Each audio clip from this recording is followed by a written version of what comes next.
Great Expectations by Charles Dickens. Chapter 31.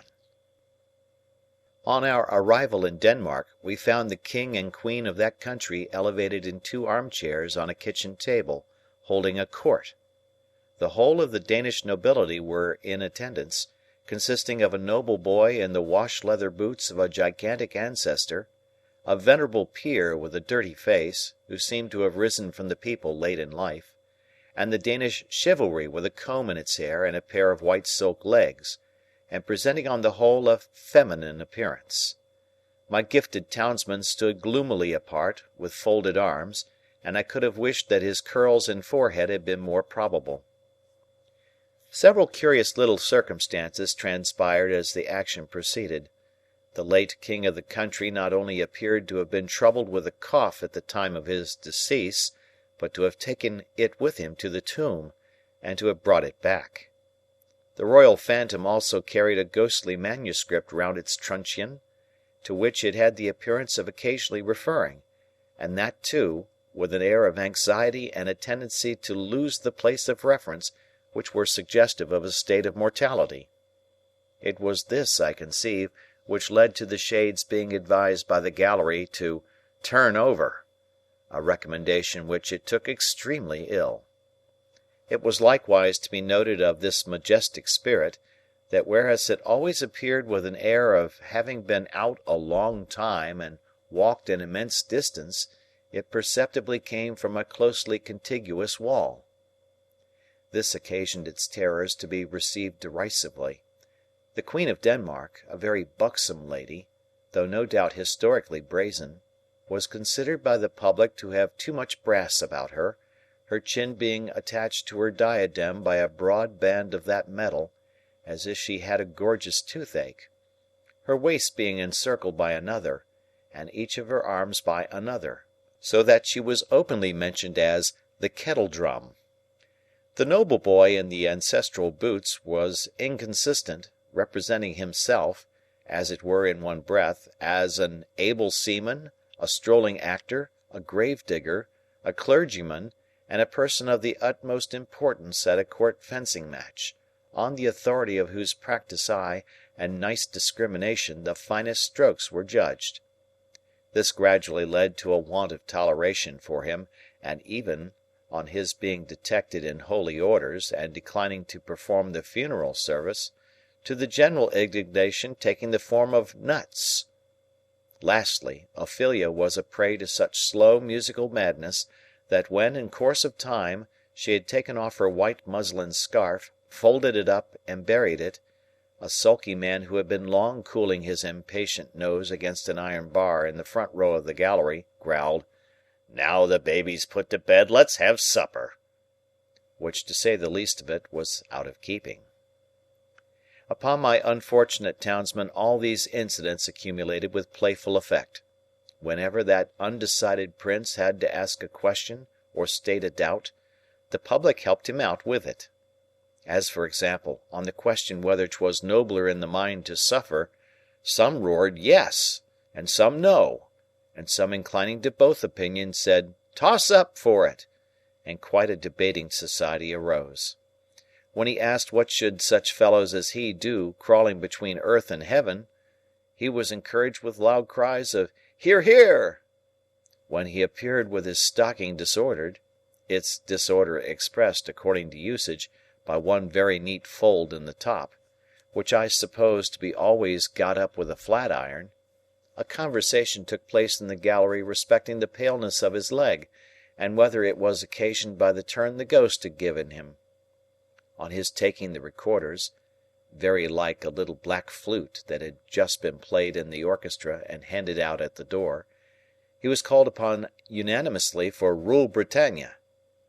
When he recommended the player not to saw the air thus, the sulky man said, "And don't you do it neither, you're a deal worse than him."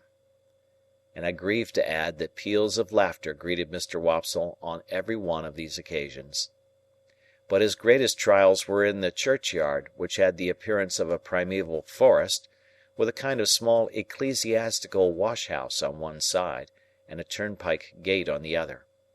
Mr. Wopsle, in a comprehensive black cloak, being descried entering at the turnpike, the grave-digger was admonished in a friendly way, "Look out, here's the undertaker a-comin' to see how you're a-getting on with your work."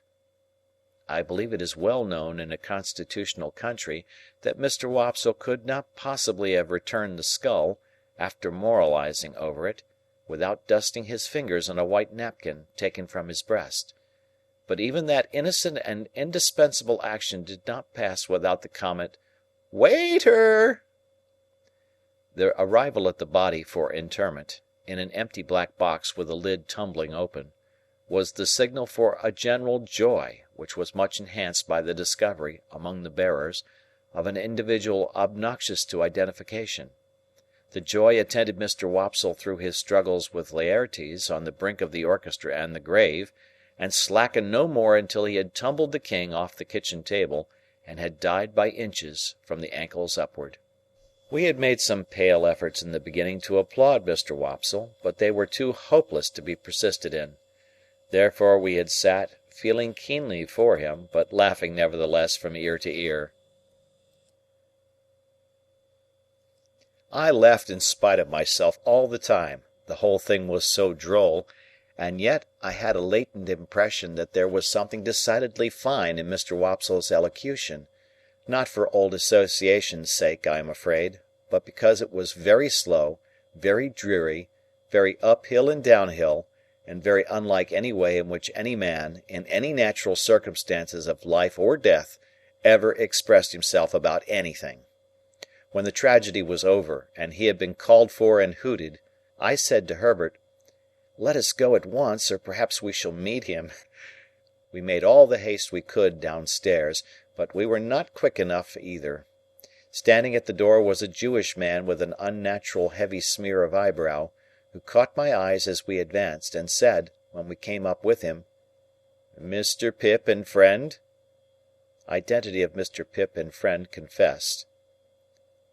"Mr. Waldengarver," said the man, "would be glad to have the honour." "Waldengarver?" I repeated, when Herbert murmured in my ear, "Probably Wopsle." "Oh!" said I. "Yes. Shall we follow you?" "A few steps, please." When we were in a side alley, he turned and asked, "How did you think he looked? I dressed him." I don't know what he had looked like, except a funeral, with the addition of a large Danish sun or star hanging round his neck by a blue ribbon, that had given him the appearance of being insured in some extraordinary fire office. But I said he had looked very nice.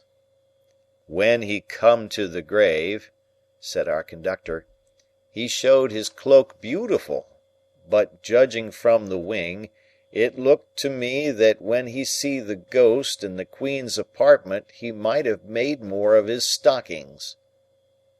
I modestly assented, and we all fell through a little dirty swing door, into a sort of hot packing case immediately behind it. Here Mr. Wopsle was divesting himself of his Danish garments, and here there was just room for us to look at him over one another's shoulders, by keeping the packing case door, or lid, wide open. "Gentlemen," said Mr. Wopsle, "I am proud to see you. I hope, Mr. Pip, you will excuse my sending round. I had the happiness to know you in former times, and the drama has ever had a claim which has ever been acknowledged on the noble and the affluent." Meanwhile, Mr. Waldengarver, in a frightful perspiration, was trying to get himself out of his princely sables. "Skin the stockings off, Mr. Waldengarver," said the owner of that property, "or you'll bust 'em. Bust 'em, and you'll bust 35 shillings. Shakespeare never was complimented with a finer pair. Keep quiet on your chair now, and leave 'em to me." With that he went upon his knees, and began to flay his victim, who, on the first stocking coming off, would certainly have fallen over backward with his chair, but for there being no room to fall anyhow.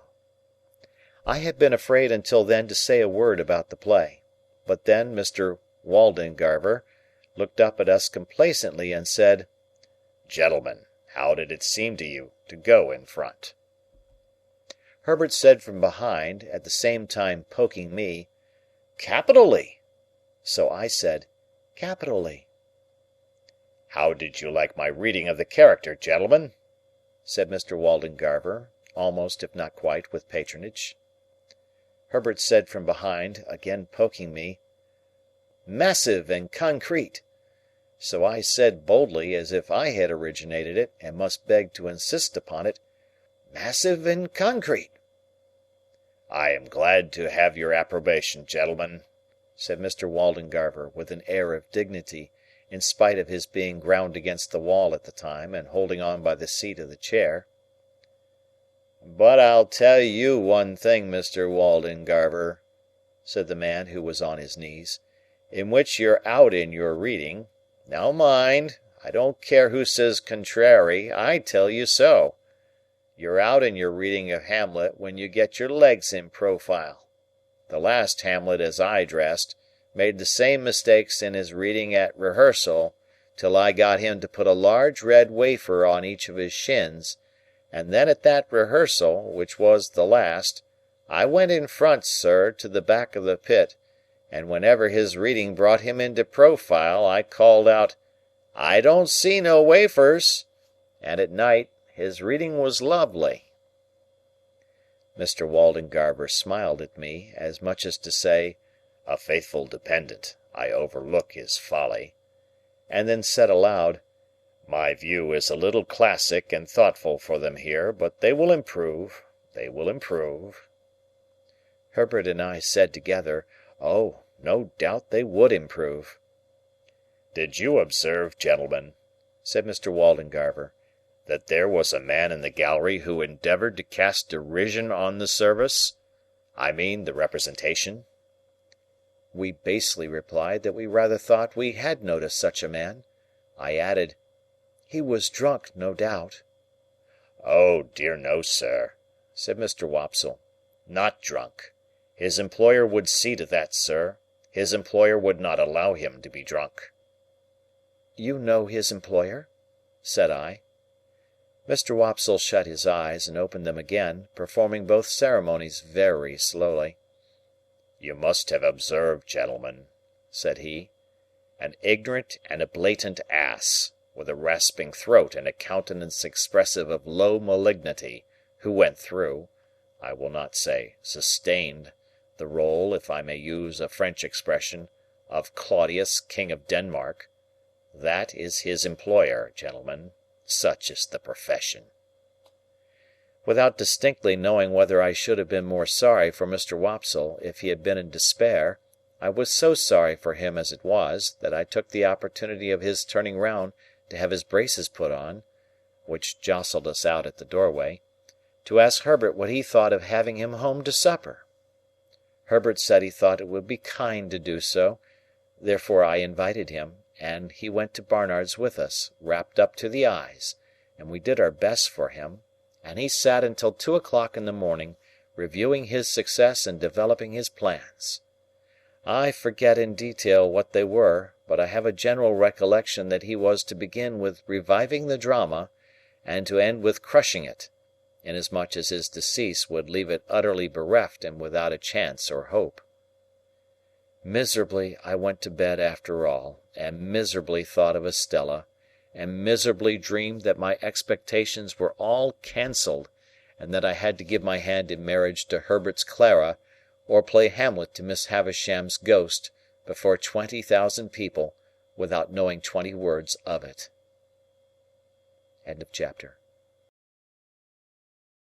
Chapter 32. One day when I was busy with my books and Mr. Pocket, I received a note by the post, the mere outside of which threw me into a great flutter, for, though I had never seen the handwriting in which it was addressed, I divined whose hand it was. It had no set beginning, as "Dear Mr. Pip," or "Dear Pip," or "Dear Sir," or "Dear anything," but ran thus: "I am to come to London the day after tomorrow by the midday coach. I believe it was settled you should meet me? At all events Miss Havisham has that impression, and I write in obedience to it. She sends you her regard. Yours, Estella." If there had been time, I should probably have ordered several suits of clothes for this occasion, but as there was not, I was fain to be content with those I had. My appetite vanished instantly, and I knew no peace or rest until the day arrived. Not that its arrival brought me either, for then I was worse than ever, and began haunting the coach office in Wood Street, Cheapside, before the coach had left the Blue Boar in our town. For all that I knew this perfectly well, I still felt as if it were not safe to let the coach office be out of my sight longer than 5 minutes at a time, and in this condition of unreason I had performed the first half-hour of a watch of 4 or 5 hours, when Wemmick ran against me. "Hallo, Mr. Pip," said he. "How do you do? I should hardly have thought this was your beat." I explained that I was waiting to meet somebody who was coming up by coach, and I inquired after the Castle and the Aged. "Both flourishing, thank'ee," said Wemmick, "and particularly the Aged. He's in wonderful feather. He'll be 82 next birthday. I have a notion of firing 82 times, if the neighbourhood shouldn't complain, and that cannon of mine should prove equal to the pressure. However, this is not London talk. Where do you think I am going to?" "To the office?" said I, for he was tending in that direction. "Next thing to it," returned Wemmick. "I am going to Newgate. We are in a banker's parcel case just at present, and I have been down the road taking a squint at the scene of action, and therefore must have a word or two with our client." "Did your client commit the robbery?" I asked. "Bless your soul and body, no," answered Wemmick very dryly. "But he is accused of it. So might you or I be." "Either of us might be accused of it, you know." "Only neither of us is," I remarked. "Yah," said Wemmick, touching me on the breast with his forefinger. "You're a deep one, Mr. Pip. Would you like to have a look at Newgate?" "Have you time to spare?" I had so much time to spare that the proposal came as a relief, notwithstanding its irreconcilability with my latent desire to keep my eye on the coach office. Muttering that I would make the inquiry whether I had time to walk with him, I went into the office, and ascertained from the clerk with the nicest precision, and much to the trying of his temper, the earliest moment at which the coach could be expected, which I knew beforehand quite as well as he. I then rejoined Mr. Wemmick, and affecting to consult my watch, and to be surprised by the information I had received, accepted his offer. We were at Newgate in a few minutes, and we passed through the lodge where some fetters were hanging up on the bare walls among the prison rules, into the interior of the jail. At that time jails were much neglected, and the period of exaggerated reaction consequent on all public wrongdoing, and which is always its heaviest and longest punishment, was still far off. So felons were not lodged and fed better than soldiers, to say nothing of paupers, and seldom set fire to their prisons with the excusable object of improving the flavour of their soup. It was visiting time when Wemmick took me in, and a potman was going his rounds with beer, and the prisoners, behind bars in yards, were buying beer and talking to friends, and a frowsy, ugly, disorderly, depressing scene it was. It struck me that Wemmick walked among the prisoners much as a gardener might walk among his plants. This was first put into my head by his seeing a shoot that had come up in the night, and saying, "What, Captain Tom? Are you there? Ah, indeed!" And also, "Is that Black Bill behind the cistern? Why I didn't look for you these 2 months. How do you find yourself?" Equally in his stopping at the bars and attending to anxious whisperers, always singly. Wemmick, with his post-office in an immovable state, looked at them while in conference, as if he were taking particular notice of the advance they had made, since last observed, towards coming out in full blow at their trial. He was highly popular, and I found that he took the familiar department of Mr. Jaggers's business, though something of the state of Mr. Jaggers hung about him too, forbidding approach beyond certain limits. His personal recognition of each successive client was comprised in a nod, and in his settling his hat a little easier on his head with both hands, and then tightening the post-office, and putting his hands in his pockets. In one or two instances there was a difficulty respecting the raising of fees, and then Mr. Wemmick, backing as far as possible from the insufficient money produced, said, "It's no use, my boy. I'm only a subordinate. I can't take it. Don't go on in that way with a subordinate. If you are unable to make up your quantum, my boy, you had better address yourself to a principal. There are plenty of principals in the profession, you know, and what is not worth the while of one may be worth the while of another. That's my recommendation to you, speaking as a subordinate. Don't try on useless measures. Why should you? Now, who's next?" Thus we walked through Wemmick's greenhouse until he turned to me and said, "Notice the man I shall shake hands with." I should have done so without the preparation, as he had shaken hands with no one yet. Almost as soon as he had spoken, a portly upright man, whom I can see now as I write, in a well-worn, olive-coloured frock-coat, with a peculiar pallor overspreading the red in his complexion, and eyes that went wandering about when he tried to fix them, came up to a corner of the bars and put his hand to his hat, which had a greasy and fatty surface like cold broth, with a half-serious and half-jocose military salute. "Colonel, to you," said Wemmick. "How are you, Colonel?" "All right, Mr. Wemmick." "Everything was done that could be done, but the evidence was too strong for us, Colonel." "Yes, it was too strong, sir, but I don't care." "No, no," said Wemmick coolly, "you don't care." Then turning to me, "Served His Majesty, this man. Was a soldier in the line, and bought his discharge." I said, "Indeed?" and the man's eyes looked at me, and then looked over my head, and then looked all around me, and then he drew his hand across his lips and laughed. "I think I shall be out of this on Monday, sir," he said to Wemmick. "Perhaps," returned my friend, "but there's no knowing." "I am glad to have the chance of bidding you good-bye, Mr. Wemmick," said the man, stretching out his hand between two bars. "Thank'ee," said Wemmick, shaking hands with him. "Same to you, Colonel."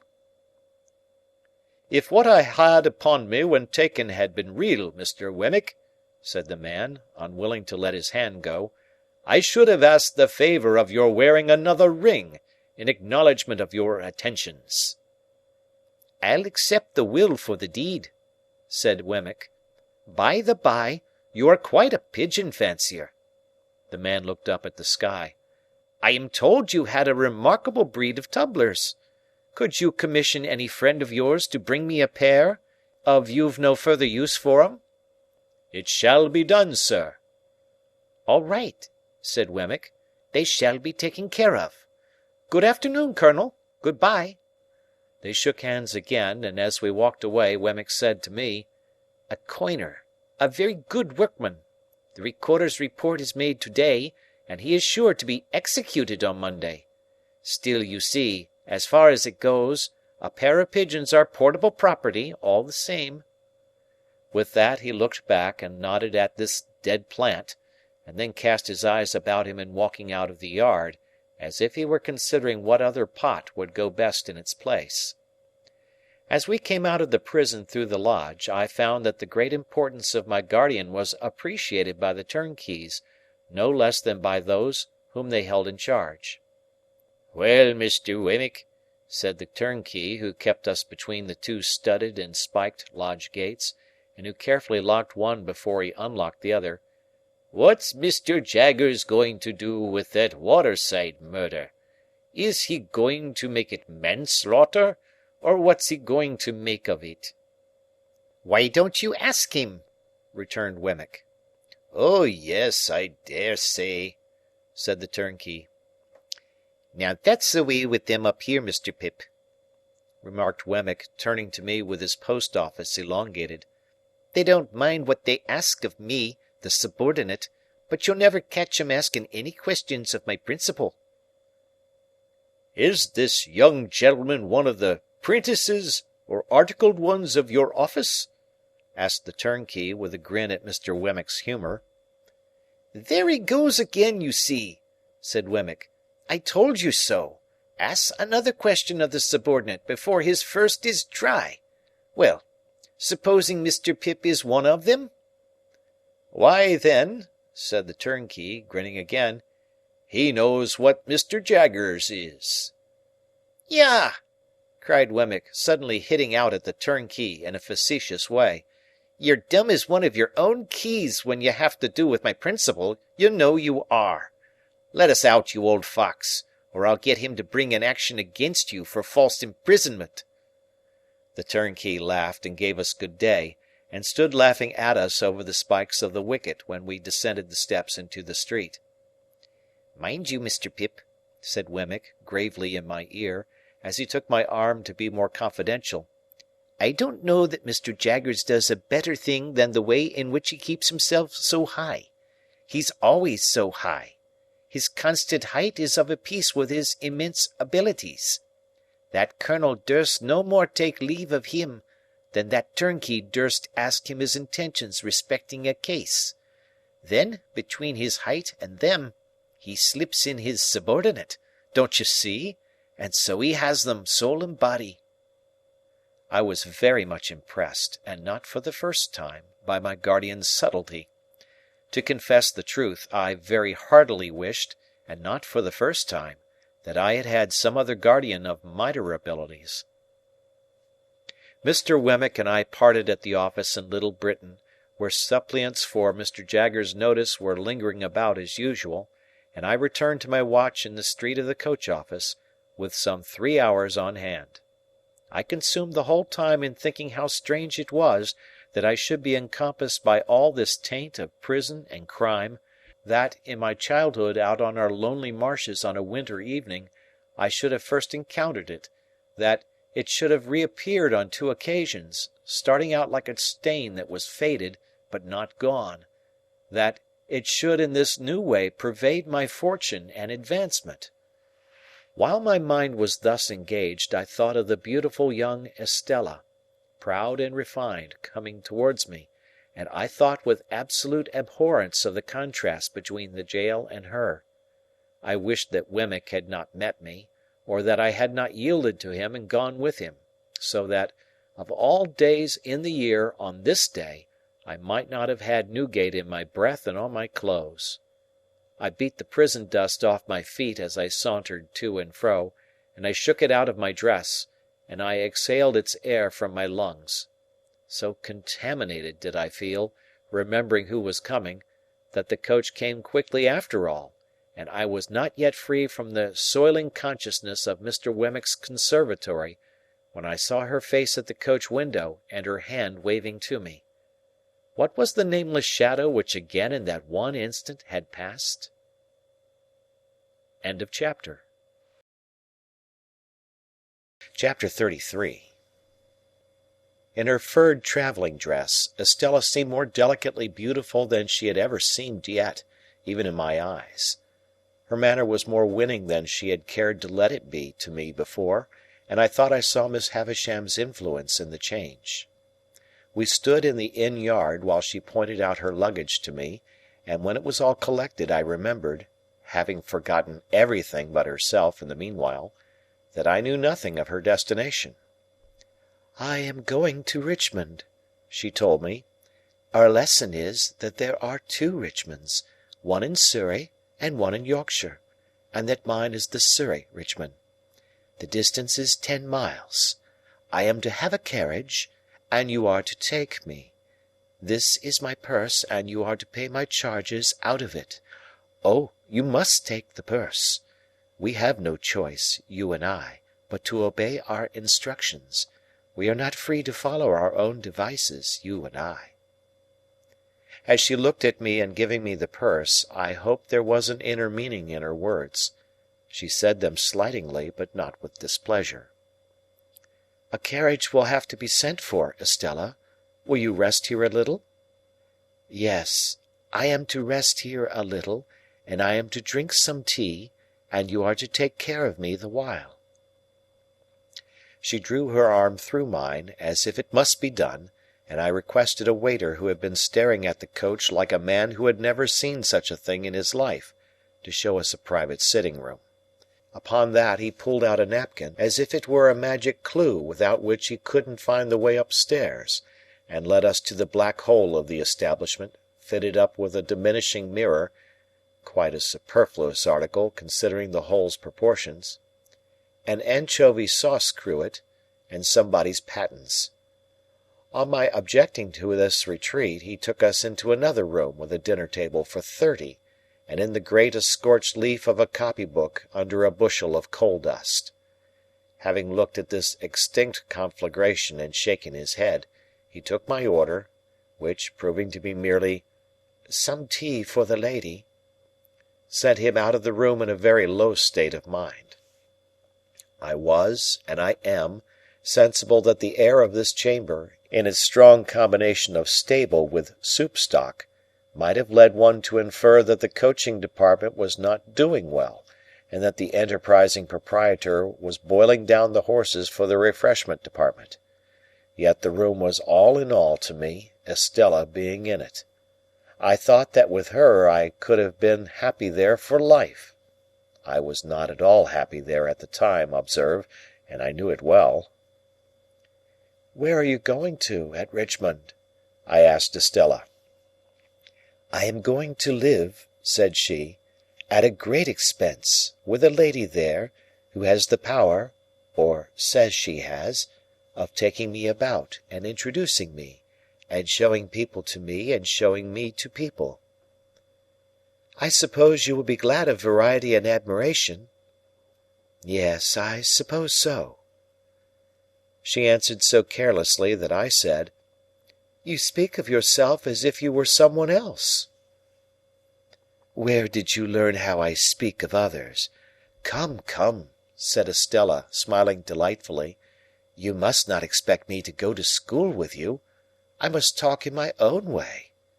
How do you thrive with Mr. Pocket?" "I live quite pleasantly there, at least." It appeared to me that I was losing a chance. "At least," repeated Estella. "As pleasantly as I could anywhere, away from you." "You silly boy," said Estella quite composedly. "How can you talk such nonsense? Your friend Mr. Matthew, I believe, is superior to the rest of his family." "Very superior indeed. He is nobody's enemy." "Don't add but his own," interposed Estella, "for I hate that class of man. But he really is disinterested and above small jealousy and spite, I have heard." "I am sure I have every reason to say so." "You have not every reason to say so of the rest of his people," said Estella, nodding at me with an expression of face that was at once grave and rallying.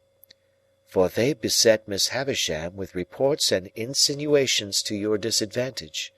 They watch you, misrepresent you, write letters about you, anonymous sometimes, and you are the torment and the occupation of their lives. You can scarcely realize to yourself the hatred those people feel for you." "They do me no harm, I hope?" Instead of answering, Estella burst out laughing. This was very singular to me, and I looked at her in considerable perplexity. When she left off, and she had not laughed languidly, but with real enjoyment, I said, in my diffident way with her, "I hope I may suppose that you would not be amused if they did me any harm." "No, you may be sure of that," said Estella. "You may be certain that I laugh because they fail. Oh, those people with Miss Havisham, and the tortures they undergo!" She laughed again, and even now, when she had told me why, her laughter was very singular to me, for I could not doubt its being genuine, and yet it seemed too much for the occasion. I thought there must really be something more here than I knew. She saw the thought in my mind, and answered it. "It is not easy for even you," said Estella, "to know what satisfaction it gives me to see these people thwarted, or what an enjoyable sense of the ridiculous I have when they are made ridiculous. For you were not brought up in that strange house from a mere baby. I was. You have not your little wits sharpened by their intriguing against you, suppressed and defenceless, under the mask of sympathy and pity and what not that is soft and soothing. I had. You did not gradually open your round childish eyes wider and wider to the discovery of that impostor of a woman who calculates her stores of peace of mind for when she wakes up in the night. I did. It was no laughing matter with Estella now, nor was she summoning these remembrances from any shallow place. I would not have been the cause of that look of hers for all my expectations in a heap. "Two things I can tell you," said Estella. "First, notwithstanding the proverb that constant dropping will wear away a stone, you may set your mind at rest that these people never will, never would, in 100 years, impair your ground with Miss Havisham, in any particular, great or small. Second, I am beholden to you as the cause of their being so busy and so mean in vain, and there is my hand upon it." As she gave it to me playfully, for her darker mood had been but momentary, I held it and put it to my lips. "You ridiculous boy!" said Estella. "Will you never take warning? Or do you kiss my hand in the same spirit in which I once let you kiss my cheek?" "What spirit was that?" said I. "I must think a moment. A spirit of contempt for the fawners and plotters." "If I say yes, may I kiss the cheek again?" "You should have asked before you touched the hand. But yes, if you like." I leaned down, and her calm face was like a statue's. "Now," said Estella, gliding away the instant I touched her cheek, "you are to take care that I have some tea, and you are to take me to Richmond." Her reverting to this tone as if our association were forced upon us, and we were mere puppets, gave me pain. But everything in our intercourse did give me pain. Whatever her tone with me happened to be, I could put no trust in it, and build no hope on it, and yet I went on against trust and against hope. Why repeat it 1,000 times? So it always was. I rang for the tea, and the waiter, reappearing with his magic clue, brought in by degrees some 50 adjuncts to that refreshment, but of tea not a glimpse. A tea-board, cups and saucers, plates, knives and forks, including carvers, spoons, various, salt-cellars, a meek little muffin confined with the utmost precaution under a strong iron cover, Moses in the bulrushes typified by a soft bit of butter and a quantity of parsley, a pale loaf with a powdered head, 2 proof impressions of the bars of the kitchen fireplace on triangular bits of bread, and ultimately a fat family urn, which the waiter staggered in with, expressing in his countenance burden and suffering. After a prolonged absence at this stage of the entertainment, he at length came back with a casket of precious appearance containing twigs. These I steeped in hot water, and so from the whole of these appliances extracted 1 cup of I don't know what for Estella. The bill paid, and the waiter remembered, and the ostler not forgotten, and the chambermaid taken into consideration. In a word, the whole house bribed into a state of contempt and animosity, and Estella's purse much lightened, we got into our post-coach and drove away. Turning into Cheapside and rattling up Newgate Street, we were soon under the walls of which I was so ashamed. "What place is that?" Estella asked me. I made a foolish pretence of not at first recognizing it, and then told her. As she looked at it and drew in her head again, murmuring, "Wretches," I would not have confessed to my visit for any consideration. "Mr. Jaggers," said I, by way of putting it neatly on somebody else, "has the reputation of being more in the secrets of that dismal place than any man in London." "He is more in the secrets of every place, I think," said Estella in a low voice. "You have been accustomed to see him often, I suppose?" "I have been accustomed to see him at uncertain intervals ever since I can remember. but I know him no better now than I did before I could speak plainly. What is your own experience of him?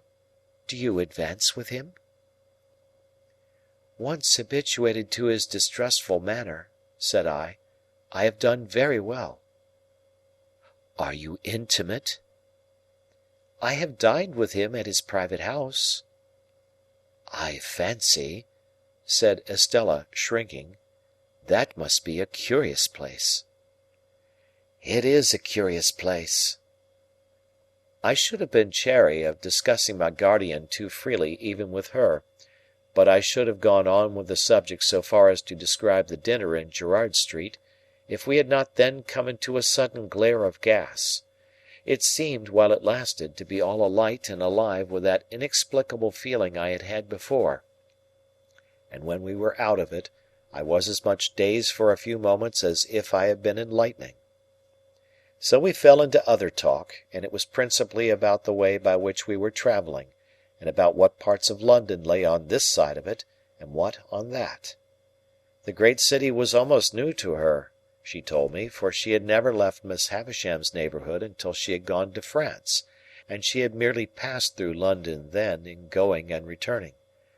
I asked her if my guardian had any charge of her while she remained here. To that she emphatically said, "God forbid," and no more. It was impossible for me to avoid seeing that she cared to attract me, that she made herself winning, and would have won me even if the task had needed pains. Yet this made me none the happier, for even if she had not taken that tone of our being disposed of by others, I should have felt that she held my heart in her hand because she wilfully chose to do it, and not because it would have wrung any tenderness in her to crush it and throw it away. When we passed through Hammersmith, I showed her where Mr. Matthew Pocket lived, and said it was no great way from Richmond, and that I hoped I should see her sometimes. "Oh, yes. You are to see me. You are to come when you think proper. You are to be mentioned to the family. Indeed, you are already mentioned." I inquired was it a large household she was going to be a member of. "No, there are only two, mother and daughter. The mother is a lady of some station, though not averse to increasing her income." "I wonder Miss Havisham could part with you again so soon." "It is a part of Miss Havisham's plans for me, Pip," said Estella, with a sigh, as if she were tired. "I am to write to her constantly, and see her regularly and report how I go on, I and the jewels, for they are nearly all mine now." It was the first time she had ever called me by my name. Of course she did so purposely, and I knew that I should treasure it up. We came to Richmond all too soon, and our destination there was a house by the green, a staid old house, where hoops and powder in patches, embroidered coats, rolled stockings, ruffles and swords, had had their court days many a time. Some ancient trees before the house were still cut into fashions as formal and unnatural as the hoops and wigs and stiff skirts, but their own allotted places in the great procession of the dead were not far off, and they would soon drop into them and go the silent way of the rest. A bell with an old voice, which I dare say in its time had often said to the house, "Here is the green farthingale, here is the diamond-hilted sword, here are the shoes with red heels and the blue solitaire," sounded gravely in the moonlight, and two cherry-coloured maids came fluttering out to receive Estella. The doorway soon absorbed her boxes, and she gave me her hand and a smile, and said good night, and was absorbed likewise. And still I stood looking at the house, thinking how happy I should be if I lived there with her, and knowing that I never was happy with her, but always miserable. I got into the carriage to be taken back to Hammersmith, and I got in with a bad heartache, and I got out with a worse heartache. At our own door, I found little Jane Pocket coming home from a little party escorted by her little lover, and I envied her little lover, in spite of his being subject to Flopson. Mr. Pocket was out lecturing, for he was a most delightful lecturer on domestic economy, and his treatises on the management of children and servants were considered the very best textbooks on those themes; but Mrs. Pocket was at home, and was in a little difficulty on account of the baby's having been accommodated with a needle case to keep him quiet during the unaccountable absence, with a relative in the Foot Guards, of Millers; and more needles were missing than it could be regarded as quite wholesome for a patient of such tender years either to apply externally or to take as a tonic. Mr. Pocket being justly celebrated for giving most excellent practical advice, and for having a clear and sound perception of things and a highly judicious mind, I had some notion in my heartache of begging him to accept my confidence; but happening to look up at Mrs. Pocket as she sat reading her book of dignities, after prescribing bed as a sovereign remedy for baby, I thought, well, no, I wouldn't.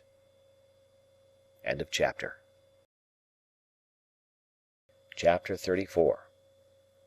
As I had grown accustomed to my expectations, I had insensibly begun to notice their effect upon myself and those around me. Their influence on my own character I disguised from my recognition as much as possible, but I knew very well that it was not all good. I lived in a state of chronic uneasiness respecting my behaviour to Joe. My conscience was not by any means comfortable about Biddy. When I woke up in the night, like Camilla, I used to think, with a weariness on my spirits, that I should have been happier and better if I had never seen Miss Havisham's face, and had risen to manhood content to be partners with Joe in the honest old forge. Many a time of an evening, when I sat alone looking at the fire, I thought, after all, there was no fire like the forge fire and the kitchen fire at home. Yet Estella was so inseparable from all my restlessness and disquiet of mind, that I really fell into confusion as to the limits of my own part in its production. That is to say, supposing I had had no expectations, and yet had had Estella to think of, I could not make out to my satisfaction that I should have done much better. Now, concerning the influence of my position on others, I was in no such difficulty, and so I perceived, though dimly enough perhaps, that it was not beneficial to anybody, and above all that it was not beneficial to Herbert. My lavish habits led his easy nature into expenses that he could not afford, corrupted the simplicity of his life, and disturbed his peace with anxieties and regrets. I was not at all remorseful for having unwittingly set those other branches of the Pocket family to the poor arts they practised, because such littlenesses were their natural bent, and would have been evoked by anybody else, if I had left them slumbering. But Herbert's was a very different case, and it often caused me a twinge to think that I had done him evil service in crowding his sparsely furnished chambers with incongruous upholstery work, and placing the canary-breasted Avenger at his disposal. So now, as an infallible way of making little ease great ease, I began to contract a quantity of debt. I could hardly begin but Herbert must begin too, so he soon followed. At Startop's suggestion we put ourselves down for election into a club called the Finches of the Grove, the object of which institution I have never divined, if it were not that the members should dine expensively once a fortnight, to quarrel among themselves as much as possible after dinner, and to cause 6 waiters to get drunk on the stairs. I know that these gratifying social ends were so invariably accomplished that Herbert and I understood nothing else to be referred to in the first standing toast of the society, which ran, "Gentlemen, may the present promotion of good feeling ever reign predominant among the Finches of the Grove." The Finches spent their money foolishly.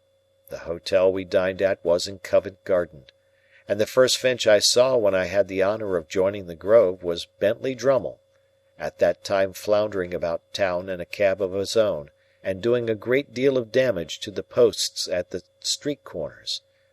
Occasionally he shot himself out of his equipage head foremost over the apron, and I saw him on one occasion deliver himself at the door of the Grove in this unintentional way, like coals. But here I anticipate a little, for I was not a Finch, and could not be, according to the sacred laws of the Society, until I came of age. In my confidence in my own resources, I would willingly have taken Herbert's expenses on myself, but Herbert was proud, and I could make no such proposal to him. So he got into difficulties in every direction, and continued to look about him. When we gradually fell into keeping late hours and late company, I noticed that he looked about him with a desponding eye at breakfast time, that he began to look about him more hopefully about midday, that he drooped when he came into dinner, that he seemed to descry capital in the distance, rather clearly after dinner, that he all but realized capital towards midnight, and that at about 2 o'clock in the morning he became so deeply despondent again as to talk of buying a rifle and going to America, with the general purpose of compelling buffaloes to make his fortune. I was usually at Hammersmith about half the week, and when I was at Hammersmith I haunted Richmond, whereof separately by and by. Herbert would often come to Hammersmith when I was there, and I think at those seasons his father would occasionally have some passing perception that the opening he was looking for had not appeared yet. But in the general tumbling up of the family, his tumbling out in life somewhere was a thing to transact itself somehow. In the meantime Mr. Pocket grew greyer and tried oftener to lift himself out of his perplexities by the hair. While Mrs. Pocket tripped up the family with her footstool, read her book of dignities, lost her pocket-handkerchief, told us about her grandpapa, and taught the young idea how to shoot by shooting it into bed whenever it attracted her notice. As I am now generalizing a period of my life with the object of clearing my way before me, I can scarcely do so better than by at once completing the description of our usual manners and customs at Barnard's Inn. We spent as much money as we could, and got as little for it as people could make up their minds to give us. We were always more or less miserable, and most of our acquaintance were in the same condition. There was a gay fiction among us that we were constantly enjoying ourselves, and a skeleton truth that we never did. To the best of my belief, our case was in the last aspect a rather common one. Every morning, with an air ever new, Herbert went into the city to look about him. I often paid him a visit in the dark back room in which he consorted with an ink jar, a hat peg, a coal box, a string box, an almanac, a desk and stool, and a ruler, and I do not remember that I ever saw him do anything else but look about him. If we all did what we undertake to do, as faithfully as Herbert did, we might live in a republic of the virtues.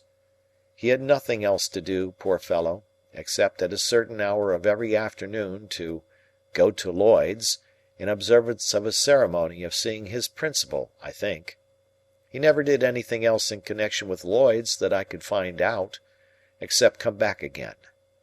When he felt his case unusually serious, and that he positively must find an opening, he would go on 'change at a busy time, and walk in and out, in a kind of gloomy country dance figure, among the assembled magnates. For, said Herbert to me, coming home to dinner on one of those special occasions, I find the truth to be, Handel, that an opening won't come to one, but one must go to it. So I have been. If we had been less attached to one another, I think we must have hated one another regularly every morning. I detested the chambers beyond expression at that period of repentance, and could not endure the sight of the Avenger's livery, which had a more expensive and a less remunerative appearance then than at any other time in the 24 hours. As we got more and more into debt, breakfast became a hollower and hollower form, and, being on one occasion at breakfast time threatened, by letter, with legal proceedings, not unwholly unconnected, as my local paper might put it, with jewellery, I went so far as to seize the Avenger by his blue collar and shake him off his feet, so that he was actually in the air like a booted Cupid, for presuming to suppose that we wanted a roll. At certain times, meaning at uncertain times, for they depended on our humour, I would say to Herbert, as if it were a remarkable discovery, "My dear Herbert, we are getting on badly." "My dear Handel," Herbert would say to me in all sincerity, "if you will believe me, those very words were on my lips by a strange coincidence." "Then, Herbert," I would respond, "let us look into our affairs." We always derived profound satisfaction from making an appointment for this purpose. I always thought this was business, this was the way to confront the thing, this was the way to take the foe by the throat, and I know Herbert thought so too. We ordered something rather special for dinner, with a bottle of something similarly out of the common way, in order that our minds might be fortified for the occasion, and we might come well up to the mark. Dinner over, we produced a bundle of pens, a copious supply of ink, and a goodly show of writing and blotting paper, for there was something very comfortable in having plenty of stationery. I would then take a sheet of paper, and write across the top of it, in a neat hand, the heading, "Memorandum of Pip's Debts," with Barnard's Inns and the date very carefully added. Herbert would also take a sheet of paper, and write across it with similar formalities, "Memorandum of Herbert's Debts." Each of us would then refer to a confused heap of papers at his side, which had been thrown into drawers, worn into holes in pockets, half burnt in lighting candles, stuck for weeks into the looking-glass, and otherwise damaged. The sound of our pens going refreshed us exceedingly, insomuch that I sometimes found it difficult to distinguish between this edifying business proceeding and actually paying the money. In point of meritorious character, the two things seemed about equal. When we had written a little while, I would ask Herbert how he got on. Herbert probably would have been scratching his head in a most rueful manner at the sight of his accumulating figures. "They are mounting up, Handel," Herbert would say. "Upon my life, they are mounting up." "Be firm, Herbert," I would retort, plying my own pen with great assiduity. "Look the thing in the face. Look into your affairs. Stare them out of countenance." "So I would, Handel, only they are staring me out of countenance." However, my determined manner would have its effect, and Herbert would fall to work again. After a time he would give up once more, on the plea that he had not got Cobb's bill, or Lobb's, or Nobb's, as the case might be. "Then, Herbert, estimate. Estimate it in round numbers, and put it down." "What a fellow of resource you are!" my friend would reply, with admiration. "Really your business powers are very remarkable." I thought so too. I established with myself on these occasions the reputation of a first-rate man of business, prompt, decisive, energetic, clear, cool-headed. When I had got all my responsibilities down upon my list, I compared each with the bill and ticked it off. My self-approval when I ticked an entry was quite a luxurious sensation. When I had no more ticks to make, I folded all my bills up uniformly, docketed each on the back, and tied the whole into a symmetrical bundle. Then I did the same for Herbert, who modestly said he had not my administrative genius, and felt that I had brought his affairs into a focus for him. My business habits had one other bright feature, which I called leaving a margin. For example, supposing Herbert's debts to be £164 4 and twopence, I would say, "Leave a margin, and put them down at 200. Or supposing my own to be 4 times as much, I would leave a margin, and put them down at 700. I had the highest opinion of the wisdom of this same margin, but I am bound to acknowledge that on looking back, I deem it to have been an expensive device. For we always ran into new debt immediately, to the full extent of the margin, and sometimes, in the sense of freedom and solvency it imparted, got pretty far on into another margin. But there was a calm, a rest, a virtuous hush, consequent on these examinations of our affairs that gave me, for the time, an admirable opinion of myself.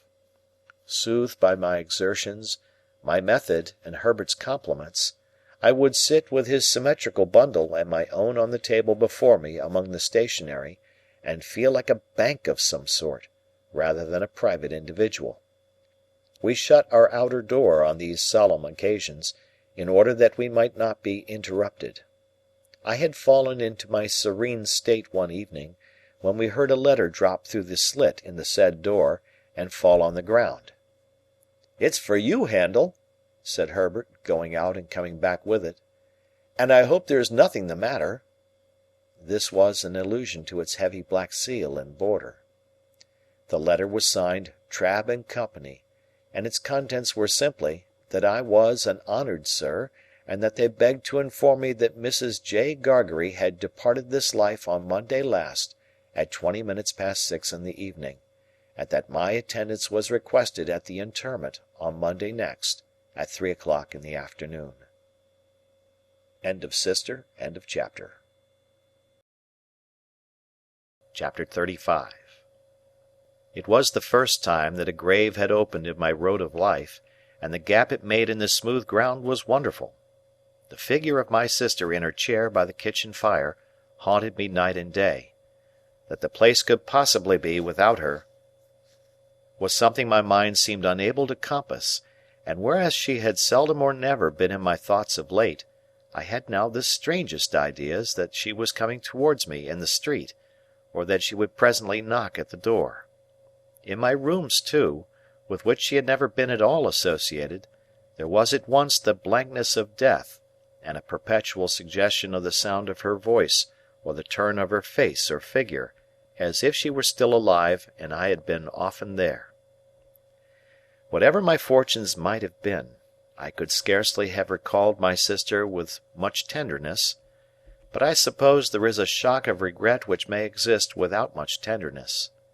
Under its influence, and perhaps to make up for the want of the softer feeling, I was seized with a violent indignation against the assailant from whom she had suffered so much, and I felt that on sufficient proof I could have revengefully pursued Orlick, or any one else, to the last extremity. Having written to Joe, to offer him consolation, and to assure him that I would come to the funeral, I passed the intermediate days in the curious state of mind I have glanced at.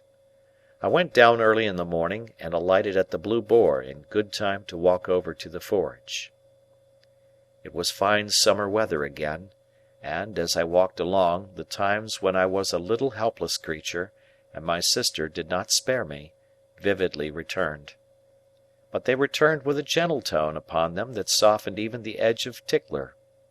For now the very breath of the beans and clover whispered to my heart that the day must come when it would be well for my memory that others walking in the sunshine should be softened as they thought of me. At last I came within sight of the house, and saw that Trabb and Company had put in a funereal execution and taken possession. Two dismally absurd persons, each ostentatiously exhibiting a crutch done up in a black bandage, as if that instrument could possibly communicate any comfort to anybody, were posted at the front door, and in one of them I recognized a post-boy discharged from the Boar for turning a young couple into a saw-pit on their bridal morning, in consequence of intoxication rendering it necessary for him to ride his horse clasped round the neck with both arms. All the children of the village, and most of the women, were admiring these sable warders and the closed windows of the house and forge, and as I came up, one of the two warders, the post-boy, knocked at the door, implying that I was far too much exhausted by grief to have strength remaining to knock for myself. Another sable warder, a carpenter who had once eaten 2 geese for a wager, opened the door, and showed me into the best parlour. Here Mr. Trabb had taken unto himself the best table, and had got all the leaves up, and was holding a kind of black bazaar, with the aid of a quantity of black pins. At the moment of my arrival he had just finished putting somebody's hat into black long-clothes, like an African baby, so he held out his hand for mine. But I, misled by the action, and confused by the occasion, shook hands with him with every testimony of warm affection. Poor dear Joe, entangled in a little black cloak tied in a large bow under his chin, was seated apart at the upper end of the room, where, as chief mourner, he had evidently been stationed by Trabb. When I bent down and said to him, "Dear Joe, how are you?" he said, "Pip, old chap, you knowed her when she was a fine figure of a—" and clasped my hand and said no more. Biddy, looking very neat and modest in her black dress, went quietly here and there, and was very helpful. When I had spoken to Biddy, as I thought it not a time for talking, I went and sat down near Joe, and there began to wonder in what part of the house she, my sister, was. The air of the parlour being faint with the smell of sweet cake, I looked about for the table of refreshment. It was scarcely visible until one had got accustomed to the gloom, but there was a cut-up plum cake upon it, and there were cut-up oranges, and sandwiches, and biscuits, and 2 decanters that I knew very well as ornaments, but had never been used in all my life, one full of port and one of sherry. Standing at this table, I became conscious of the servile Pumblechook in a black cloak and several yards of hatband, who was alternately stuffing himself and making obsequious movements to catch my attention. The moment he succeeded, he came over to me, breathing sherry and crumbs, and said in a subdued voice, "May I, dear sir?" and did. I then descried Mr. and Mrs. Hubble, the last named in a decent speechless paroxysm in a corner. We were all going to follow, and were all in course of being tied up separately, by Trabb, into ridiculous bundles. "Which I mean to say, Pip," Joe whispered me, as we were being what Mr. Trabb called "formed" in the parlour, 2 and 2, and it was dreadfully like a preparation for some grim kind of dance, "which I mean to say, sir, as I would in preference have carried her to the church myself, along with 3 or 4 friendly ones what come to it with swilling hearts and arms, but it were considered what the neighbours would look down on such, and would be of opinions as it were wanting in respect." "Pocket-handkerchiefs out, all!" cried Mr. Trabb at this point, in a depressed business-like voice. "Pocket-handkerchiefs out! We are ready." So we all put our pocket-handkerchiefs to our faces, as if our noses were bleeding, and filed out 2 and 2, Joe and I, Biddy and Pumblechook, Mr. and Mrs. Hubble. The remains of my poor sister had been brought round by the kitchen door, and, it being a point of undertaking ceremony that the 6 bearers must be stifled and blinded under a horrible black velvet housing with a white border, the whole looked like a blind monster with 12 human legs, shuffling and blundering along, under the guidance of 2 keepers, the post-boy and his comrade. The neighbourhood, however, highly approved of these arrangements, and we were much admired as we went through the village, the more youthful and vigorous part of the community making dashes now and then to cut us off, and lying in wait to intercept us at points of vantage. At such times the more exuberant among them called out in an excited manner on our emergence round some corner of expectancy, "Here they come! Here they are!" and we were all but cheered. In this progress I was much annoyed by the abject Pumblechook, who, being behind me, persisted all the way as a delicate attention in arranging my streaming hatband and smoothing my cloak. My thoughts were further distracted by the excessive pride of Mr. and Mrs. Hubble, who were surpassingly conceited and vainglorious in being members of so distinguished a procession. And now the range of marshes lay clear before us, with the sails of the ships on the river growing out of it, and we went into the churchyard, close to the graves of my unknown parents, Philip Pirrip, late of this parish, and also Georgiana, wife of the above. And there my sister was laid quietly in the earth, while the larks sang high above it, and the light wind strewed it with beautiful shadows of clouds and trees. Of the conduct of the worldly-minded Pumblechook while this was doing, I desire to say no more than it was all addressed to me, and that even when those noble passages were read which remind humanity how it brought nothing into the world and can take nothing out, and how it fleeth like a shadow and never continueth long in one stay, I heard him cough a reservation of the case of a young gentleman who came unexpectedly into large property.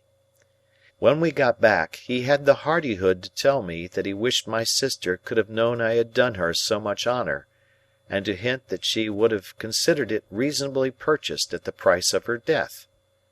After that, he drank all the rest of the sherry, and Mr. Hubble drank the port, and the two talked, which I have since observed to be customary in such cases, as if they were of quite another race from the deceased, and were notoriously immortal. Finally, he went away with Mr. and Mrs. Hubble, to make an evening of it, I felt sure, and to tell the Jolly Bargeman that he was the founder of my fortunes and my earliest benefactor. When they were all gone, and when Trabb and his men, but not his boy, I looked for him, had crammed their mummery into bags, and were gone too, the house felt wholesomer. Soon afterwards, Biddy, Joe, and I had a cold dinner together, but we dined in the best parlour, not in the old kitchen, and Joe was so exceedingly particular what he did with his knife and fork and the salt cellar and what not, that there was great restraint upon us. But after dinner, when I made him take his pipe, and when I had loitered with him about the forge, and when we sat down together on the great block of stone outside it, we got on better. I noticed that after the funeral Joe changed his clothes so far as to make a compromise between his Sunday dress and working dress, in which the dear fellow looked natural and like the man he was. He was very much pleased by my asking if I might sleep in my own little room, and I was pleased too, for I felt that I had done rather a great thing in making the request.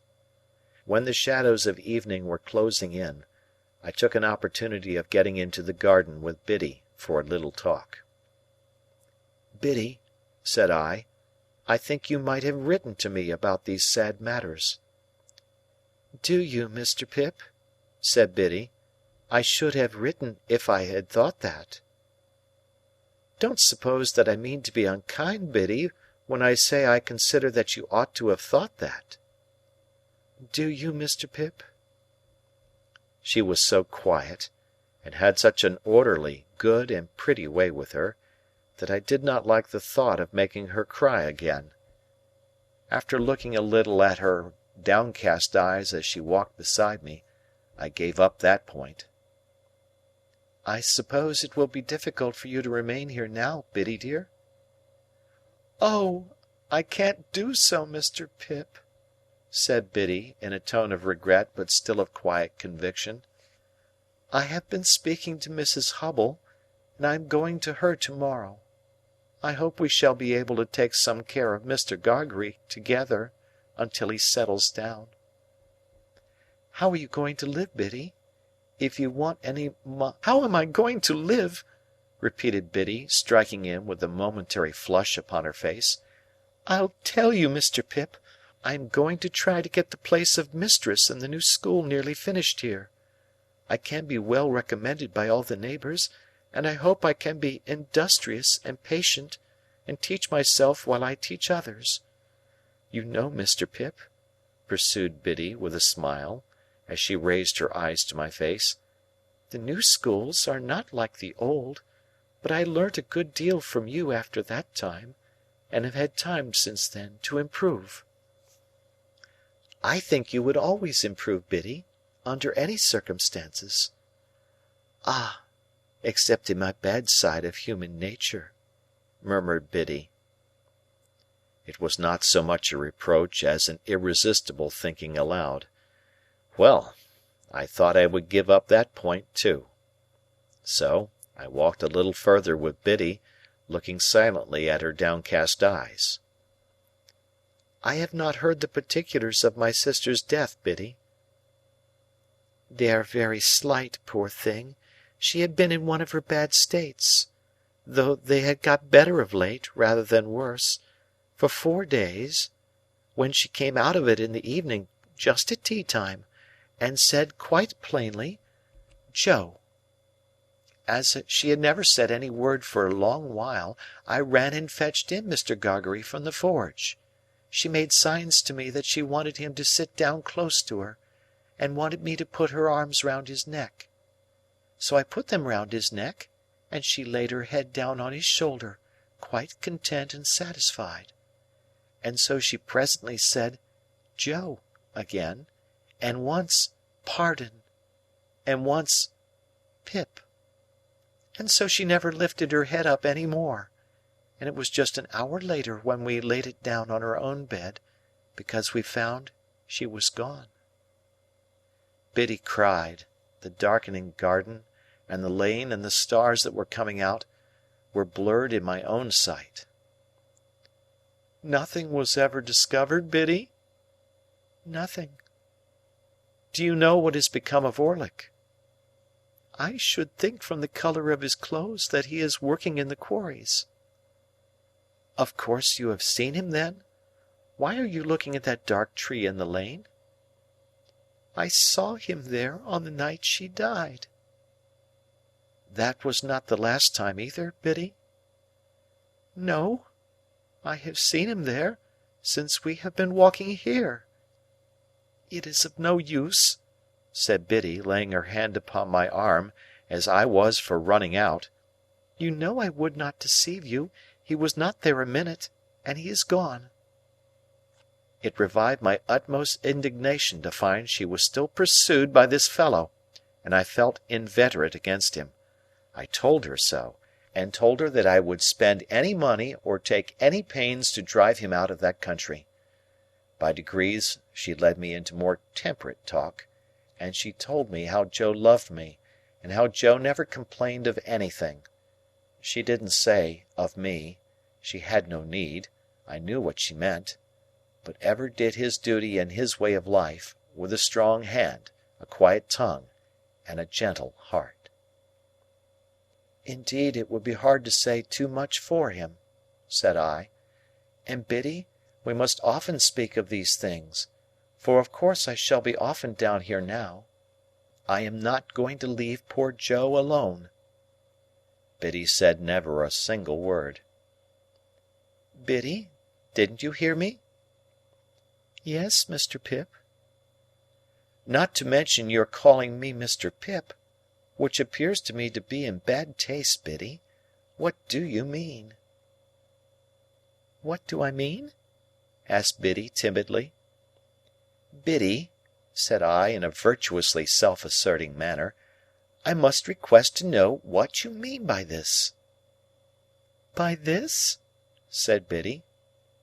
"Now don't echo," I retorted. "You used not to echo, Biddy." "Used not?" said Biddy. "Oh, Mr. Pip, used!" Well, I rather thought I would give up that point too. After another silent turn in the garden, I fell back on the main position. "Biddy," said I made a remark respecting my coming down here often to see Joe, which you received with a marked silence. Have the goodness, Biddy, to tell me why." "Are you quite sure then that you will come to see him often?" asked Biddy, stopping in the narrow garden walk, and looking at me under the stars with a clear and honest eye. "Oh, dear me!" said I, as if I found myself compelled to give up Biddy in despair. "This really is a very bad side of human nature. Don't say any more, if you please, Biddy. This shocks me very much." For which cogent reason I kept Biddy at a distance during supper, and when I went up to my own old little room, took as stately a leave of her as I could, in my murmuring soul, deemed reconcilable with the churchyard and the event of the day. As often as I was restless in the night, and that was every quarter of an hour, I reflected what an unkindness, what an injury, what an injustice Biddy had done me. Early in the morning I was to go. Early in the morning I was out, and looking in, unseen, at one of the wooden windows of the forge. There I stood, for minutes, looking at Joe, already at work with a glow of health and strength upon his face that made it show as if the bright sun of the life in store for him were shining on it. "Good-bye, dear Joe. No, don't wipe it off. For God's sake, give me your blackened hand. I shall be down soon and often." "Never too soon, sir," said Joe, "and never too often, Pip." Biddy was waiting for me at the kitchen door with a mug of new milk and a crust of bread. "Biddy," said I, when I gave her my hand at parting, "I am not angry, but I am hurt." "No, don't be hurt," she pleaded quite pathetically. "Let only me be hurt, if I have been ungenerous." Once more the mists were rising as I walked away. If they disclosed to me, as I suspect they did, that I should not come back, and that Biddy was quite right, all I can say is, they were quite right too. Chapter 36. Herbert and I went on from bad to worse, in the way of increasing our debts, looking into our affairs, leaving margins, and the like exemplary transactions, and time went on, whether or no, as he has a way of doing, and I came of age, in fulfilment of Herbert's prediction that I should do so before I knew where I was. Herbert himself had come of age 8 months before me. As he had nothing else than his majority to come into, the event did not make a profound sensation in Barnard's Inn, but we had looked forward to my 21st birthday with a crowd of speculations and anticipations, for we had both considered that my guardian could hardly help saying something definite on that occasion. I had taken care to have it well understood in Little Britain when my birthday was. On the day before it, I received an official note from Wemmick, informing me that Mr. Jaggers would be glad if I would call upon him at 5 in the afternoon of the auspicious day. This convinced us that something great was to happen, and threw me into an unusual flutter when I repaired to my guardian's office, a model of punctuality. In the outer office Wemmick offered me his congratulations, and incidentally rubbed the side of his nose with a folding piece of tissue paper that I liked the look of, but he said nothing respecting it, and motioned me with a nod into my guardian's room. It was November, and my guardian was standing before his fire, leaning his back against the chimney-piece, with his hands under his coat-tails. "Well, Pip," said he, "I must call you Mr. Pip to-day. Congratulations, Mr. Pip." We shook hands. He was always a remarkably short shaker, and I thanked him. "Take a chair, Mr. Pip," said my guardian. As I sat down, and he preserved his attitude and bent his brows at his boots, I felt at a disadvantage, which reminded me of that old time when I had been put upon a tombstone. The 2 ghastly casts on the shelf were not far from him, and their expression was as if they were making a stupid apoplectic attempt to attend to the conversation. "Now, my young friend," my guardian began, as if I were a witness in the box, "I am going to have a word or two with you." "If you please, sir." "What do you suppose," said Mr. Jaggers, bending forward to look at the ground, and then throwing his head back to look at the ceiling, "what do you suppose you are living at the rate of?" "At the rate of, sir?" "At," repeated Mr. Jaggers, still looking at the ceiling, "the rate of," and then looked all round the room, and paused with his pocket-handkerchief in his hand, half-way to his nose. I had looked into my affairs so often that I had thoroughly destroyed any slight notion I might ever have had of their bearings. Reluctantly, I confessed myself quite unable to answer the question. This reply seemed agreeable to Mr. Jaggers, who said, "I thought so," and blew his nose with an air of satisfaction. "Now, I have asked you a question, my friend," said Mr. Jaggers. "Have you anything to ask me?" "Of course it would be a great relief to me to ask you several questions, sir, but I remember your prohibition." "Ask one," said Mr. Jaggers. Is my benefactor to be made known to me today? No. Ask another. Is that confidence to be imparted to me soon? Waive that, a moment, said Mr. Jaggers, and ask another. I looked about me, but there appeared to be now no possible escape from the inquiry. Have I anything to receive, sir? On that, Mr. Jaggers said triumphantly, I thought we should come to it, and called to Wemmick to give him that piece of paper. Wemmick appeared, handed it in, and disappeared. Now, Mr. Pip, said Mr. Jaggers, attend if you please. You have been drawing pretty freely here. Your name occurs pretty often in Wemmick's cash book. But you are in debt, of course? I am afraid I must say yes, sir. You know you must say yes, don't you? Said Mr. Jaggers. Yes, sir. I don't ask you what you owe, because you don't know, and if you did know you wouldn't tell me, you would say less. Yes, yes, my friend, cried Mr. Jaggers, waving his forefinger to stop me as I made a show of protesting. It's likely enough that you think you wouldn't, but you would. You'll excuse me, but I know better than you. Now, take this piece of paper in your hand. You have got it? Very good. Now, unfold it and tell me what it is.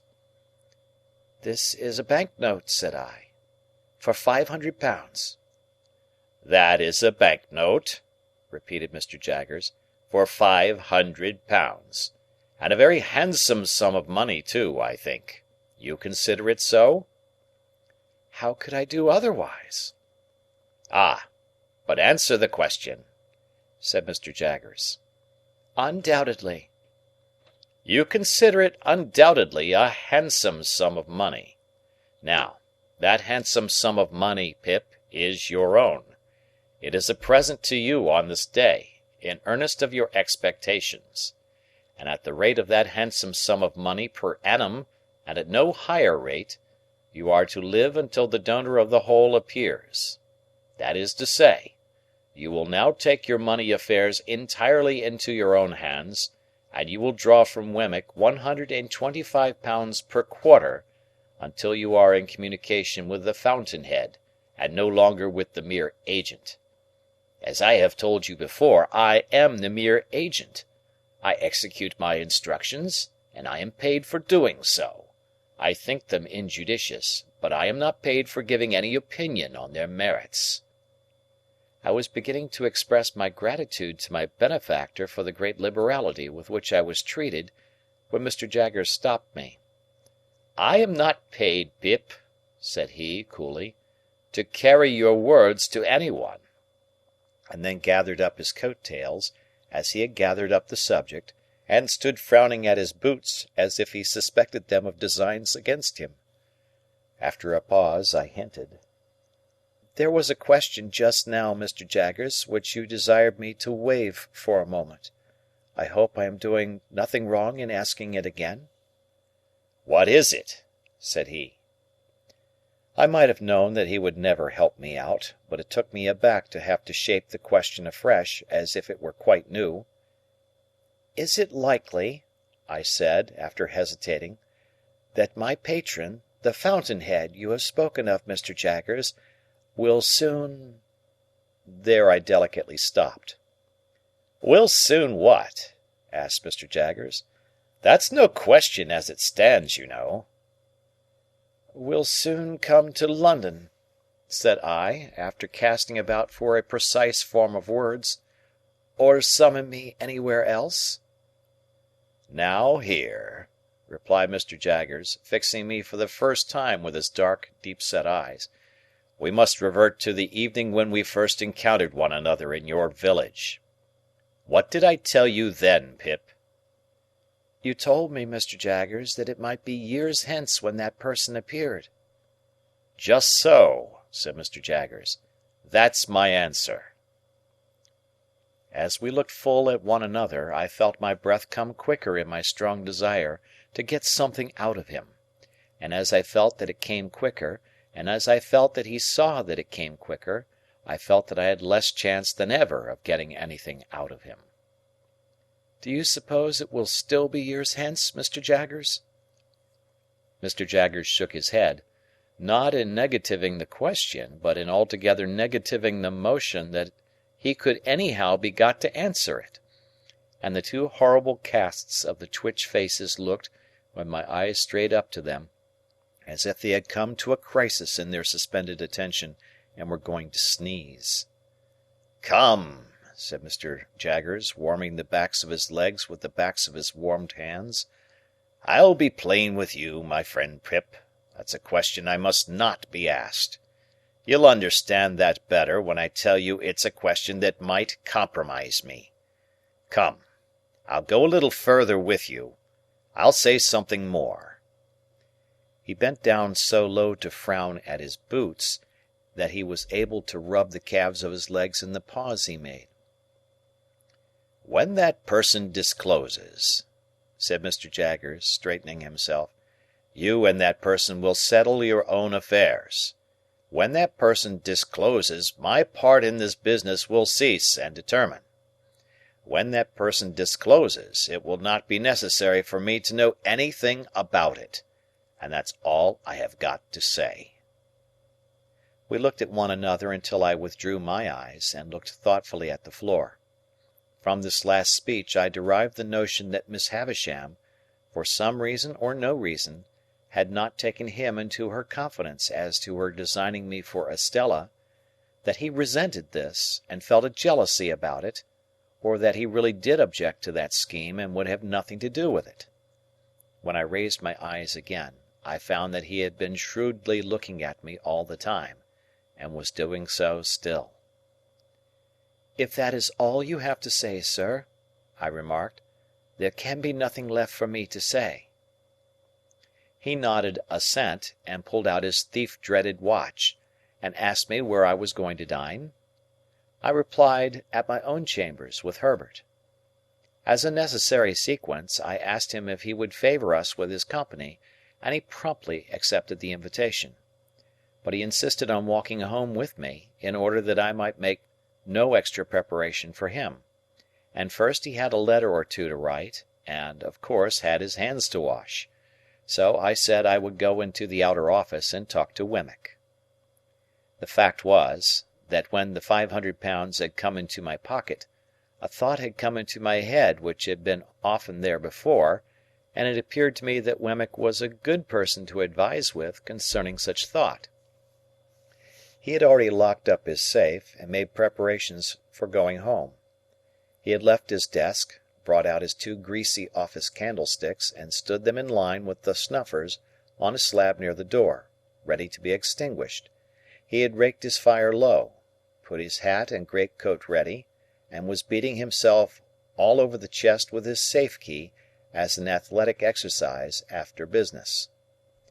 "Mr. Wemmick," said I want to ask your opinion. I am very desirous to serve a friend." Wemmick tightened his post-office and shook his head, as if his opinion were dead against any fatal weakness of that sort. "This friend," I pursued, "is trying to get on in commercial life, but has no money, and finds it difficult and disheartening to make a beginning. Now I want somehow to help him to a beginning." "With money down?" said Wemmick, in a tone drier than any sawdust.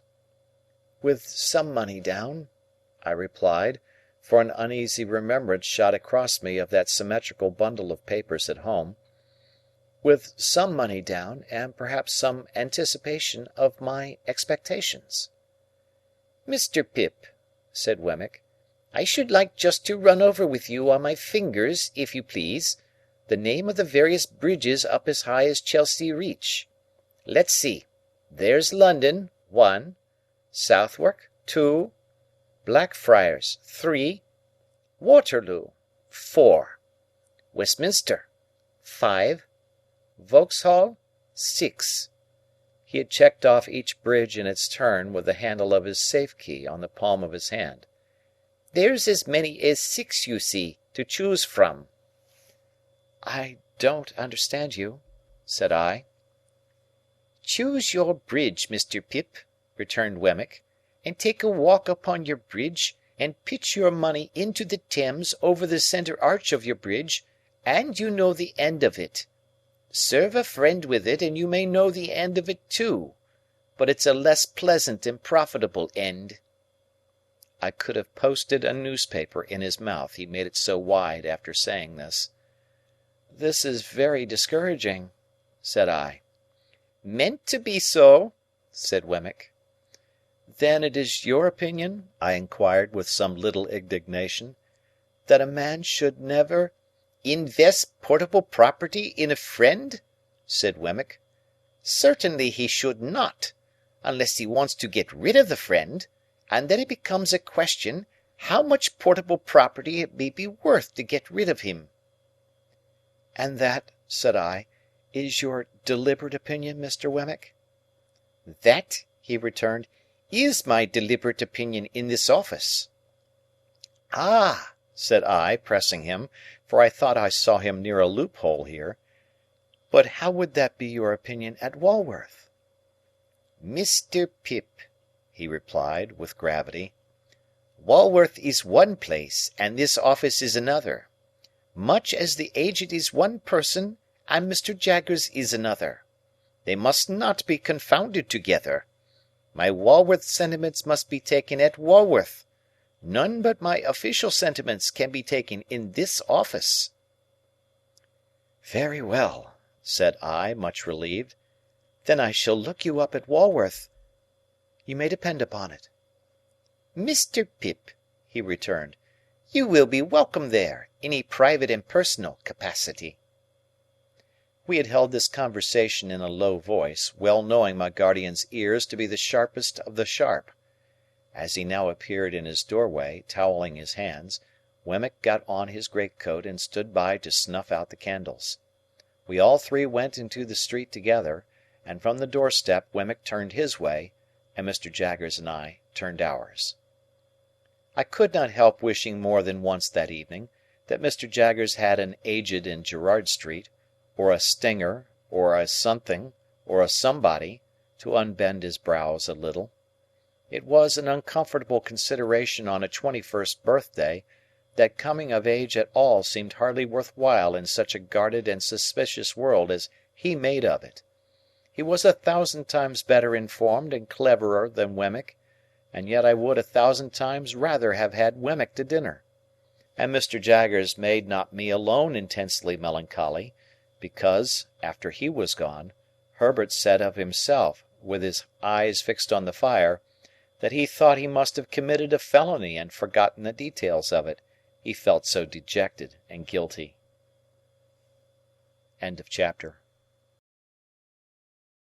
Chapter 37. Deeming Sunday the best day for taking Mr. Wemmick's Walworth sentiments, I devoted the next ensuing Sunday afternoon to a pilgrimage to the Castle. On arriving before the battlements, I found the Union Jack flying and the drawbridge up, but undeterred by this show of defiance and resistance, I rang at the gate, and was admitted in a most specific manner by the Aged.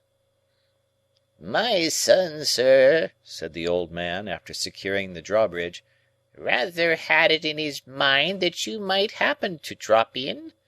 He left word that he would soon be home from his afternoon's walk. He is very regular in his walks, is my son.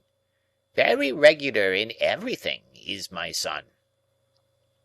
I nodded at the old gentleman as Wemmick himself might have nodded, and we went in and sat down by the fireside. "You made acquaintance with my son, sir," said the old man in his chirping way, while he warmed his hands at the blaze. "At his office, I expect?" I nodded.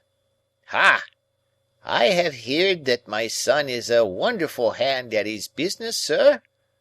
I nodded hard. "Yes, so they tell me. His business is the law?" I nodded harder.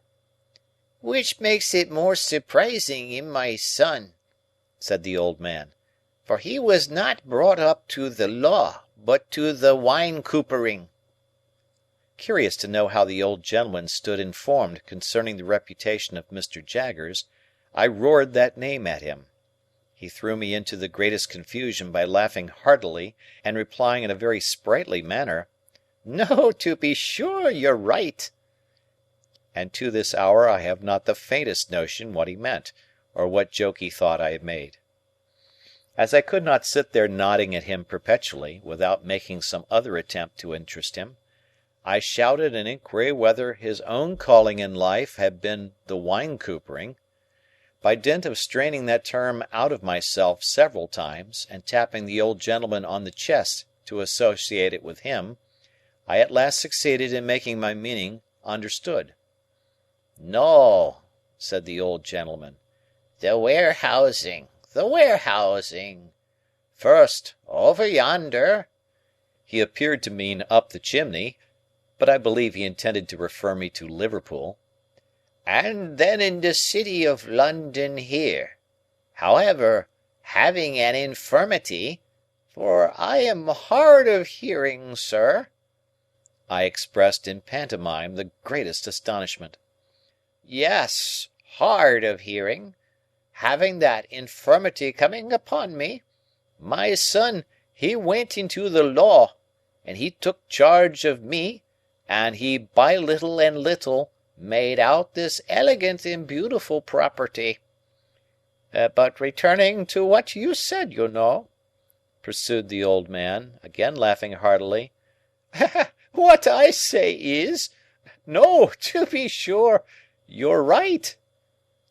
I was modestly wondering whether my utmost ingenuity would have enabled me to say anything that would have amused him half as much as this imaginary pleasantry, when I was startled by a sudden click in the wall on one side of the chimney, and the ghostly tumbling open of a little wooden flap with "John" upon it.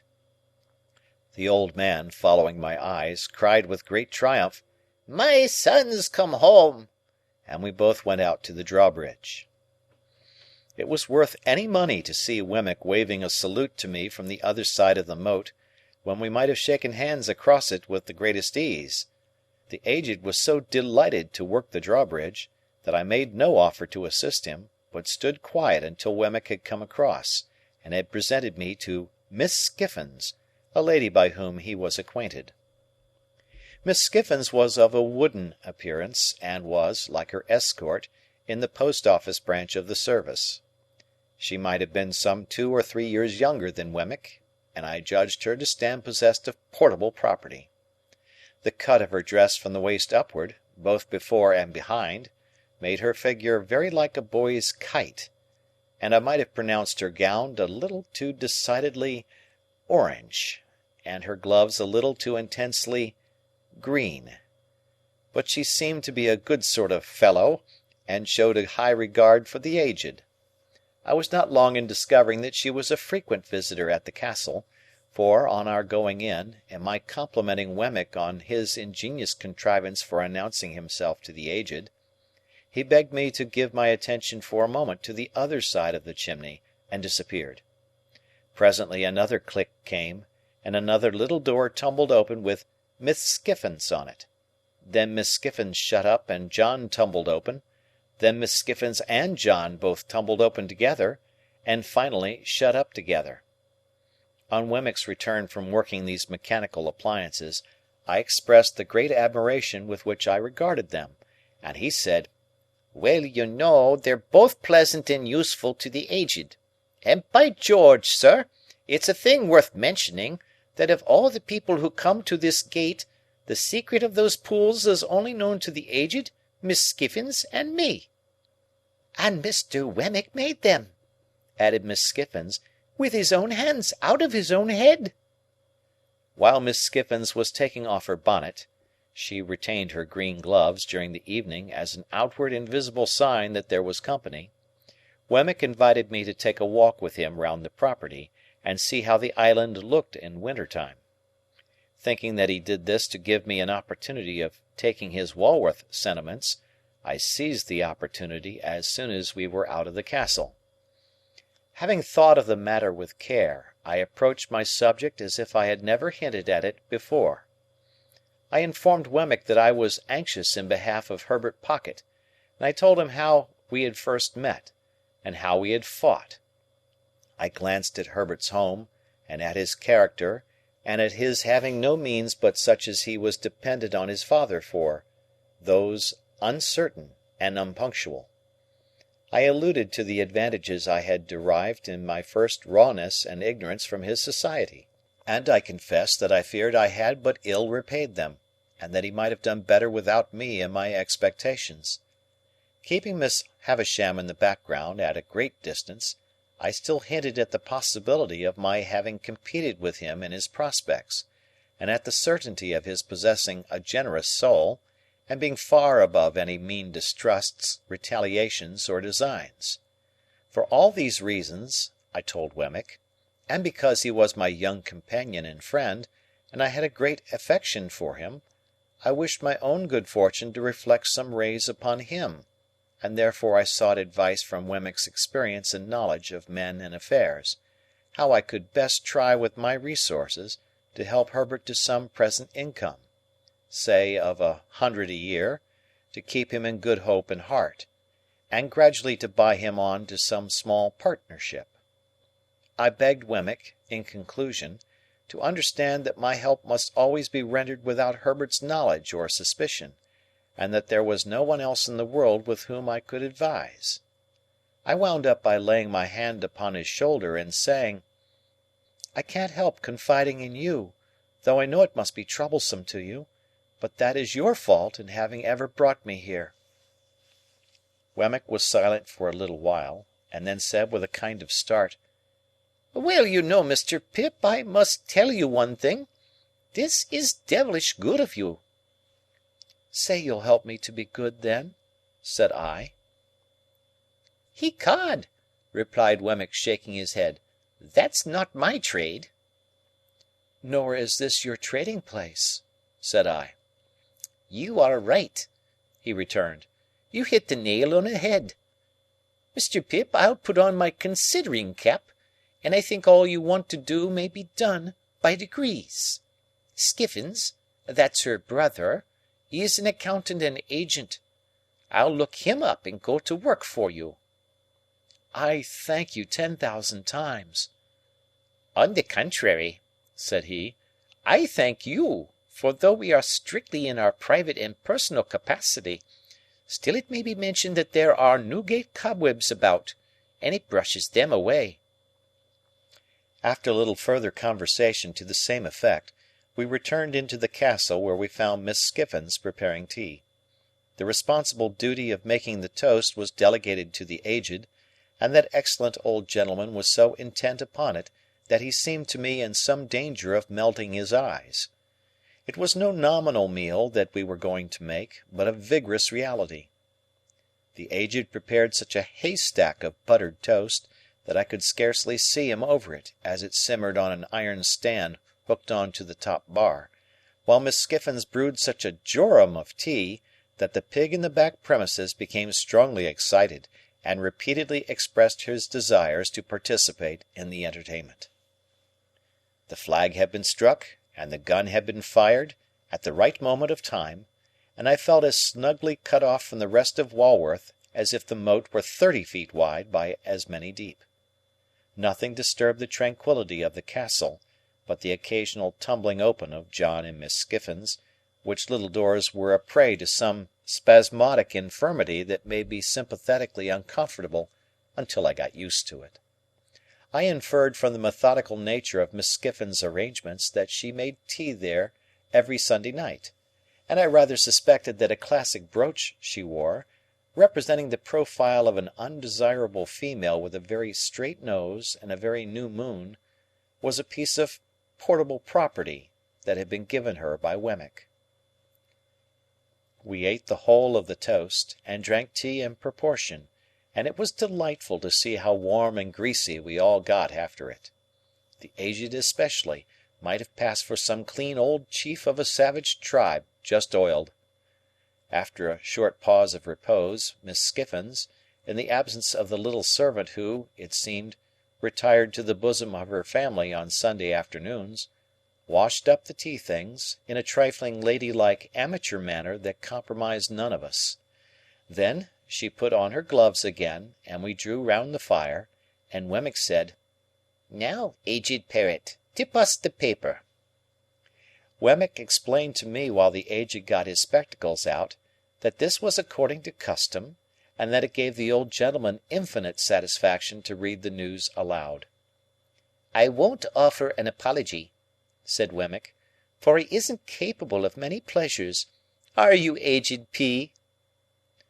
"All right, John, all right," returned the old man, seeing himself spoken to. "Only tip him a nod every now and then when he looks off his paper," said Wemmick, "and he'll be as happy as a king. We are all attention, Aged One." "All right, John, all right," returned the cheerful old man, so busy and so pleased that it really was quite charming. The Aged's reading reminded me of the classes at Mr. Wopsle's great aunt's, with a pleasanter peculiarity that it seemed to come through a keyhole. As he wanted the candles close to him, and as he was always on the verge of putting either his head or the newspaper into them, he required as much watching as a powder mill. But Wemmick was equally untiring and gentle in his vigilance, and the Aged read on, quite unconscious of his many rescues. Whenever he looked at us, we all expressed the greatest interest and amazement, and nodded until he resumed again. As Wemmick and Miss Skiffins sat side by side, and as I sat in a shadowy corner, I observed a slow and gradual elongation of Mr. Wemmick's mouth, powerfully suggestive of his slowly and gradually stealing his arm round Miss Skiffins' waist. In course of time I saw his hand appear on the other side of Miss Skiffins, but at that moment Miss Skiffins neatly stopped him with the green glove, unwound his arm again as if it were an article of dress, and with the greatest deliberation laid it on the table before her. Miss Skiffins' composure while she did this was one of the most remarkable sights I have ever seen, and if I could have thought the act consistent with abstraction of mind, I should have deemed that Miss Skiffins performed it mechanically. By and by, I noticed Wemmick's arm beginning to disappear again, and gradually fading out of view. Shortly afterwards, his mouth began to widen again. After an interval of suspense on my part that was quite enthralling and almost painful, I saw his hand appear on the other side of Miss Skiffins. Instantly, Miss Skiffins stopped it with the neatness of a placid boxer, took off that girdle or cestus as before, and laid it on the table.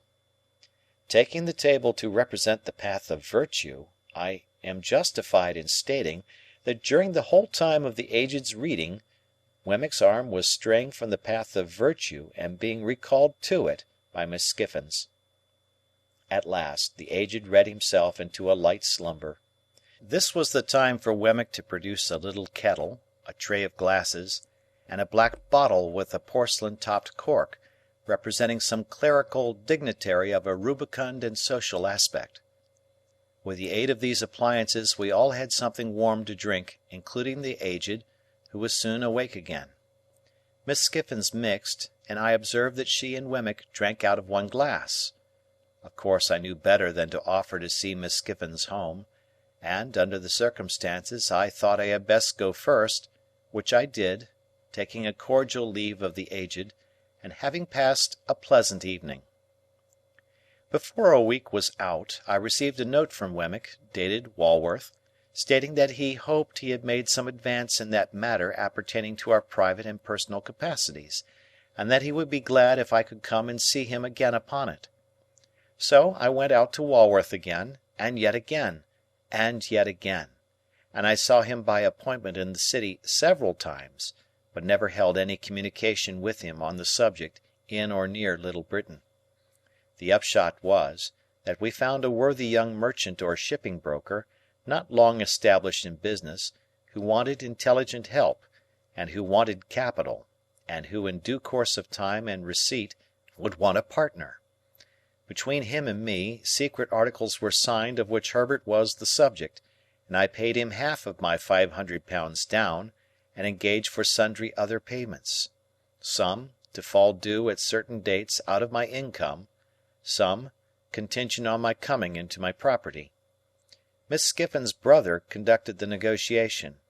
Wemmick pervaded it throughout, but never appeared in it. The whole business was so cleverly managed that Herbert had not the least suspicion of my hand being in it. I shall never forget the radiant face with which he came home one afternoon, and told me, as a mighty piece of news, of his having fallen in with one Clarriker, the young merchant's name, and of Clarriker's having shown an extraordinary inclination towards him, and of his belief that the opening had come at last. Day by day, as his hopes grew stronger and his face brighter, he must have thought me a more and more affectionate friend, for I had the greatest difficulty in restraining my tears of triumph when I saw him so happy. At length, the thing being done, and he having that day entered Clarriker's house, and he having talked to me for a whole evening in a flush of pleasure and success, I did really cry in good earnest when I went to bed, to think that my expectations had done some good to somebody. A great event in my life, the turning point of my life, now opens on my view. But, before I proceed to narrate it, and before I pass on to all the changes it involved, I must give one chapter to Estella. It is not much to give to the theme that so long filled my heart. End of chapter. Chapter 38. If that staid old house near the green at Richmond should ever come to be haunted when I am dead, it will be haunted surely by my ghost. Oh, the many, many nights and days through which the unquiet spirit within me haunted that house when Estella lived there! Let my body be where it would, my spirit was always wandering, wandering, wandering about that house. The lady with whom Estella was placed, Mrs. Brandley by name, was a widow, with one daughter several years older than Estella. The mother looked young, and the daughter looked old. The mother's complexion was pink, and the daughter's was yellow. The mother set up for frivolity, the daughter for theology. They were in what is called a good position, and visited, and were visited by, numbers of people. Little, if any, community of feeling subsisted between them and Estella, but the understanding was established that they were necessary to her, and that she was necessary to them. Mrs. Brandley had been a friend of Miss Havisham's before the time of her seclusion. In Mrs. Brandley's house, and out of Mrs. Brandley's house, I suffered every kind and degree of torture that Estella could cause me. The nature of my relations with her, which placed me on terms of familiarity without placing me on terms of favour, conduced to my distraction. She made use of me to tease other admirers, and she turned the very familiarity between herself and me to the account of putting a constant slight on my devotion to her. If I had been her secretary, steward, half-brother, poor relation, if I had been a younger brother of her appointed husband, I could not have seen to myself further from my hopes when I was nearest to her. The privilege of calling her by her name, and hearing her call me by mine became, under the circumstances, an aggravation of my trials, and while I think it likely that it almost maddened her other lovers, I know too certainly that it almost maddened me. She had admirers without end. No doubt my jealousy made an admirer of every one who went near her, for there were more than enough of them without that. I saw her often at Richmond, I heard of her often in town, and I used often to take her and the Brandleys on the water. There were picnics, fête days, plays, operas, concerts, parties, all sorts of pleasures, through which I pursued her, and they were all miseries to me. I never had 1 hour's happiness in her society, and yet my mind all round the 24 hours was harping on the happiness of having her with me unto death. Throughout this part of our intercourse, and it lasted, as will presently be seen, for what I then thought a long time, she habitually reverted to that tone which expressed that our association was forced upon us. There were other times when she would come to a sudden check in this tone, and in all her many tones, and would seem to pity me. "Pip, Pip," she said one evening, coming to such a check, when we sat apart at a darkening window of the house in Richmond, "will you never take warning?" "Of what?" "Of me. Warning not to be attracted by you, do you mean, Estella?" "Do I mean? If you don't know what I mean, you are blind." I should have replied that love was commonly reputed blind, but for the reason that I always was restrained, and this was not the least of my miseries, by a feeling that it was ungenerous to press myself upon her, when she knew that she could not choose but obey Miss Havisham. My dread always was, that this knowledge on her part laid me under a heavy disadvantage with her pride, and made me the subject of a rebellious struggle in her bosom.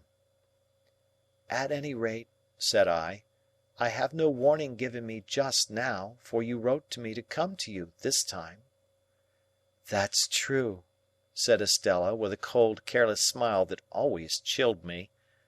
After looking at the twilight without, for a little while, she went on to say, "The time has come round when Miss Havisham wishes to have me for a day at Satis. You are to take me there, and bring me back, if you will. She would rather I did not travel alone, and objects to receiving my maid, for she has a sensitive horror of being talked of by such people. Can you take me?" "Can I take you, Estella?" "You can, then? The day after tomorrow, if you please. You are to pay all charges out of my purse. You hear the condition of your going?" "And must obey," said I.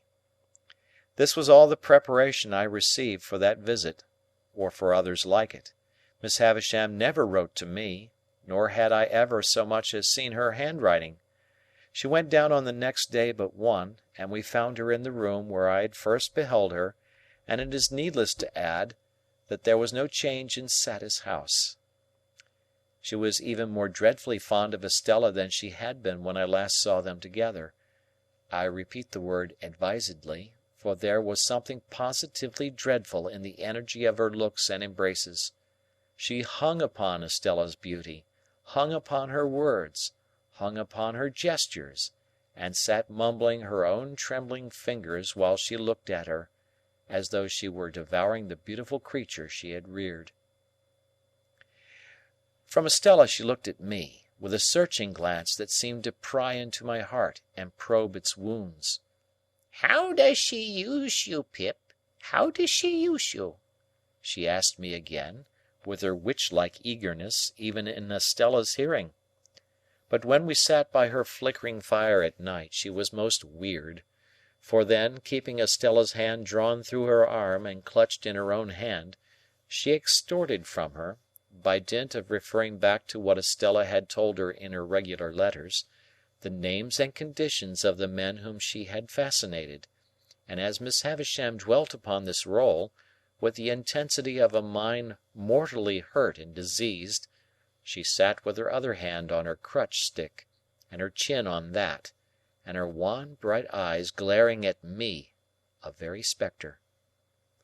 I saw in this, wretched though it made me, and bitter the sense of dependence and even of degradation that it awakened, I saw in this that Estella was set to wreak Miss Havisham's revenge on men, and that she was not to be given to me until she had gratified it for a term.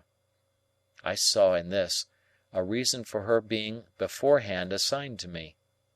Sending her out to attract and torment and do mischief, Miss Havisham sent her with the malicious assurance that she was beyond the reach of all admirers, and that all who stalked upon that cast were secured to lose. I saw in this that I, too, was tormented by a perversion of ingenuity, even while the prize was reserved for me. I saw in this the reason for my being staved off so long, and the reason for my late guardian's declining to commit himself to the formal knowledge of such a scheme. In a word, I saw in this Miss Havisham as I had her then and there before my eyes, and always had her before my eyes, and I saw in this the distinct shadow of the darkened and unhealthy house in which her life was hidden from the sun. The candles that lighted that room of hers were placed in sconces on the wall. They were high from the ground, and they burnt with the steady dullness of artificial light in air that is seldom renewed. As I looked round at them, and at the pale gloom they made, and at the stopped clock, and at the withered articles of bridal dress upon the table and the ground, and at her own awful figure with its ghostly reflection thrown large by the fire upon the ceiling and the wall, I saw in everything the construction that my mind had come to, repeated and thrown back to me. My thoughts passed into the great room across the landing where the table was spread, and I saw it there, as it were, in the falls of the cobwebs from the centrepiece, in the crawlings of the spiders on the cloth, in the tracks of the mice as they betook their little quickened hearts behind the panels, and in the gropings and pausings of the beetles on the floor. It happened on the occasion of this visit that some sharp words arose between Estella and Miss Havisham. It was the first time I had ever seen them opposed. We were seated by the fire, as just now described, and Miss Havisham still had Estella's arm drawn through her own, and still clutched Estella's hand in hers, when Estella gradually began to detach herself. She had shown a proud impatience more than once before, and had rather endured that fierce affection than accepted or returned it. "What?" said Miss Havisham, flashing her eyes upon her. "Are you tired of me?" "Only a little tired of myself," replied Estella, disengaging her arm, and moving to the great chimney-piece where she stood looking down at the fire. "Speak the truth, you ingrate!" cried Miss Havisham, passionately striking her stick upon the floor. "You are tired of me!" Estella looked at her with perfect composure, and again looked down at the fire. Her graceful figure and her beautiful face expressed a self-possessed indifference to the wild heat of the other that was almost cruel. "You stock and stone!" exclaimed Miss Havisham. "You cold, cold heart!" "What?" said Estella, preserving her attitude of indifference as she leaned against the great chimney-piece and only moving her eyes. "Do you reproach me for being cold? You?" "Are you not?" was the fierce retort. "You should know," said Estella. "I am what you have made me. Take all the praise, take all the blame, take all the success, take all the failure. In short, take me." "Oh, look at her, look at her!" cried Miss Havisham bitterly. "Look at her so hard and thankless, on the hearth where she was reared, where I took her into this wretched breast when it was first bleeding from its stabs, and where I have lavished years of tenderness upon her." "At least I was no party to the compact," said Estella, "for if I could walk and speak when it was made, it was as much as I could do. But what would you have? You have been very good to me, and I owe everything to you. What would you have?" "Love," replied the other. "You have it." "I have not," said Miss Havisham. "Mother by adoption," retorted Estella, never departing from the easy grace of her attitude, never raising her voice as the other did, never yielding either to anger or tenderness. "Mother by adoption, I have said that I owe everything to you. All I possess is freely yours. All that you have given me is at your command to have again. Beyond that, I have nothing. And if you ask me to give you what you never gave me, my gratitude and duty cannot do impossibilities." "Did I never give her love?" cried Miss Havisham, turning wildly to me. "Did I never give her a burning love, inseparable from jealousy at all times, and from sharp pain, while she speaks thus to me? Let her call me mad! Let her call me mad!" "Why should I call you mad?" returned Estella. "I, of all people. Does anyone live who knows what set purposes you have, half as well as I do? Does anyone live who knows what a steady memory you have, half as well as I do? I who have sat on this same hearth, on the little stool that is even now beside you there, learning your lessons and looking up into your face, when your face was strange and frightened me." Soon forgotten, moaned Miss Havisham. Time soon forgotten. No, not forgotten, retorted Estella. Not forgotten, but treasured up in my memory. When have you found me false to your teaching? When have you found me unmindful of your lessons? When have you found me giving admission here, she touched her bosom with her hand, to anything that you excluded? Be just to me. So proud, moaned Miss Havisham, pushing away her grey hair with both her hands. Who taught me to be proud? Returned Estella. Who praised me when I learnt my lesson? So hard, moaned Miss Havisham with her former action. Who taught me to be hard? Returned Estella. Who praised me when I learnt my lesson? But to be proud and hard to me! Miss Havisham quite shrieked as she stretched out her arms. Estella! Estella! Estella! To be proud and hard to me! Estella looked at her for a moment with a kind of calm wonder, but was not otherwise disturbed. When the moment was past, she looked down at the fire again. I cannot think, said Estella, raising her eyes after a silence, why you should be so unreasonable when I come to see you after a separation. I have never forgotten your wrongs and their causes.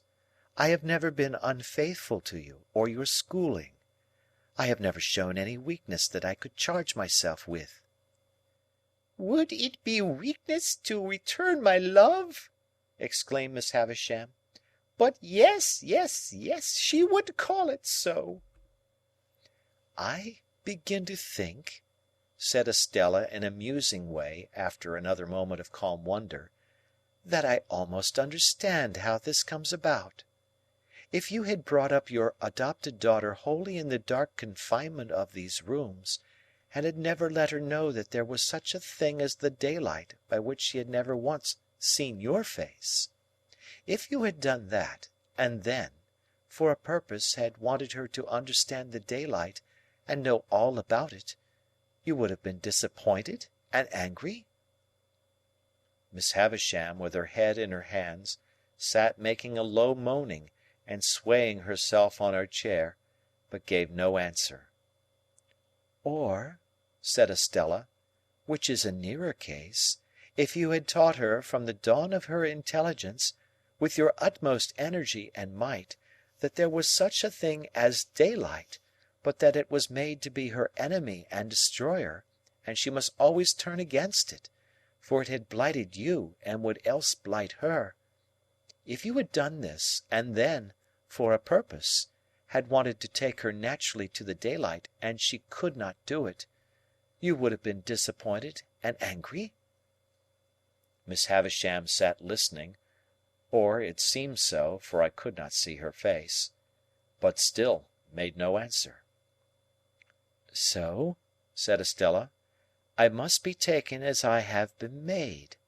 The success is not mine, the failure is not mine, but the two together make me.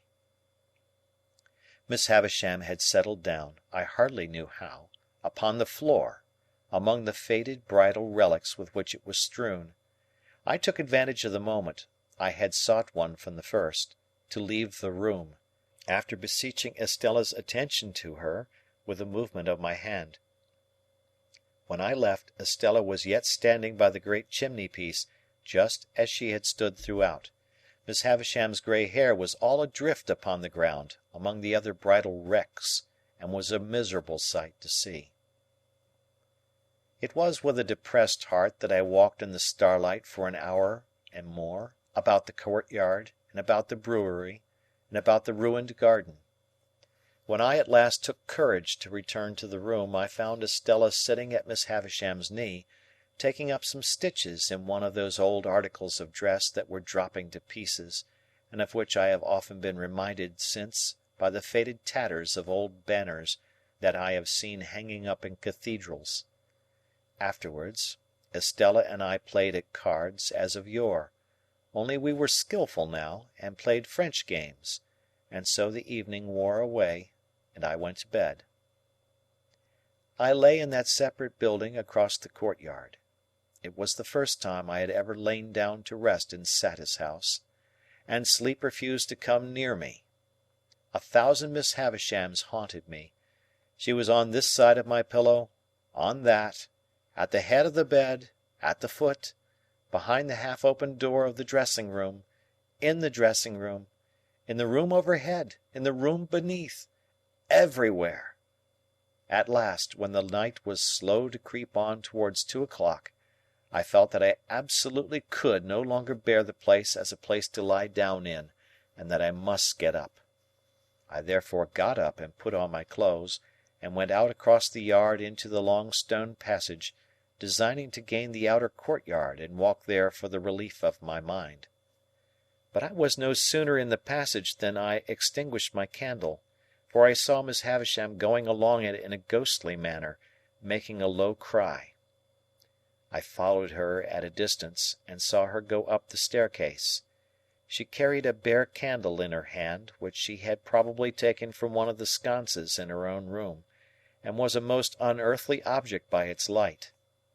Standing at the bottom of the staircase, I felt the mildewed air of the feast chamber, without seeing her open the door, and I heard her walking there, and so across into her own room, and so across again into that, never ceasing the low cry. After a time, I tried in the dark both to get out and to go back, but I could do neither until some streaks of day strayed in and showed me where to lay my hands. During the whole interval, whenever I went to the bottom of the staircase, I heard her footstep, saw her light pass above, and heard her ceaseless low cry. Before we left next day, there was no revival of the difference between her and Estella, nor was it ever revived on any similar occasion, and there were 4 similar occasions, to the best of my remembrance. Nor did Miss Havisham's manner towards Estella in any wise change, except that I believed it to have something like fear infused among its former characteristics. It is impossible to turn this leaf of my life without putting Bentley Drummle's name upon it, or I would, very gladly. On a certain occasion when the Finches were assembled in force, and when good feeling was being promoted in the usual manner, by nobody's agreeing with anybody else, the presiding Finch called the Grove to order, forasmuch as Mr. Drummle had not yet toasted a lady, which, according to the solemn constitution of the society, it was the brute's turn to do that day. I thought I saw him leer in an ugly way at me while the decanters were going round, but as there was no love lost between us, that might easily be. What was my indignant surprise when he called upon the company to pledge him to Estella! "Estella who?" said I. "Never you mind," retorted Drummle. "Estella of where?" said I. "You are bound to say of where," which he was, as a Finch. "Of Richmond, gentlemen," said Drummle, putting me out of the question, "and a peerless beauty." Much he knew about peerless beauties, a mean, miserable idiot, I whispered Herbert. "I know that lady," said Herbert across the table, when the toast had been honoured. "Do you?" said Drummle. "And so do I," I added, with a scarlet face. "Do you?" said Drummle. "O Lord!" This was the only retort, except glass or crockery, that the heavy creature was capable of making, but I became as highly incensed by it as if it had been barbed with wit, and I immediately rose in my place, and said that I could not but regard it as being like the Honourable Finch's impudence to come down to that grove (we always talked about coming down to that grove, as a neat parliamentary turn of expression), down to that grove, proposing a lady of whom he knew nothing. Mr. Drummle, upon this, starting up, demanded what I meant by that, whereupon I made him the extreme reply that I believed he knew where I was to be found. Whether it was possible in a Christian country to get on without blood, after this, was a question on which the Finches were divided. The debate upon it grew so lively indeed, that at least 6 more honourable members told 6 more, during the discussion, that they believed they knew where they were to be found. However, it was decided at last, the Grove being a court of honour, that if Mr. Drummle would bring never so slight a certificate from the lady, importing that he had the honour of her acquaintance, Mr. Pip must express his regret, as a gentleman and a Finch, for having been betrayed into a warmth which. Next day was appointed for the production, lest our honour should take cold from delay, and next day Drummle appeared with a polite little avowal in Estella's hand that she had had the honour of dancing with him several times. This left me no course but to regret that I had been betrayed into a warmth which, and on the whole to repudiate, as untenable, the idea that I was to be found anywhere. Drummle and I then sat snorting at one another for an hour, while the Grove engaged in indiscriminate contradiction, and finally the promotion of good feeling was declared to have gone ahead at an amazing rate. I tell this lightly, but it was no light thing to me, for I cannot adequately express what pain it gave me to think that Estella should show any favour to a contemptible, clumsy, sulky booby, so very far below the average. To the present moment, I believe it to have been referable to some pure fire of generosity and disinterestedness in my love for her, that I could not endure the thought of her stooping to that hound. No doubt I should have been miserable whomsoever she had favoured, but a worthier object would have caused me a different kind and degree of distress. It was easy for me to find out, and I did soon find out, that Drummle had begun to follow her closely, and that she allowed him to do it. A little while, and he was always in pursuit of her, and he and I crossed one another every day. He held on, in a dull, persistent way, and Estella held him on, now with encouragement, now with discouragement, now almost flattering him, now openly despising him, now knowing him very well, now scarcely remembering who he was. The Spider, as Mr. Jaggers had called him, was used to lying in wait, however, and had the patience of his tribe. Added to that, he had a blockhead confidence in his money and in his family greatness, which sometimes did him good service, almost taking the place of concentration and determined purpose. So the Spider, doggedly watching Estella, outwatched many brighter insects, and would often uncoil himself and drop at the right nick of time. At a certain assembly ball at Richmond (there used to be assembly balls at most places then), where Estella had outshone all other beauties, this blundering Drummle so hung about her, and with so much toleration on her part, that I resolved to speak to her concerning him. I took the next opportunity, which was when she was waiting for Mrs. Blandley to take her home, and was sitting apart among some flowers, ready to go. I was with her, for I almost always accompanied them to and from such places. "Are you tired, Estella?" "Rather, Pip." "You should be." "Say rather, I should not be, for I have my letter to Satis House to write, before I go to sleep." "Recounting to-night's triumph?" said I. "Surely a very poor one, Estella." "What do you mean? I didn't know there had been any." "Estella," said I, "do look at that fellow in the corner yonder, who is looking over here at us." "Why should I look at him?" returned Estella, with her eyes on me instead. "What is there in that fellow in the corner yonder, to use your words, that I need look at?" "Indeed, that is the very question I want to ask you," said I, "for he has been hovering about you all night." "Moths and all sorts of ugly creatures," replied Estella, with a glance towards him, "hover about a lighted candle. Can the candle help it?" "No," I returned, "but cannot the Estella help it?" "Well," said she, laughing after a moment, "perhaps. Yes, anything you like. But, Estella, do hear me speak. It makes me wretched that you should encourage a man so generally despised as Drummle. You know he is despised." "Well?" said she. "You know he is as ungainly within as without, a deficient, ill-tempered, lowering, stupid fellow." "Well?" said she.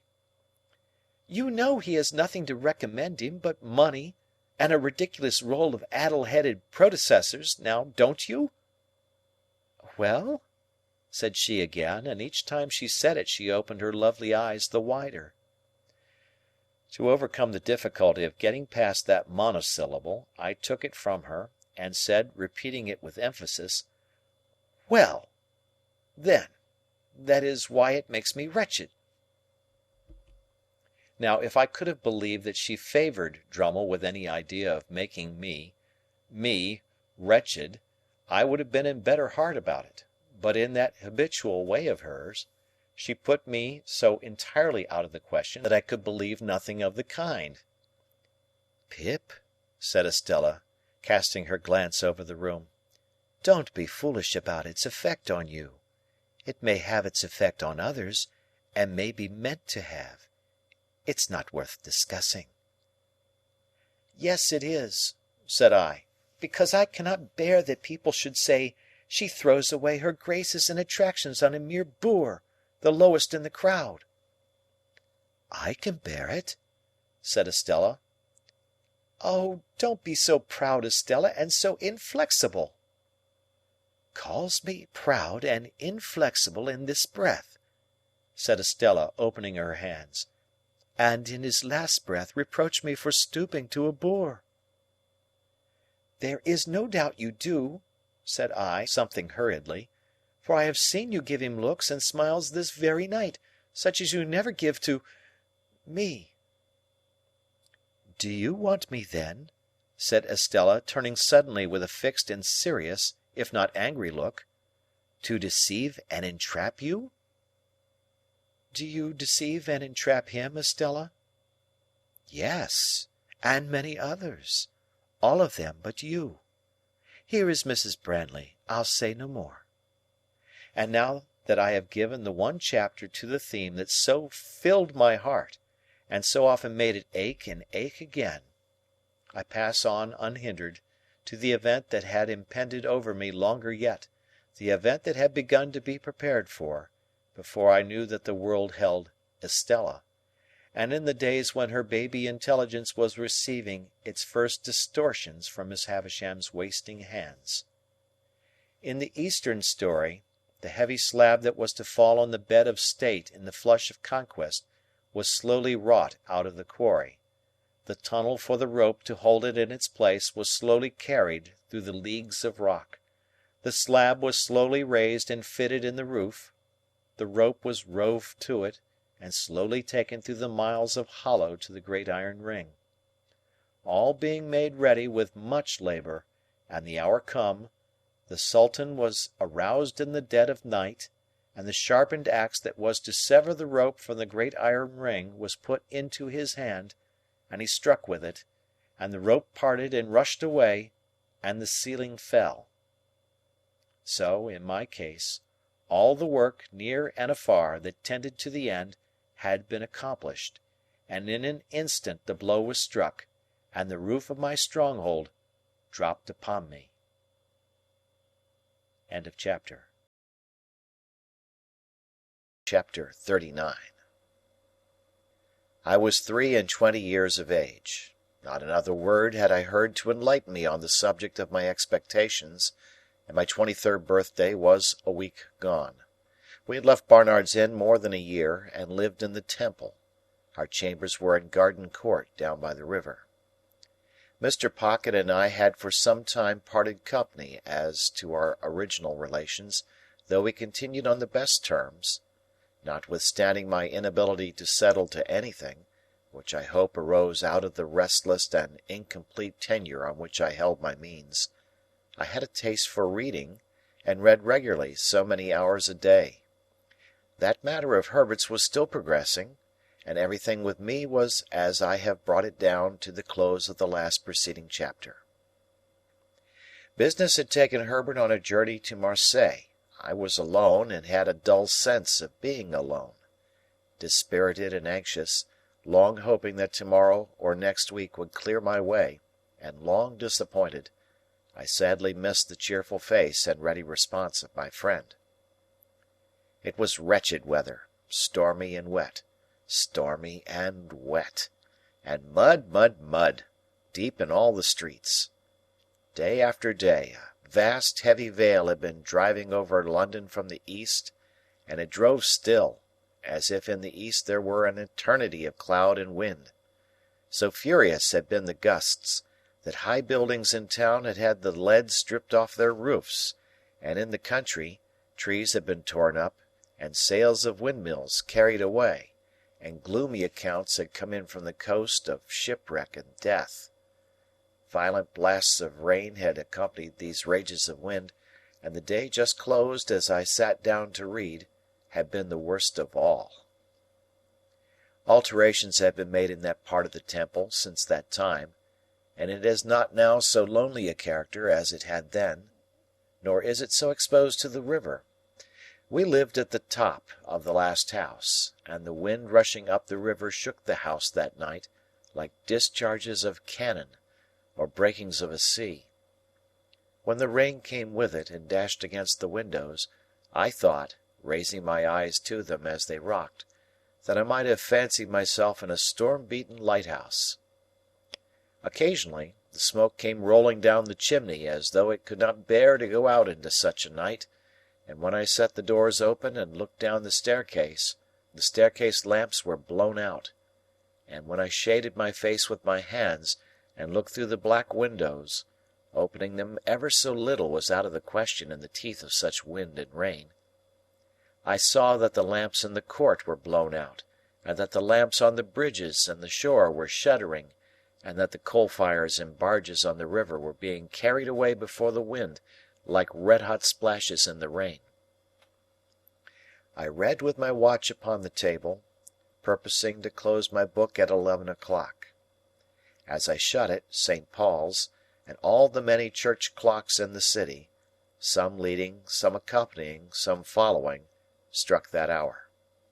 The sound was curiously flawed by the wind, and I was listening and thinking how the wind assailed and tore it, when I heard a footstep on the stair.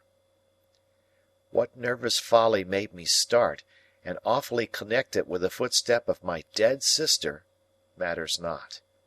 It was past in a moment, and I listened again and heard the footstep stumble in coming on. Remembering then that the staircase lights were blown out, I took up my reading lamp and went out to the stair-head. Whoever was below had stopped on seeing my lamp, for all was quiet. "There is someone down there, is there not?" I called out, looking down.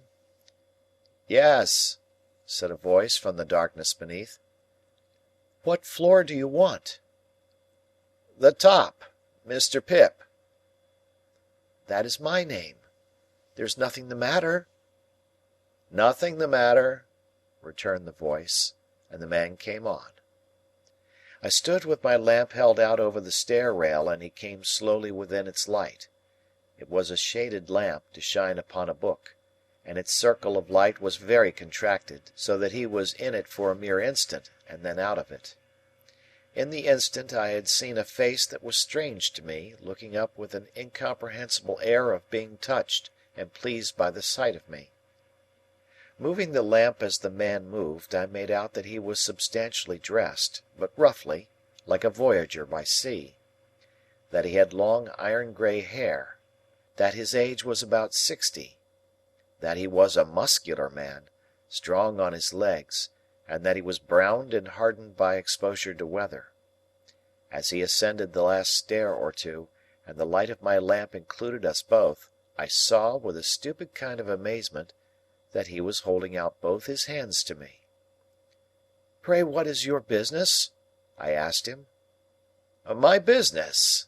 he repeated, pausing. "Ah, yes. I will explain my business, by your leave." Do you wish to come in?" "Yes," he replied, "I wish to come in, master." I had asked him the question inhospitably enough, for I resented the sort of bright and gratified recognition that still shone in his face. I resented it, because it seemed to imply that he expected me to respond to it. But I took him into the room I had just left, and having set the lamp on the table, asked him as civilly as I could to explain himself. He looked about him with the strangest air, an air of wondering pleasure, as if he had some part in the things he admired. And he pulled off a rough outer coat and his hat. Then I saw that his head was furrowed and bald, and that the long iron-grey hair grew only on its sides. But I saw nothing that in the least explained him. On the contrary, I saw him next moment once more holding out both his hands to me. "What do you mean?" said I, half expecting him to be mad. He stopped in his looking at me, and slowly rubbed his right hand over his head. "It's disappointing to a man," he said, in a coarse, broken voice, "arter having looked forward so distant and come so fur. But you're not to blame for that. Neither on us is to blame for that. I'll speak in half a minute. Give me half a minute, please." He sat down on a chair that stood before the fire, and covered his forehead with his large brown Venice hands. I looked at him attentively then, and recoiled a little from him, but I did not know him. "There's no one nigh," said he, looking over his shoulder. "Is there?" "Why do you, a stranger coming into my rooms at this time of night, ask that question?"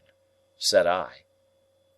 "You're a game one," he returned, shaking his head at me with a deliberate affection, at once most unintelligible and most exasperating.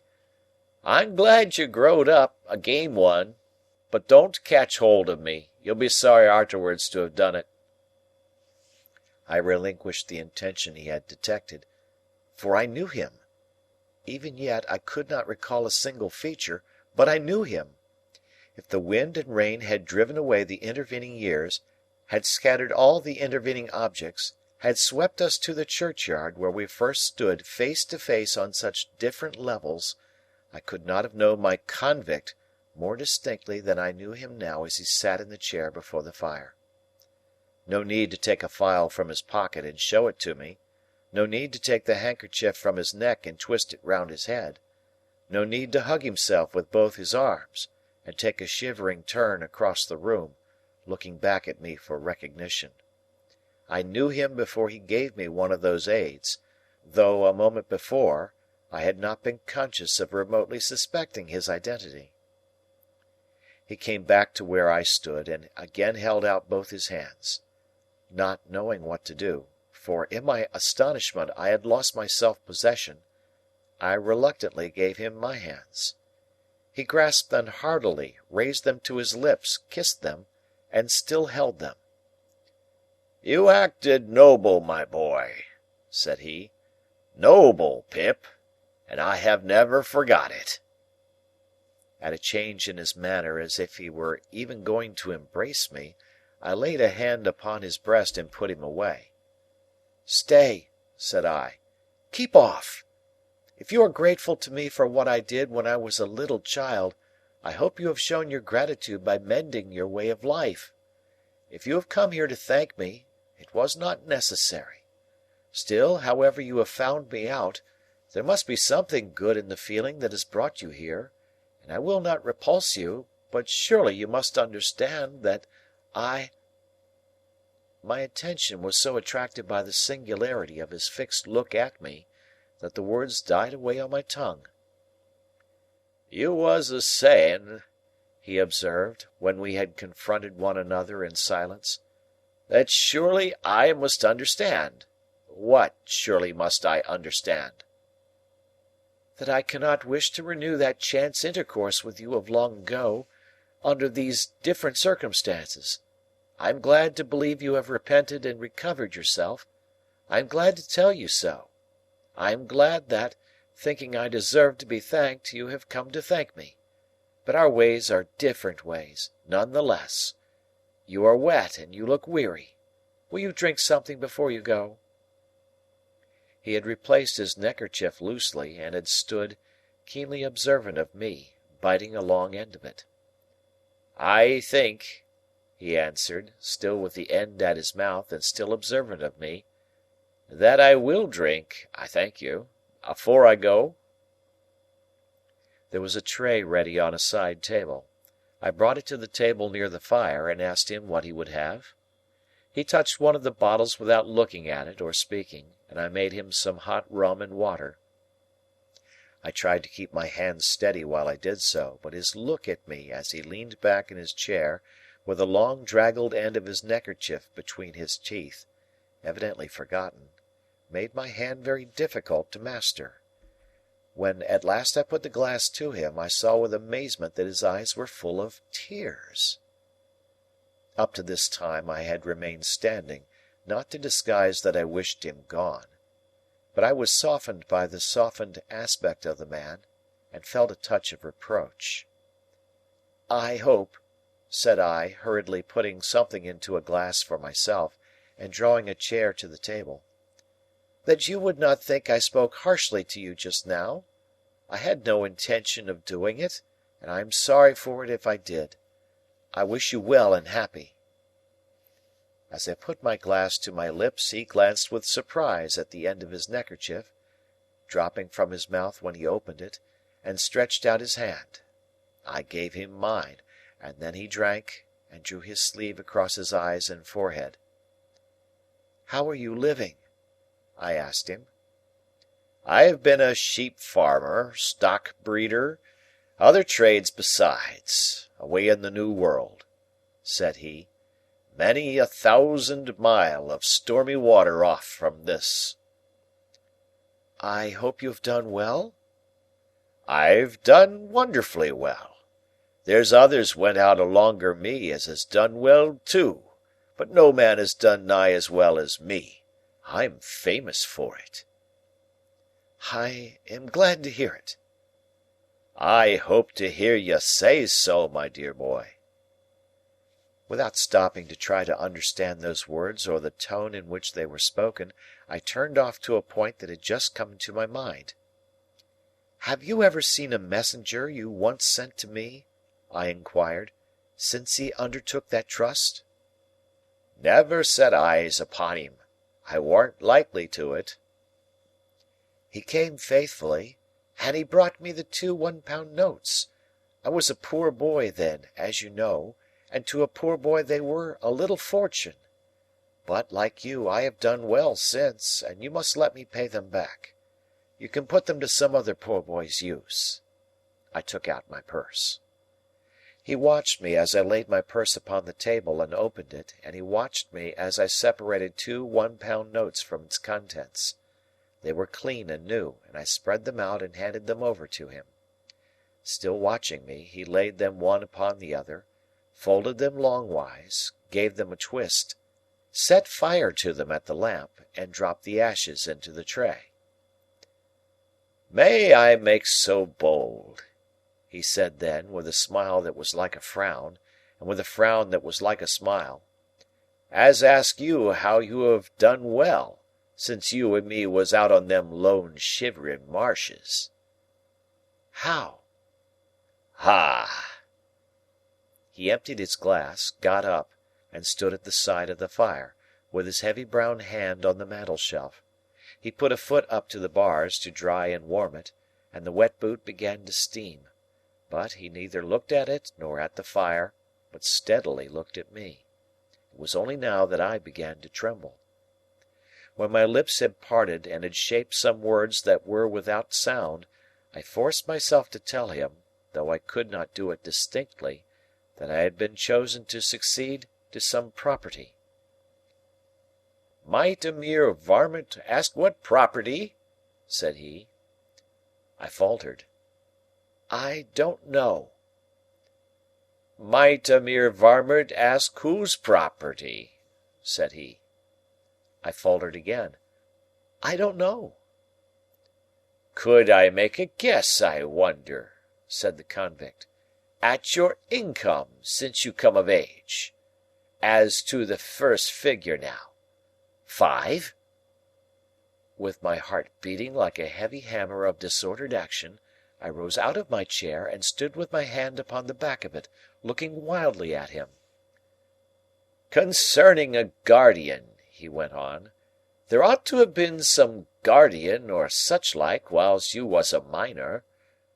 Some lawyer, maybe. As to the first letter of that lawyer's name now, would it be J?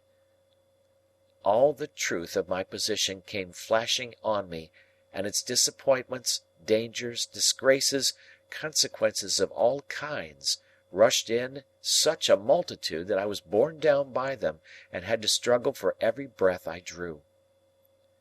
Put it, he resumed, as the employer of that lawyer whose name begun with a J, and might be Jaggers. Put it as he had come oversea to Portsmouth, and had landed there, and had wanted to come on to you. However you have found me out, you says just now. Well, however did I find you out? Why, I wrote from Portsmouth to a person in London for particulars of your address. That person's name? Why, Wemmick. I could not have spoken one word, though it had been to save my life. I stood, with a hand on the chair back and a hand on my breast, where I seemed to be suffocating. I stood so, looking wildly at him, until I grasped at the chair, when the room began to surge and turn. He caught me, drew me to the sofa, put me up against the cushions, and bent on one knee before me, bringing the face that I now well remembered, and that I shuddered at, very near to mine. Yes, Pip, dear boy, I've made a gentleman on you. It's me what has done it. I swore that time, sure as ever I earned a guinea, that guinea should go to you. I swore afterwards, sure as ever I speculated and got rich, you should get rich. I lived rough, that you should live smooth. I worked hard, that you should be above work. What odds, dear boy? Do I tell it for you to feel an obligation? Not a bit. I tell it for you to know as that there hunted dunghill dog what you kept life in, got his head so high that he could make a gentleman, and Pip, you're him. The abhorrence in which I held the man, the dread I had of him, the repugnance with which I shrank from him, could not have been exceeded if he had been some terrible beast. Look'ee here, Pip, I'm your second father. You're my son, more to me nor any son. I put away money, only for you to spend. When I was a hired-out shepherd in a solitary hut, not seeing no faces but faces of sheep till I half forgot what men's and women's faces was like, I seen yourn. I drops my knife many a time in that hut when I was a-eating my dinner or my supper, and I says, here's the boy again, looking at me whiles I eats and drinks. I see you there a many times, as plain as ever I see you on them misty marshes. Lord strike me dead, I says each time, and I goes out in the air to say it under the open heavens. But what, if I gets liberty and money, I'll make that boy a gentleman. And I done it. Why, look at you, dear boy. Look at these here lodgings o' yourn, fit for a lord. A lord! Ha! You shall show money with lords for wagers, and beat 'em. In his heat and triumph, and in his knowledge that I had been nearly fainting, he did not remark on my reception of all this. It was the one grain of relief I had. Look'ee here, he went on, taking my watch out of my pocket, and turning towards him a ring on my finger, while I recoiled from his touch as if he had been a snake. A golden and a beauty! That's a gentleman's, I hope. A diamond all set round with rubies. That's a gentleman's, I hope. Look at your linen, fine and beautiful. Look at your clothes, better ain't to be got. And your books, too. turning his eyes round the room, "mounting up on their shelves by hundreds. And you read 'em, don't you? I see you've been a reading of 'em when I come in. Ha ha ha! You shall read 'em to me, dear boy. And if they're in foreign languages what I don't understand, I shall be just as proud as if I did." Again he took both my hands and put them to his lips, while my blood ran cold within me. "Don't you mind talking, Pip," said he, after again drawing his sleeve over his eyes and forehead, as the click came in his throat which I well remembered, and he was all the more horrible to me that he was so much in earnest.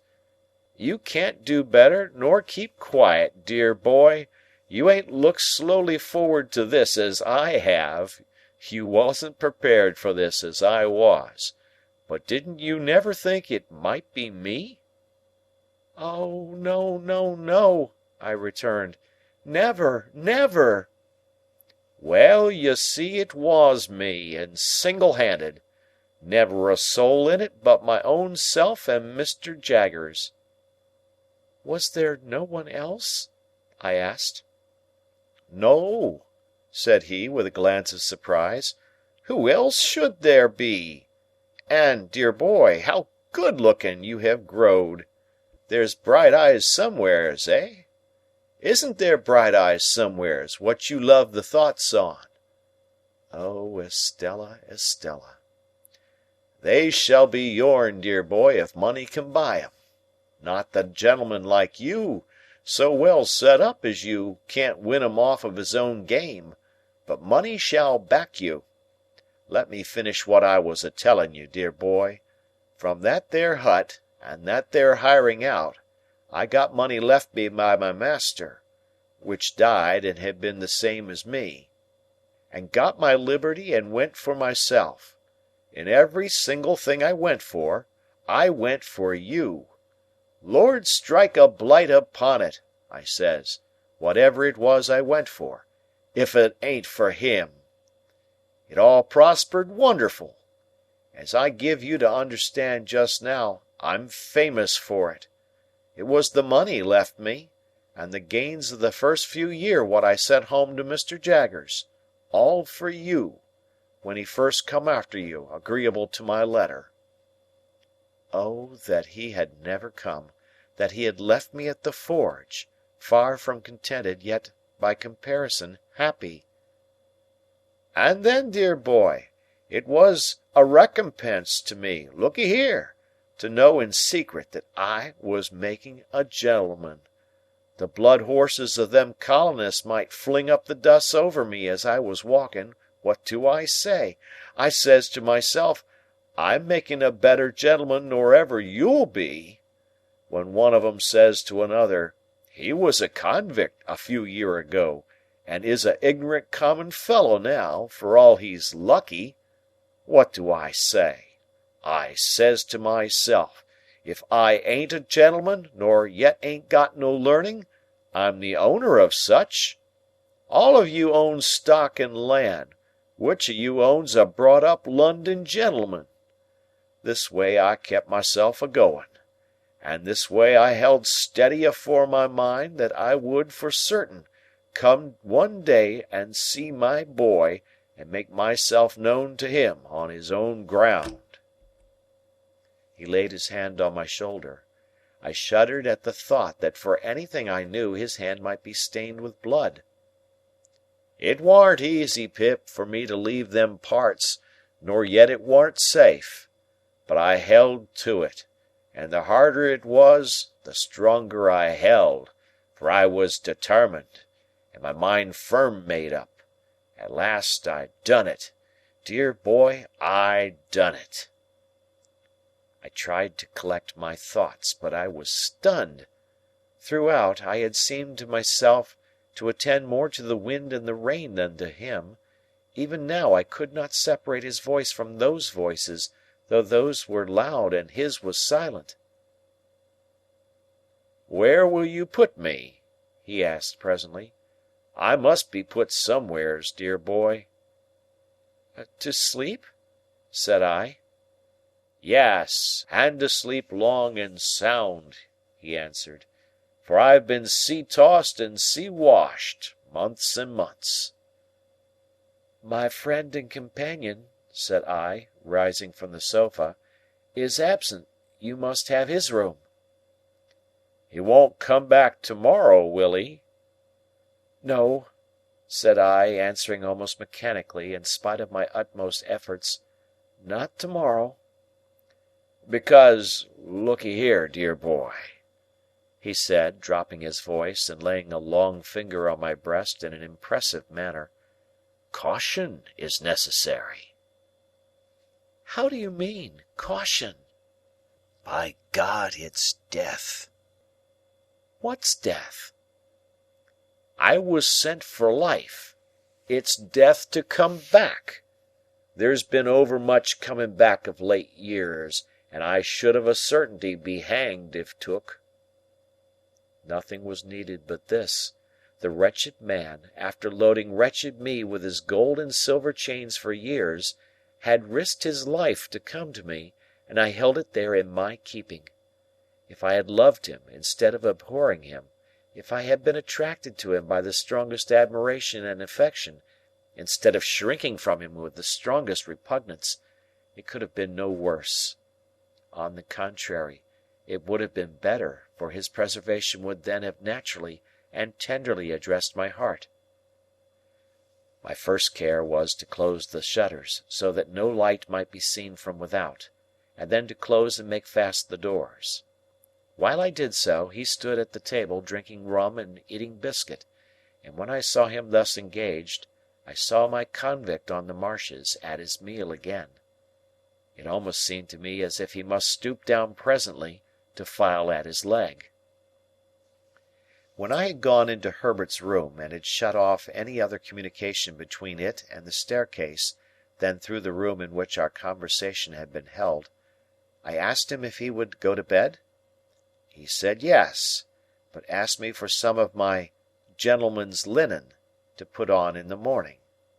I brought it out and laid it ready for him, and my blood again ran cold when he again took me by both hands to give me good night.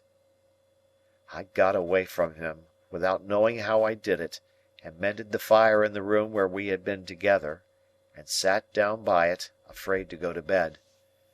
For an hour or more I remained too stunned to think, and it was not until I began to think that I began fully to know how wrecked I was, and how the ship in which I had sailed was gone to pieces.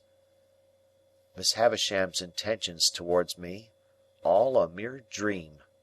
Estella not designed for me.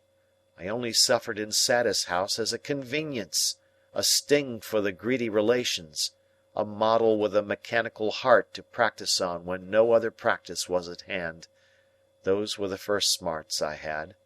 But sharpest and deepest pain of all, it was for the convict, guilty of I knew not what crimes, and liable to be taken out of those rooms where I sat thinking and hanged at the Old Bailey door, that I had deserted Joe. I would not have gone back to Joe now. I would not have gone back to Biddy now, for any consideration, simply, I suppose, because my sense of my own worthless conduct to them was greater than every consideration. No wisdom on earth could have given me the comfort that I should have derived from their simplicity and fidelity, but I could never, never undo what I had done. In every rage of wind and rush of rain I heard pursuers. Twice I could have sworn there was a knocking and whispering at the outer door. With these fears upon me I began either to imagine or recall that I had had mysterious warnings of this man's approach, that for weeks gone by I had passed faces in the streets which I had thought like his, that these likenesses had grown more numerous as he, coming over the sea, had drawn nearer, that his wicked spirit had somehow sent these messengers to mine, and that now on this stormy night he was as good as his word, and with me.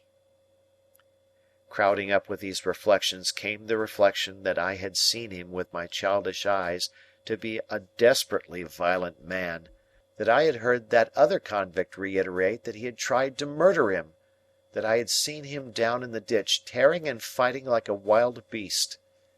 Out of such remembrances I brought into the light of the fire a half-formed terror that it might not be safe to be shut up there with him in the dead of the wild solitary night.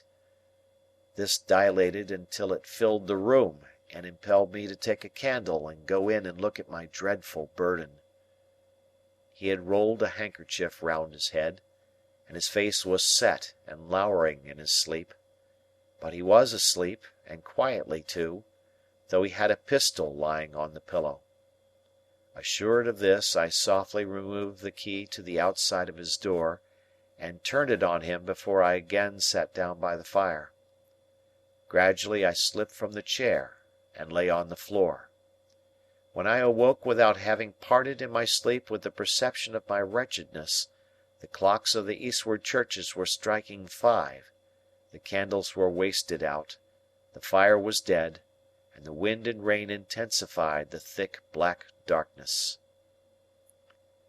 This is the end of the second stage of Pip's expectations. End of chapter. Chapter 40. It was fortunate for me that I had to take precautions to ensure, so far as I could, the safety of my dreaded visitor, for, this thought pressing on me when I awoke, held other thoughts in a confused concourse at a distance.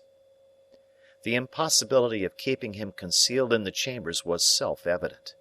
It could not be done, and the attempt to do it would inevitably engender suspicion. True, I had no avenger in my service now, but I was looked after by an inflammatory old female, assisted by an animated rag-bag whom she called her niece, and to keep a room secret from them would be to invite curiosity and exaggeration. They both had weak eyes, which I had long attributed to their chronically looking in at keyholes, and they were always at hand when not wanted. Indeed, that was their only reliable quality besides larceny. Not to get up a mystery with these people, I resolved to announce in the morning that my uncle had unexpectedly come from the country. This course I decided on while I was yet groping about in the darkness for the means of getting a light. Not stumbling on the means after all, I was fain to go out to the adjacent lodge and get the watchman there to come with his lantern. Now, in groping my way down the black staircase, I fell over something, and that something was a man crouching in a corner. As the man made no answer when I asked him what he did there, but eluded my touch in silence, I ran to the lodge and urged the watchman to come quickly, telling him of the incident on the way back. The wind being as fierce as ever, we did not care to endanger the light in the lantern by rekindling the extinguished lamps in the staircase, but we examined the staircase from the bottom to the top, and found no one there. It then occurred to me as possible that the man might have slipped into my rooms, so, lighting my candle at the watchman's, and leaving him standing at the door, I examined them carefully, including the room in which my dreaded guest lay asleep. All was quiet, and assuredly no other man was in those chambers. It troubled me that there should have been a lurker on the stairs, on that night of all nights in the year, and I asked the watchman, on the chance of eliciting some hopeful explanation, as I handed him a dram at the door, whether he had admitted at his gate any gentlemen who had perceptibly been dining out? Yes, he said, at different times of the night, 3. One lived in Fountain Court, and the other 2 lived in the lane, and he had seen them all go home. Again, the only other man who dwelt in the house of which my chambers formed a part had been in the country for some weeks, and he certainly had not returned in the night, because we had seen his door with his seal on it as we came upstairs. "The night being so bad, sir," said the watchman, as he gave me back my glass, "uncommon few have come in at my gate. Besides them 3 gentlemen that I have named, I don't call to mind another since about 11 o'clock, when a stranger asked for you." "My uncle," I muttered. "Yes." "You saw him, sir?" "Yes, oh yes." "Likewise the person with him?" person with him," I replied. "I judged the person to be with him," returned the watchman. "The person stopped when he stopped to make inquiry of me, and the person took this way when he took this way." "What sort of person?" The watchman had not particularly noticed. He should say, a working person. To the best of his belief, he had a dust-coloured kind of clothes on, under a dark coat. The watchman made more light of the matter than I did, and naturally, not having my reason for attaching weight to it. When I had got rid of him, which I thought it well to do without prolonging explanations, my mind was much troubled by these two circumstances taken together. Whereas they were easy of innocent solution apart, as, for instance, some diner out or diner at home, who had not gone near this watchman's gate, might have strayed to my staircase and dropped asleep there, and my nameless visitor might have brought some one with him to show him the way. Still, joined, they had an ugly look to one as prone to distrust and fear as the changes of a few hours had made me. I lighted my fire, which burnt with a raw, pale flare at that time of the morning, and fell into a doze before it. I seemed to have been dozing a whole night when the clock struck 6. As there was full an hour and a half between me and daylight, I dozed again, now waking up uneasily, with prolix conversations about nothing in my ears, now making thunder of the wind in the chimney, at length falling off into a profound sleep from which the daylight woke me with a start. All this time I had never been able to consider my own situation, nor could I do so yet. I had not the power to attend to it. I was greatly dejected and distressed, but in an incoherent wholesale sort of way. As to forming any plan for the future, I could as soon have formed an elephant. When I opened the shutters and looked out at the wet wild morning, all of a leaden hue, when I walked from room to room, when I sat down again shivering before the fire, waiting for my laundress to appear, I thought how miserable I was, but hardly knew why, or how long I had been so, or on what day of the week I made the reflection, or even who I was that made it. At last the old woman and the niece came in, the latter with a head not easily distinguishable from her dusty broom, and testified surprise at sight of me and the fire. To whom I imparted how my uncle had come in the night and was then asleep, and how the breakfast preparations were to be modified accordingly.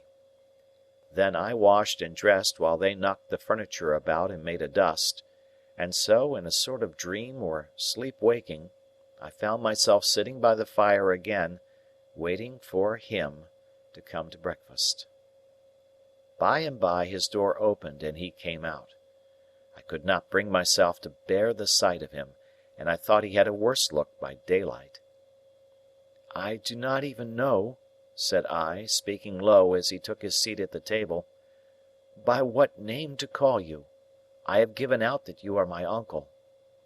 "That's it, dear boy. Call me uncle." "You assumed some name, I suppose, on board ship?" "Yes, dear boy. I took the name of Provis." "Do you mean to keep that name?"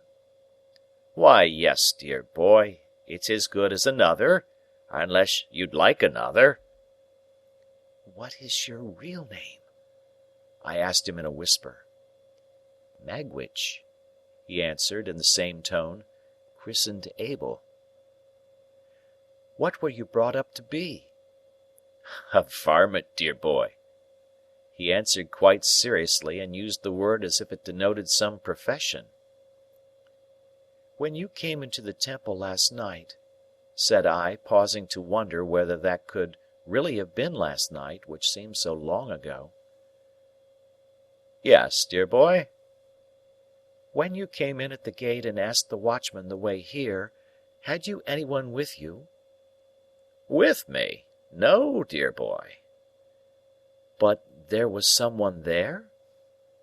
"I didn't take particular notice," he said dubiously, "not knowing the ways of the place. But I think there was a person, too, come in alonger me." "Are you known in London?" "I hope not," said he, giving his neck a jerk with his forefinger that made me turn hot and sick. "Were you known in London once?" "Not over and above, dear boy. I was in the provinces mostly." "Were you tried in London?" "Which time?" said he, with a sharp look. "The last time." He nodded. "First knowed Mr. Jaggers that way. Jaggers was for me." It was on my lips to ask him what he was tried for, but he took up a knife, gave it a flourish, and with the words, "And what I done is worked out and paid for," fell to at his breakfast. He ate in a ravenous way that was very disagreeable, and all his actions were uncouth, noisy, and greedy. Some of his teeth had failed him since I saw him eat on the marshes, and as he turned his food in his mouth, and turned his head sideways to bring his strongest fangs to bear upon it, he looked terribly like a hungry old dog. If I had begun with any appetite, he would have taken it away, and I should have sat much as I did, repelled from him by an insurmountable aversion, and gloomily looking at the cloth. "I'm a heavy grubber, dear boy," he said, as a polite kind of apology when he made an end of his meal. "But I always was. If it had been in my constitution to be a lighter grubber, I might have got into lighter trouble. Similarly, I must have my smoke. When I was first hired out as shepherd the other side of the world, it's my belief I should have turned into a molloncolly mad sheep myself if I hadn't had my smoke." As he said so, he got up from table, and putting his hand into the breast of the pea coat he wore, brought out a short black pipe, and a handful of loose tobacco of the kind that is called negro head. Having filled his pipe, he put the surplus tobacco back again, as if his pocket were a drawer. Then, he took a live coal from the fire with the tongs and lighted his pipe at it, and then turned round on the hearthrug with his back to the fire, and went through his favourite action of holding out both his hands for mine. "And this," said he, dandling my hands up and down in his, as he puffed at his pipe, "and this is the gentleman what I made. The real genuine one. It does me good fur to look at you, Pip. All I stipulate is, to stand by and look at you, dear boy." I released my hands as soon as I could, and found that I was beginning slowly to settle down to the contemplation of my condition. What I was chained to, and how heavily, became intelligible to me, as I heard his hoarse voice, and sat looking up at his furrowed bald head with its iron-grey hair at the sides. "I mustn't see my gentleman a-footing it in the mire of the streets. There mustn't be no mud on his boots. My gentleman must have horses, Pip. Horses to ride, and horses to drive, and horses for his servant to ride and drive as well. Shall colonists have their horses? And blood 'uns, if you please, good Lord. And not my London gentlemen? No, no. We'll show 'em another pair of shoes than that, Pip, won't us?" He took out of his pocket a great thick pocket-book, bursting with papers, and tossed it on the table. "There's something worth spending in that there book, dear boy. It's yourn. All I've got ain't mine, it's yourn. Don't you be afeard on it. There's more where that come from. I've come to the old country for to see my gentleman spend his money like a gentleman. That'll be my pleasure. My pleasure'll be for to see him do it. And blast you all!" he wound up, looking round the room, and snapping his fingers once with a loud snap. "Blast you every one, from the judge in his wig to the colonist a-stirring up the dust. I'll show a better gentleman than the whole kit on you put together." "Stop!" said I, almost in a frenzy of fear and dislike. "I want to speak to you. I want to know what is to be done. I want to know how you are to be kept out of danger, how long you are going to stay, what projects you have." "Look'ee here, Pip," said he, laying his hand on my arm in a suddenly altered and subdued manner. "First of all, look'ee here. I forgot myself half a minute ago. What I said was low. That's what it was, low. Look'ee here, Pip. Look over it. I ain't a-going to be low." "First," I resumed, half groaning, "what precautions can be taken against your being recognized and seized?" "No, dear boy," he said in the same tone as before, "that don't go first. Lowness goes first. I ain't took so many year to make a gentleman, not without knowing what's due to him. Look'ee here, Pip. I was low. That's what I was, low. Look over it, dear boy." Some sense of the grimly ludicrous moved me to a fretful laugh as I replied, "I have looked over it. In Heaven's name, don't harp upon it." "Yes, but look'ee here," he persisted. "Dear boy, I ain't come so fur, not fur to be low. Now, go on, dear boy.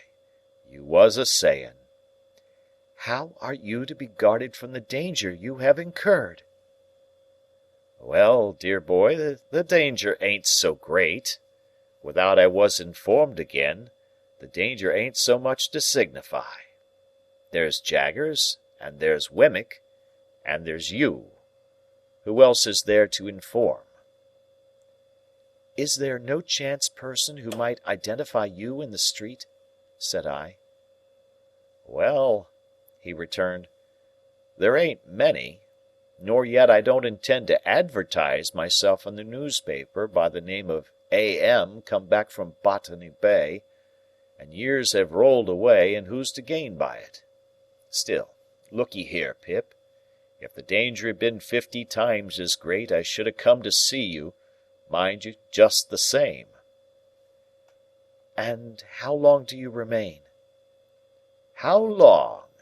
said he, taking his black pipe from his mouth, and dropping his jaw as he stared at me. "I'm not a-going back. I've come for good." "Where are you to live?" said I. "What is to be done with you? Where will you be safe?" "Dear boy," he returned, "there's disguising wigs can be bought for money, and there's hair powder, and spectacles, and black clothes, shorts, and what not. Others has done it safe afore, and what others has done afore others can do again. As to the where and how of living, dear boy, give me your own opinions on it." "You take it smoothly now," said I, "but you were very serious last night, when you swore it was death." "And so I swore it is death," said he, putting his pipe back in his mouth, "and death by the rope, in the open street not fur from this, and it's serious that you should fully understand it to be so. What then, when that's once done? Here I am. To go back now would be as bad as to stand ground. Worse. Besides, Pip, I'm here, because I've meant it by you, years and years. As to what I dare, I'm an old bird now, as has dared all manner of traps since first he was fledged, and I'm not afeard to perch upon a scarecrow. If there's death hid inside of it, there is, and let him come out, and I'll face him, and then I'll believe in him and not afore. And now let me have a look at my gentleman again." Once more he took me by both hands and surveyed me with an air of admiring proprietorship, smoking with great complacency all the while. It appeared to me that I could do no better than secure him some quiet lodging hard by, of which he might take possession when Herbert returned, whom I expected in 2 or 3 days. That the secret must be confided to Herbert as a matter of unavoidable necessity, even if I could have put the immense relief I should derive from sharing it with him out of the question, was plain to me. What it was by no means so plain to Mr. Provis, I resolved to call him by that name, who reserved his consent to Herbert's participation, until he should have seen him and formed a favourable judgment of his physiognomy. "And even then, dear boy," said he, pulling a greasy little clasped black Testament out of his pocket, "we'll have him on his oath." To state that my terrible patron carried this little black book about the world solely to swear people on in cases of emergency would be to state what I have never quite established, but this I can say, that I never knew him put it to any other use. The book itself had the appearance of having been stolen from some court of justice, and perhaps his knowledge of its antecedents, combined with his own experience in that wise, gave him a reliance on its powers as a sort of legal spell or charm. On this first occasion of his producing it, I recalled how he had made me swear fidelity in the churchyard long ago, and how he had described himself last night as always swearing to his resolutions in his solitude. As he was at present dressed in a seafaring slop suit, in which he looked as if he had some parrots and cigars to dispose of, I next discussed with him what dress he should wear. He cherished an extraordinary belief in the virtue of shorts as a disguise, and had in his own mind sketched a dress for himself that would have made him something between a dean and a dentist. It was with considerable difficulty that I won him over to the assumption of a dress more like a prosperous farmer's, and we arranged that he should cut his hair close, and wear a little powder. Lastly, as he had not yet been seen by the laundress or her niece, he was to keep himself out of their view until his change of dress was made. It would seem a simple matter to decide on these precautions, but in my dazed, not to say distracted, state, it took so long that I did not get out to further them until 2 or 3 in the afternoon. He was to remain shut up in the chambers while I was gone, and was on no account to open the door. There being to my knowledge a respectable lodging-house in Essex Street, the back of which looked into the Temple, and was almost within hail of my windows, I first of all repaired to that house, and was so fortunate as to secure the second floor for my uncle, Mr. Provis. I then went from shop to shop, making such purchases as were necessary to the change in his appearance. This business transacted, I turned my face, on my own account, to Little Britain. Mr. Jaggers was at his desk, but, seeing me enter, got up immediately and stood before his fire. "Now, Pip," said he, "be careful." "I will, sir," I returned, for coming along I had thought well of what I was going to say. "Don't commit yourself," said Mr. Jaggers, "and don't commit any one. You understand, any one. Don't tell me anything. I don't want to know anything. I am not curious." Of course I saw that he knew the man was come. "I merely want, Mr. Jaggers," said I, "to assure myself that what I have been told is true. I have no hope of its being untrue, but at least I may verify it." Mr. Jaggers nodded. "But did you say told, or informed?" he asked me, with his head on one side, and not looking at me, but looking in a listening way at the floor. "Told would seem to imply verbal communication. You can't have verbal communication with a man in New South Wales, you know." "I will say informed, Mr. Jaggers." "Good." "I have been informed by a person named Abel Magwitch that he is the benefactor so long unbeknown to me." "That is the man," said Mr. Jaggers, "in New South Wales." "And only he?" said I. "And only he," said Mr. Jaggers. "I am not so unreasonable, sir, as to think you at all responsible for my mistakes and wrong conclusions, but I always supposed it was Miss Havisham." "As you say, Pip," returned Mr. Jaggers, turning his eyes upon me coolly, and taking a bite at his forefinger, "I am not at all responsible for that." "And yet it looks so like it, sir," I pleaded with a downcast heart. "Not a particle of evidence, Pip," said Mr. Jaggers, shaking his head and gathering up his skirts. "Take nothing on its looks. Take everything on evidence. There's no better rule." "I have no more to say," said I, with a sigh, after standing silent for a little while. "I have verified my information, and there's an end." "And Magwitch, in New South Wales, having at last disclosed himself," said Mr. Jaggers, "you will comprehend, Pip, how rigidly throughout my communication with you I have always adhered to the strict line of fact. There has never been the least departure from the strict line of fact. You are quite aware of that?" "Quite, sir." "I communicated to Magwitch, in New South Wales, when he first wrote to me from New South Wales, the caution that he must not expect me ever to deviate from the strict line of fact. I also communicated to him another caution. He appeared to me to have obscurely hinted in his letter at some distant idea he had of seeing you in England here. I cautioned him that I must hear no more of that he was not at all likely to obtain a pardon, that he was expatriated for the term of his natural life, and that his presenting himself in this country would be an act of felony, rendering him liable to the extreme penalty of the law. I gave Magwitch that caution," said Mr. Jaggers, looking hard at me. "I wrote it to New South Wales. He guided himself by it, no doubt." "No doubt," said I. "I have been informed by Wemmick," pursued Mr. Jaggers, still looking hard at me, "that he has received a letter, under date Portsmouth, from a colonist of the name of Purvis or Provis," I suggested. "Or Provis. Thank you, Pip.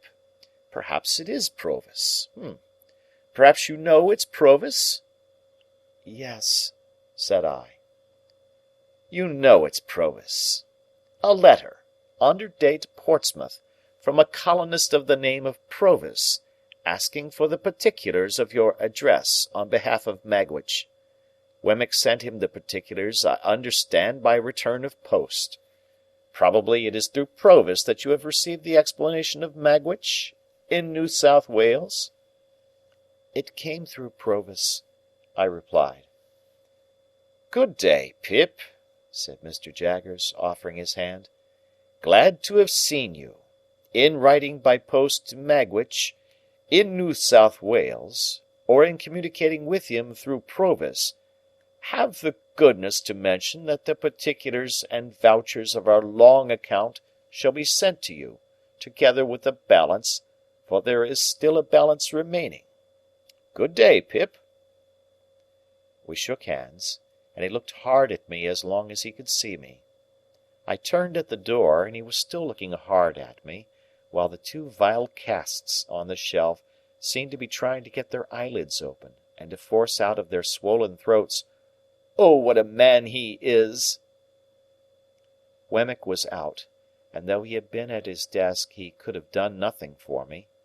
I went straight back to the Temple, where I found the terrible Provis, drinking rum and water and smoking Negro Head, in safety. Next day the clothes I had ordered all came home, and he put them on. Whatever he put on became him less, it dismally seemed to me, than what he had worn before. To my thinking, there was something in him that made it hopeless to attempt to disguise him. The more I dressed him and the better I dressed him, the more he looked like the slouching fugitive on the marshes.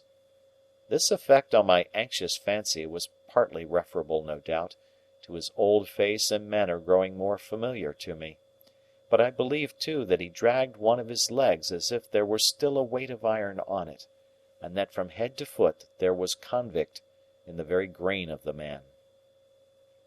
The influences of his solitary hut life were upon him besides, and gave him a savage air that no dress could tame.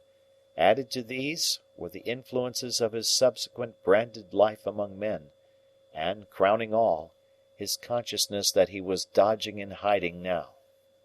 In all his ways of sitting and standing, and eating and drinking, of brooding about in a high-shouldered reluctant style, of taking out his great horn-handled jackknife and wiping it on his legs and cutting his food, of lifting light glasses and cups to his lips, as if they were clumsy pannikins, of chopping a wedge off his bread and soaking up with it the last fragments of gravy round and round his plate, as if to make the most of an allowance, and then drying his finger ends on it, and then swallowing it.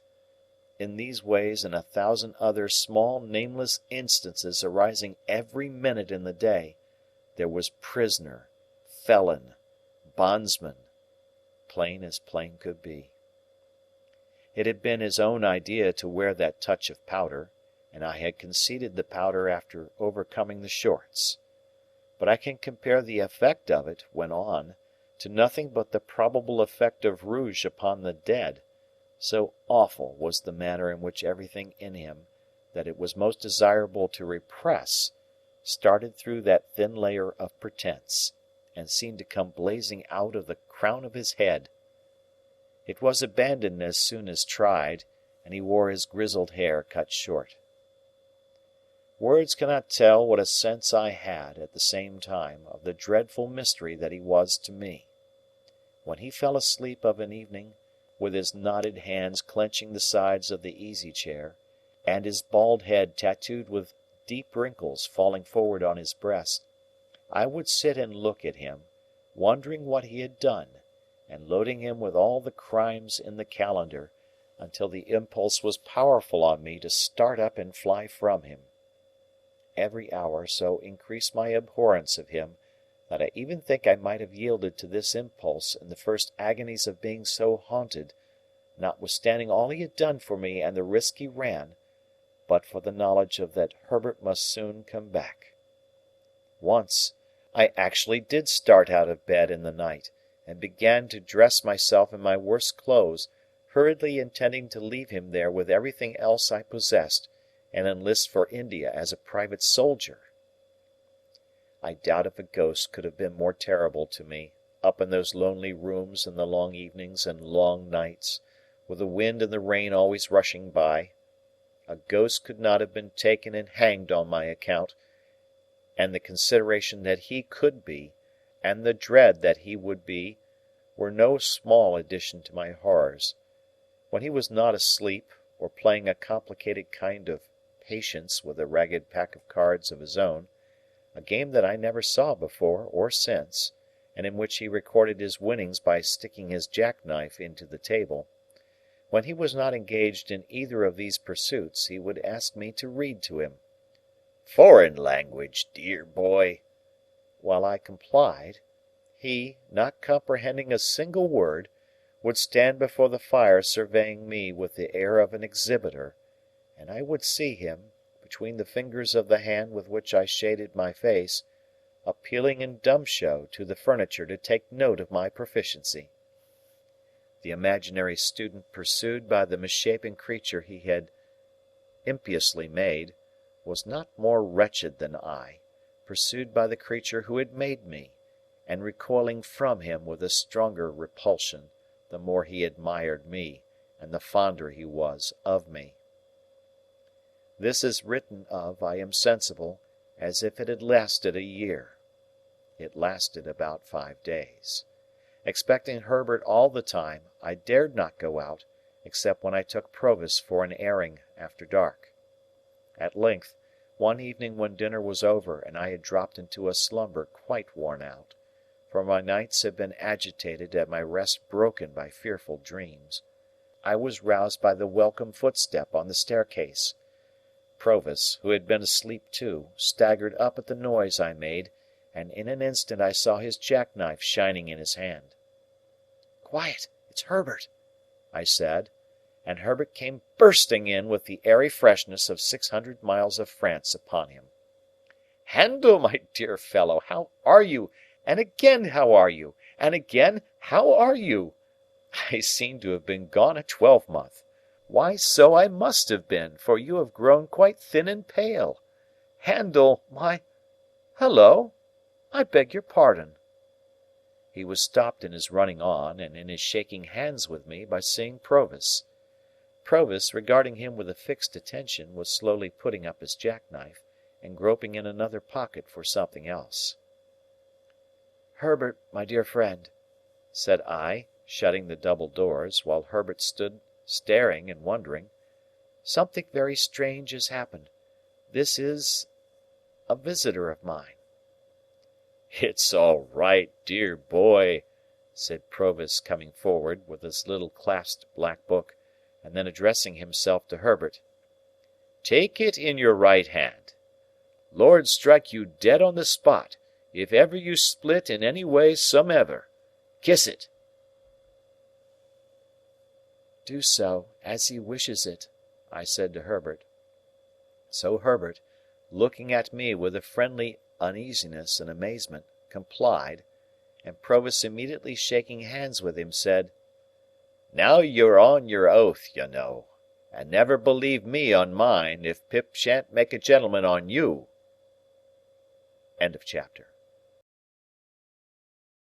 Chapter 41. In vain should I attempt to describe the astonishment and disquiet of Herbert, when he and I and Provis sat down before the fire, and I recounted the whole of the secret. Enough, that I saw my own feelings reflected in Herbert's face, and not least among them, my repugnance towards the man who had done so much for me. What would alone have set a division between that man and us, if there had been no other dividing circumstance, was his triumph in my story. Saving his troublesome sense of having been low on one occasion since his return, on which point he began to hold forth to Herbert, the moment my revelation was finished, he had no perception of the possibility of my finding any fault with my good fortune. His boast that he had made me a gentleman, and that he had come to see me support the character on his ample resources, was made for me quite as much as for himself, and that it was a highly agreeable boast to both of us, and that we must both be very proud of it, was a conclusion quite established in his own mind. "Though look'ee here, Pip's comrade," he said to Herbert, after having discoursed for some time, "I know very well that once since I come back, for half a minute, I've been low. I said to Pip, I knowed as I had been low. But don't you fret yourself on that score. I ain't made Pip a gentleman, and Pip ain't a-going to make you a gentleman, not for me not to know what's due to you both. Dear boy, and Pip's comrade, you two may count upon me always having a genteel muzzle on. Muzzled I have been since that half a minute when I was betrayed into lowness. Muzzled I am at the present time. Muzzled I ever will be." Herbert said, "Certainly," but looked as if there were no specific consolation in this, and remained perplexed and dismayed. We were anxious for the time when he would go to his lodging and leave us together, but he was evidently jealous of leaving us together, and sat late. It was midnight before I took him round to Essex Street, and saw him safely in at his own dark door. When it closed upon him, I experienced the first moment of relief I had known since the night of his arrival. Never quite free from an uneasy remembrance of the man on the stairs, I had always looked about me in taking my guest out after dark, and in bringing him back, and I looked about me now. Difficult as it is in a large city to avoid the suspicion of being watched, when the mind is conscious of danger in that regard, I could not persuade myself that any of the people within sight cared about my movements. The few who were passing passed on their several ways, and the street was empty when I turned back into the Temple. Nobody had come out at the gate with us, nobody went in at the gate with me. As I crossed by the fountain, I saw his lighted back windows looking bright and quiet, and, when I stood for a few moments in the doorway of the building where I lived, before going up the stairs, Garden Court was as still and lifeless as the staircase was when I ascended it. Herbert received me with open arms, and I had never felt before so blessedly what it is to have a friend. When he had spoken some sound words of sympathy and encouragement, we sat down to consider the question, what was to be done. The chair that Provis had occupied still remaining where it had stood, for he had a barrack way with him of hanging about one spot, in an unsettled manner, and going through one round of observances with his pipe and his negro head and his jackknife and his pack of cards, and what not, as if it were all put down for him on a slate. I say his chair remaining where it had stood, Herbert unconsciously took it, but next moment started out of it, pushed it away, and took another. He had no occasion to say after that he had conceived an aversion for my patron, neither had I occasion to confess my own. We interchanged that confidence without shaping a syllable. "What," said I to Herbert when he was safe in another chair, "what is to be done?" "My poor dear Handel," he replied, holding his head, "I am too stunned to think." "So was I, Handel, when the blow first fell. Still, something must be done. He is intent upon various new expenses, horses and carriages and lavish appearances of all kinds. He must be stopped somehow." "You mean that you can't accept—" "How can I?" I interposed, as Herbert paused. "Think of him! Look at him!" An involuntary shudder passed over both of us. "Yet I am afraid the dreadful truth is, Herbert, that he is attached to me, strongly attached to me. Was there ever such a fate?" "My poor dear Handel," Herbert repeated. "Then," said I, "after all, stopping short here, never taking another penny from him, think what I owe him already. Then again I am heavily in debt, very heavily for me, who have now no expectations, and I have been bred to no calling, and I am fit for nothing." "Well, well, well," Herbert remonstrated, "don't say fit for nothing." "What am I fit for? I know only one thing that I am fit for, and that is to go for a soldier. And I might have gone, my dear Herbert, but for the prospect of taking counsel with your friendship and affection." Of course I broke down there. And of course Herbert, beyond seizing a warm grip of my hand, pretended not to know it. "Anyhow, my dear Handel," said he presently, "soldiering won't do. If you were to renounce this patronage and these favours, I suppose you would do so with some faint hope of one day repaying what you have already had. Not very strong, that hope, if you went soldiering. Besides, it's absurd. You would be infinitely better in Clarriker's house, small as it is.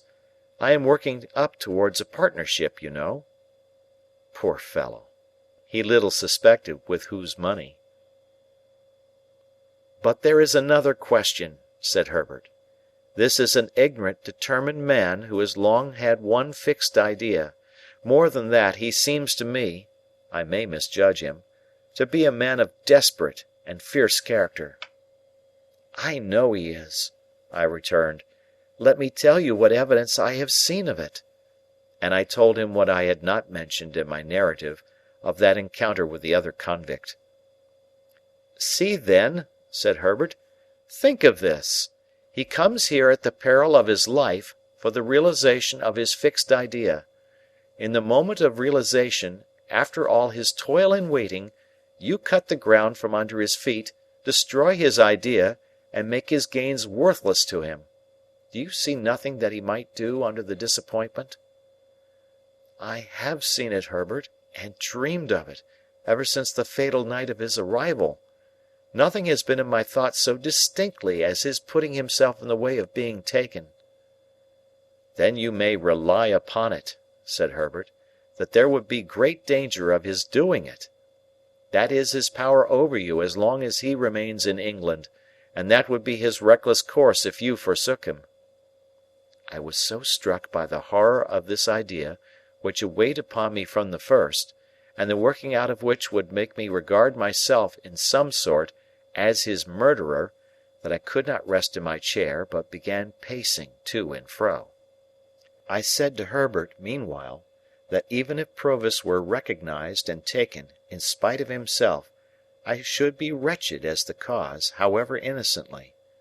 Yes, even though I was so wretched in having him at large and near me, and even though I would far rather have worked at the forge all the days of my life than I would ever have come to this. But there was no staving off the question, what was to be done? "The first and the main thing to be done," said Herbert, "is to get him out of England. You will have to go with him, and then he might be induced to go." "But get him where I will, could I prevent his coming back?" "My good Handel, is it not obvious that with Newgate in the next street, there must be far greater hazard in your breaking your mind to him, and making him reckless here, than elsewhere? If a pretext to get him away could be made out of that other convict, or out of anything else in his life now—" "There again!" said I, stopping before Herbert with my open hands held out, as if they contained the desperation of the case. "I know nothing of his life. It has almost made me mad to sit here of a night, and see him before me, so bound up with my fortunes and misfortunes, and yet so unknown to me, except as the miserable wretch who terrified me 2 days in my childhood." Herbert got up, and linked his arm in mine, and we slowly walked to and fro together, studying the carpet. "Handel," said Herbert, stopping, "you feel convinced that you can take no further benefits from him, do you?" "Fully. Surely you would too, if you were in my place?" "And you feel convinced that you must break with him?" "Herbert, can you ask me?" "And you have, and are bound to have, that tenderness for the life he has risked on your account, that you must save him, if possible, from throwing it away. Then you must get him out of England before you stir a finger to extricate yourself. That done, extricate yourself, in Heaven's name, and we'll see it out together, dear old boy." It was a comfort to shake hands upon it, and walk up and down again with only that done. "Now, Herbert," said I, "with reference to gaining some knowledge of his history, there is but one way that I know of. I must ask him point blank." "Yes, ask him," said Herbert, "when we sit at breakfast in the morning." For he had said, on taking leave of Herbert, that he would come to breakfast with us. With this project formed, we went to bed. I had the wildest dreams concerning him, and woke unrefreshed. I woke, too, to recover the fear which I had lost in the night, of his being found out as a returned transport. Waking, I never lost that fear. He came round at the appointed time, took out his jackknife, and sat down to his meal. He was full of plans for his gentleman's coming out strong and like a gentleman, and urged me to begin speedily upon the pocket-book which he had left in my possession. He considered the chambers and his own lodging as temporary residences, and advised me to look out at once for a fashionable crib near Hyde Park, in which he could have a shake-down. When he had made an end of his breakfast, and was wiping his knife on his leg, I said to him, without a word of preface, "After you were gone last night, I told my friend of the struggle that the soldiers found you engaged in on the marshes when we came up. You remember?" "Remember?" said he. "I think so." "We want to know something about that man, and about you. It is strange to know no more about either, and particularly you, than I was able to tell last night. Is not this as good a time as another for our knowing more?" "Well," he said, after consideration, "you're on your oath, you know, Pip's comrade." "Assuredly," replied Herbert. "As to anything I say, you know," he insisted, "the oath applies to all." "I understand it to do so." "And look'ee here. Whatever I done is worked out and paid for," he insisted again. "So be it." He took out his black pipe, and was going to fill it with negro head, when, looking at the tangle of tobacco in his hand, he seemed to think it might perplex the thread of his narrative. He put it back again, stuck his pipe in a buttonhole of his coat, spread a hand on each knee, and after turning an angry eye on the fire for a few silent moments, looked round at us, and said what follows. End of chapter. Chapter 42. Dear boy, and Pip's comrade, I am not a-going for to tell you my life like a song, or a story-book, but to give it to you short and handy, I'll put it once into a mouthful of English. In jail and out of jail, in jail and out of jail, in jail and out of jail. There, you've got it. That's my life pretty much, down to such times as I got shipped off, arter Pip stood my friend. I've been done everything too, pretty well, except hanged. I've been locked up as much as a silver tea-kettle.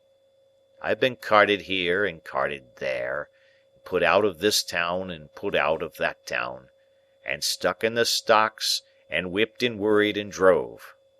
I've no more notion where I was born than you have, if so much. I first became aware of myself down in Essex, a-thieving turnips for my living. Some'un had run away from me, a man, a tinker, and he took the fire with him and left me very cold. I knowed my name to be Magwitch, christened Abel. How did I know it? Much as I knowed the birds' names in the hedges to be chaffinch, sparrer, thrush. I might have thought it was all lies together, only as the birds' names come out true, I supposed mine did. So fur as I could find, there warn't a soul that see young Abel Magwitch, with us little on him as in him, but what caught fright at him, and either drove him off or took him up. I was took up to that extent that I reg'larly growed up took up. This is the way it was, that when I was a ragged little creatur as much to be pitied as ever I see, not that I looked in the glass, for there warn't many insides of furnished houses known to me, I got the name of being hardened. This is a terrible hardened one, they says to prison wisitors, picking out me. May be said to live in jails, this boy. Then they looked at me, and I looked at them, and they measured my head, some on 'em. They had better a measured my stomach. And others on 'em give me tracts what I couldn't read, and made me speeches what I couldn't understand. They always went on agin me about the devil. But what the devil was I to do?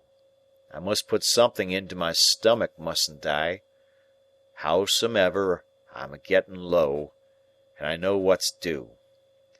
Dear boy and Pip's comrade, don't you be afeard of me being low. Tramping, begging, thieving, working sometimes when I could, though that warn't as often as you may think, till you put the question whether you would have been over ready to give me work yourselves. A bit of a poacher, a bit of a labourer, a bit of a waggoner, a bit of a haymaker, a bit of a hawker, a bit of most things that don't pay and lead to trouble. I got to be a man. A deserting soldier in a traveller's rest, what lay hid up to the chin under a load of taters, learnt me to read, and a travelling giant what signed his name at a penny a time, learnt me to write. I warn't locked up as often now as formerly, but I wore out my good share of key-metal still. At Epsom races, a matter of over 20 years ago, I got acquainted with a man whose skull I'd crack with this poker, like the claw of a lobster, if I got it on this hob. His right name was Compeyson, and that's the man, dear boy, what you see me a-pounding in the ditch, according to what you truly told your comrade arter I was gone last night. He's set up for a gentleman, this Compeyson, and he'd been to a public boarding school and had learning. He was a smooth one to talk, and was a dab at the way of gentlefolks. He was good-looking, too. It was the night afore the great race, when I found him on the heath, in a booth that I'd knowed on. Him and some more was a-sitting among the tables when I went in, and the landlord, which had a knowledge of me and was a sporting one, called him out and said, "I think this is a man that might suit you," meaning I was. Compeyson, he looks at me very noticing, and I look at him. He has a watch and a chain and a ring and a breastpin and a handsome suit of clothes. To judge from appearances, you're out of luck, says Compeyson to me. Yes, master, and I've never been in it much. I had come out of Kingston jail last on a vagrancy committal. Not but what it might have been for something else, but it warn't. Luck changes, says Compeyson. Perhaps yours is going to change. I says, I hope it may be so, there's room. What can you do, says Compeyson. Eat and drink, I says, if you'll find the materials. Compeyson laughed, looked at me again very noticin', give me 5 shillings, and appointed me for next night, same place. I went to Compeyson next night, same place, and Compeyson took me on to be his man and pardner. And what was Compeyson's business in which we was to go pardners? Compeyson's business was the swindlin', handwriting forgin', stolen banknote passin', and such like. All sorts of traps as Compeyson could set with his head, and keep his own legs out of and get the profits from, and let another man in for, was Compeyson's business. He'd no more heart than an iron file. He was as cold as death, and he had the head of the devil aforementioned. There was another in with Compeyson, as was called Arthur, not as being so christened, but as a surname. He was in a decline, and was a shadow to look at. Him and Compeyson had been in a bad thing with a rich lady some years afore, and they'd made a pot of money by it. But Compeyson betted and gamed, and he'd have run through the king's taxes. So, Arthur was a dyin', and a dyin' poor, and with the horrors on him, and Compeyson's wife, which Compeyson kicked mostly, was a having pity on him when she could, and Compeyson was having pity on nothin' and nobody. I might have took warning by Arthur, but I didn't, and I won't pretend I was partickler, for where'd be the good on it, dear boy and comrade? So I begun with Compeyson, and a poor tool I was in his hands. Arthur lived at the top of Compeyson's house, over nigh Brentford it was, and Compeyson kept a careful account agin him for board and lodging, in case he should ever get better to work it out. But Arthur soon settled the account. The second or third time as ever I see him, he come a-tearing down into Compeyson's parlour late at night, in only a flannel gown, with his hair all in a sweat, and he says to Compeyson's wife, "Sally, she really is upstairs alonger me now, and I can't get rid of her. She's all in white," he says, "with white flowers in her hair, and she's awful mad, and she's got a shroud hanging over her arm, and she says she'll put it on me at 5 in the morning." Says Compeyson, "Why, you fool, don't you know she's got a living body? And how should she be up there, without coming through the door, or in at the window, and up the stairs?" "I don't know how she's there," says Arthur, shaking dreadful with the horrors, "but she's standing in the corner, at the foot of the bed, awful mad, and over where her heart's broke, you broke it, there's drops of blood."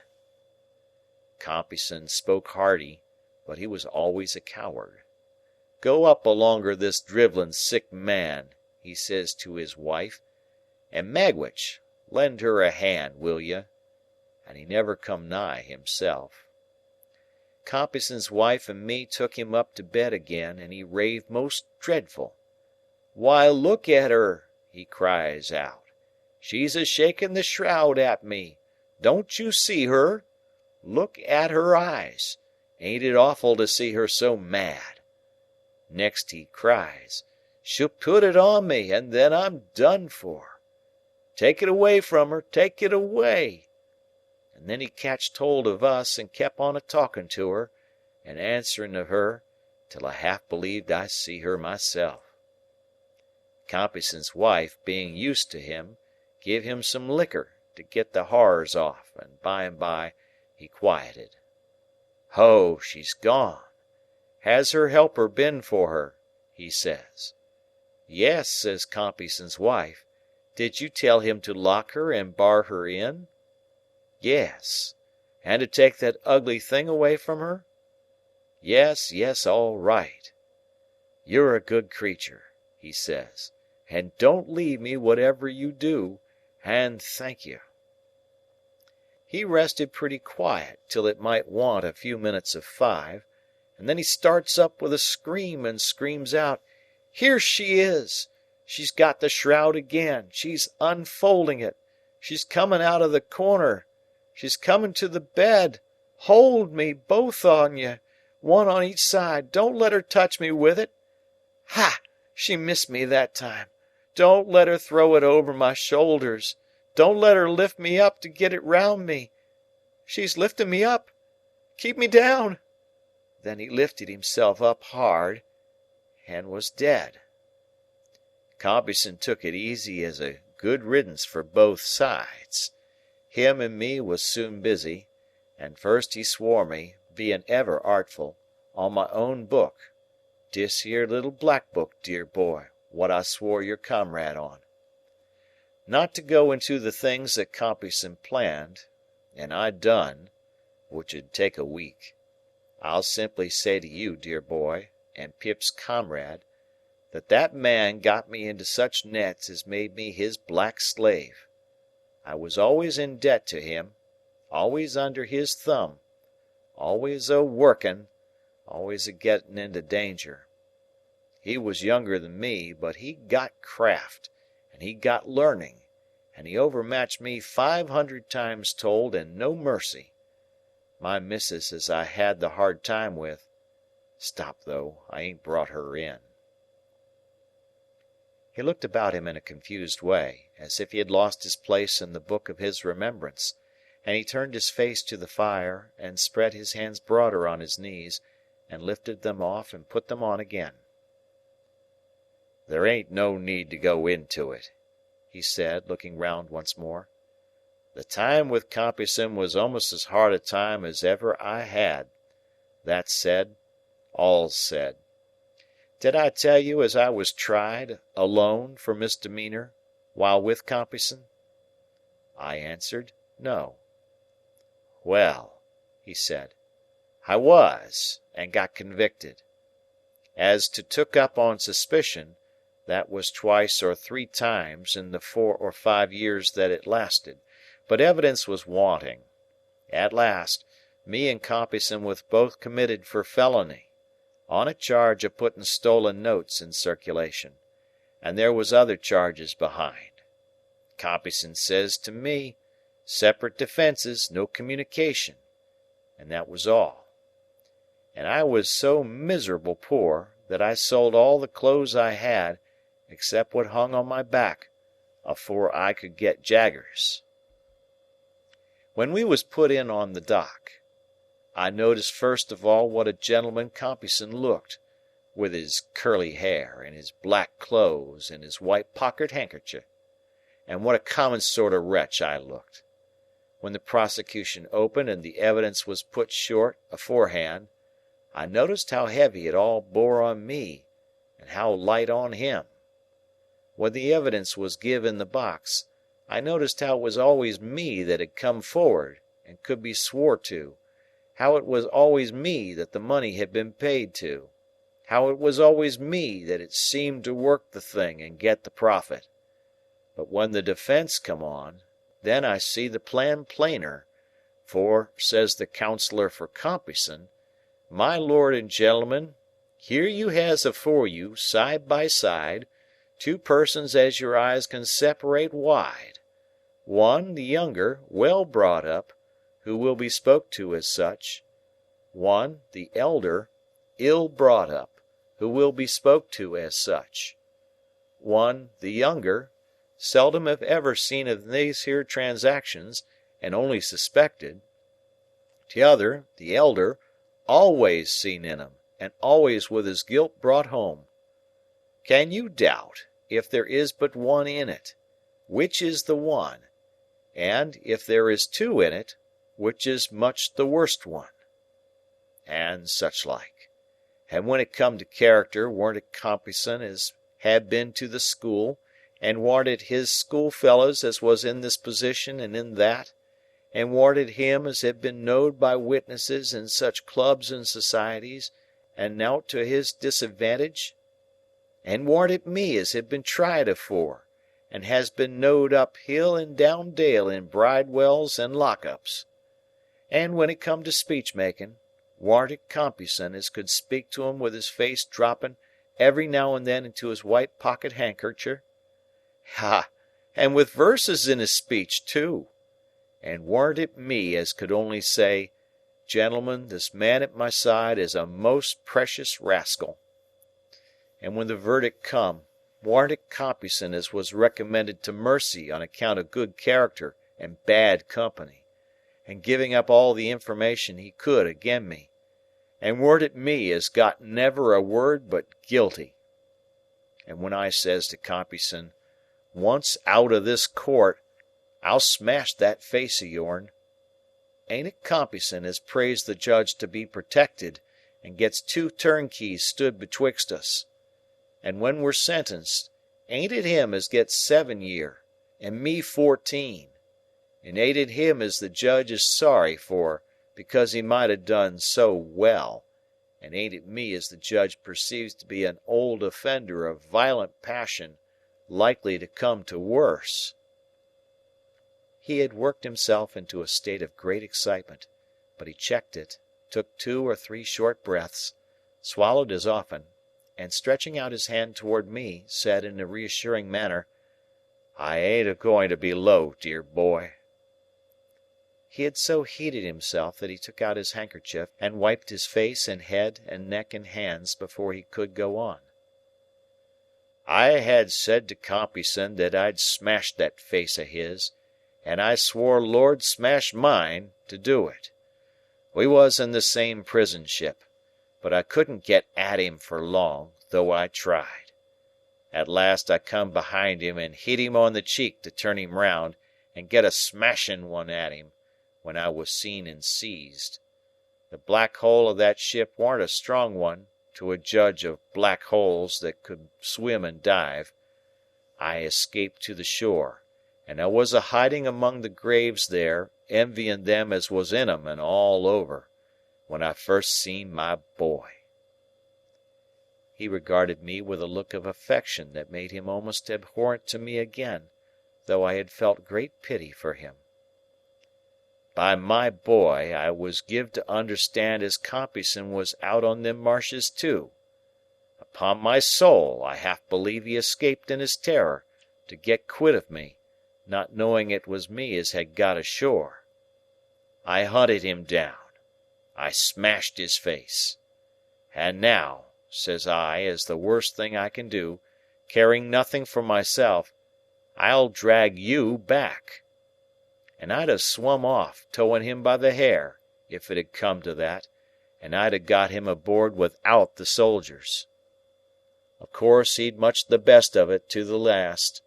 His character was so good. He had escaped when he had made half wild by me and my murderous intentions, and his punishment was light. I was put in irons, brought to trial again, and sent for life. I didn't stop for life, dear boy, and Pip's comrade, being here. He wiped himself again, as he had done before, and then slowly took his tangle of tobacco from his pocket, and plucked his pipe from its buttonhole, and slowly filled it, and began to smoke. "Is he dead?" I asked, after a silence. "Is who dead, dear boy?" "Compeyson." "He hopes I am, if he's alive, you may be sure," with a fierce look. "I never heerd no more of him." Herbert had been writing with his pencil in the cover of a book. He softly pushed the book over to me, as Provis stood smoking with his eyes on the fire, and I read in it: Young Havisham's name was Arthur. Compeyson is the man who professed to be Miss Havisham's lover." I shut the book, and nodded slightly to Herbert, and put the book by, but we neither of us said anything, and both looked at Provis as he stood smoking by the fire.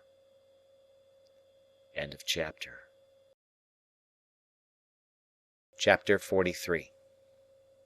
Why should I pause to ask how much of my shrinking from Provis might be traced to Estella?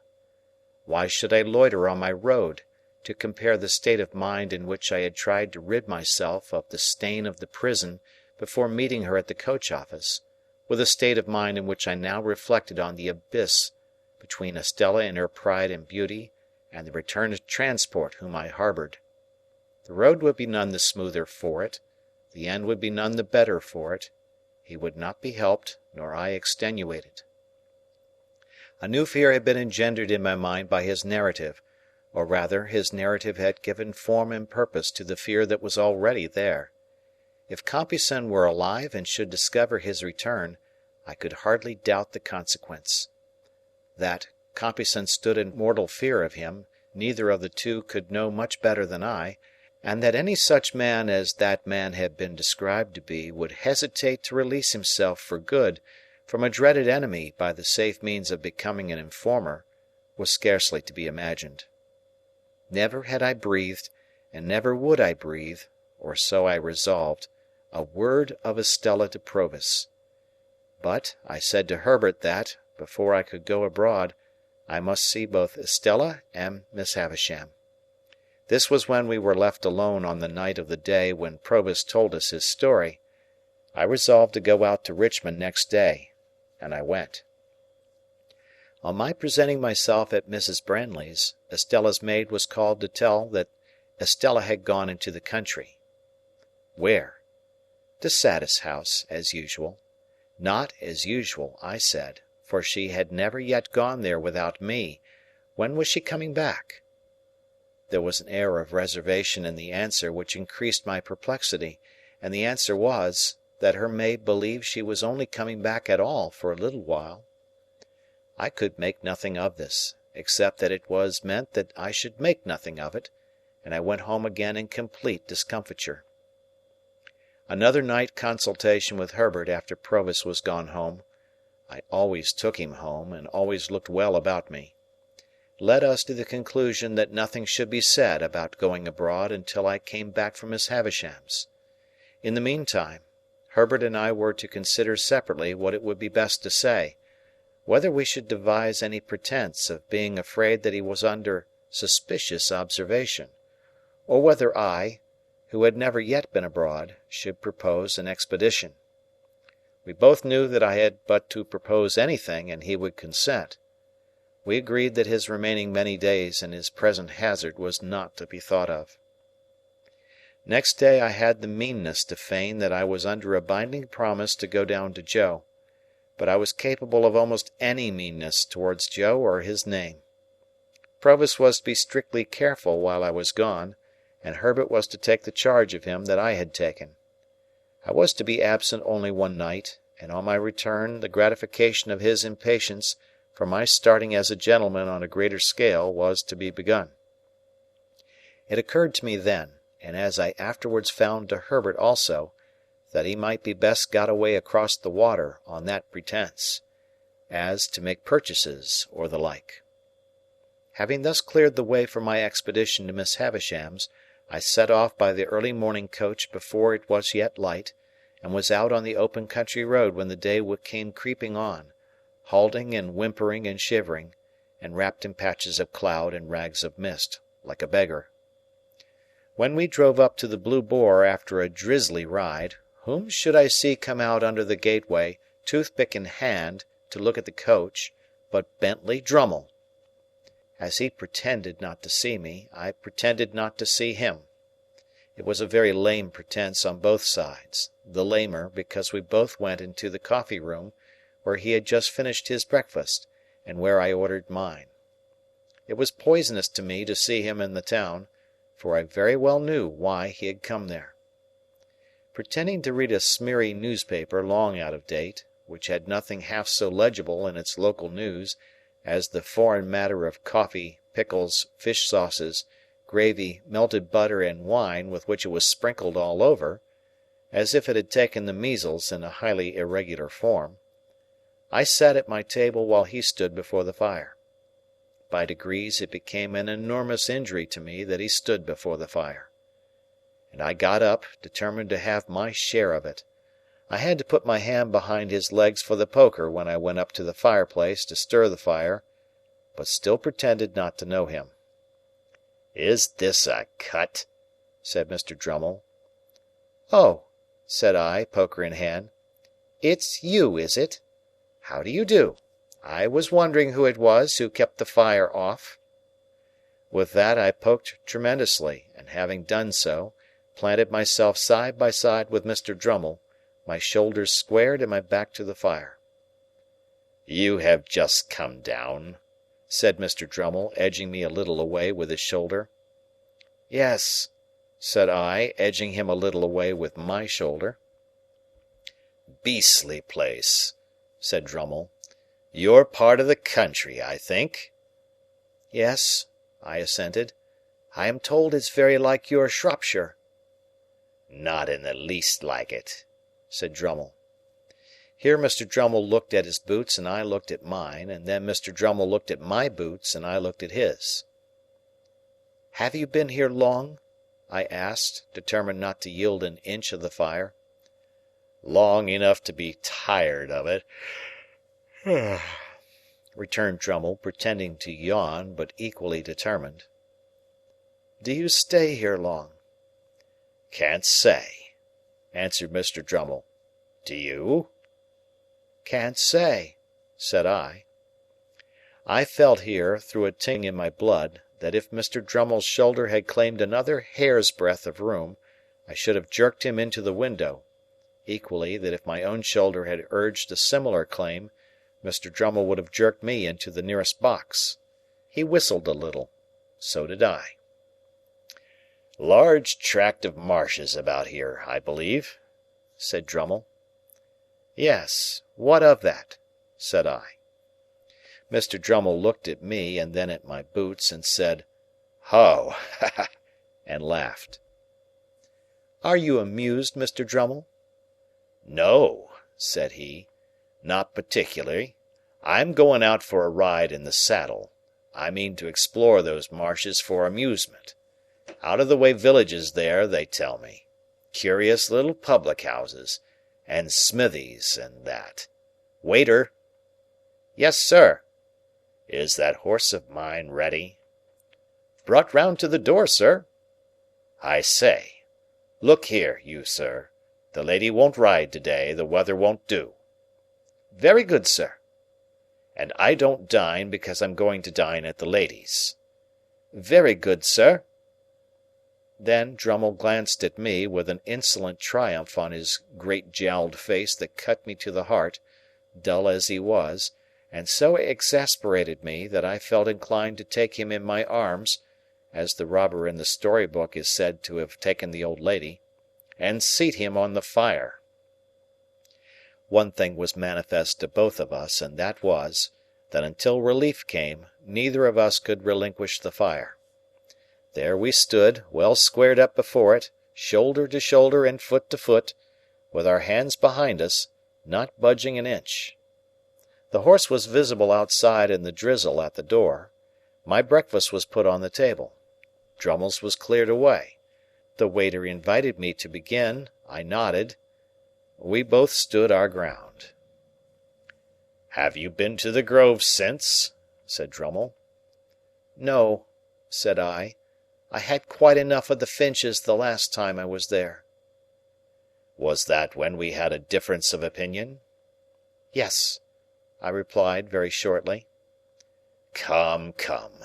They let you off easily enough," sneered Drummle. "You shouldn't have lost your temper." "Mr. Drummle," said I, "you are not competent to give advice on that subject. When I lose my temper—not that I admit having done so on that occasion—I don't throw glasses." "I do," said Drummle.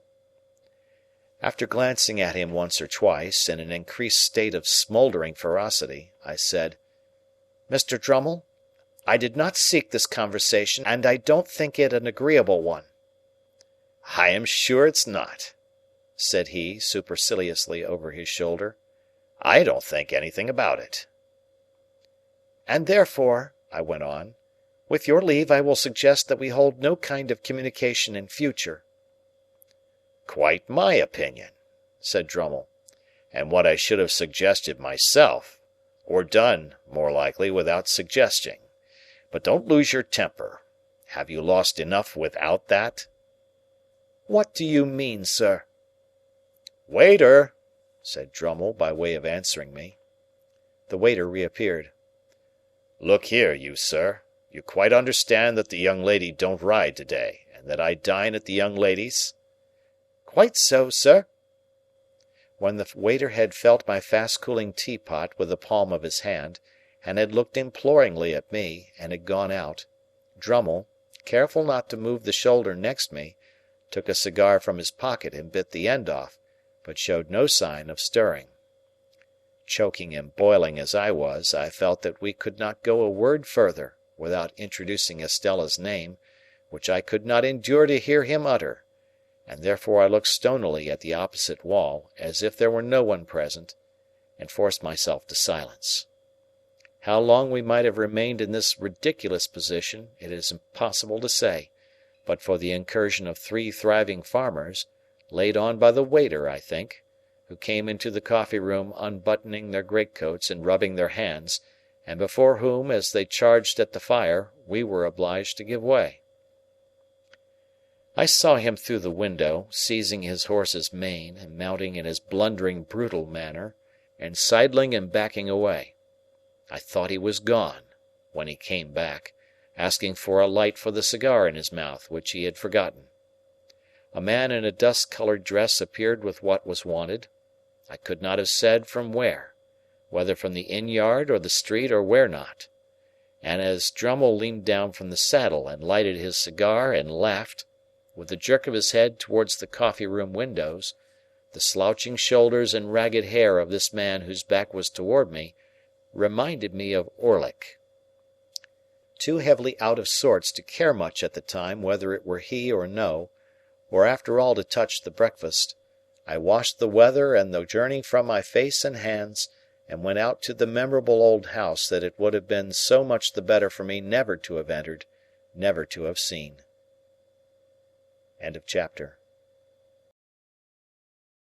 Chapter 44. In the room where the dressing-table stood, and where the wax candles burnt on the wall, I found Miss Havisham and Estella. Miss Havisham seated on a settee near the fire, and Estella on a cushion at her feet. Estella was knitting, and Miss Havisham was looking on. They both raised their eyes as I went in, and both saw an alteration in me. I derived that from the look they interchanged. "And what wind," said Miss Havisham, "blows you here, Pip?" Though she looked steadily at me, I saw that she was rather confused. Estella, pausing a moment in her knitting with her eyes upon me, and then going on, I fancied that I read in the action of her fingers, as plainly as if she had told me in the dumb alphabet, that she perceived I had discovered my real benefactor. "Miss Havisham," said I went to Richmond yesterday to speak to Estella, and finding that same wind had blown her here, I followed." Miss Havisham motioning to me for the 3rd or 4th time to sit down, I took the chair by the dressing-table, which I had often seen her occupy. With all that ruin at my feet and about me, it seemed a natural place for me that day. "What I had to say to Estella, Miss Havisham, I will say before you, presently, in a few moments. It will not surprise you. It will not displease you. I am as unhappy as you can ever have meant me to be." Miss Havisham continued to look steadily at me. I could see in the action of Estella's fingers as they worked that she attended to what I said, but she did not look up. "I have found out who my patron is. It is not a fortunate discovery. and it is not likely ever to enrich me in reputation, station, fortune, or anything. There are reasons why I must say no more of that. It is not my secret, but another's." As I was silent for a while, looking at Estella and considering how to go on, Miss Havisham repeated, "It is not your secret, but another's? Well?" "When you first caused me to be brought here, Miss Havisham, when I belonged to the village over yonder, that I wish I had never left, I suppose I did really come here, as any other chance boy might have come, as a kind of servant to gratify a want or a whim, and to be paid for it?" "Ay, Pip," replied Miss Havisham, steadily nodding her head. "You did."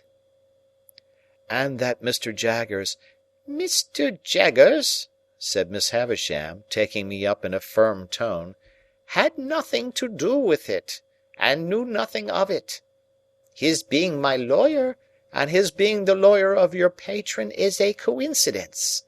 He holds the same relation towards numbers of people, and it might easily arise.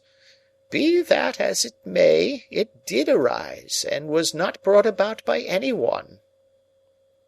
Any one might have seen in her haggard face that there was no suppression or evasion so far. "But when I fell into the mistake I have so long remained in, at least you led me on?" said I. "Yes," she returned, again nodding steadily. "I let you go on." "Was that kind?" "Who am I?" cried Miss Havisham, striking her stick upon the floor and flashing into wrath so suddenly that Estella glanced up at her in surprise. "Who am I, for God's sake, that I should be kind?"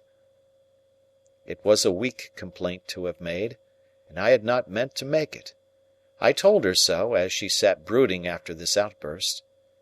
"Well, well, well," she said. "What else?"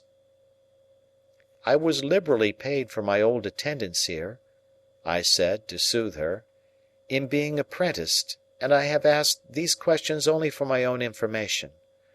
What follows has another, and I hope more disinterested, purpose.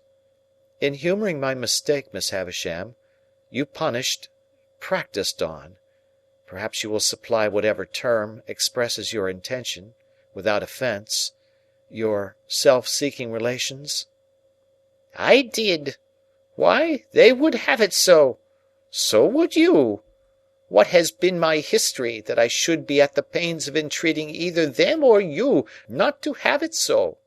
You made your own snares. I never made them." Waiting until she was quiet again, for this too flashed out of her in a wild and sudden way, I went on. "I have been thrown among one family of your relations, Miss Havisham, and have been constantly among them since I went to London. I know them to have been as honestly under my delusion as I myself, and I should be false and base if I did not tell you, whether it is acceptable to you or no, and whether you are inclined to give credence to it or not, that you deeply wrong both Mr. Matthew Pocket and his son Herbert, if you suppose them to be otherwise than generous, upright, open, and incapable of anything designing or mean." "They are your friends," said Miss Havisham. "They made themselves my friends," said I, "when they supposed me to have superseded them, and when Sarah Pocket, Miss Georgiana, and Mistress Camilla were not my friends, I think." This contrasting of them with the rest seemed, I was glad to see, to do them good with her. She looked at me keenly for a little while, and then said quietly, "What do you want for them?" "Only," said I, "that you would not confound them with the others. They may be of the same blood, but, believe me, they are not of the same nature." Still looking at me keenly, Miss Havisham repeated, "What do you want for them?" "I am not so cunning, you see," I said in answer, conscious that I reddened a little, "as that I could hide from you, even if I desired, that I do want something. Miss Havisham, if you would spare the money to do my friend Herbert a lasting service in life, but which from the nature of the case must be done without his knowledge, I could show you how." "Why must it be done without his knowledge?" she asked, settling her hands upon her stick, that she might regard me the more attentively. "Because," said I began the service myself, more than 2 years ago, without his knowledge, and I don't want to be betrayed. Why I fail in my ability to finish it, I cannot explain. It is part of the secret which is another's and not mine." She gradually withdrew her eyes from me, and turned them on the fire. After watching it for what appeared in the silence and by the light of the slowly wasting candles to be a long time, she was roused by the collapse of some of the red coals, and looked towards me again, at first vacantly, then with a gradually concentrating attention. All this time Estella knitted on. When Miss Havisham had fixed her attention on me, she said, speaking as if there had been no lapse in our dialogue, "What else?" "Estella," said I, turning to her now, and trying to command my trembling voice, "you know I love you. You know that I have loved you long and dearly." She raised her eyes to my face, on being thus addressed, and her fingers plied their work, and she looked at me with an unmoved countenance. I saw that Miss Havisham glanced from me to her, and from her to me. I should have said this sooner, but for my long mistake. It induced me to hope that Miss Havisham meant us for one another. While I thought you could not help yourself, as it were, I refrained from saying it, but I must say it now. Preserving her unmoved countenance, and with her fingers still going, Estella shook her head. "I know," said I, in answer to that action, "I know. I have no hope that I shall ever call you mine, Estella. I am ignorant what may become of me very soon, how poor I may be, or where I may go. Still, I love you. I have loved you ever since I first saw you in this house." Looking at me perfectly unmoved and with her fingers busy, she shook her head again. "It would have been cruel in Miss Havisham, horribly cruel, to practise on the susceptibility of a poor boy, and to torture me through all these years with a vain hope and an idle pursuit, if she had reflected on the gravity of what she did. But I think she did not. I think that, in the endurance of her own trial, she forgot mine, Estella." I saw Miss Havisham put her hand to her heart and hold it there, as she sat looking by turns at Estella and at me. "It seems," said Estella very calmly, "that there are sentiments, fancies, I don't know how to call them, which I am not able to comprehend. When you say you love me, I know what you mean, as a form of words, but nothing more. You address nothing in my breast. You touch nothing there. I don't care for what you say at all. I have tried to warn you of this, now, have I not?" I said, in a miserable manner, "Yes." "Yes, but you would not be warned, for you thought I did not mean it. Now, did you not think so?" "I thought and hoped you could not mean it. You, so young, untried, and beautiful, Estella. Surely it is not in nature." "It is in my nature," she returned. And then she added, with a stress upon the words, "It is in the nature formed within me. I make a great difference between you and all other people when I say so much. I can do no more." "Is it not true," said I, "that Bentley Drummle is in town here and pursuing you?" "It is quite true," she replied, referring to him with the indifference of utter contempt. "That you encourage him and ride out with him, and that he dines with you this very day?" She seemed a little surprised that I should know it, but again replied, "Quite true." "You cannot love him, Estella." Her fingers stopped for the first time as she retorted rather angrily, "What have I told you? Do you still think, in spite of it, that I do not mean what I say?" "You would never marry him, Estella?" She looked towards Miss Havisham, and considered for a moment with her work in her hands. Then she said, "Why not tell you the truth? I am going to be married to him." I dropped my face into my hands, but was able to control myself better than I could have expected, considering what agony it gave me to hear her say those words. When I raised my face again, there was such a ghastly look upon Miss Havisham's that it impressed me, even in my passionate hurry and grief. "Estella, dearest Estella, do not let Miss Havisham lead you into this fatal step. Put me aside for ever. You have done so, I well know, but bestow yourself on some worthier person than Drummle. Miss Havisham gives you to him as the greatest slight and injury that could be done to the many far better men who admire you, and to the few who truly love you. Among those few there may be one who loves you even as dearly, though he has not loved you as long, as I. Take him, and I can bear it better for your sake." My earnestness awoke a wonder in her that seemed as if it would have been touched with compassion, if she could have rendered me at all intelligible to her own mind. "I am going," she said again in a gentler voice, "to be married to him. The preparations for my marriage are making, and I shall be married soon. Why do you injuriously introduce the name of my mother by adoption? It is my own act." "Your own act, Estella, to fling yourself away upon a brute?" "On whom should I fling myself away?" she retorted, with a smile. "Should I fling myself away upon the man who would the soonest feel, if people do feel such things, that I took nothing to him?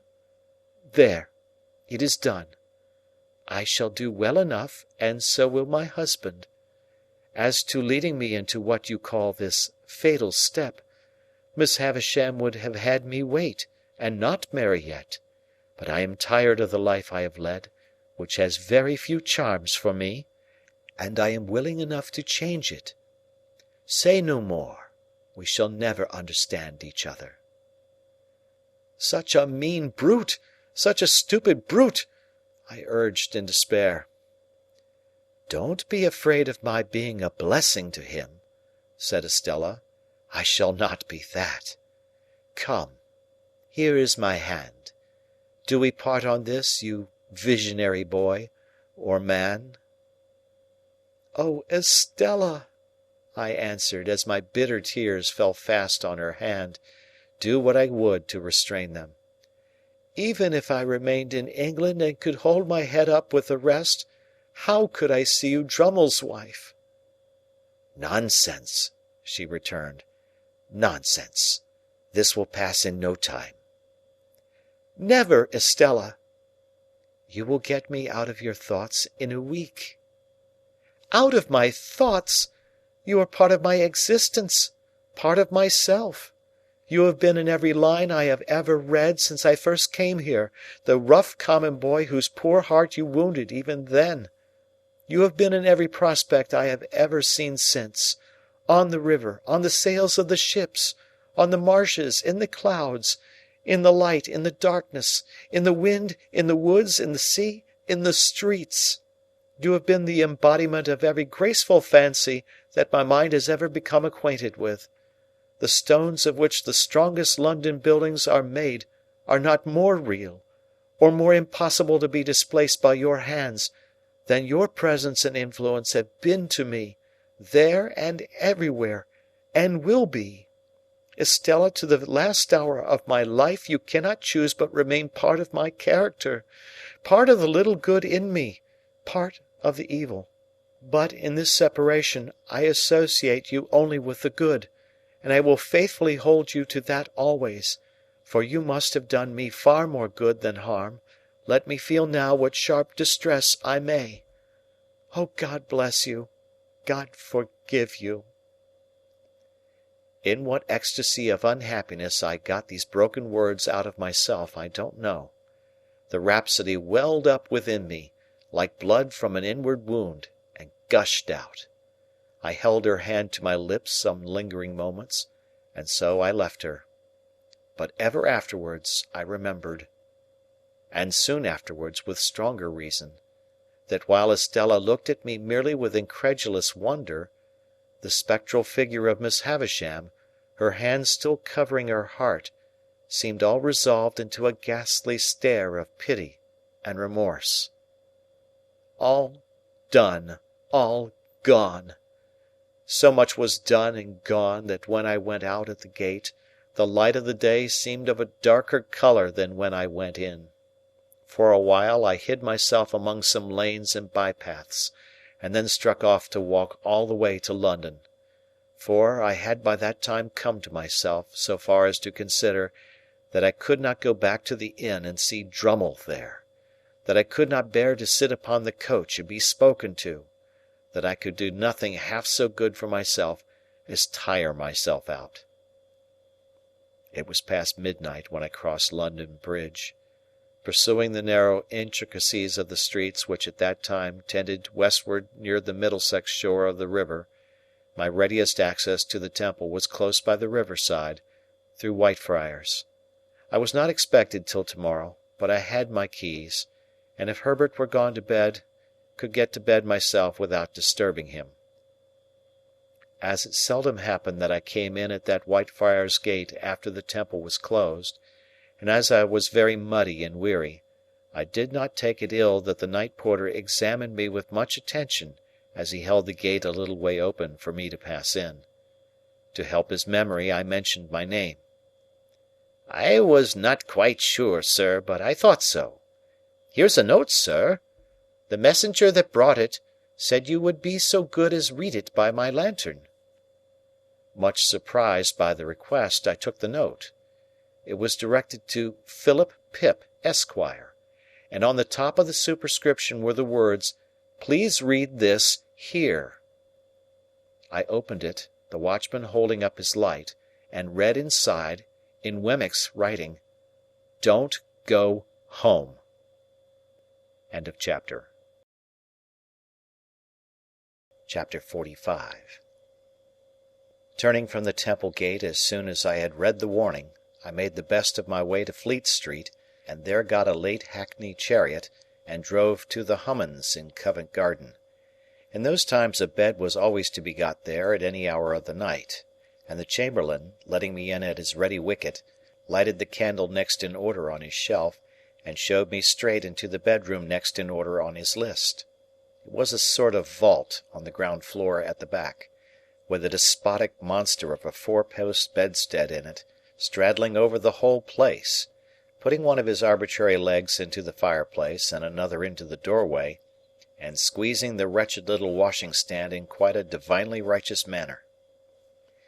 As I had asked for a night-light, the chamberlain had brought me in, before he left me, the good old constitutional rushlight of those virtuous days, an object like the ghost of a walking-cane, which instantly broke its back if it were touched, which nothing could ever be lighted at, and which was placed in solitary confinement at the bottom of a high tin tower, perforated with round holes that made a staringly wide-awake pattern on the walls. When I had got into bed and lay there footsore, weary, and wretched, I found that I could no more close my own eyes than I could close the eyes of this foolish Argus, and thus, in the gloom and death of the night, we stared at one another. What a doleful night! How anxious, how dismal, how long!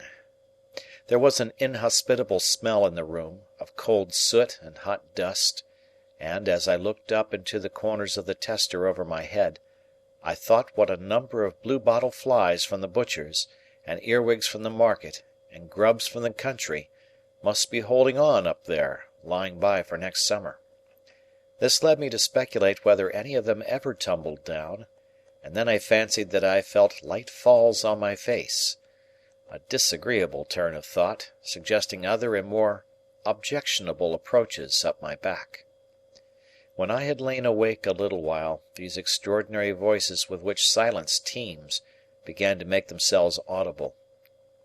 The closet whispered, the fireplace sighed, the little washing stand ticked, and one guitar string played occasionally in the chest of drawers. At about the same time, the eyes on the wall acquired a new expression, and in every one of those staring rounds I saw written, "Don't go home." Whatever night fancies and night noises crowded on me, they never warded off this "Don't go home." It plated itself into whatever I thought of, as a bodily pain would have done. Not long before, I had read in the newspapers how a gentleman unknown had come to the Hummums in the night, and had gone to bed, and had destroyed himself, and had been found in the morning weltering in blood. It came into my head that he must have occupied this very vault of mine, and I got out of bed to assure myself that there were no red marks about, then opened the door to look out into the passages, and cheer myself with the companionship of a distant light, near which I knew the chamberlain to be dozing. But all this time, why I was not to go home, and what had happened at home, and when I should go home, and whether Provis was safe at home, were questions occupying my mind so busily that one might have supposed there could be no more room in it for any other theme. Even when I thought of Estella and how we had parted that day for ever, and when I recalled all the circumstances of our parting, and all her looks and tones, and the action of her fingers while she knitted, even then I was pursuing, here and there and everywhere, the caution, "Don't go home." When at last I dozed, in sheer exhaustion of mind and body, it became a vast shadowy verb which I had to conjugate. Imperative mood, present tense. Do not thou go home. Let him not go home. Let us not go home. Do not ye or you go home. Let not them go home. Then, potentially, I may not and I cannot go home, and I might not, could not, would not, and should not go home, until I felt that I was going distracted, and rolled over on the pillow, and looked at the staring rounds upon the wall again. I had left directions that I was to be called at 7, for it was plain that I must see Wemmick before seeing anyone else, and equally plain that this was a case in which his Walworth sentiments only could be taken. It was a relief to get out of the room where the night had been so miserable, and I needed no second knocking at the door to startle me from my uneasy bed. The castle battlements arose upon my view at 8 o'clock. The little servant happening to be entering the fortress with 2 hot rolls, I passed through the postern and crossed the drawbridge in her company, and so came without announcement into the presence of Wemmick as he was making tea for himself and the Aged. An open door afforded a perspective view of the Aged in bed. "Halloa, Mr. Pip," said Wemmick. "You did come home, then?" "Yes," I returned, "but I didn't go home." "That's all right," said he, rubbing his hands. "I left a note for you at each of the Temple gates, on the chance. Which gate did you come to?" I told him. "I'll go round to the others in the course of the day and destroy the notes," said Wemmick. "It's a good rule never to leave documentary evidence if you can help it, because you don't know when it may be put in. I'm going to take a liberty with you. Would you mind toasting this sausage for the Aged P?" I said I should be delighted to do it. "Then you can go about your work, Mary Ann," said Wemmick to the little servant. "Which leaves us to ourselves, don't you see, Mr. Pip?" he added, winking, as she disappeared. I thanked him for his friendship and caution, and our discourse proceeded in a low tone, while I toasted the Aged's sausage, and he buttered the crumb of the Aged's roll. "Now, Mr. Pip, you know," said Wemmick, "you and I understand one another. We are in our private and personal capacities, and we have been engaged in a confidential transaction before to-day.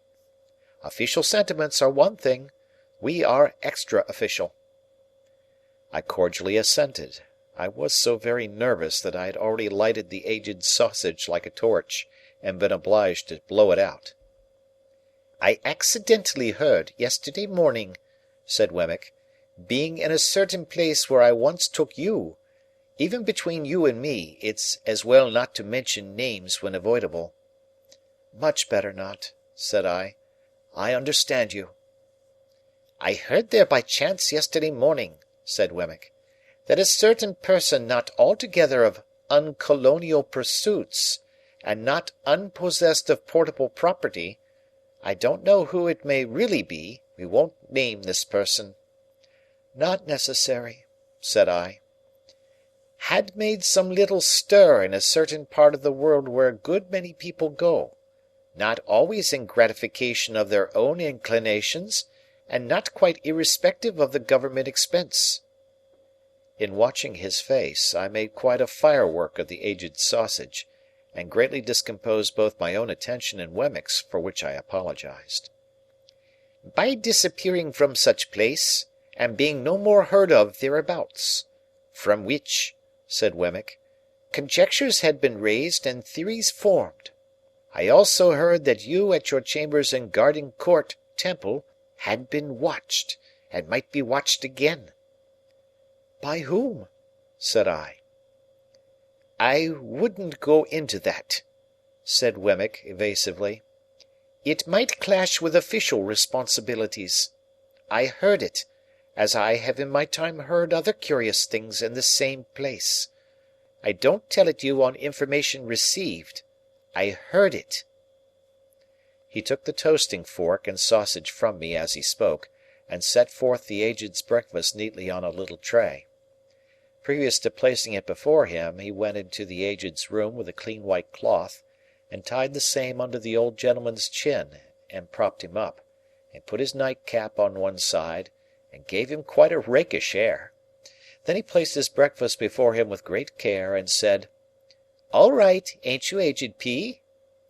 To which the cheerful Aged replied, "All right, John, my boy, all right."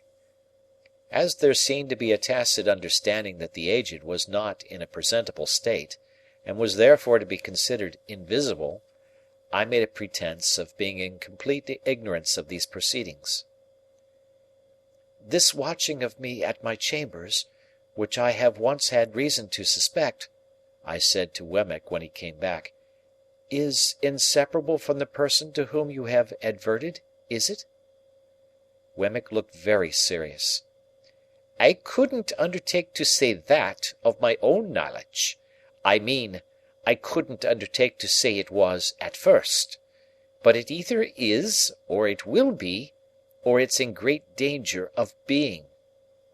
As I saw that he was restrained by fealty to Little Britain from saying as much as he could, and as I knew with thankfulness to him how far out of his way he went to say what he did, I could not press him.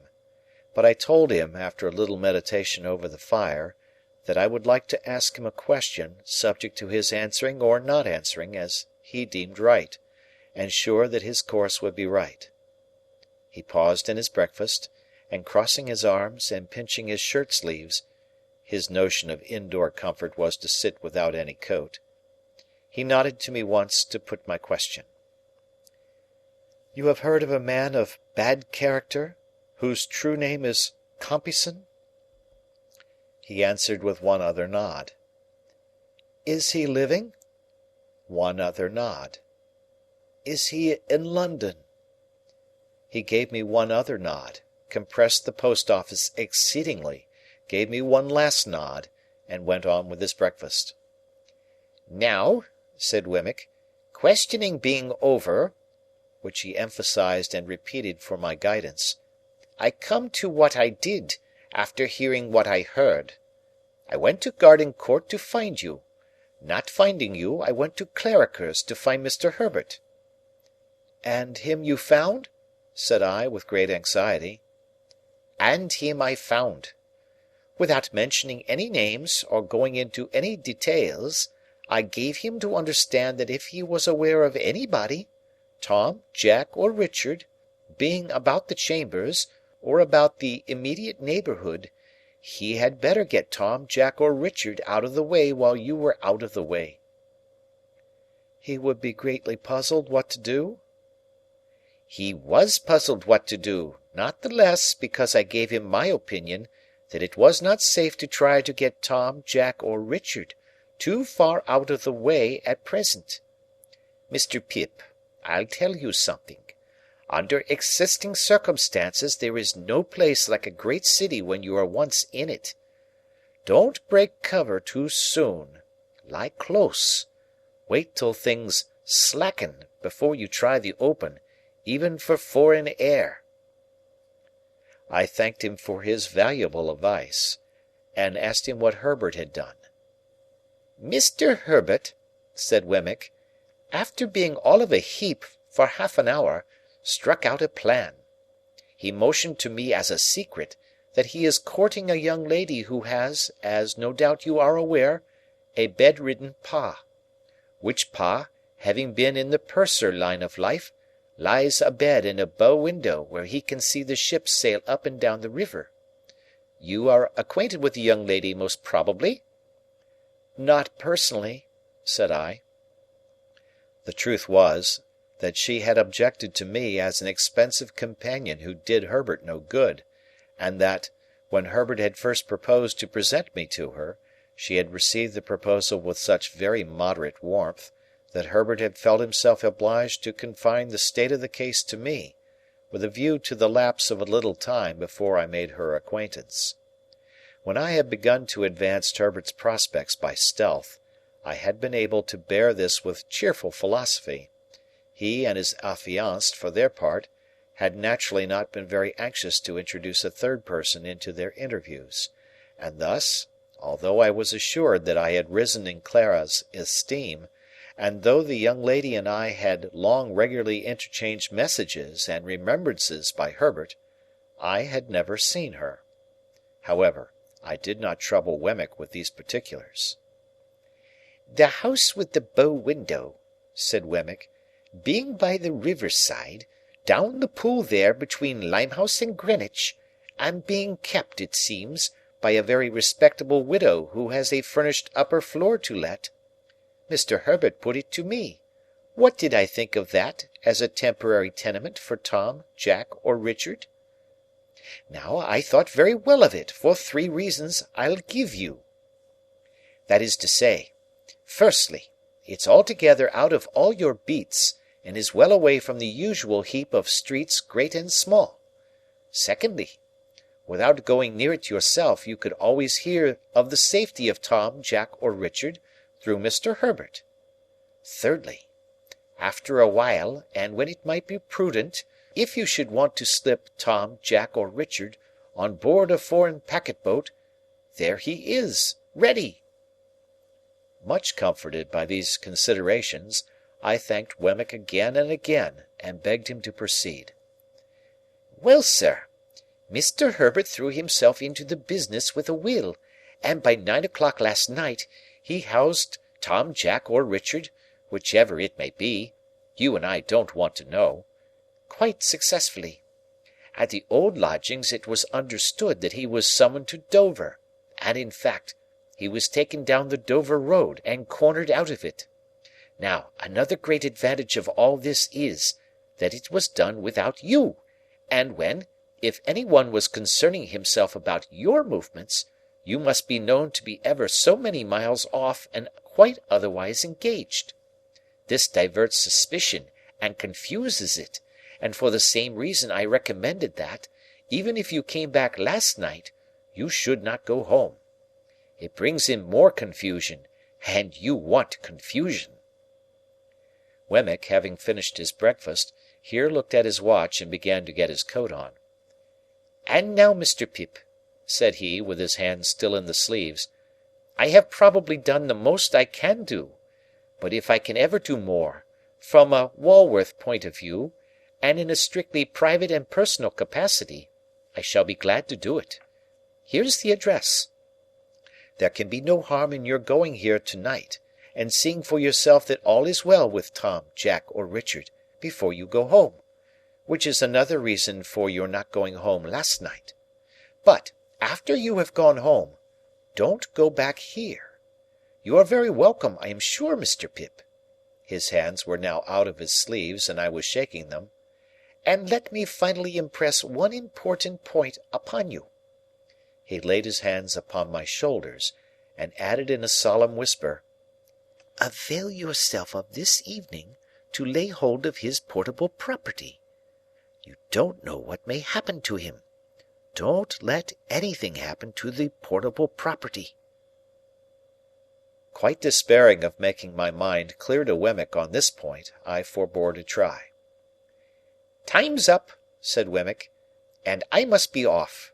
If you had nothing more pressing to do than to keep here till dark, that's what I should advise. You look very much worried, and it would do you good to have a perfectly quiet day with the Aged. He'll be up presently, and a little bit of—you remember the pig?" "Of course," said I. "Well, and a little bit of him. That sausage you toasted was his, and he was in all respects a first-rater. Do try him, if it is only for old acquaintance' sake. Good-bye, Aged Parent!" in a cheery shout. "All right, John, all right, my boy," piped the old man from within. I soon fell asleep before Wemmick's fire, and the Aged and I enjoyed one another's society by falling asleep before it more or less all day. We had loin of pork for dinner, and greens grown on the estate, and I nodded at the Aged with a good intention whenever I failed to do it drowsily. When it was quite dark, I left the Aged preparing the fire for toast, and I inferred from the number of teacups, as well as from his glances at the two little doors in the wall, that Miss Skiffins was expected. End of chapter. Chapter 46. 8 o'clock had struck before I got into the air, that was scented, not disagreeably, by the chips and shavings of the longshore boat-builders, and mast, oar, and block-makers. All that waterside region of the upper and lower Pool below Bridge was unknown ground to me, and when I struck down by the river, I found that the spot I wanted was not where I had supposed it to be, and was anything but easy to find. It was called Mill Pond Bank, Chinks Basin, and I had no other guide to Chinks Basin than the old green copper rope walk. It matters not what stranded ships repairing in dry docks I lost myself among, what old hulls of ships in course of being knocked to pieces, what ooze and slime and other dregs of tide, what yards of shipbuilders and ship-breakers, what rusty anchors blindly biting into the ground, though for years off duty, what mountainous country of accumulated casks and timber, how many rope-walks that were not the old green copper. After several times falling short of my destination, and as often overshooting it, I came unexpectedly round a corner upon Mill Pond Bank. It was a fresh kind of place, all circumstances considered, where the wind from the river had room to turn itself round, and there were 2 or 3 trees in it, and there was the stump of a ruined windmill, and there was the old green copper rope-walk, whose long and narrow vista I could trace in the moonlight, along a series of wooden frames set in the ground, and that looked like superannuated haymaking rakes which had grown old and lost most of their teeth. Selecting from the few queer houses upon Mill Pond Bank, a house with a wooden front and 3 stories of bow window, not bay window, which is another thing, I looked at the plate upon the door and read there, Mrs. Whimple. That being the name I wanted, I knocked, and an elderly woman of a pleasant and thriving appearance responded. She was immediately deposed, however, by Herbert, who silently led me into the parlour and shut the door. It was an odd sensation to see his very familiar face established quite at home in that very unfamiliar room and region, and I found myself looking at him, much as I looked at the corner cupboard with the glass and china, the shells upon the chimney-piece, and the coloured engravings on the wall, representing the death of Captain Cook, a ship launch, and His Majesty King George the Third in a state coachman's wig, leather breeches, and top boots, on the terrace at Windsor. "All is well, Handel," said Herbert, "and he is quite satisfied, though eager to see you. My dear girl is with her father, and if you'll wait till she comes down, I'll make her known to you, and then we'll go upstairs." That's her father." I had become aware of an alarming growling overhead, and had probably expressed the fact in my countenance. "I am afraid he is a sad old rascal," said Herbert, smiling, "but I have never seen him. Don't you smell rum? He is always at it." "At rum?" said I. "Yes," returned Herbert, "and you may suppose how mild it makes his gout. He persists, too, in keeping all the provisions upstairs in his room, and serving them out. He keeps them on shelves over his head, and will weigh them all. His room must be like a chandler's shop." While he thus spoke, the growling noise became a prolonged roar, and then died away. "What else can be the consequence," said Herbert, in explanation, "if he will cut the cheese? A man with the gout in his right hand, and everywhere else, can't expect to get through a double Gloucester without hurting himself." He seemed to have hurt himself very much, for he gave another furious roar. "To have Provis for an upper lodger is quite a godsend to Mrs. Whimple," said Herbert, "for of course people in general won't stand that noise. A curious place, Handel, isn't it?" It was a curious place indeed, but remarkably well kept and clean.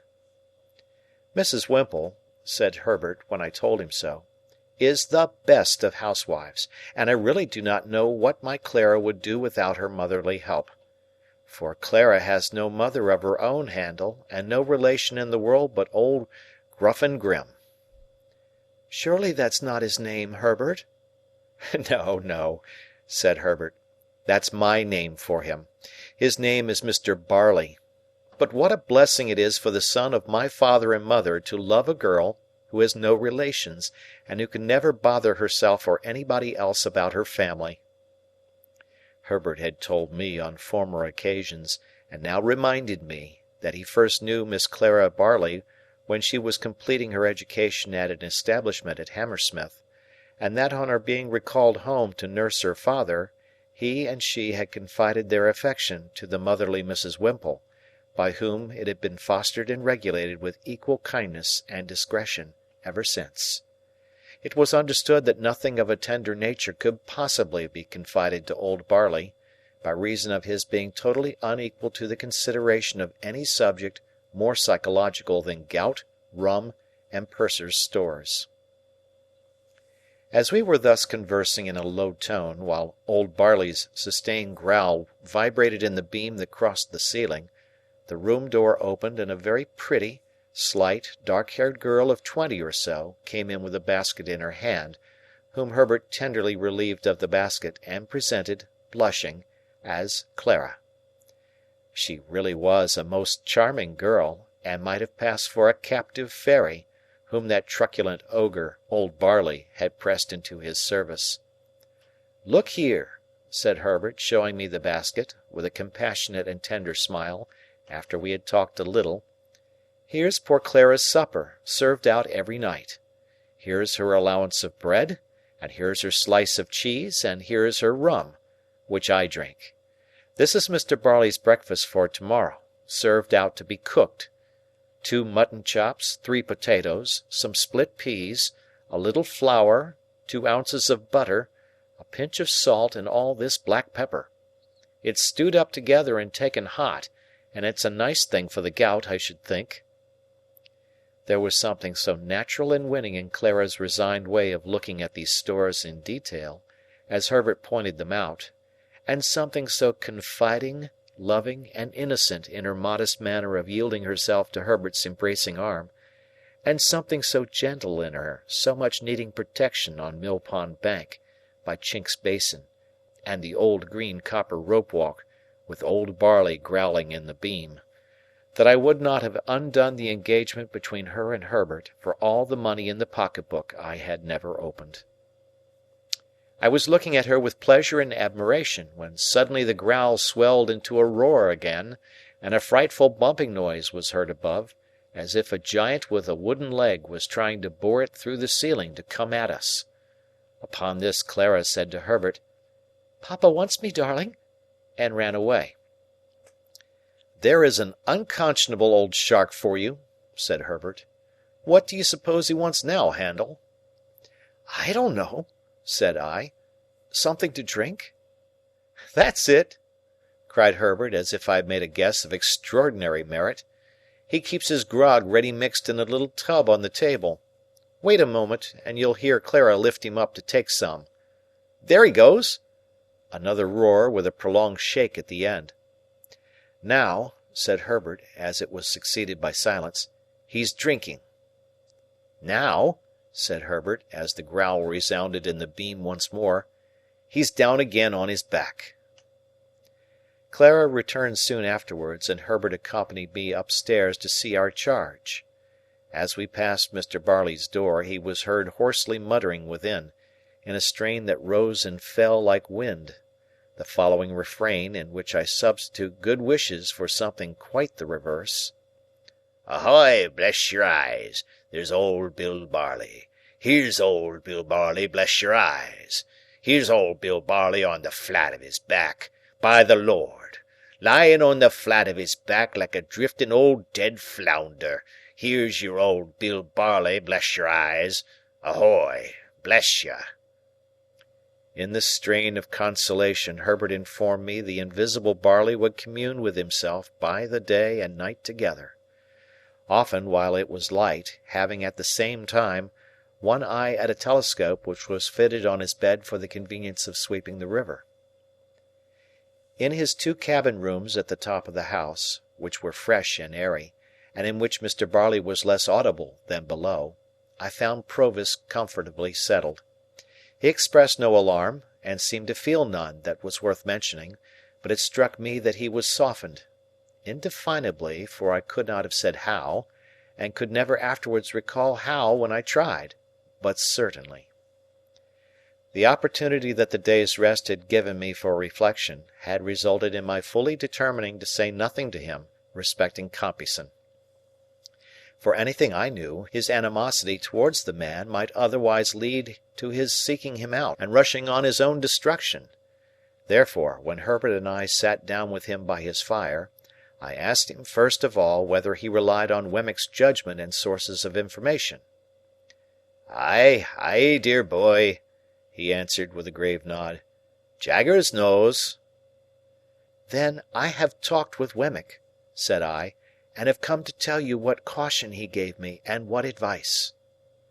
This I did accurately, with the reservation just mentioned, and I told him how Wemmick had heard, in Newgate Prison, whether from officers or prisoners I could not say, that he was under some suspicion, and that my chambers had been watched, how Wemmick had recommended his keeping close for a time, and my keeping away from him, and what Wemmick had said about getting him abroad. I added, that of course when the time came I should go with him, or should follow close upon him, as might be safest in Wemmick's judgment.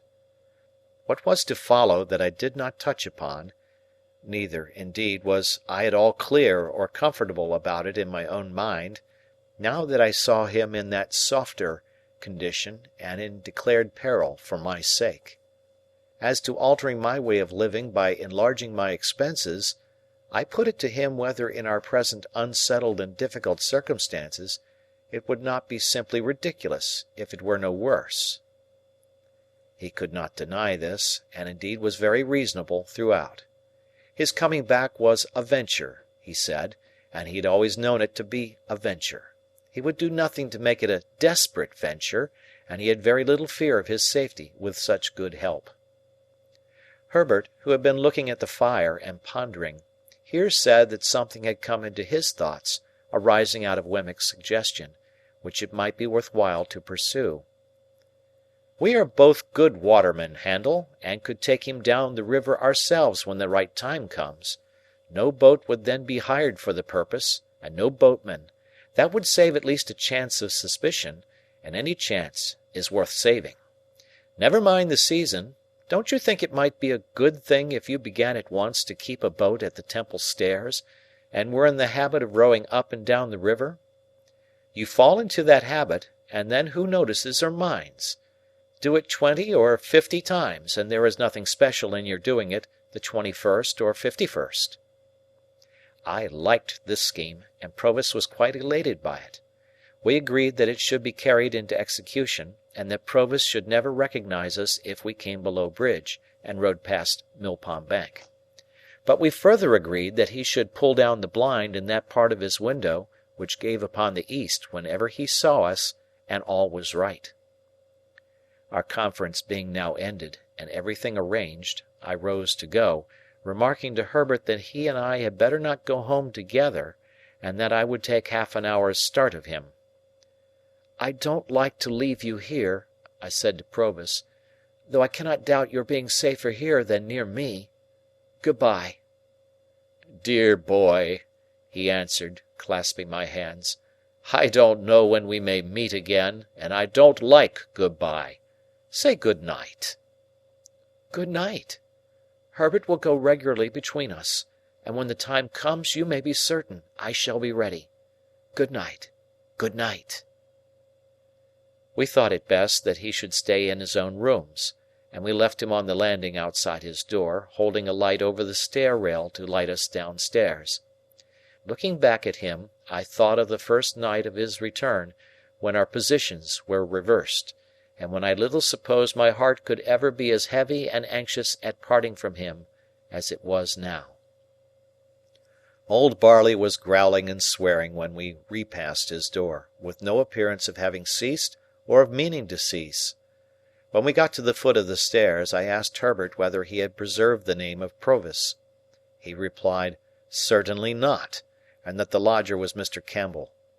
He also explained that the utmost known of Mr. Campbell there was, that he, Herbert, had Mr. Campbell consigned to him, and felt a strong personal interest in his being well cared for, and living a secluded life.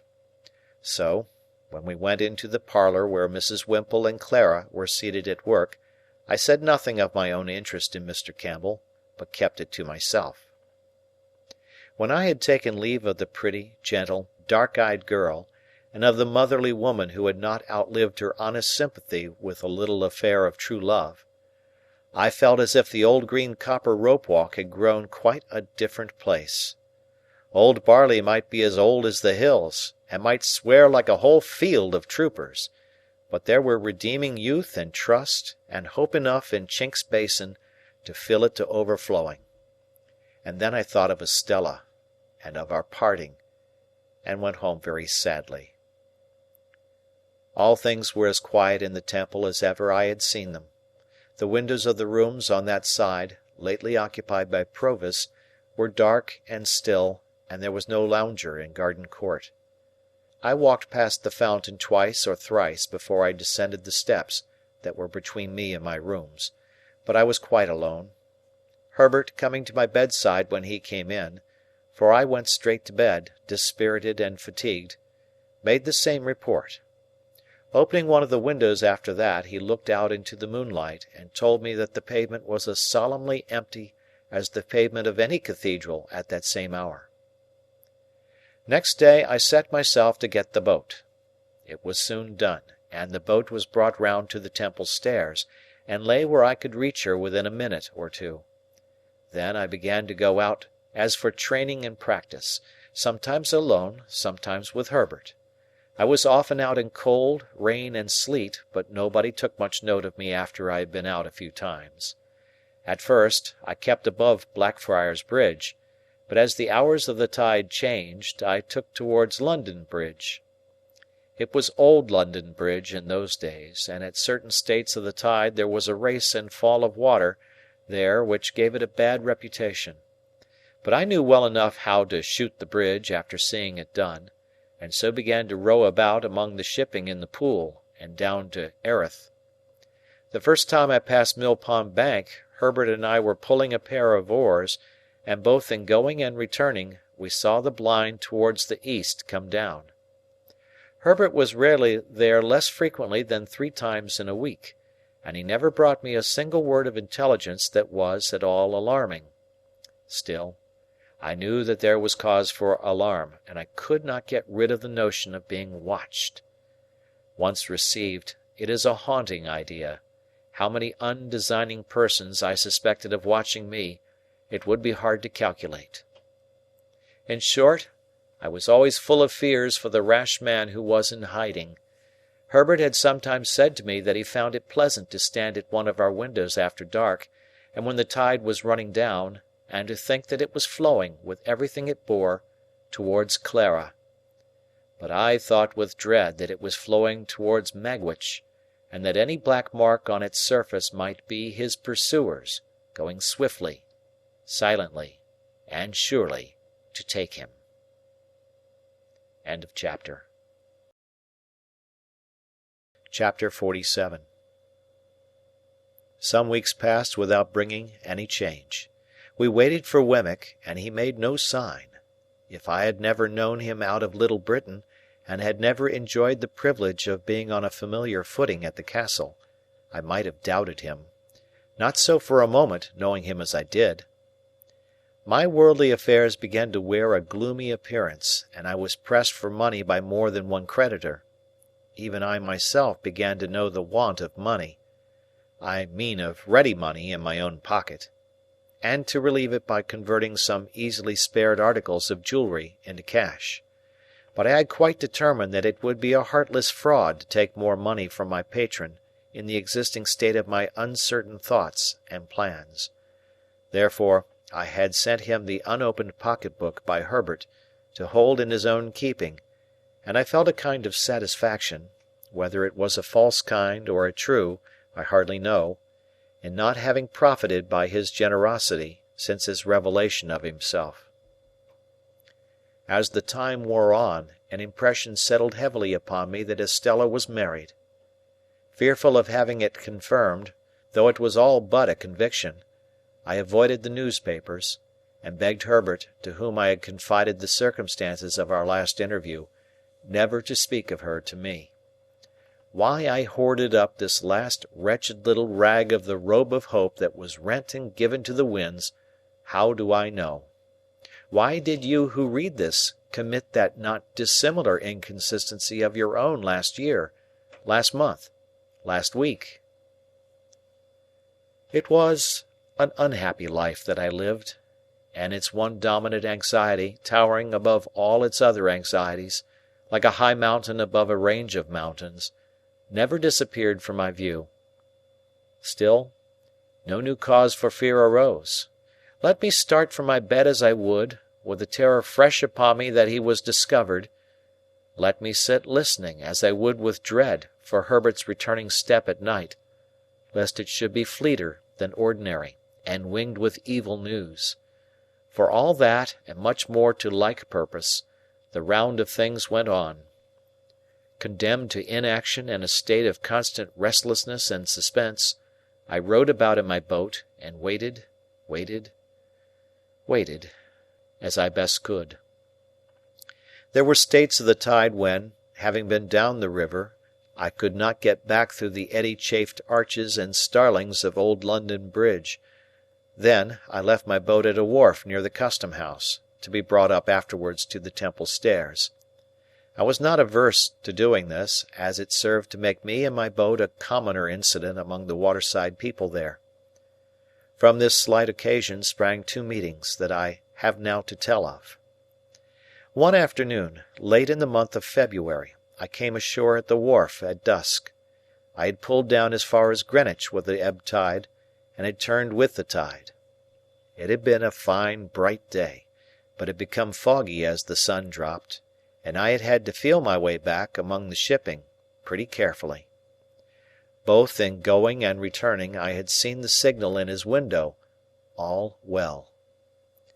As it was a raw evening, and I was cold, I thought I would comfort myself with dinner at once, and as I had hours of dejection and solitude before me if I went home to the Temple, I thought I would afterwards go to the play.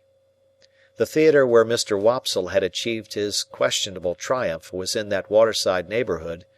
It is nowhere now, and to that theatre I resolved to go.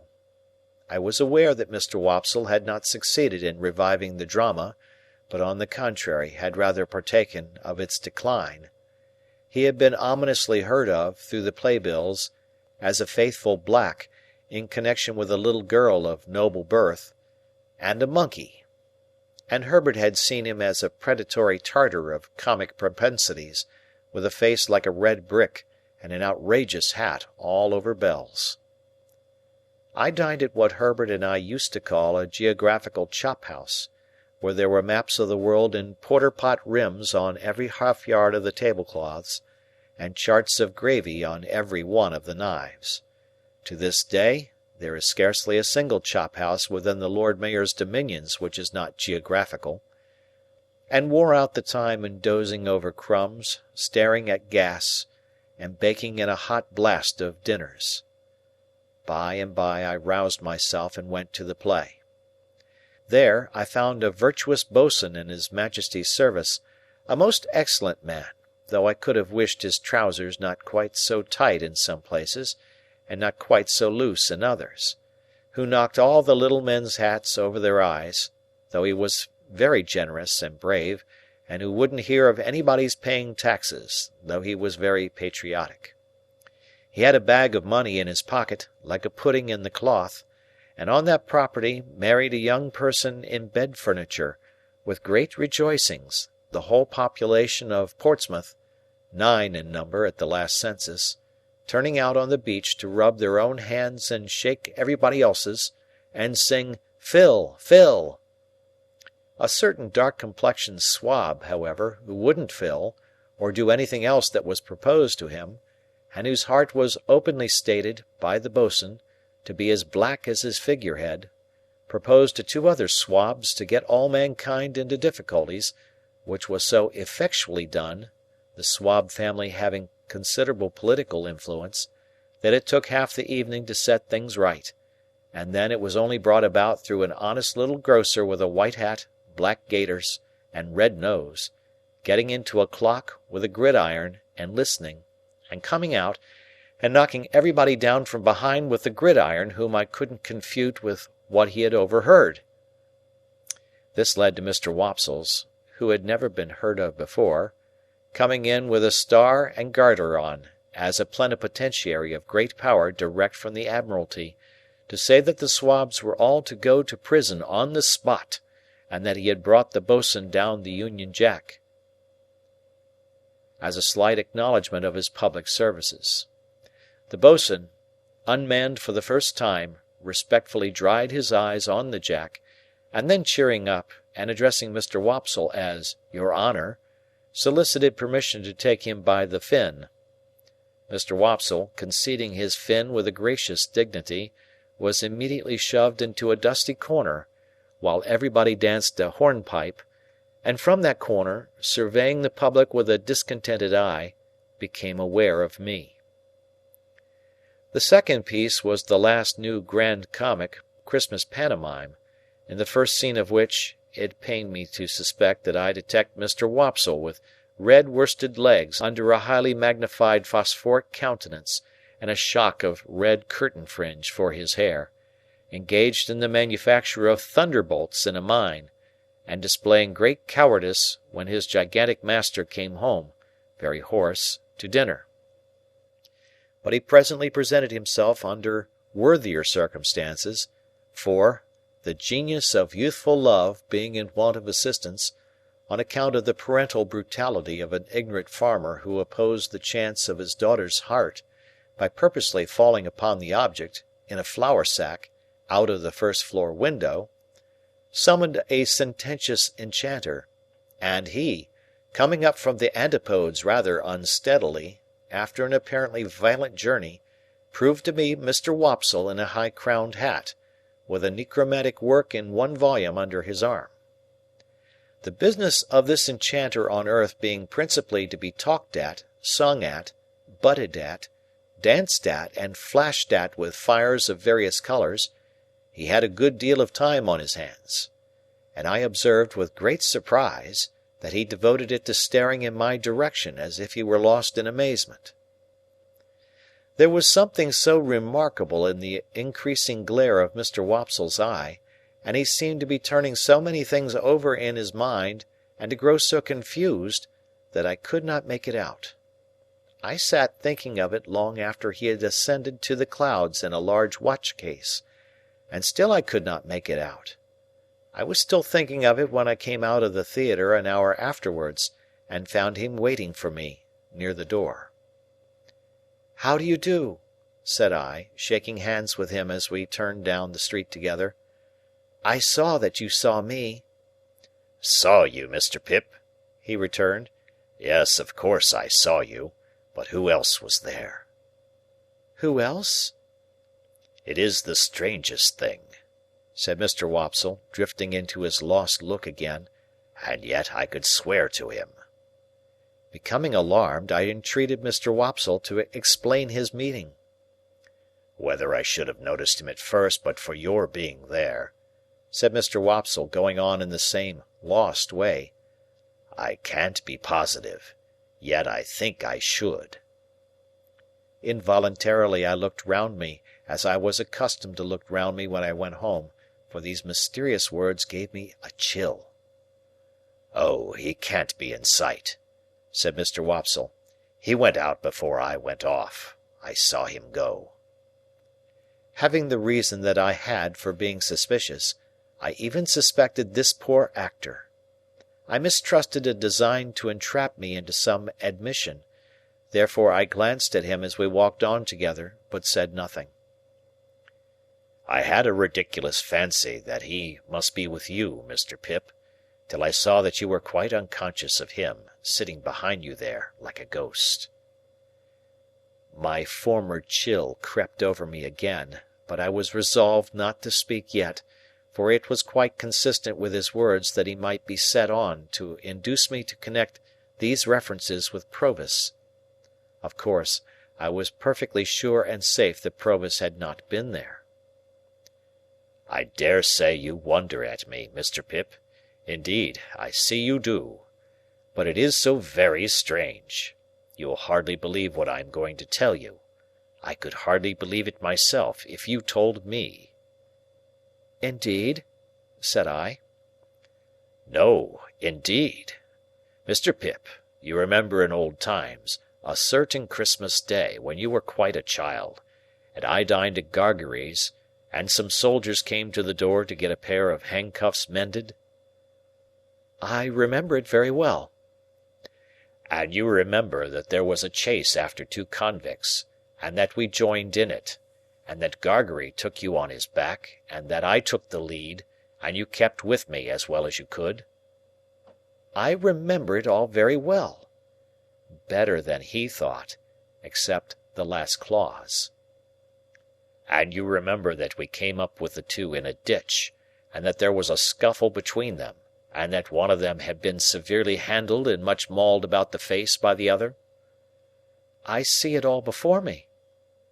And that the soldiers lighted torches, and put the two in the centre, and that we went on to see the last of them, over the black marshes, with a torchlight shining on their faces. I am particular about that, with the torchlight shining on their faces, when there was an outer ring of dark night all about us? Yes, said I remember all that. Then, Mr. Pip, one of those two prisoners sat behind you tonight. I saw him over your shoulder. Steady, I thought.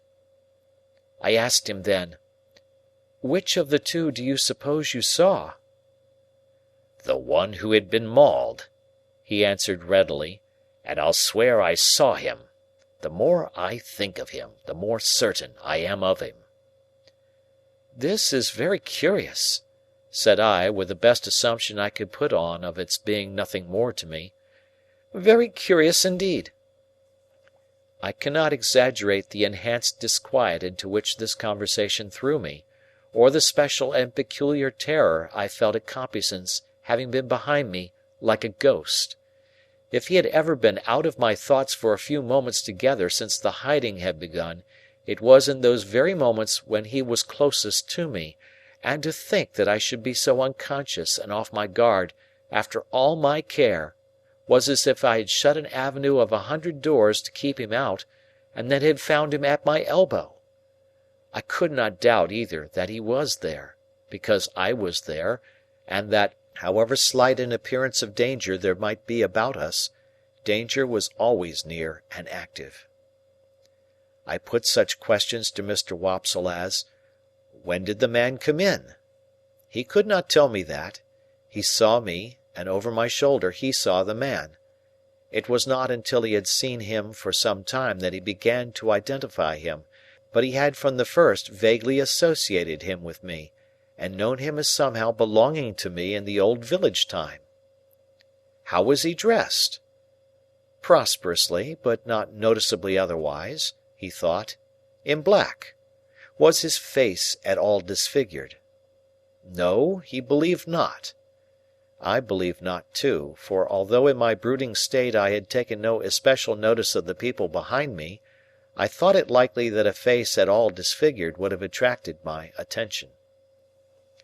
When Mr. Wopsle had imparted to me all that he could recall or I extract, and when I had treated him to a little appropriate refreshment, after the fatigues of the evening, we parted. It was between 12 and 1 o'clock when I reached the Temple, and the gates were shut.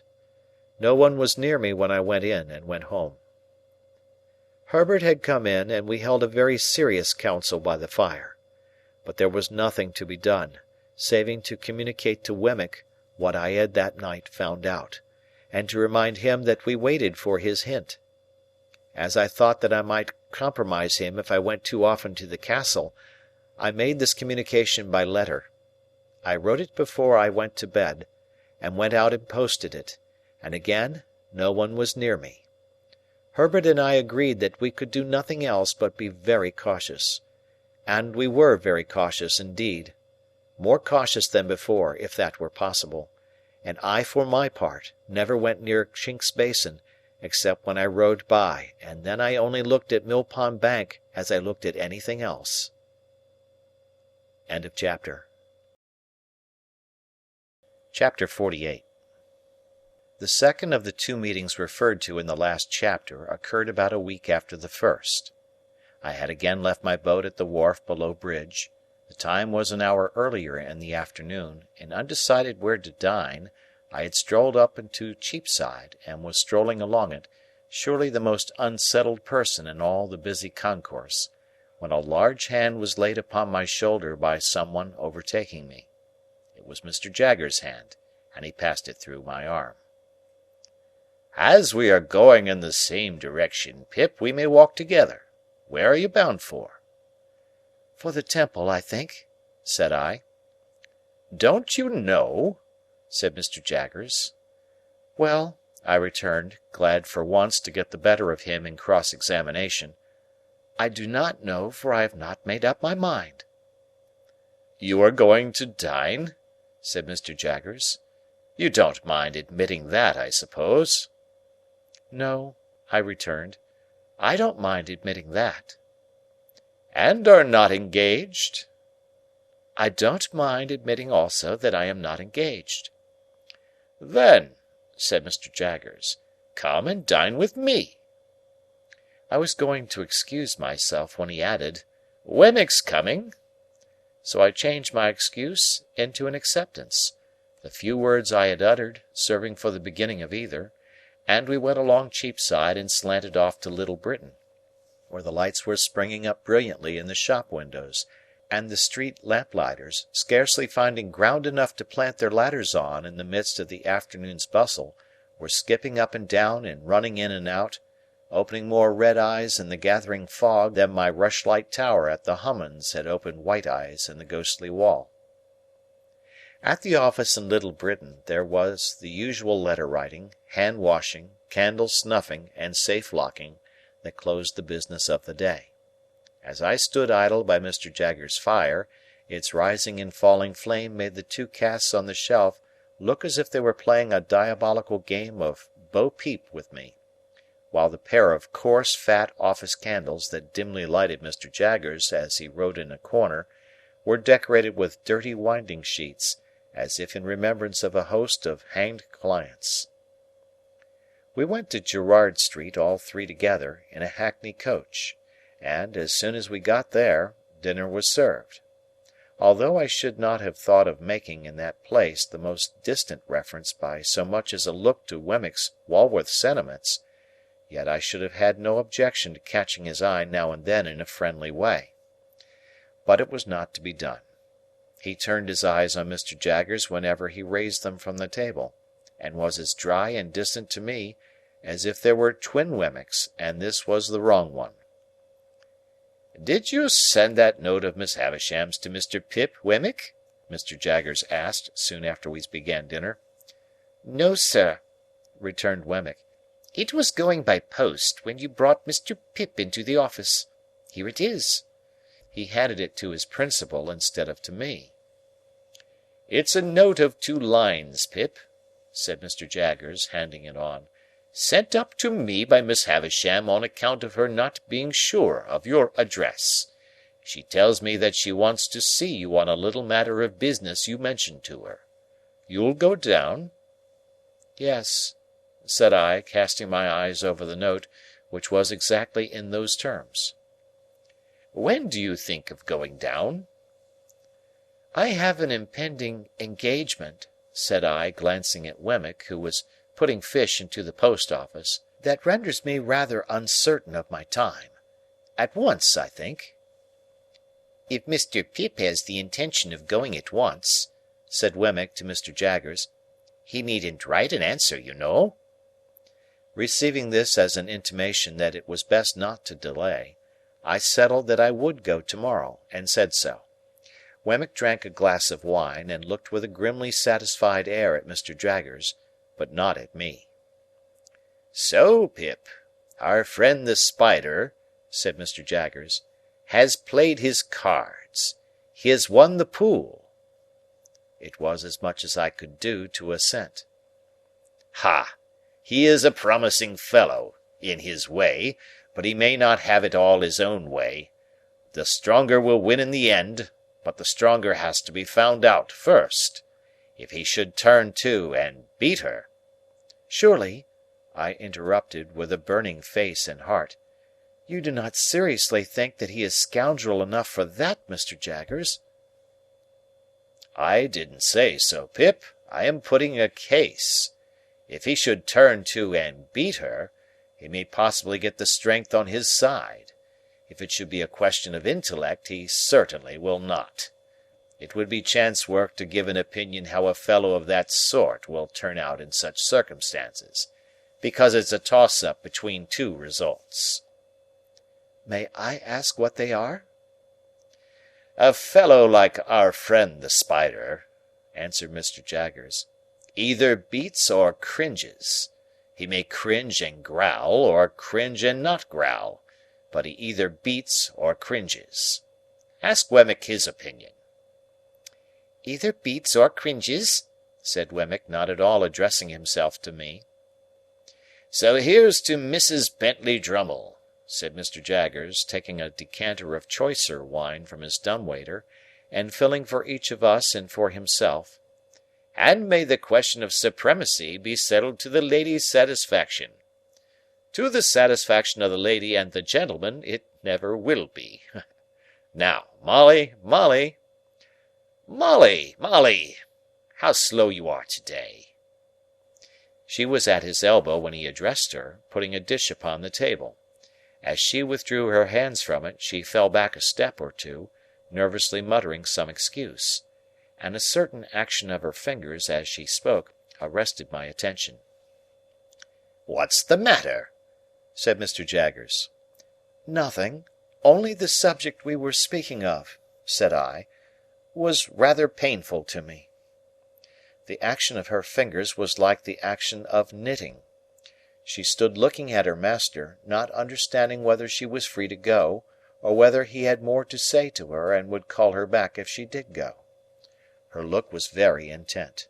Surely I had seen exactly such eyes and such hands on a memorable occasion very lately. He dismissed her, and she glided out of the room. But she remained before me as plainly as if she were still there. I looked at those hands, I looked at those eyes, I looked at that flowing hair, and I compared them with other hands, other eyes, other hair that I knew of, and with what those might be after 20 years of a brutal husband and a stormy life. I looked again at those hands and eyes of the housekeeper, and thought of the inexplicable feeling that had come over me when I last walked, not alone, in the ruined garden, and through the deserted brewery. I thought how the same feeling had come back when I saw a face looking at me, and a hand waving to me from a stagecoach window, and how it had come back again and had flashed about me like lightning when I had passed in a carriage, not alone, through a sudden glare of light in a dark street. I thought how one link of association had helped that identification in the theatre, and how such a link, wanting before, had been riveted for me now, when I had passed by a chance, swift from Estella's name to the fingers with their knitting action, and the attentive eyes. And I felt absolutely certain that this woman was Estella's mother. Mr. Jaggers had seen me with Estella, and was not likely to have missed the sentiments I had been at no pains to conceal. He nodded when I said the subject was painful to me, clapped me on the back, put round the wine again, and went on with his dinner. Only twice more did the housekeeper reappear, and then her stay in the room was very short, and Mr. Jaggers was sharp with her. But her hands were Estella's hands, and her eyes were Estella's eyes, and if she had reappeared 100 times I could have been neither more sure nor less sure that my conviction was the truth. It was a dull evening, for Wemmick drew his wine, when it came round, quite as a matter of business, just as he might have drawn his salary when that came round, and with his eyes on his chief sat in a state of perpetual readiness for cross-examination.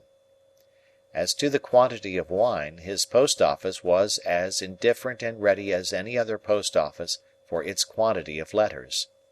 From my point of view, he was the wrong twin all the time, and only externally like the Wemmick of Walworth. We took our leave early, and left together. Even when we were groping among Mr. Jaggers' stock of boots for our hats, I felt that the right twin was on his way back, and we had not gone 6 yards down Gerrard Street in the Walworth direction, before I found that I was walking arm in arm with the right twin, and that the wrong twin had evaporated into the evening air. "Well," said Wemmick, "that's over. He's a wonderful man, without his living likeness, but I feel that I have to screw myself up when I dine with him, and I dine more comfortably unscrewed." I felt that this was a good statement of the case, and told him so. "Wouldn't say it to anybody but yourself," he answered. "I know that what is said between you and me goes no further." I asked him if he had ever seen Miss Havisham's adopted daughter, Mrs. Bentley Drummle. He said no. To avoid being too abrupt, I then spoke of the Aged and of Miss Skiffins. He looked rather sly when I mentioned Miss Skiffins, and stopped in the street to blow his nose, with a roll of the head, and a flourish not quite free from latent boastfulness. "Wemmick," said I, "do you remember telling me, before I first went to Mr. Jaggers' private house, to notice that housekeeper?" "Did I?" he replied. "Ah, I dare say I did. Deuce take me," he added suddenly, "I know I did. I find I am not quite unscrewed yet." "A wild beast tamed, you called her." "And what do you call her?" "The same. How did Mr. Jaggers tame her, Wemmick?" "That's his secret. She has been with him many a long year." "I wish you would tell me her story. I feel a particular interest in being acquainted with it. You know that what is said between you and me goes no further." "Well," Wemmick replied, "I don't know her story. That is, I don't know all of it. But what I do know I'll tell you. We are in our private and personal capacities, of course." "Of course." "A score or so of years ago, that woman was tried at the Old Bailey for murder, and was acquitted. She was a very handsome young woman, and I believe had some gipsy blood in her. Anyhow, it was hot enough when it was up, as you may suppose." "But she was acquitted." "Mr. Jaggers was for her," pursued Wemmick with a look full of meaning, "and worked the case in a way quite astonishing.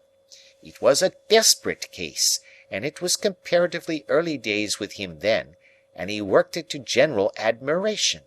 In fact, it may almost be said to have made him. He worked it himself at the police office, day after day, for many days, contending against even a committal, and at the trial, where he couldn't work it himself, sat under counsel, and, everyone knew, put in all the salt and pepper. The murdered person was a woman a good 10 years older, very much larger, and very much stronger. It was a case of jealousy. They both led tramping lives, and this woman in Gerrard Street here had been married very young, over the broomstick, as we say, to a tramping man, and was a perfect fury in point of jealousy. The murdered woman, more a match for the man certainly in point of years, was found dead in a barn near Hounslow Heath. There had been a violent struggle, perhaps a fight. She was bruised and scratched and torn, and had been held by the throat at last and choked. Now, there was no reasonable evidence to implicate any person but this woman, and on the improbabilities of her having been able to do it, Mr. Jaggers principally rested his case. You may be sure, said Wemmick, touching me on the sleeve, that he never dwelt upon the strength of her hands then, though he sometimes does now. I had told Wemmick of his showing us her wrists that day of the dinner party. Well, sir, Wemmick went on, it happened, don't you see, that this woman was so very artfully dressed from the time of her apprehension that she looked much slighter than she really was. In particular, her sleeves are always remembered to have been so skilfully contrived that her arms had quite a delicate look. She had only a bruise or two about her, nothing for a tramp, but the backs of her hands were lacerated, and the question was it with finger-nails? Now, Mr. Jaggers showed that she had struggled through a great lot of brambles which were not as high as her face, but which she could not have got through and kept her hands out of, and bits of those brambles were actually found in her skin and put in evidence, as well as the fact that the brambles in question were found on examination to have been broken through, and to have little shreds of her dress and little spots of blood upon them here and there. But the boldest point he made was this. It was attempted to be set up, in proof of her jealousy, that she was under strong suspicion of having, at about the time of the murder, frantically destroyed her child by this man, some 3 years old, to revenge herself upon him. Mr. Jaggers worked that in this way. We say these are not marks of finger-nails, but marks of brambles, and we show you the brambles. You say they are marks of finger-nails, and you set up the hypothesis that she destroyed her child. You must accept all consequences of that hypothesis. For anything we know, she may have destroyed her child, and the child in clinging to her may have scratched her hands. What then? You are not trying her for the murder of her child. Why don't you? As to this case, if you will have scratches, we say that, for anything we know, you may have accounted for them, assuming for the sake of argument that you have not invented them. To sum up, sir, said Wemmick, Mr. Jaggers was altogether too many for the jury, and they gave in. Has she been in his service ever since? Yes, but not only that, said Wemmick. She went into his service immediately after her acquittal, tamed as she is now. She has since been taught one thing and another in the way of her duties, but she was tamed from the beginning. Do you remember the sex of the child? Said to have been a girl. You have nothing more to say to me tonight? Nothing. I got your letter and destroyed it. Nothing. We exchanged a cordial good night, and I went home, with new matter for my thoughts, though with no relief from the old. End of chapter. Chapter 49. Putting Miss Havisham's note in my pocket, that it might serve as my credentials for so soon reappearing at Satis House, in case her waywardness should lead her to express any surprise at seeing me, I went down again by the coach next day.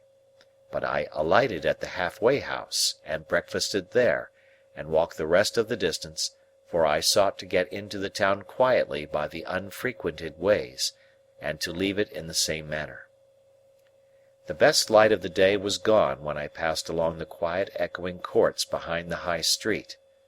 The nooks of ruin where the old monks had once had their refectories and gardens, and where the strong walls were now pressed into the service of humble sheds and stables, were almost as silent as the old monks in their graves.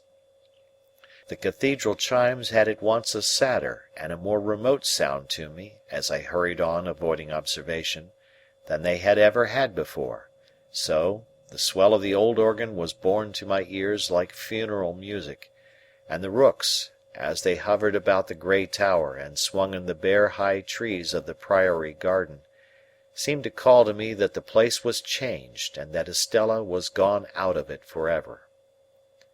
An elderly woman, whom I had seen before as one of the servants who lived in the supplementary house across the back courtyard, opened the gate. The lighted candle stood in the dark passage within, as of old, and I took it up and ascended the staircase, alone. Miss Havisham was not in her own room, but was in the larger room across the landing. Looking in at the door, after knocking in vain, I saw her sitting on the hearth in a ragged chair, close before, and lost in the contemplation of, the ashy fire. Doing as I had often done, I went in, and stood touching the old chimney-piece, where she could see me when she raised her eyes. There was an air of utter loneliness upon her, that would have moved me to pity, though she had wilfully done me a deeper injury than I could charge her with. As I stood compassionating her, and thinking how, in the progress of time, I too had come to be a part of the wrecked fortunes of that house, her eyes rested on me. She stared, and said in a low voice, "Is it real?" "It is I, Pip. Mr. Jaggers gave me your note yesterday, and I have lost no time." Thank you, thank you. As I brought another of the ragged chairs to the hearth and sat down, I remarked a new expression on her face, as if she were afraid of me. "I want," she said, "to pursue that subject you mentioned to me when you were last here, and to show you that I am not all stone. But perhaps you can never believe now that there is anything human in my heart?" When I said some reassuring words, she stretched out her tremulous right hand as though she was going to touch me, but she recalled it again before I understood the action, or knew how to receive it. "You said, speaking for your friend, that you could tell me how to do something useful and good. Something that you would like done, is it not?" "Something that I would like done very much." "What is it?" I began explaining to her that secret history of the partnership. I had not got far into it, when I judged from her looks that she was thinking in a discursive way of me, rather than of what I said. It seemed to be so, for when I stopped speaking, many moments passed before she showed that she was conscious of the fact. "Do you break off," she asked then, with her former air of being afraid of me, "because you hate me so much to bear to speak to me?" "No, no," I answered. "How can you think so, Miss Havisham? I stopped because I thought you were not following what I said." "Perhaps I was not," she answered, putting a hand to her head. "Begin again, and let me look at something else. Stay. Now tell me." She set her hand upon her stick in the resolute way that sometimes was habitual to her, and looked at the fire with a strong expression of forcing herself to attend. I went on with my explanation, and told her how I had hoped to complete the transaction out of my means, but how in this I was disappointed. That part of the subject, I reminded her, involved matters which could form no part of my explanation, for they were the weighty secrets of another. So, said she, assenting with her head, but not looking at me. and how much money is wanting to complete the purchase? I was rather afraid of stating it, for it sounded a large sum. £900. If I give you the money for this purpose, will you keep my secret as you have kept your own? Quite as faithfully. And your mind will be more at rest? Much more at rest. Are you very unhappy now? She asked this question still without looking at me, but in an unwonted tone of sympathy. I could not reply at the moment, for my voice failed me. She put her left arm across the head of her stick, and softly laid her forehead on it. I am far from happy, Miss Havisham, but I have other causes of disquiet than any you know of. They are the secrets I have mentioned. After a little while she raised her head and looked at the fire again. It is noble in you to tell me that you have other causes of unhappiness. Is it true? Too true. Can I only serve you, Pip, by serving your friend? Regarding that as done, is there nothing I can do for you yourself? Nothing. I thank you for the question. I thank you even more for the tone of the question. But there is nothing. She presently rose from her seat and looked about the blighted room for the means of writing. There were none there, and she took from her pocket a yellow set of ivory tablets, mounted in tarnished gold, and wrote upon them with a pencil in a case of tarnished gold that hung from her neck. You are still on friendly terms with Mr. Jaggers? Quite. I dined with him yesterday. This is an authority to him to pay you that money, to lay out at your irresponsible discretion for your friend. I keep no money here, but if you would rather Mr. Jaggers knew nothing of the matter, I will send it to you. Thank you, Miss Havisham. I have not the least objection to receiving it from him. She read me what she had written, and it was direct and clear, and evidently intended to absolve me from any suspicion of profiting by the receipt of the money. I took the tablets from her hand, and it trembled again, and it trembled more as she took off the chain to which the pencil was attached, and put it in mine. All this she did without looking at me.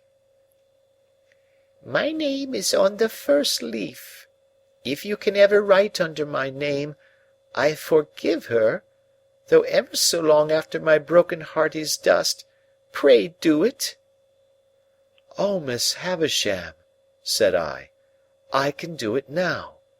There have been sore mistakes, and my life has been a blind and thankless one, and I want forgiveness and direction far too much to be bitter with you. She turned her face to me for the first time since she had averted it, and to my amazement, I may even add to my terror, dropped on her knees at my feet, with her folded hands raised to me in the manner in which, when her poor heart was young and fresh and whole, they must often have been raised to heaven from her mother's side. To see her with her white hair and her worn face kneeling at my feet gave me a shock through all my frame. I entreated her to rise, and got my arms about her to help her up, but she only pressed that hand of mine which was nearest to her grasp, and hung her head over it, and wept. I had never seen her shed a tear before, and, in the hope that the relief might do her good, I bent over her without speaking. She was not kneeling now, but was down upon the ground. Oh! she cried despairingly. What have I done? What have I done? If you mean, Miss Havisham, what have you done to injure me, let me answer. Very little. I should have loved her under any circumstances. Is she married?" "Yes." It was a needless question, for a new desolation in the desolate house had told me so. "What have I done? What have I done?" She wrung her hands and crushed her white hair, and returned to this cry over and over again. "What have I done?" I knew not how to answer or how to comfort her. That she had done a grievous thing in taking an impressionable child to mould into the form that her wild resentment, spurned affection, and wounded pride found vengeance in, I knew full well; but that, in shutting out the light of day, she had shut out infinitely more; that in seclusion she had secluded herself from 1,000 natural and healing influences; that, her mind, brooding solitary, had grown diseased, as all minds do and must and will that reverse the appointed order of their Maker, I knew equally well. And could I look upon her without compassion, seeing her punishment in the ruin she was, in her profound unfitness for this earth on which she was placed, in the vanity of sorrow which had become a master mania, like the vanity of penitence, the vanity of remorse, the vanity of unworthiness, and other monstrous vanities that have been curses in this world? "Until you spoke to her the other day, and until I saw in you a looking-glass that showed me what I once felt myself, I did not know what I had done. What have I done? What have I done?" And so again, 20, 50 times over, what had she done?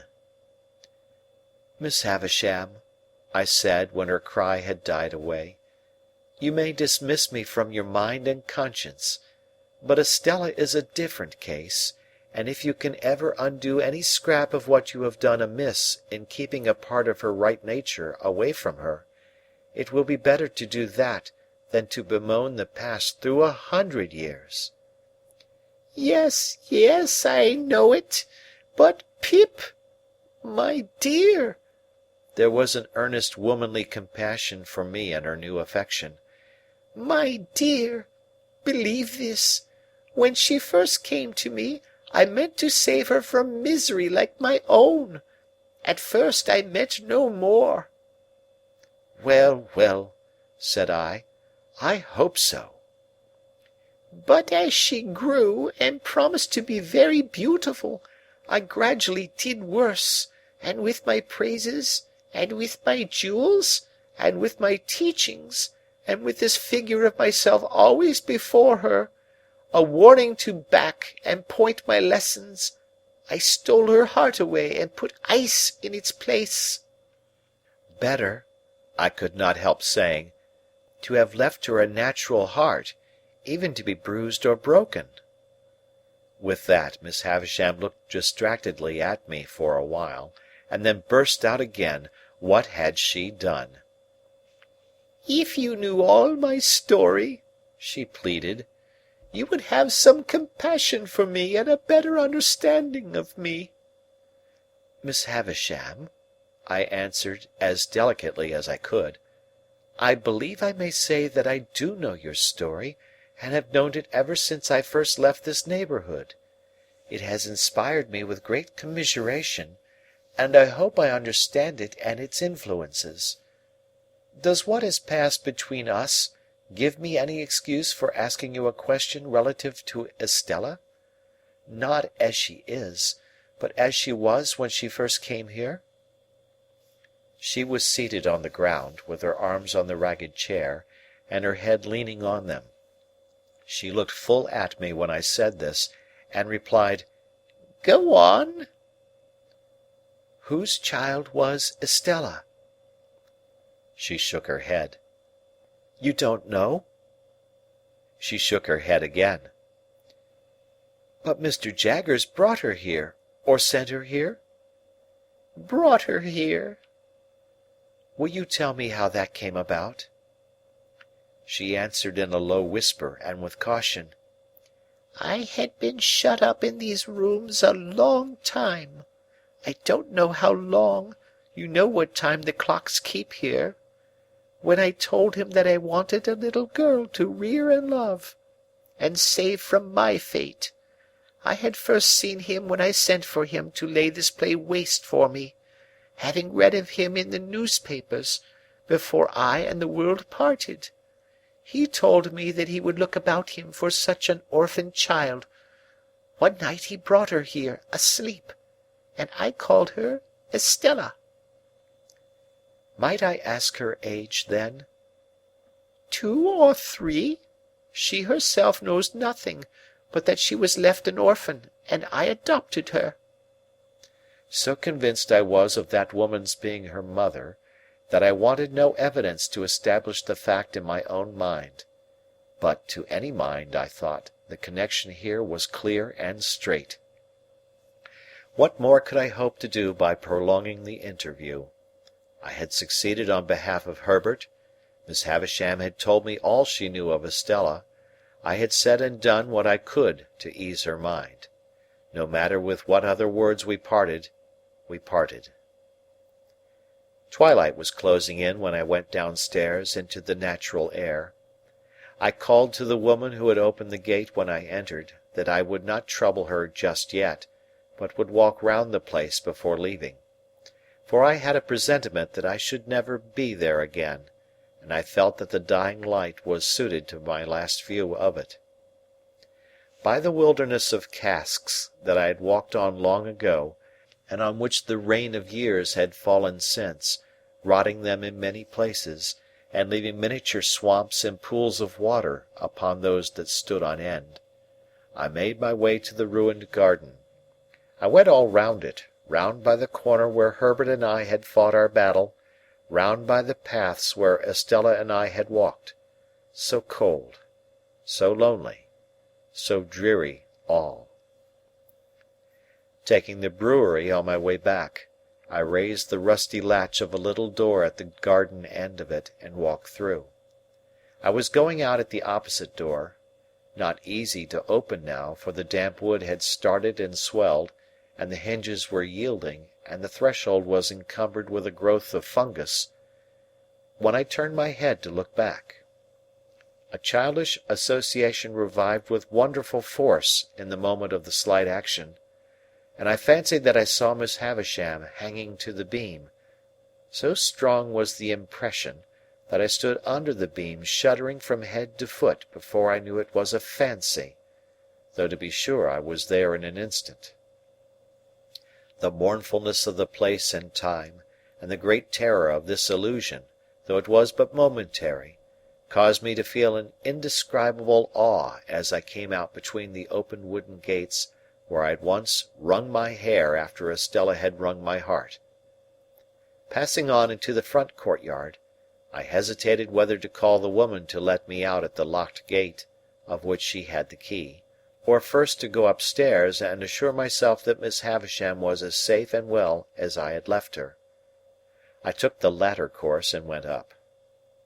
I looked into the room where I had left her, and saw her seated in the ragged chair upon the hearth, close to the fire, with her back towards me.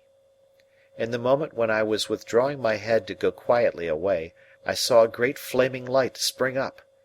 In the same moment I saw her running at me, shrieking, with a whirl of fire blazing all about her, and soaring at least as many feet above her head as she was high. I had a double-caped great coat on, and over my arm another thick coat. That I got them off, closed with her, threw her down and got them over her, that I dragged the great cloth from the table for the same purpose, and with it dragged down the heap of rottenness in the midst, and all the ugly things that sheltered there, that we were on the ground struggling like desperate enemies, and that the closer I covered her, the more wildly she shrieked and tried to free herself. That this occurred, I knew through the result, but not through anything I felt, or thought, or knew I did.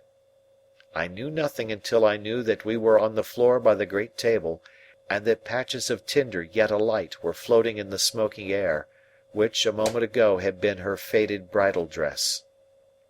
Then I looked round and saw the disturbed beetles and spiders running away over the floor, and the servants coming in with breathless cries at the door.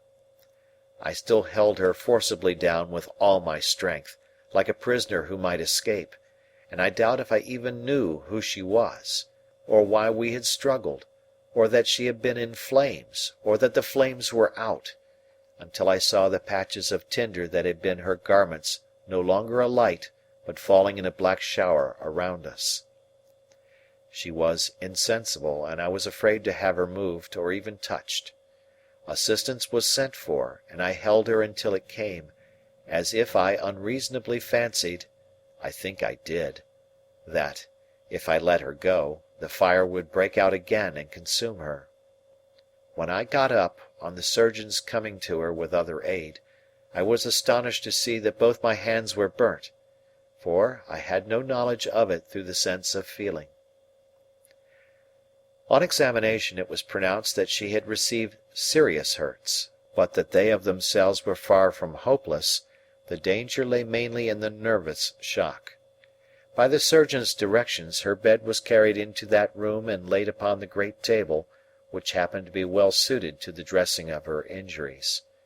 When I saw her again an hour afterwards, she lay indeed where I had seen her strike her stick, and had heard her say that she would lie one day.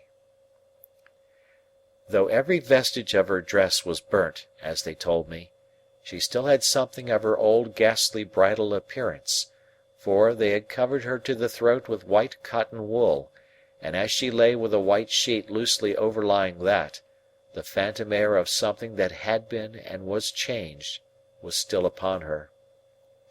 I found, on questioning the servants, that Estella was in Paris, and I got a promise from the surgeon that he would write to her by the next post. Miss Havisham's family I took upon myself, intending to communicate with Mr. Matthew Pocket only, and leave him to do as he liked about informing the rest. This I did next day, through Herbert, as soon as I returned to town. There was a stage that evening, when she spoke collectedly of what had happened, though with a certain terrible vivacity. Towards midnight she began to wander in her speech, and after that it gradually set in that she said innumerable times in a low solemn voice, "What have I done?" And then, "When she first came I meant to save her from misery like mine." And then, "Take the pencil and write under my name, I forgive her." She never changed the order of these 3 sentences, but she sometimes left out a word in one or other of them, never putting in another word, but always leaving a blank and going on to the next word. As I could do no service there, and as I had, nearer home, that pressing reason for anxiety and fear which even her wanderings could not drive out of my mind, I decided, in the course of the night, that I would return by the early morning coach, walking a mile or so, and being taken up clear of the town. At about 6 o'clock of the morning, therefore, I leaned over her and touched her lips with mine, just as they said, not stopping for being touched, "Take the pencil and write under my name, I forgive her." End of chapter. Chapter 50. My hands had been dressed twice or thrice in the night, and again in the morning. My left arm was a good deal burned to the elbow, and, less severely, as high as the shoulder. It was very painful, but the flames had set in that direction, and I felt thankful it was no worse. My right hand was not so badly burnt but that I could move the fingers. It was bandaged, of course, but much less inconveniently than my left hand and arm. Those I carried in a sling, and I could only wear my coat like a cloak, loose over my shoulders and fastened at the neck. My hair had been caught by the fire, but not my head or face. When Herbert had been down to Hammersmith and seen his father, he came back to me at our chambers, and devoted the day to attending on me. He was the kindest of nurses, and at stated times took off the bandages and steeped them in the cooling liquid that was kept ready, and put them on again with a patient tenderness that I was deeply grateful for. At first, as I lay quiet on the sofa, I found it painfully difficult, I might say impossible, to get rid of the impression of the glare of the flames, their hurry and noise, and the fierce burning smell. If I dozed for a minute, I was awakened by Miss Havisham's cries, and by her running at me with all that height of fire above her head. This pain of the mind was much harder to strive against than any bodily pain I suffered, and Herbert, seeing that, did his utmost to hold my attention engaged. Neither of us spoke of the boat, but we both thought of it. That was made apparent by our avoidance of the subject, and by our agreeing, without agreement, to make my recovery of the use of my hands a question of so many hours, not of so many weeks. My first question when I saw Herbert had been, of course, whether all was well down the river. As he replied in the affirmative, with perfect confidence and cheerfulness, we did not resume the subject until the day was wearing away. But then, as Herbert changed the bandages, more by the light of the fire than by the outer light, he went back to it spontaneously.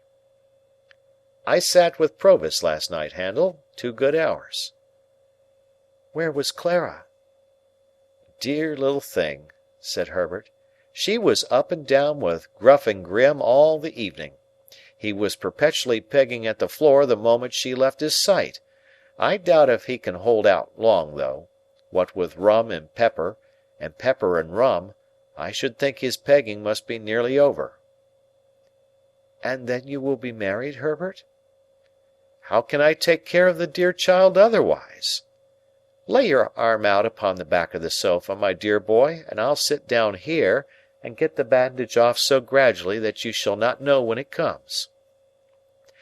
I was speaking of Provis. Do you know, Handel, he improves?" "I said to you I thought he was softened when I last saw him." "So you did, and so he is. He was very communicative last night, and told me more of his life. You remember his breaking off here about some woman that he had had great trouble with. Did I hurt you?" I had started, but not under his touch. His words had given me a start. "I had forgotten that, Herbert, but I remember it now you speak of it." "Well, he went into that part of his life, and a dark, wild part it is. Shall I tell you? Or would it worry you just now?" "Tell me by all means, every word." Herbert bent forward to look at me more nearly, as if my reply had been rather more hurried or more eager than he could quite account for. "Your head is cool?" he said, touching it. "Quite," said I. "Tell me what Provis said, my dear Herbert." "It seems," said Herbert, "there's a bandage off most charmingly, and now comes the cool one. Makes you shrink at first, my poor dear fellow, don't it? But it will be comfortable presently. It seems that the woman was a young woman, and a jealous woman, and a revengeful woman. Revengeful, Handel, to the last degree." "To what last degree?" "Murder. Does it strike too cold on that sensitive place?" "I don't feel it. How did she murder? Whom did she murder?" "Why, the deed may not have merited quite so terrible a name," said Herbert, "but she was tried for it, and Mr. Jaggers defended her, and the reputation of that defence first made his name known to Provis. It was another and a stronger woman who was the victim, and there had been a struggle in a barn. Who began it, or how fair it was, or how unfair, may be doubtful, but how it ended is certainly not doubtful, for the victim was found throttled." "Was the woman brought in guilty?" "No, she was acquitted." "My poor Handel, I hurt you." "It is impossible to be gentler, Herbert." "Yes, what else?" "The acquitted young woman and Provis had a little child of whom Provis was exceedingly fond. On the evening of the very night when the object of her jealousy was strangled, as I tell you, the young woman presented herself before Provis for one moment and swore that she would destroy the child, which was in her possession, and he should never see it again. Then she vanished. There's the worst arm comfortably in the sling once more, and now there remains but the right hand, which is a far easier job. I can do it better by this light than by a stronger, for my hand is steadiest when I don't see the poor blistered patches too distinctly. You don't think your breathing is affected, my dear boy? You seem to breathe quickly." "Perhaps I do, Herbert. Did the woman keep her oath?" "There comes the darkest part of Provis's life. She did." "That is, he says she did." "Why, of course, my dear boy," returned Herbert in a tone of surprise, and again bending forward to get a nearer look at me. "He says it all. I have no other information." "No, to be sure." "Now, whether," pursued Herbert, "he had used the child's mother ill, or whether he had used the child's mother well, Provis doesn't say, but she had shared some 4 or 5 years of the wretched life he described to us at this fireside, and he seems to have felt pity for her, and forbearance towards her. Therefore, fearing he should be called upon to depose about this destroyed child, and so be the cause of her death, he hid himself, much as he grieved for the child, kept himself dark, as he says, out of the way and out of the trial, and was only vaguely talked of as a certain man called Abel, out of whom the jealousy arose. After the acquittal she disappeared, and thus he lost the child and the child's mother." "I want to ask—" "A moment, my dear boy, and I have done. That evil genius, Compeyson, the worst of scoundrels among many scoundrels, knowing of his keeping out of the way at that time, and of his reasons for doing so, of course afterwards held the knowledge over his head as a means of keeping him poorer and working him harder. It was clear last night that this barbed the point of Provis's animosity." "I want to know," said I, "and particularly, Herbert, whether he told you when this happened." "Particularly? Let me remember, then, what he said as to that. His impression was, a round score a year ago, and almost directly after I took up with Compeyson. How old were you when you came upon him in the little churchyard?" "I think in my 7th year." "Ay. It had happened some 3 or 4 years then, he said, and you brought into his mind the little girl so tragically lost, who would have been about your age." "Herbert," said I, after a short silence, in a hurried way, "can you see me best by the light of the window or the light of the fire?" "By the firelight," answered Herbert, coming close again. "Look at me." "I do look at you, my dear boy." "Touch me." "I do touch you, my dear boy." "You are not afraid that I am in any fever, or that my head is much disordered by the accident of last night?" "No, my dear boy," said Herbert after taking time to examine me. "You are rather excited, but you are quite yourself." "I know I am quite myself, and the man we have in hiding down the river is Estella's father."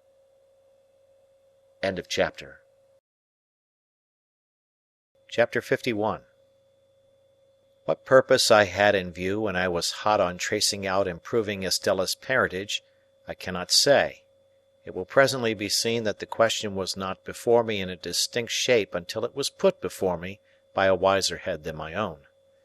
But when Herbert and I had held our momentous conversation, I was seized with a feverish conviction that I ought to hunt the matter down, that I ought not to let it rest, but that I ought to see Mr. Jaggers, and come at the bare truth. I really do not know whether I felt that I did this for Estella's sake, or whether I was glad to transfer to the man in whose preservation I was so much concerned some rays of the romantic interest that had so long surrounded me. Perhaps the latter possibility may be the nearer to the truth. Anyway, I could scarcely be withheld from going out to Gerrard Street that night. Herbert's representations that, if I did, I should probably be laid up and stricken useless, when our fugitive safety would depend upon me, alone restrained my impatience. On the understanding, again and again reiterated, that, come what would, I was to go to Mr. Jaggers to-morrow, I at length submitted to keep quiet, and to have my hurts looked after, and to stay at home. Early next morning we went out together, and at the corner of Giltspur Street by Smithfield, I left Herbert to go his way into the city, and took my way to Little Britain. There were periodical occasions when Mr. Jaggers and Wemmick went over the office accounts, and checked off the vouchers, and put all things straight. On these occasions Wemmick took his books and papers into Mr. Jaggers' room, and one of the upstairs clerks came down into the outer office. Finding such clerk on Wemmick's post that morning, I knew what was going on, but I was not sorry to have Mr. Jaggers and Wemmick together, as Wemmick would then hear for himself that I said nothing to compromise him. My appearance, with my arm bandaged and my coat loose over my shoulders, favoured my object. Although I had sent Mr. Jaggers a brief account of the accident as soon as I had arrived in town, yet I had to give him all the details now, and the speciality of the occasion caused our talk to be less dry and hard, and less strictly regulated by the rules of evidence, than it had been before. When I described the disaster, Mr. Jaggers stood, according to his wont, before the fire. Wemmick leaned back in his chair, staring at me, with his hands in the pockets of his trousers, and his pen put horizontally into the post. The two brutal casts, always inseparable in my mind from the official proceedings, seemed to be congestively considering whether they didn't smell fire at the present moment. My narrative finished, and their questions exhausted, I then produced Miss Havisham's authority to receive the £900 for Herbert. Mr. Jaggers's eyes retired a little deeper into his head when I handed him the tablets, but he presently handed them over to Wemmick, with instructions to draw the cheque for his signature. While that was in course of being done, I looked on at Wemmick as he wrote, and Mr. Jaggers, poising and swaying himself on his well-polished boots, looked on at me. "I am sorry, Pip," said he, as I put the cheque in my pocket when he had signed it, "that we do nothing for you." "Miss Havisham was good enough to ask me," I returned, "whether she could do nothing for me, and I told her no." "Everybody should know his own business," said Mr. Jaggers, and I saw Wemmick's lips form the words "portable property." "I should not have told her no if I had been you," said Mr. Jaggers, "but every man ought to know his own business best." Every man's business, said Wemmick rather reproachfully towards me, is portable property. As I thought the time was now come for pursuing the theme I had at heart, I said, turning on Mr. Jaggers, "I did ask something of Miss Havisham, however, sir. I asked her to give me some information relative to her adopted daughter, and she gave me all she possessed." "Did she?" said Mr. Jaggers, bending forward to look at his boots, and then straightening himself. "Ha! I don't think I should have done so if I had been Miss Havisham. But she ought to know her own business best." "I know more of the history of Miss Havisham's adopted child than Miss Havisham herself does, sir. I know her mother." Mr. Jaggers looked at me inquiringly, and repeated, "Mother?" "I have seen her mother within these 3 days." "Yes," said Mr. Jaggers. "And so have you, sir.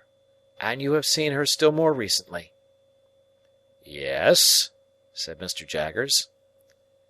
"Perhaps I know more of Estella's history than even you do," said I. "I know her father, too."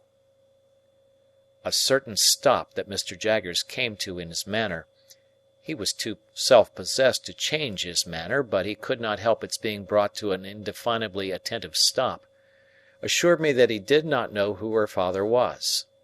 This I had strongly suspected from Provis's account, as Herbert had repeated it, of his having kept himself dark, which I pieced on to the fact that he himself was not Mr. Jaggers' client until some 4 years later, and when he could have no reason for claiming his identity.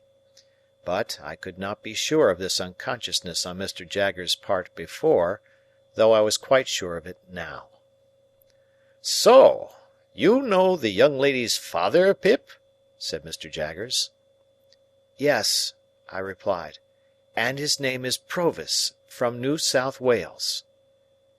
Even Mr. Jaggers started when I said those words. It was the slightest start that could escape a man, the most carefully repressed and the sooner checked, but he did start, though he made it a part of the action of taking out his pocket-handkerchief. How Wemmick received the announcement I am unable to say, for I was afraid to look at him just then, lest Mr. Jaggers's sharpness should detect that there had been some communication unknown to him between us. "And on what evidence, Pip?" asked Mr. Jaggers very coolly, as he paused with his handkerchief halfway to his nose, "does Provis make this claim?"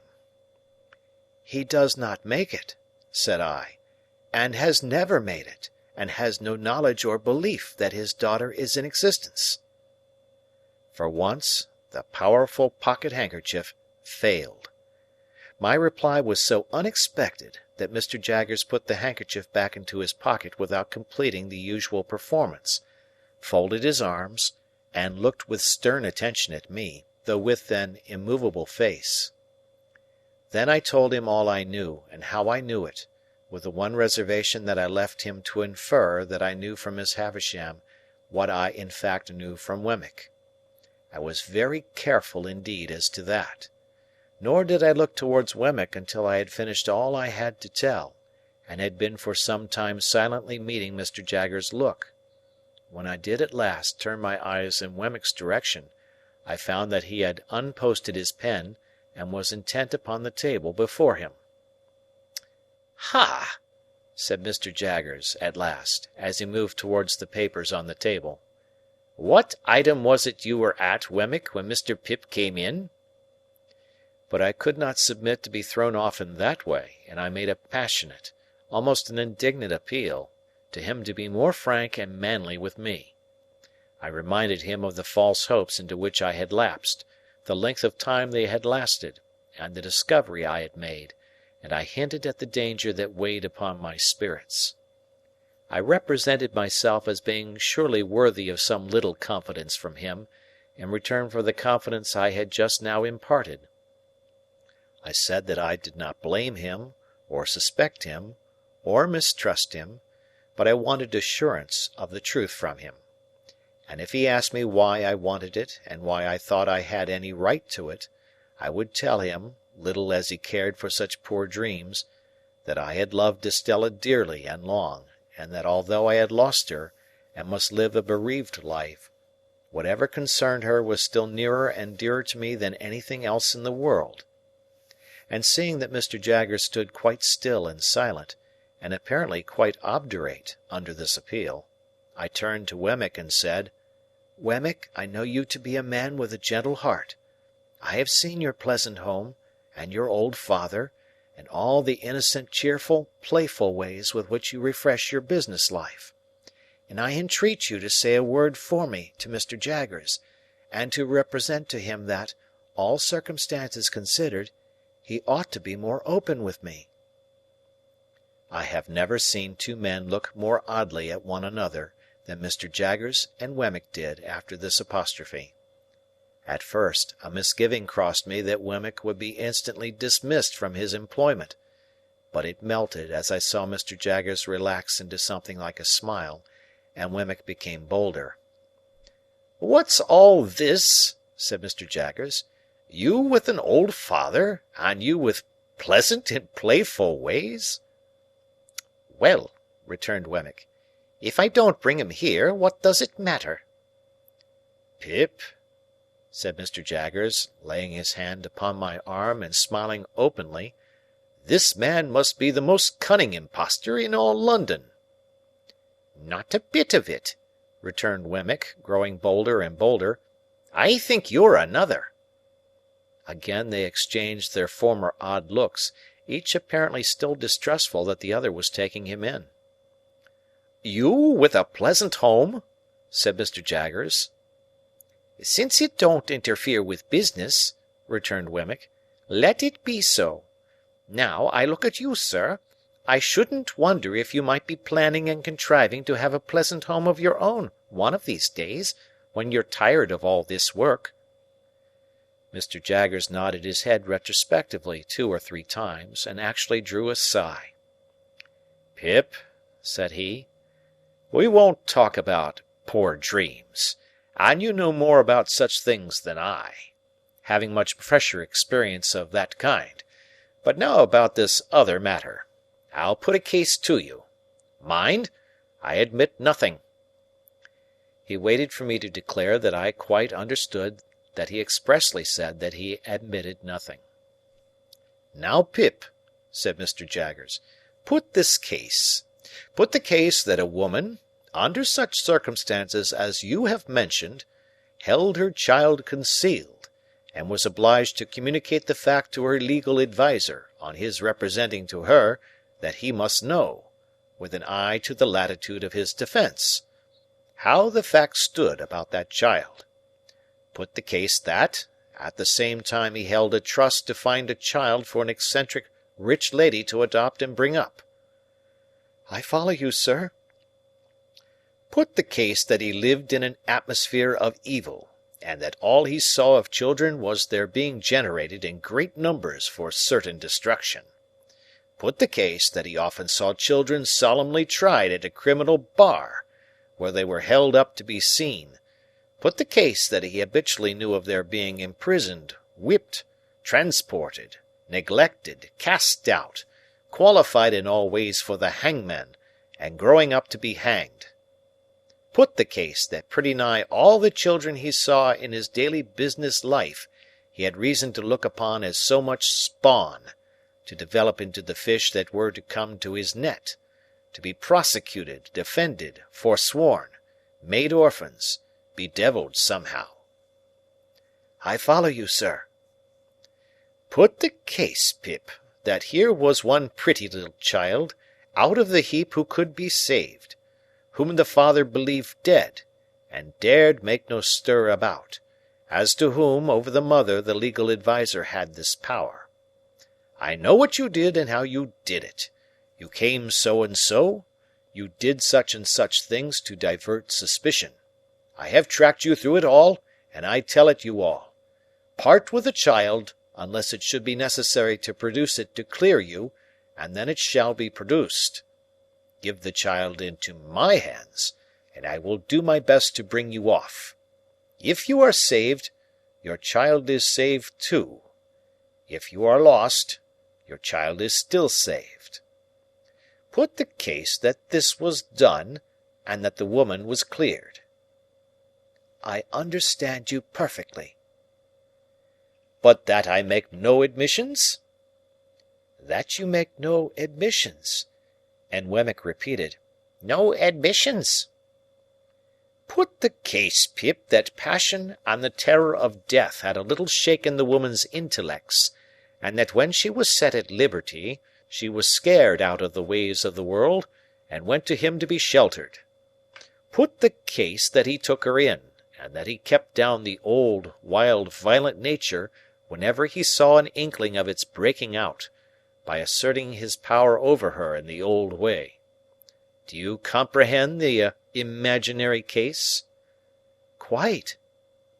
"Put the case that the child grew up and was married for money, that the mother was still living, that the father was still living, that the mother and father, unknown to one another, were dwelling within so many miles, furlongs, yards, if you like, of one another, that the secret was still a secret, except that you had got wind of it.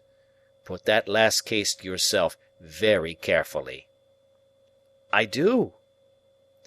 "I ask Wemmick to put it to himself very carefully." And Wemmick said, "I do." "For whose sake would you reveal the secret? For the father's? I think he would not be much the better for the mother. For the mother's? I think if she had done such a deed, she would be safer where she was. For the daughter's? I think it would hardly serve her to establish her parentage for the information of her husband, and to drag her back to disgrace, after an escape of 20 years, pretty secure to last for life.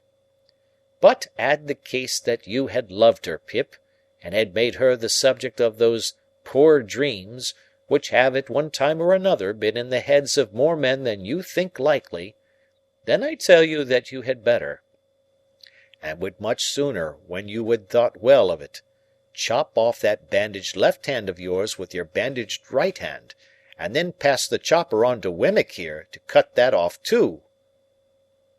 I looked at Wemmick, whose face was very grave. He gravely touched his lips with his forefinger. I did the same. Mr. Jaggers did the same. "Now, Wemmick," said the latter then, resuming his usual manner, "what item was it you were at when Mr. Pip came in?"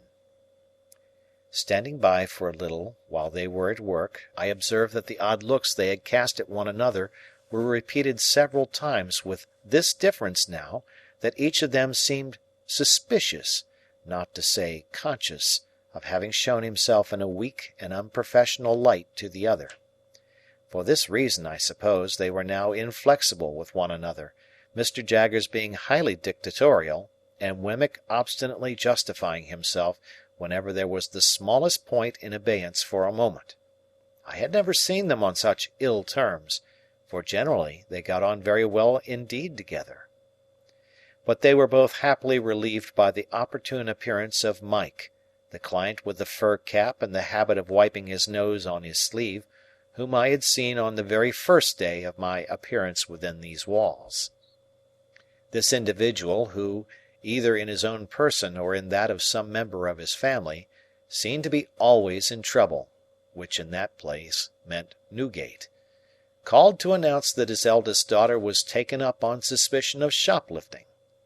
As he imparted this melancholy circumstance to Wemmick, Mr. Jaggers standing magisterially before the fire and taking no share in the proceedings, Mike's eye happened to twinkle with a tear. "What are you about?" demanded Wemmick with the utmost indignation. "What do you come snivelling here for?" "I didn't go to do it, Mr. Wemmick." "You did," said Wemmick. "How dare you? You're not in a fit state to come here, if you can't come here without spluttering like a bad pen. What do you mean by it?" "A man can't help his feelings, Mr. Wemmick," pleaded Mike. "His what?" demanded Wemmick, quite savagely. "Say that again." "Now look here, my man," said Mr. Jaggers, advancing a step and pointing to the door. "Get out of this office. I'll have no feelings here. Get out." "It serves you right," said Wemmick. "Get out." So, the unfortunate Mike very humbly withdrew, and Mr. Jaggers and Wemmick appeared to have re-established their good understanding, and went to work again with an air of refreshment upon them, as if they had just had lunch. End of chapter. Chapter 52. From Little Britain I went, with my cheque in my pocket, to Miss Skiffins's brother, the accountant, and Miss Skiffins's brother, the accountant, going straight to Clarriker's and bringing Clarriker to me, I had the great satisfaction of concluding that arrangement. It was the only good thing I had done, and the only completed thing I had done, since I was first apprised of my great expectations. Clarriker informing me on that occasion that the affairs of the house were steadily progressing, that he would now be able to establish a small branch house in the East, which was much wanted for the extension of the business, and that Herbert in his new partnership capacity would go out and take charge of it, I found that I must have prepared for a separation from my friend, even though my own affairs had been more settled. And now, indeed, I felt as if my last anchor were loosening its hold, and I should soon be driving with the winds and waves. But there was recompense in the joy with which Herbert would come home of a night and tell me of these changes, little imagining that he told me no news, and would sketch airy pictures of himself conducting Clara Barley to the land of the Arabian Nights, and of me going out to join them, with a caravan of camels, I believe, and of our all going up the Nile and seeing wonders. Without being sanguine as to my own part in these bright plans, I felt that Herbert's way was clearing fast, and that old Bill Barley had but to stick to his pepper and rum, and his daughter would soon be happily provided for. We had now got into the month of March. My left arm, though it presented no bad symptoms, took, in the natural course, so long to heal that I was still unable to get a coat on. My right arm was tolerably restored, disfigured, but fairly serviceable. On a Monday morning, when Herbert and I were at breakfast, I received the following letter from Wemmick by the post. Walworth, burn this as soon as read. Early in the week, or say Wednesday, you might do what you know of, if you felt disposed to try it. Now burn. When I had shown this to Herbert and had put it in the fire, but not before we had both got it by heart, we considered what to do. For, of course, my being disabled could now be no longer kept out of view. "I have thought it over again and again," said Herbert, "and I think I know a better course than taking a Thames waterman. Take Startop. A good fellow, a skilled hand, fond of us, and enthusiastic and honourable." I had thought of him more than once. "But how much would you tell him, Herbert?" "It is necessary to tell him very little. Let him suppose it a mere freak, but a secret one, until the morning comes. Then let him know that there is urgent reason for your getting Provis aboard and away. You go with him?" "No doubt." "Where?" It had seemed to me, in the many anxious considerations I had given the point, almost indifferent what port we made for. Hamburg, Rotterdam, Antwerp. The place signified little, so that he was out of England. Any foreign steamer that fell in our way and would take us up would do. I had always proposed to myself to get him well down the river in the boat, certainly well beyond Gravesend, which was a critical place for search or inquiry if suspicion were afoot. As foreign steamers would leave London at about the time of high water, our plan would be to get down the river by a previous ebb tide, and lie by in some quiet spot until we could pull off to one. The time when one would be due where we lay, wherever that might be, could be calculated pretty nearly if we made inquiries beforehand. Herbert assented to all this, and we went out immediately after breakfast to pursue our investigations. We found that a steamer for Hamburg was likely to suit our purpose best, and we directed our thoughts chiefly to that vessel. But we noted down what other foreign steamers would leave London with the same tide, and we satisfied ourselves that we knew the build and colour of each. We then separated for a few hours, I to get at once such passports as were necessary, Herbert to see Startop at his lodgings. We both did what we had to do without any hindrance, and when we met again at 1 o'clock reported it done. I, for my part, was prepared with passports. Herbert had seen Startop, and he was more than ready to join. Those two should pull a pair of oars, we settled, and I would steer. Our charge would be sitter, and keep quiet. As speed was not our object, we should make way enough. We arranged that Herbert should not come home to dinner before going to Mill Pond Bank that evening, that he should not go there at all tomorrow evening, Tuesday, that he should prepare Provis to come down to some stairs hard by the house on Wednesday when he saw us approach, and not sooner, that all the arrangements with him should be concluded that Monday night, and he should be communicated with no more in any way until we took him on board. These precautions well understood by both of us, I went home. On opening the outer door of our chambers with my key, I found a letter in the box, directed to me. A very dirty letter, though not ill written. It had been delivered by hand, of course, since I left home, and its contents were these: "If you are not afraid to come to the old marshes to-night or tomorrow night at 9, and to come to the little sluice house by the lime kiln, you had better come. If you want information regarding your uncle Provis, you had much better come and tell no one, and lose no time. You must come alone. Bring this with you." I had had load enough upon my mind before the receipt of this strange letter. What to do now, I could not tell. and the worst was that I must decide quickly or I should miss the afternoon coach, which would take me down in time for tonight. Tomorrow night I could not think of going, for it would be too close upon the time of the flight, and again, for anything I knew, the proffered information might have some important bearing on the flight itself. If I had had ample time for consideration, I believe I should still have gone. Having hardly any time for consideration, my watch showing me that the coach started within half an hour, I resolved to go. I should certainly not have gone but for the reference to my uncle Provis. That, coming on Wemmick's letter and the morning's busy preparation, turned the scale. It is so difficult to become clearly possessed of the contents of almost any letter in a violent hurry that I had to read this mysterious epistle again twice before its injunction to me to be secret got mechanically into my mind. Yielding to it in the same mechanical kind of way, I left a note in pencil for Herbert, telling him that as I should be so soon going away, I knew not for how long, I had decided to hurry down and back, to ascertain for myself how Miss Havisham was faring. I had then barely time to get my greatcoat, lock up the chambers, and make for the coach office by the short byways. If I had taken a hackney chariot and gone by the streets, I should have missed my aim. Going as I did, I caught the coach just as it came out of the yard. I was the only inside passenger, jolting away knee-deep in straw, when I came to myself. For I really had not been myself since the receipt of the letter. It had so bewildered me, ensuing on the hurry of the morning.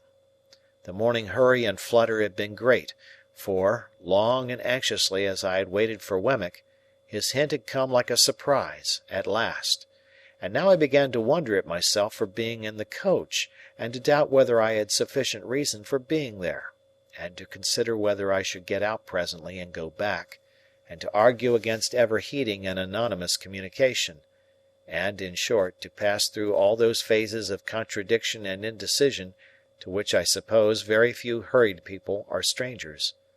Still, the reference to Provis by name mastered everything.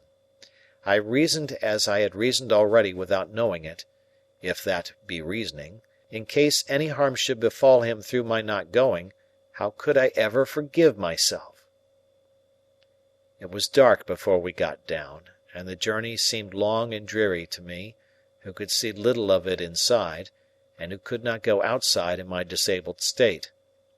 Avoiding the Blue Boar, I put up at an inn of minor reputation down the town, and ordered some dinner. While it was preparing, I went to Satis House and inquired for Miss Havisham. She was still very ill, though considered something better. My inn had once been a part of an ancient ecclesiastical house, and I dined in a little octagonal common room, like a font. As I was not able to cut my dinner, the old landlord with a shining bald head did it for me.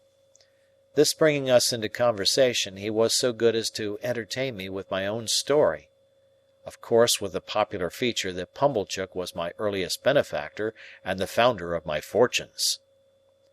"Do you know the young man?" said I. "Know him?" repeated the landlord. "Ever since he was no height at all." "Does he ever come back to this neighbourhood?"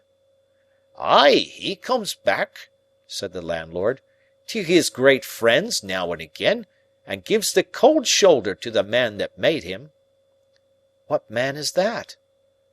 "Him that I speak of," said the landlord. "Mr. Pumblechook." "Is he ungrateful to no one else?" "No doubt he would be if he could," returned the landlord, "but he can't. And why? Because Pumblechook done everything for him." "Does Pumblechook say so?" "Say so?" replied the landlord. "He hain't no call to say so." "But does he say so?" "It would turn a man's blood to white wine vinegar to hear him tell of it, sir," said the landlord. I thought, "Yet Joe, dear Joe, you never tell of it. Long-suffering and loving Joe, you never complain. Nor you, sweet-tempered Biddy."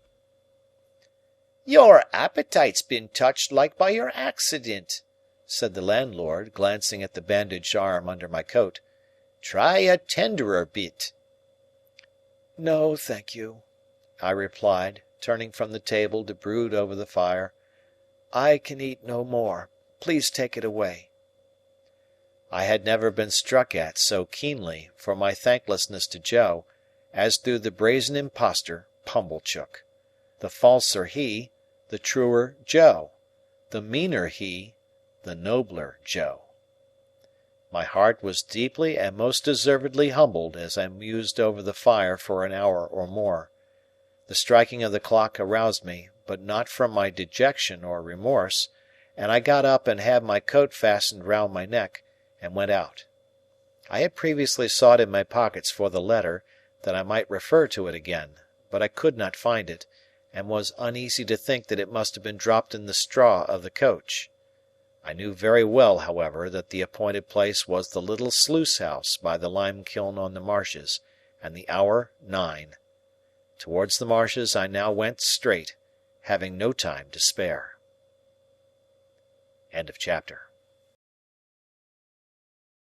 Chapter 53. It was a dark night, though the full moon rose as I left the enclosed lands and passed out upon the marshes. Beyond their dark line there was a ribbon of clear sky, hardly broad enough to hold the red large moon. In a few minutes she had ascended out of that clear field, in among the piled mountains of cloud. There was a melancholy wind, and the marshes were very dismal. A stranger would have found them insupportable, and even to me they were so oppressive that I hesitated, half inclined to go back. But I knew them well, and could have found my way on a far darker night, and had no excuse for returning, being there. So, having come there against my inclination, I went on against it. The direction that I took was not that in which my old home lay, nor that in which we had pursued the convicts. My back was turned towards the distant hulks as I walked on, and though I could see the old lights away on the spits of sand, I saw them over my shoulder. I knew the lime kiln as well as I knew the old battery, but they were miles apart, so that, if a light had been burning at each point that night, there would have been a long strip of the blank horizon between the two bright specks. At first, I had to shut some gates after me, and now and then to stand still while the cattle that were lying in the banked-up pathway arose and blundered down among the grass and reeds. But after a little while I seemed to have the whole flats to myself. It was another half-hour before I drew near to the kiln.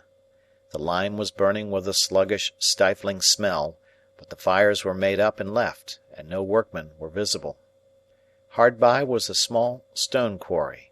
It lay directly in my way, and had been worked that day, as I saw by the tools and barrows that were lying about. Coming up again to the marsh level out of this excavation, for the rude path lay through it, I saw a light in the old sluice house. I quickened my pace and knocked at the door with my hand.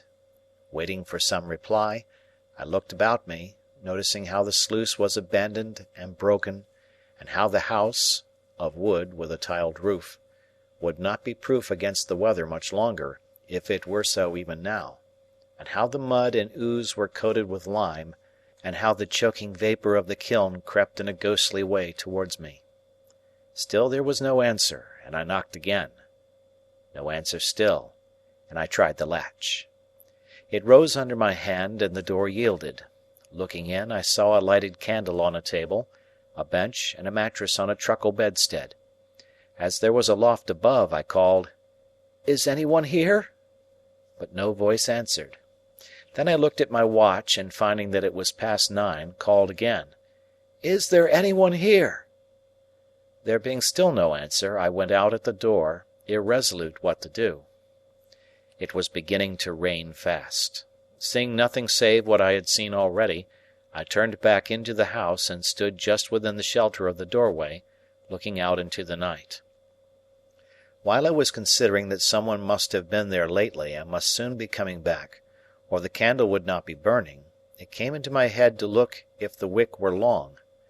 I turned round to do so, and had taken up the candle in my hand, when it was extinguished by some violent shock, and the next thing I comprehended was that I had been caught in a strong running noose, thrown over my head from behind. "Now," said a suppressed voice with an oath, "I've got you." "What is this?" I cried, struggling. "Who is it? Help! Help! Help!" Not only were my arms pulled close to my sides, but the pressure on my bad arm caused me exquisite pain. Sometimes a strong man's hand, sometimes a strong man's breast, was set against my mouth to deaden my cries, and with a hot breath always close to me, I struggled ineffectually in the dark while I was fastened tight to the wall. "And now," said the suppressed voice with another oath, "call out again, and I'll make short work of you." Faint and sick with the pain of my injured arm, bewildered by the surprise, and yet conscious how easily this threat could be put in execution, I desisted, and tried to ease my arm were it ever so little. But it was bound too tight for that.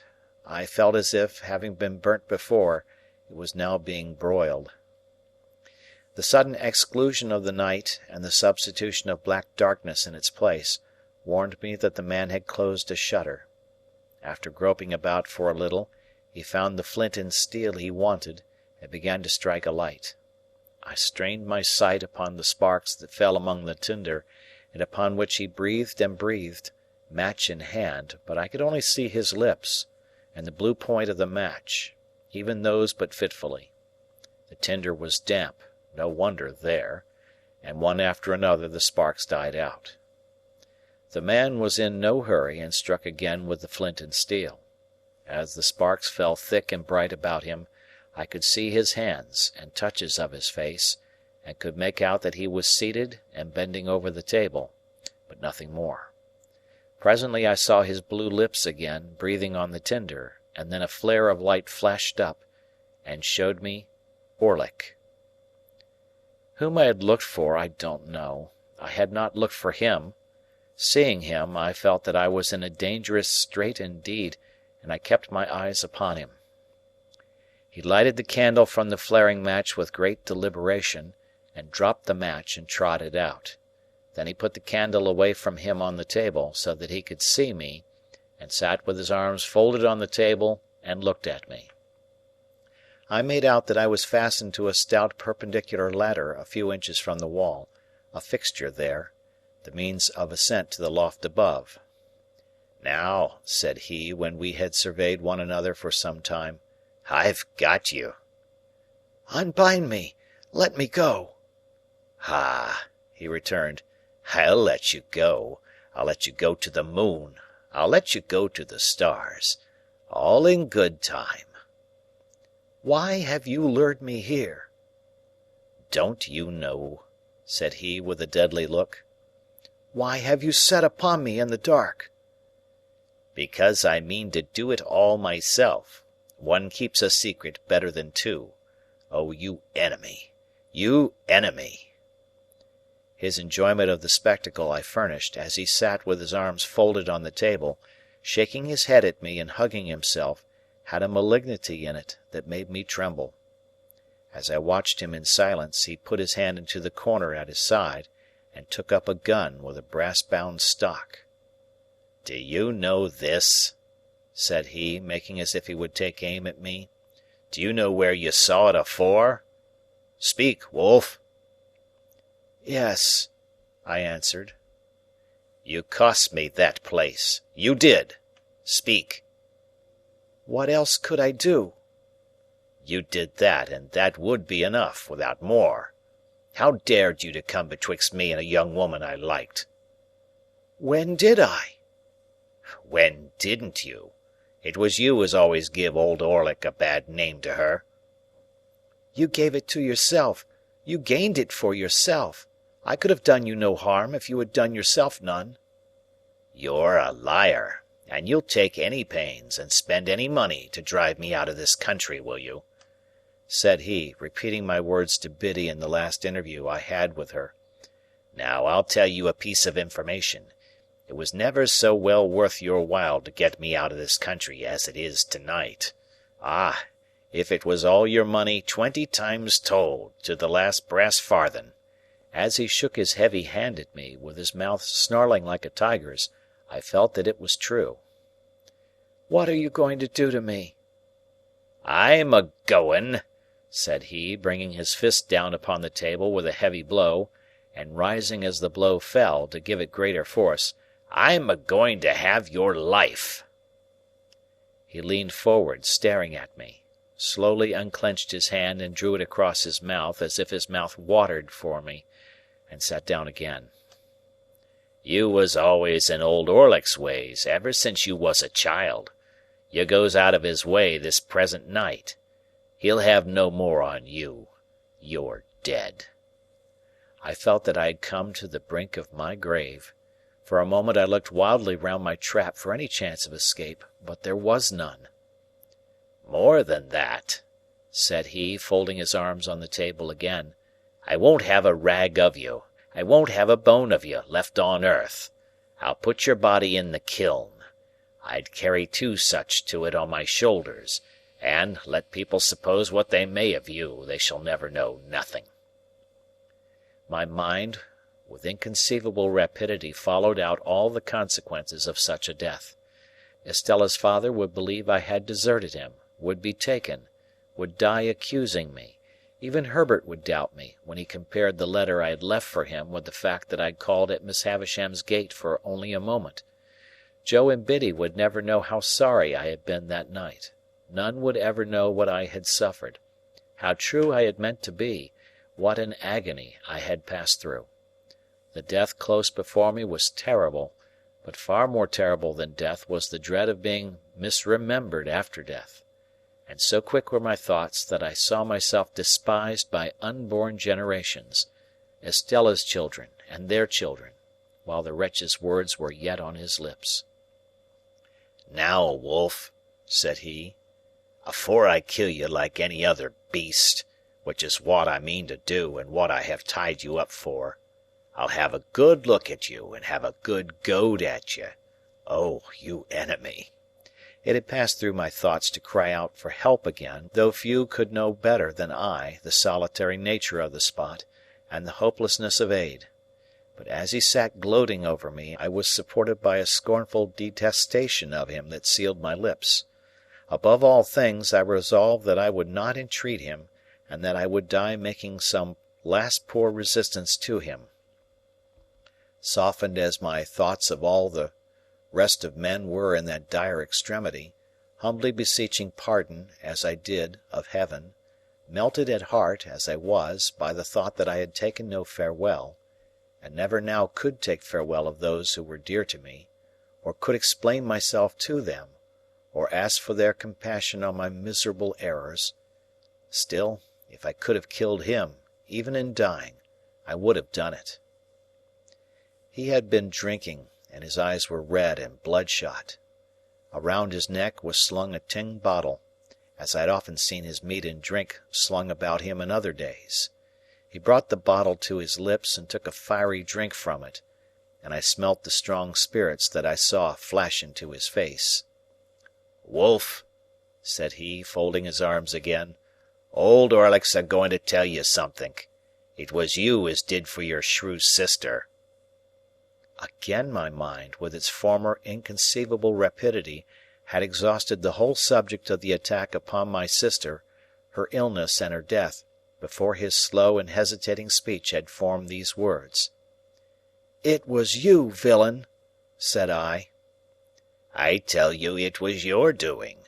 I tell you it was done through you," he retorted, catching up the gun and making a blow with the stock at the vacant air between us.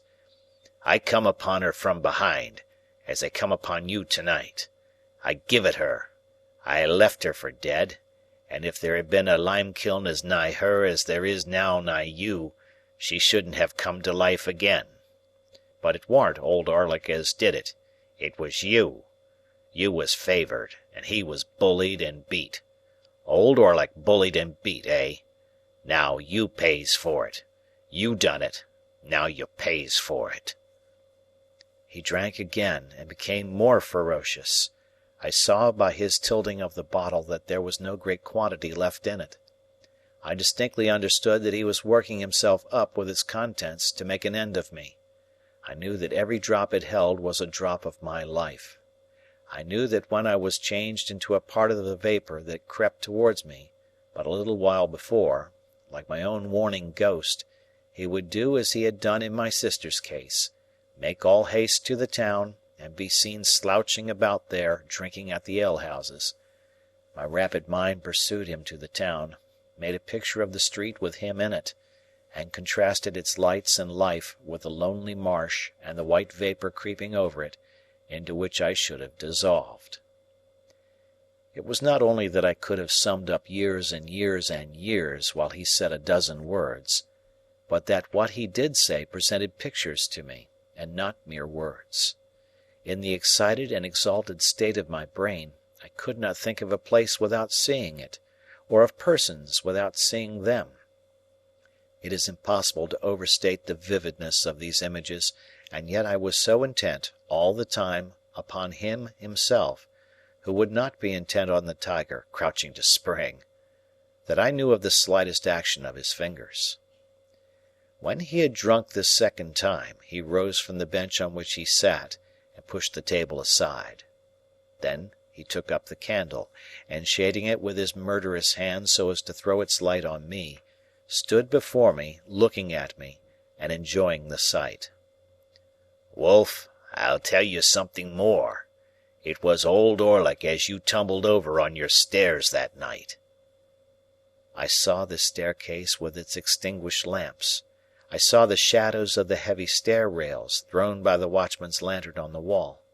I saw the rooms that I was never to see again, here a door half open, there a door closed, all the articles of furniture around. "And why was Old Orlick there? I'll tell you something more, Wolf. You and her have pretty well hunted me out of this country, so far as getting an easy living in it goes, and I've took up with new companions and new masters. Some of them writes my letters when I wants 'em wrote. Do you mind? Writes my letters, Wolf. They writes 50 hands. They're not like sneaking you, as writes but one. I've a firm mind and a firm will to have your life, since you was down here at your sister's burying. I han't seen a way to get you safe, and I've looked arter you to know your ins and outs. For, says Old Orlick to himself, somehow or another I'll have him. What? When I looks for you, I find your Uncle Provis, eh?" Mill Pond Bank and Chink's Basin and the old green copper rope walk, all so clear and plain, Provis in his rooms, the signal whose use was over, pretty Clara, the good motherly woman, old Bill Barley on his back, all drifting by, as on the swift stream of my life fast running out to sea. "You with a uncle, too. Why, I knowed you at Gargery's when you was so small a wolf that I could have took your weazen betwixt this finger and thumb and chucked you away dead, as I'd thoughts o' doing, odd times, when I see you loitering amongst the pollards on a Sunday. And you hadn't found no uncles then. No, not you. But when Old Orlick come for to hear that your Uncle Provis had most like wore the leg iron what Old Orlick had picked up, filed asunder, on these meshes, ever so many year ago, and what he kept by him till he dropped your sister with it, like a bullock, as he means to drop you, hey? When he come for to hear that, hey?" In his savage taunting he flared the candle so close at me that I turned my face aside, to save it from the flame. "Ah!" he cried, laughing, after doing it again. "The burnt child dreads the fire. Old Orlick knowed you was burnt. Old Orlick knowed you was smuggling your Uncle Provis away. Old Orlick's a match for you, and knowed you'd come to-night. Now I'll tell you something more, Wolf, and this ends it. There's them that's as good a match for your Uncle Provis as Old Orlick has been for you. Let him wear them when he's lost his nevvy. Let him wear them when no man can't find a rag of his dear relation's clothes, nor yet a bone of his body. There's them that can't, and that won't have Magwitch. Yes, I know the name. Alive in the same land with them, and that's had such sure information of him when he was alive in another land as that he couldn't and shouldn't leave it unbeknown and put them in danger. Perhaps it's them that writes 50 hands, and that's not like sneaking you as writes but one. Where Compeyson, Magwitch, and the gallows?" He flared the candle at me again, smoking my face and hair, and for an instant blinding me, and turned his powerful back as he replaced the light on the table. I had thought a prayer, and had been with Joe and Biddy and Herbert, before he turned towards me again. There was a clear space of a few feet between the table and the opposite wall. Within this space he now slouched backwards and forwards. His great strength seemed to sit stronger upon him than ever before, as he did this with his hands hanging loose and heavy at his sides, and with his eyes scowling at me. I had no grain of hope left. Wild as my inward hurry was, and wonderful the force of the pictures that rushed by me instead of thoughts, I could yet clearly understand that, unless he had resolved that I was within a few moments of surely perishing out of all human knowledge, he would never have told me what he had told. Of a sudden he stopped, took the cork out of his bottle, and tossed it away. Light as it was, I heard it fall like a plummet. He swallowed slowly, tilting up the bottle by little and little, and now he looked at me no more. The last few drops of liquor he poured into the palm of his hand, and licked up. Then, with a sudden hurry of violence and swearing horribly, he threw the bottle from him, and stooped, and I saw in his hand a stone hammer with a long heavy handle. The resolution I had made did not desert me, for, without uttering one vain word of appeal to him, I shouted out with all my might, and struggled with all my might. It was only my head and my legs that I could move, but to that extent I struggled with all the force, until then unknown, that was within me. In the same instant I heard responsive shouts, saw figures and a gleam of light dash in at the door, heard voices in tumult, and saw Orlick emerge from a struggle of men, as if it were tumbling water, clear the table at a leap, and fly out into the night. After a blank, I found that I was lying unbound, on the floor, in the same place, with my head on someone's knee. My eyes were fixed on the ladder against the wall when I came to myself, had opened on it before my mind saw it, and thus as I recovered consciousness, I knew that I was in the place where I had lost it. Too indifferent at first, even to look round and ascertain who supported me, I was lying looking at the ladder, when there came between me and it a face. The face of Trabb's boy. "I think he's all right," said Trabb's boy in a sober voice, "but ain't he just pale, though?" At these words, the face of him who supported me looked over into mine, and I saw my supporter to be— "Herbert! Great Heaven!" "Softly," said Herbert. "Gently, Handel. Don't be too eager." "And our old comrade, Startop!" I cried, as he too bent over me. "Remember what he is going to assist us in," said Herbert, "and be calm." The illusion made me spring up, though I dropped again from the pain in my arm. "The time has not gone by, Herbert, has it? What night is to-night? How long have I been here?" For I had a strange and strong misgiving that I had been lying there a long time, a day and a night, 2 days and nights, more. "The time has not gone by. It is still Monday night." "Thank God!" "And you have all tomorrow, Tuesday, to rest in," said Herbert. "But you can't help groaning, my dear Handel. What hurt have you got? Can you stand?" "Yes, yes," said I. "I can walk. I have no hurt but in this throbbing arm." They laid it bare, and did what they could. It was violently swollen and inflamed, and I could scarcely endure to have it touched. But they tore up their handkerchiefs to make fresh bandages, and carefully replaced it in the sling, until we could get to the town and obtain some cooling lotion to put upon it. In a little while we had shut the door of the dark and empty sluice house, and were passing through the quarry on our way back. Trabb's boy, Trabb's overgrown young man now, went before us with a lantern, which was the light I had seen come in at the door. But the moon was a good 2 hours higher than when I had last seen the sky, and the night, though rainy, was much lighter. The white vapour of the kiln was passing from us as we went by, and as I had thought a prayer before, I thought a thanksgiving now.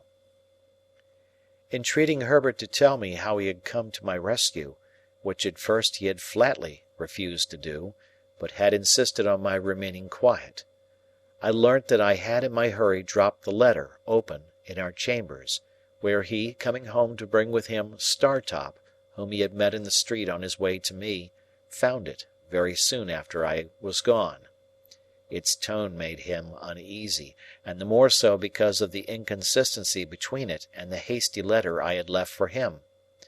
His uneasiness increasing, instead of subsiding, after a quarter of an hour's consideration, he set off for the coach office with Startop, who volunteered his company, to make inquiry when the next coach went down. Finding that the afternoon coach was gone, and finding that his uneasiness grew into positive alarm, as obstacles came in his way, he resolved to follow in a post-chaise. So he and Startop arrived at the Blue Boar, fully expecting there to find me, or tidings of me, but, finding neither, went on to Miss Havisham's, where they lost me. Hereupon they went back to the hotel, doubtless at about the time when I was hearing the popular local version of my own story, to refresh themselves and get someone to guide them out upon the marshes. Among the loungers under the Boar's archway happened to be Trabb's boy, true to his ancient habit of happening to be everywhere where he had no business, and Trabb's boy had seen me passing from Miss Havisham's in the direction of my dining-place. Thus Trabb's boy became their guide, and with him they went out to the sluice house, though by the town way to the marshes, which I had avoided. Now as they went along, Herbert reflected that I might, after all, have been brought there on some genuine and serviceable errand tending to Provis's safety, and bethinking himself that in that case interruption must be mischievous, left his guide and Startop on the edge of the quarry, and went on by himself, and stole round the house 2 or 3 times, endeavouring to ascertain whether all was right within. As he could hear nothing but indistinct sounds of one deep rough voice, this was while my mind was so busy, he even at last began to doubt whether I was there, when suddenly I cried out loudly, and he answered the cries, and rushed in, closely followed by the other 2. When I told Herbert what had passed within the house, he was for our immediately going before a magistrate in the town, late at night as it was, and getting out a warrant. But I had already considered that such a course, by detaining us there, or binding us to come back, might be fatal to Provis. There was no gainsaying this difficulty, and we relinquished all thoughts of pursuing Orlick at that time. For the present, under the circumstances, we deemed it prudent to make rather light of the matter to Trabb's boy, who, I am convinced, would have been much affected by disappointment, if he had known that his intervention saved me from the lime-kiln. Not that Trabb's boy was of a malignant nature, but that he had too much spare vivacity, and that it was in his constitution to want variety and excitement at anybody's expense. When we parted, I presented him with 2 guineas, which seemed to meet his views, and told him that I was sorry ever to have had an ill opinion of him, which made no impression on him at all.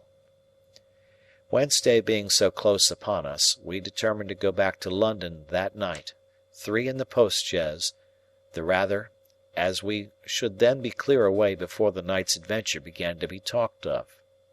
Herbert got a large bottle of stuff for my arm, and by dint of having this stuff dropped over it all the night through, I was just able to bear its pain on the journey. It was daylight when we reached the Temple, and I went at once to bed, and lay in bed all day. My terror, as I lay there, of falling ill and being unfitted for tomorrow, was so besetting that I wonder it did not disable me of itself. It would have done so, pretty surely, in conjunction with the mental wear and tear I had suffered, but for the unnatural strain upon me that tomorrow was. So anxiously looked forward to, charged with such consequences, its results so impenetrably hidden, though so near. No precaution could have been more obvious than our refraining from communication with him that day, yet this again increased my restlessness. I started at every footstep and every sound, believing that he was discovered and taken, and this was the messenger to tell me so. I persuaded myself that I knew he was taken, that there was something more upon my mind than a fear or a presentiment, that the fact had occurred, and I had a mysterious knowledge of it. As the days wore on, and no ill news came, as the day closed in and darkness fell, my overshadowing dread of being disabled by illness before tomorrow morning altogether mastered me. My burning arm throbbed, and my burning head throbbed, and I fancied I was beginning to wander. I counted up to high numbers to make sure of myself, and repeated passages that I knew in prose and verse. It happened sometimes that in the mere escape of a fatigued mind, I dozed for some moments or forgot. Then I would say to myself with a start, "Now it has come, and I am turning delirious." They kept me very quiet all day, and kept my arm constantly dressed, and gave me cooling drinks. Whenever I fell asleep, I awoke with the notion I had had in the sluice house, that a long time had elapsed, and the opportunity to save him was gone. About midnight I got out of bed and went to Herbert, with the conviction that I had been asleep for 24 hours, and that Wednesday was past. It was the last self-exhausting effort of my fretfulness, for after that I slept soundly. Wednesday morning was dawning when I looked out of window. The winking lights upon the bridges were already pale. The coming sun was like a marsh of fire on the horizon. The river, still dark and mysterious, was spanned by bridges that were turning coldly grey, with here and there at top a warm touch from the burning in the sky. As I looked along the clustered roofs, with church towers and spires shooting into the unusually clear air, the sun rose up, and a veil seemed to be drawn from the river, and millions of sparkles burst out upon its waters. From me, too, a veil seemed to be drawn, and I felt strong and well. Herbert lay asleep in his bed, and our old fellow student lay asleep on the sofa. I could not dress myself without help, but I made up the fire, which was still burning, and got some coffee ready for them. In good time they too started up, strong and well, and we admitted the sharp morning air at the windows, and looked at the tide that was still flowing towards us. "When it turns at 9 o'clock," said Herbert, cheerfully, "look out for us, and stand ready, you over there at Mill Pond Bank."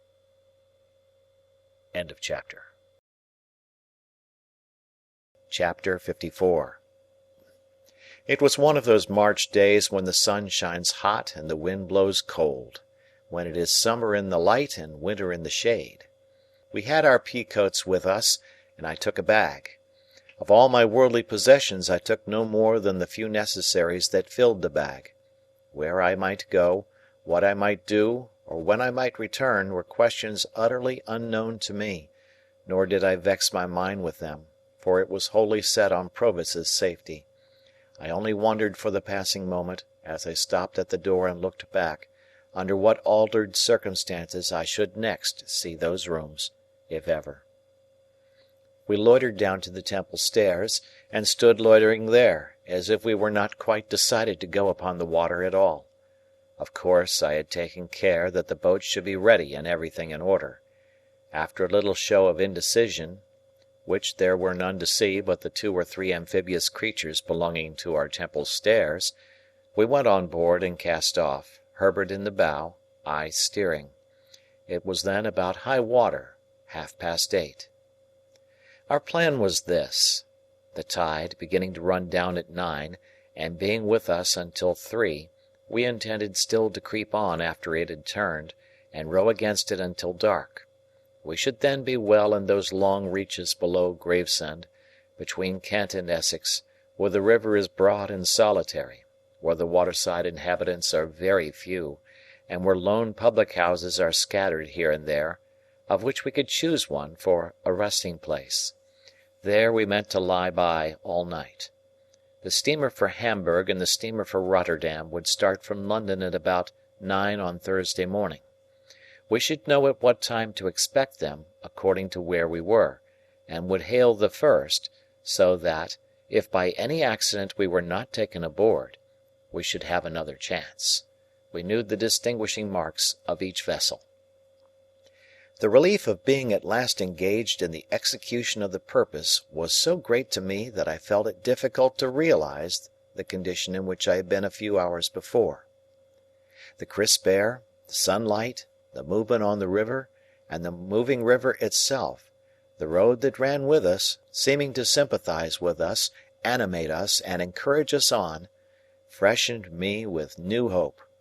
I felt mortified to be of so little use in the boat, but there were few better oarsmen than my two friends, and they rowed with a steady stroke that was to last all day.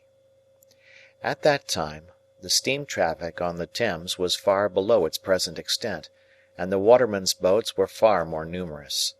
Of barges, sailing colliers, and coasting traders, there were perhaps as many as now, but of steamships, great and small, not a tithe, or a 20th part so many. Early as it was, there were plenty of scullers going here and there that morning, and plenty of barges dropping down with the tide. The navigation of the river between bridges, in an open boat, was a much easier and commoner matter in those days than it is in these, and we went ahead among many skiffs and wherries briskly. Old London Bridge was soon passed, and old Billingsgate Market with its oyster boats and Dutchmen, and the White Tower, and Trader's Gate, and we were in among the tiers of shipping.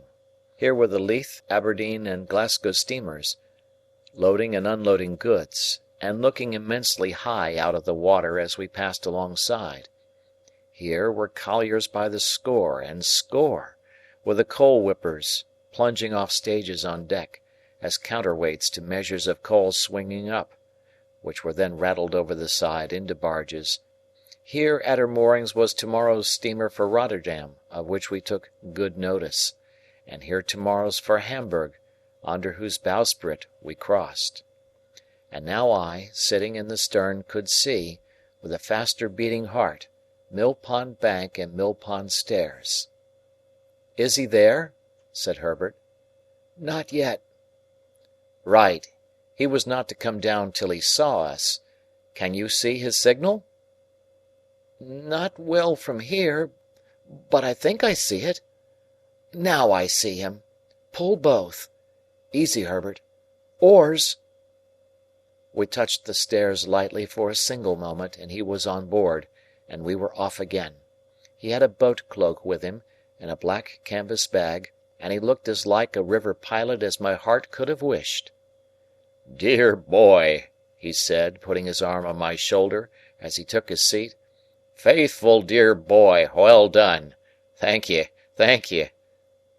Again among the tiers of shipping, in and out, avoiding rusty chain cables, frayed hempen hawsers and bobbing buoys, sinking for the moment floating broken baskets, scattering floating chips of wood and shaving, cleaving floating scum of coal, in and out, under the figurehead of the John of Sunderland making a speech to the winds, as is done by many Johns, and the Betsy of Yarmouth with a firm formality of bosom and her knobby eyes starting 2 inches out of her head, in and out, hammers going in shipbuilders' yards, saws going at timber, clashing engines going at things unknown, pumps going in leaky ships, capstans going, ships going out to sea, and unintelligible sea creatures roaring curses over the bulwarks at respondent lightermen, in and out at last upon the clearer river, where the ship's boys might take their fenders in, no longer fishing in troubled waters with them over the side, and where the festooned sails might fly out to the wind. At the stairs where we had taken him aboard, and ever since, I had looked warily for any token of our being suspected. I had seen none. We certainly had not been, and at that time as certainly we were not either attended or followed by any boat. If we had been waited on by any boat, I should have run in to shore and have obliged her to go on, or to make her purpose evident. But we held our own without any appearance of molestation. He had his boat cloak on him, and looked, as I have said, a natural part of the scene. It was remarkable, but perhaps the wretched life he had led accounted for it, that he was the least anxious of any of us. He was not indifferent, for he told me that he hoped to live to see his gentleman one of the best of gentlemen in a foreign country. He was not disposed to be passive or resigned, as I understood it, but he had no notion of meeting danger half-way. When it came upon him he confronted it, but it must come before he troubled himself. "If you knowed, dear boy," he said to me, "what it is to sit here alonger my dear boy and have my smoke, arter been day by day betwixt four walls, you'd envy me. But you don't know what it is." "I think I know the delights of freedom," I answered. "Ah," said he, shaking his head gravely, "but you don't know it equal to me. You must have been under lock and key, dear boy, to know it equal to me. But I ain't a-going to be low." It occurred to me as inconsistent that, for any mastering idea, he should have endangered his freedom, and even his life. But I reflected that perhaps freedom without danger was too much apart from all the habit of his existence to be to him what it would be to another man. I was not far out, since he said, after smoking a little, "You see, dear boy, when I was over yonder, the other side of the world, I was always a-looking to this side, and it come flat to be there, for all I was a-growing rich. Everybody knowed Magwitch, and Magwitch could come, and Magwitch could go, and nobody's head will be troubled about him. They ain't so easy concerning me here, dear boy. Wouldn't be leastwise if they knowed where I was." "If all goes well," said I, "you will be perfectly free and safe again within a few hours." "Well," he returned, drawing a long breath, "I hope so." "And think so?" He dipped his hand in the water over the boat's gunwale, and said, smiling with that softened air upon him which was not new to me, I suppose I think so, dear boy. We'd be puzzled to be more quiet and easy-going than we are at present. But it's a-flowing so soft and pleasant through the water, perhaps, as makes me think it. I was a-thinking through my smoke just then, that we can no more see to the bottom of the next few hours than we can see to the bottom of this river what I catches hold of. Nor yet we can't no more hold their tide than I can hold this. And it's run through my fingers and gone, you see," holding up his dripping hand. "But for your face, I should think you were a little despondent," said I. "Not a bit on it, dear boy. It comes a-flowing on so quiet, and of that there rippling at the boat's head making a sort of a Sunday tune. Maybe I'm growing a trifle old, besides." He put his pipe back in his mouth with an undisturbed expression of face, and sat as composed and contented as if we were already out of England. Yet he was as submissive to a word of advice as if he had been in constant terror, for, when we ran ashore to get some bottles of beer into the boat, and he was stepping out, I hinted that I thought he would be safest where he was, and he said, "Do you, dear boy?" and quietly sat down again. The air felt cold upon the river, but it was a bright day, and the sunshine was very cheering. The tide ran strong. I took care to lose none of it, and our steady stroke carried us on thoroughly well. By imperceptible degrees, as the tide ran out, we lost more and more of the nearer woods and hills, and dropped lower and lower between the muddy banks, but the tide was yet with us when we were off Gravesend.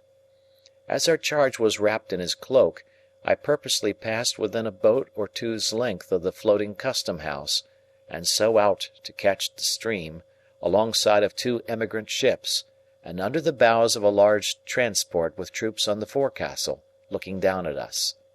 And soon the tide began to slacken and the craft lying at anchor to swing, and presently they had all swung round, and the ships that were taking advantage of the new tide to get up to the pool began to crowd upon us in a fleet, and we kept under the shore, as much out of the strength of the tide now as we could, standing carefully off from low shallows and mudbanks. Our oarsmen were so fresh, by dint of having occasionally let her drive with the tide for a minute or two, that a quarter of an hour's rest proved full as much as they wanted. We got ashore among some slippery stones while we ate and drank what we had with us, and looked about. It was like my own marsh country, flat and monotonous, and with a dim horizon, while the winding river turned and turned, and the great floating buoys upon it turned and turned, and everything else seemed stranded and still.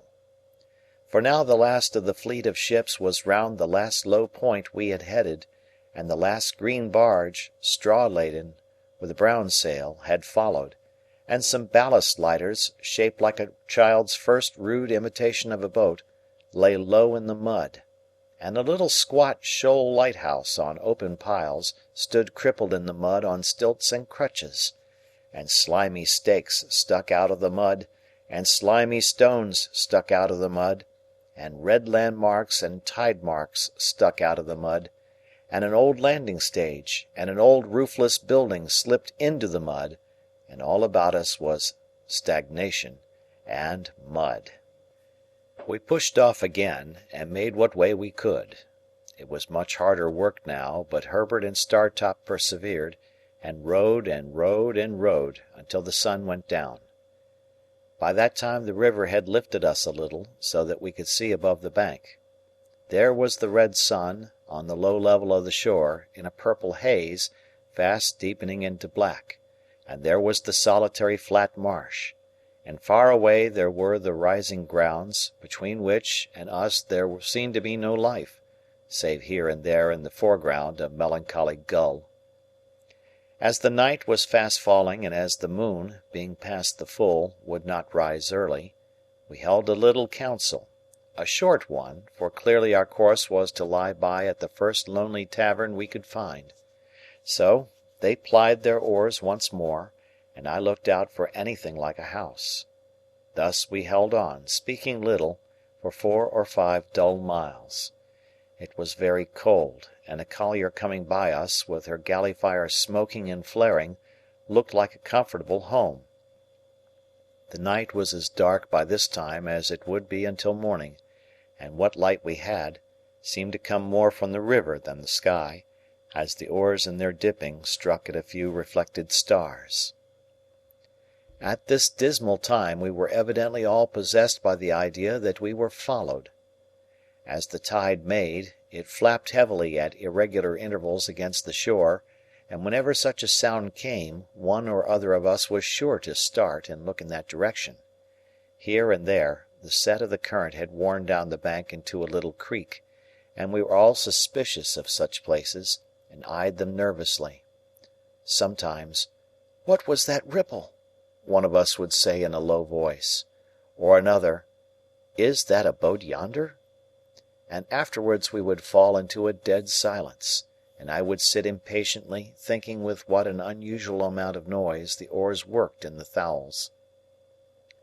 At length we descried a light and a roof, and presently afterwards ran alongside a little causeway made of stones that had been picked up hard by. Leaving the rest in the boat, I stepped ashore, and found the light to be in the window of a public-house. It was a dirty place enough, and I dare say not unknown to smuggling adventurers, but there was a good fire in the kitchen, and there were eggs and bacon to eat, and various liquors to drink. Also, there were 2 double-bedded rooms, "such as they were," the landlord said. No other company was in the house than the landlord, his wife, and a grizzled male creature, the Jack of the little causeway, who was as slimy and smeary as if he had been a low-water mark too. With this assistant, I went down to the boat again, and we all came ashore and brought out the oars, and rudder, and boat hook, and all else, and hauled her up for the night. We made a very good meal by the kitchen fire, and then apportioned the bedrooms. Herbert and Startop were to occupy one, I and our charge the other. We found the air as carefully excluded from both as if air were fatal to life, and there were more dirty clothes and bandboxes under the beds than I should have thought the family possessed. But we considered ourselves well off, notwithstanding, for a more solitary place we could not have found. While we were comforting ourselves by the fire after our meal, the Jack, who was sitting in a corner, and who had a bloated pair of shoes on, which he had exhibited while we were eating our eggs and bacon, as interesting relics that he had taken a few days ago from the feet of a drowned seaman wash ashore, asked me if we had seen a four-oared galley going up with the tide. When I told him no, he said she must have gone down then, and yet she took up too when she left there.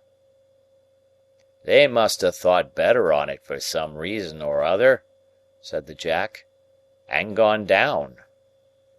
A four-oared galley, did you say? Said I.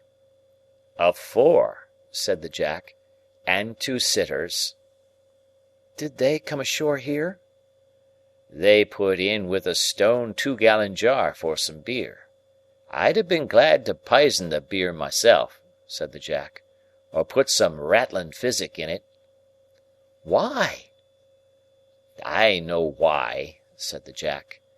He spoke in a slushy voice, as if much mud had washed into his throat.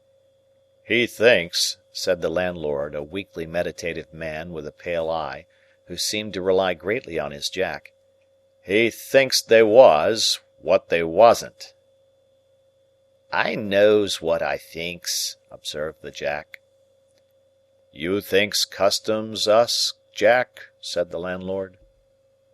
"I do," said the Jack. "Then you're wrong, Jack." "Am I?" In the infinite meaning of his reply, and his boundless confidence in his views, the Jack took one of his bloated shoes off, looked into it, knocked a few stones out of it on the kitchen floor, and put it on again. He did this with the air of a Jack who was so right that he could afford to do anything. "Why, what do you make out that they done with their buttons then, Jack?" asked the landlord, vacillating weakly. "Done with their buttons?" returned the Jack. "Chucked 'em overboard, swallered 'em, sewed 'em to come up small salad. Done with their buttons." "Don't be cheeky, Jack," remonstrated the landlord in a melancholy and pathetic way.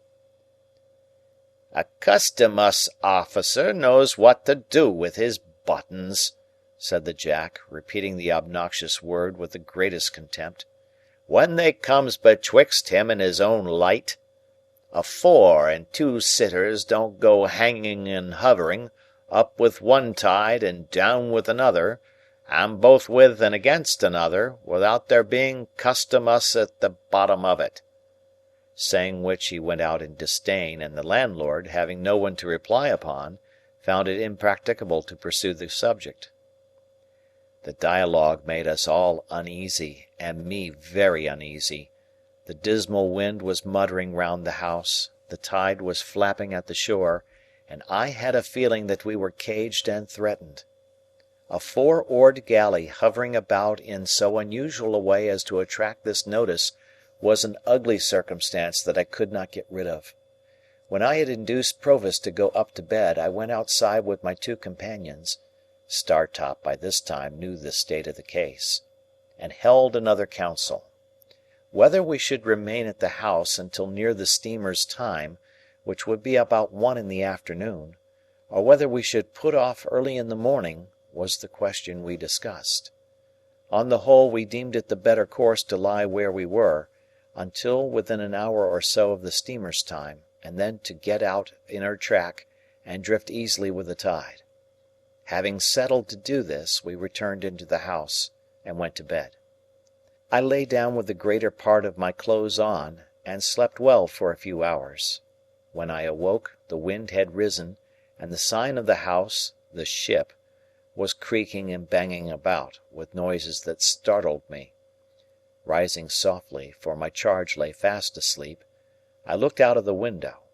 It commanded the causeway where we had hauled up our boat, and as my eyes adapted themselves to the light of the clouded moon, I saw two men looking into her. They passed by under the window, looking at nothing else, and they did not go down to the landing place which I could discern to be empty, but struck across the marsh in the direction of the Nore. My first impulse was to call up Herbert, and show him the two men going away. But reflecting, before I got into his room, which was at the back of the house and adjoined mine, that he and Startop had had a harder day than I, and were fatigued, I forbore. Going back to my window, I could see the two men moving over the marsh.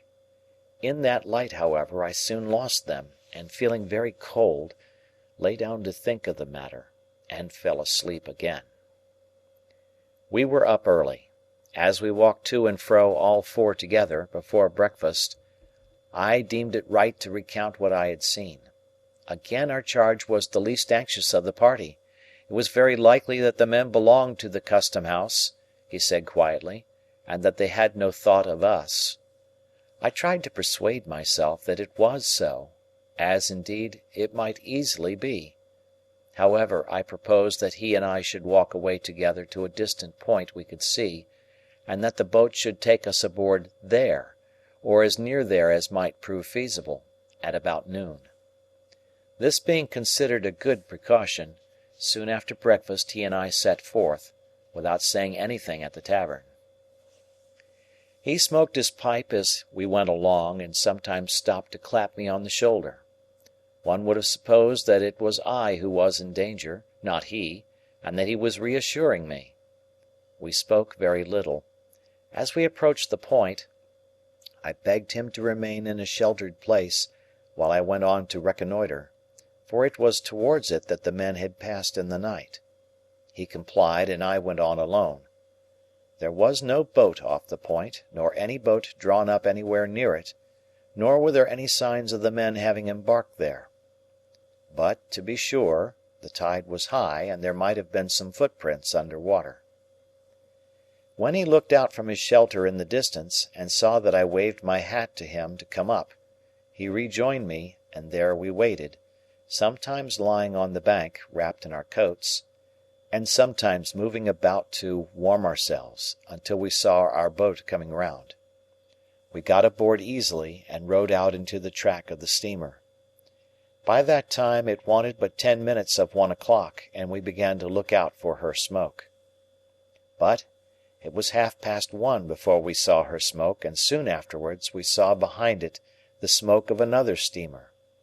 As they were coming on at full speed, we got the two bags ready, and took that opportunity of saying good-bye to Herbert and Startop. We had all shaken hands cordially, and neither Herbert's eyes nor mine were quite dry, when I saw a 4-oared galley shoot out from under the bank but a little way ahead of us, and row out into the same track.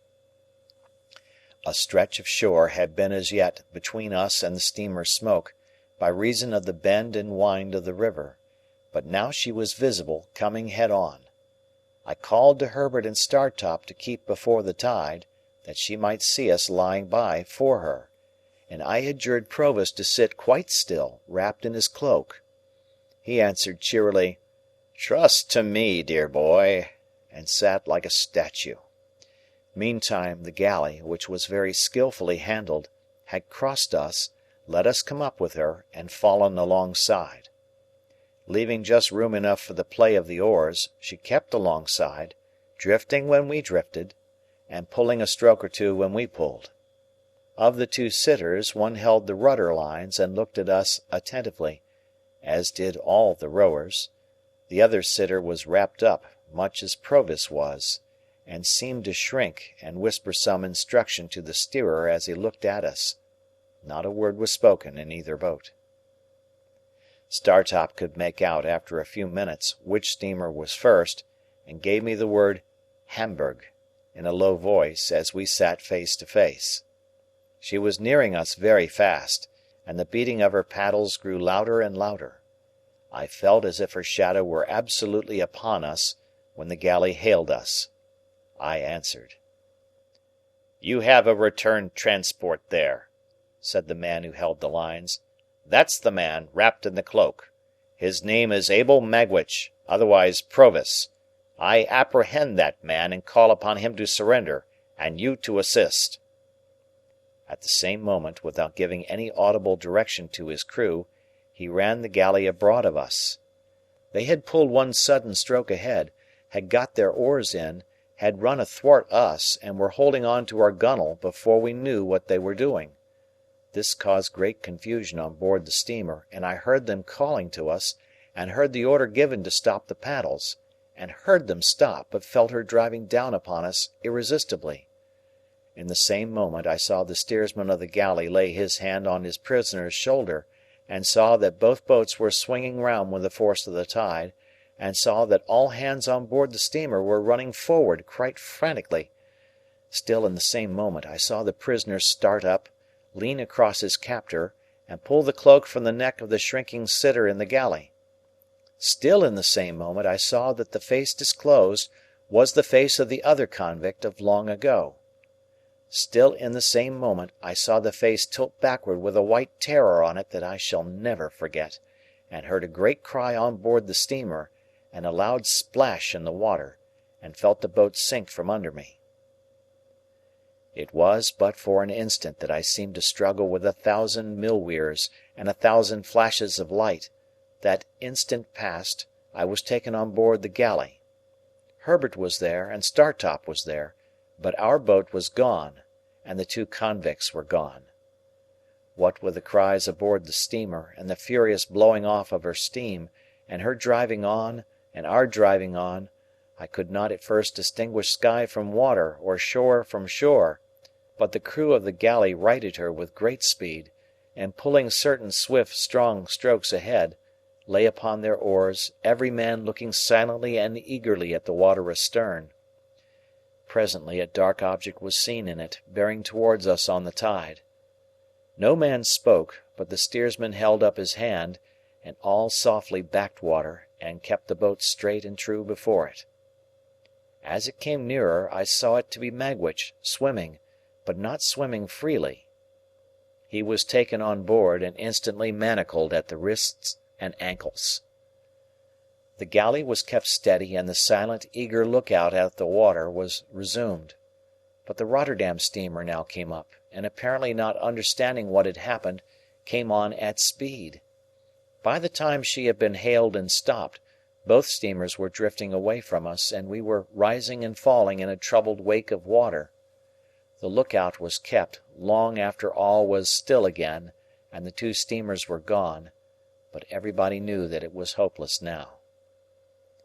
At length we gave it up, and pulled under the shore towards the tavern we had lately left, where we were received with no little surprise. Here I was able to get some comforts for Magwitch, Provis no longer, who had received some very severe injury in the chest, and a deep cut in the head. He told me that he believed himself to have gone under the keel of the steamer, and to have been struck on the head in rising. The injury to his chest, which rendered his breathing extremely painful, he thought he had received against the side of the galley. He added that he did not pretend to say what he might or might not have done to Compeyson, but that, in the moment of his laying his hand on his cloak to identify him, that villain had staggered up and staggered back, and they had both gone overboard together, when the sudden wrenching of him, Magwitch, out of our boat, and the endeavour of his captor to keep him in it, had capsized us. He told me in a whisper that they had gone down fiercely locked in each other's arms, and that there had been a struggle under water, and that he had disengaged himself, struck out, and swum away. I never had any reason to doubt the exact truth of what he thus told me.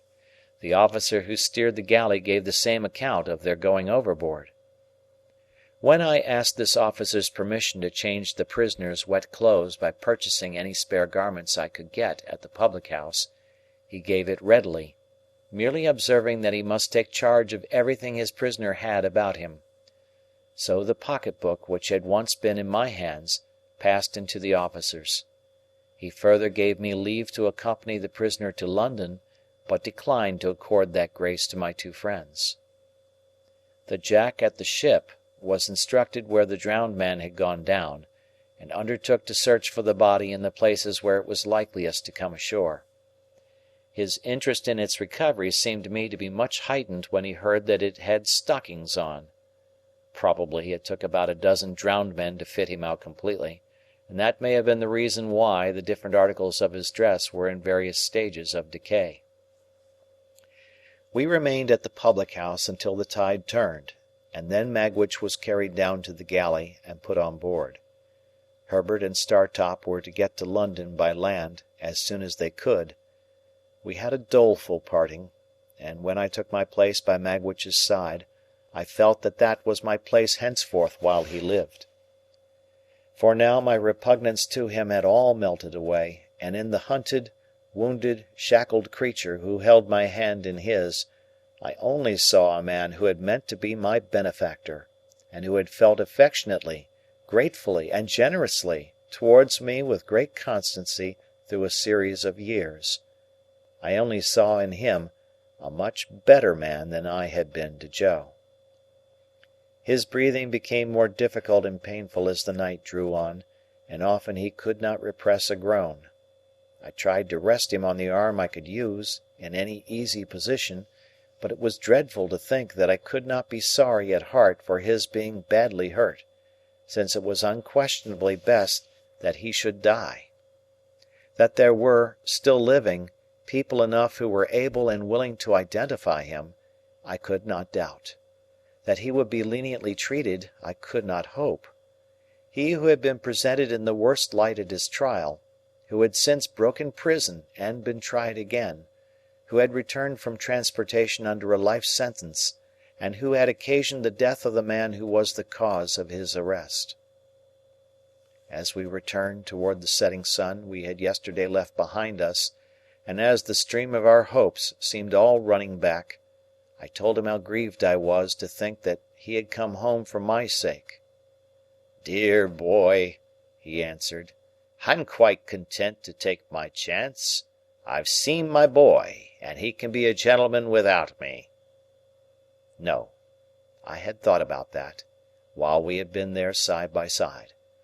No, apart from any inclinations of my own, I understood Wemmick's hint now. I foresaw that, being convicted, his possessions would be forfeited to the Crown. "Look'ee here, dear boy," said he, "it's best as a gentleman should not be knowed to belong to me now. Only come to see me as if you come by chance alonger Wemmick.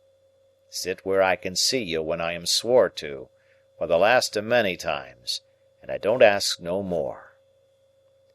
"I will never stir from your side," said I, "when I am suffered to be near you. Please God, I will be as true to you as you have been to me." I felt his hand tremble as it held mine, and he turned his face away as he lay in the bottom of the boat, and I heard that old sound in his throat, softened now, like all the rest of him. It was a good thing that he had touched this point, for it put into my mind what I might not otherwise have thought of until too late, that he need never know how his hopes of enriching me had perished. End of chapter. Chapter 55. He was taken to the police court next day, and would have been immediately committed for trial, but that it was necessary to send down for an old officer of the prison ship from which he had once escaped, to speak to his identity. Nobody doubted it, but Compeyson, who had meant to depose to it, was tumbling on the tides dead, and it happened that there was not at that time any prison officer in London who could give the required evidence. I had gone direct to Mr. Jaggers at his private house, on my arrival overnight, to retain his assistance, and Mr. Jaggers on the prisoner's behalf would admit nothing. It was the sole resource, for he told me that the case must be over in 5 minutes when the witness was there, and that no power on earth could prevent its going against us. I imparted to Mr. Jaggers my design of keeping him in ignorance of the fate of his wealth. Mr. Jaggers was querulous and angry with me for having "let it slip through my fingers," and said we must memorialize by and by, and try at all events for some of it; but he did not conceal from me that, although there might be many cases in which the forfeiture could not be exacted, there were no circumstances in this case to make it one of them. I understood that very well. I was not related to the outlaw, or connected with him by any recognizable tie. He had put his hand to no writing or settlement in my favour before his apprehension, and to do so now would be idle. I had no claim, and I finally resolved, and ever afterwards abided by the resolution, that my heart should never be sickened with the hopeless task of attempting to establish one. There appeared to be reason for supposing that the drowned informer had hoped for a reward out of this forfeiture, and had obtained some accurate knowledge of Magwitch's affairs. When his body was found, many miles from the scene of his death, and so horribly disfigured that he was only recognizable by the contents of his pockets, notes were still legible, folded in a case he carried. Among these were the name of a banking house in New South Wales, where a sum of money was, and the designation of certain lands of considerable value. Both these heads of information were in a list that Magwitch, while in prison, gave to Mr. Jaggers, of the possessions he supposed I should inherit. His ignorance, poor fellow, at last served him. He never mistrusted but that my inheritance was quite safe with Mr. Jaggers' aid. After 3 days' delay, during which the Crown prosecution stood over for the production of the witness from the prison ship, the witness came, and completed the easy case. He was committed to take his trial at the next sessions, which would come on in a month. It was at this dark time of my life that Herbert returned home one evening, a good deal cast down, and said, "My dear Handel, I fear I shall soon have to leave you." His partner having prepared me for that, I was less surprised than he thought. "We shall lose a fine opportunity if I put off going to Cairo, and I am very much afraid I must go, Handel, when you most need me." "Herbert, I shall always need you, because I shall always love you, but my need is no greater now than at another time." "You will be so lonely." "I have not leisure to think of that," said I.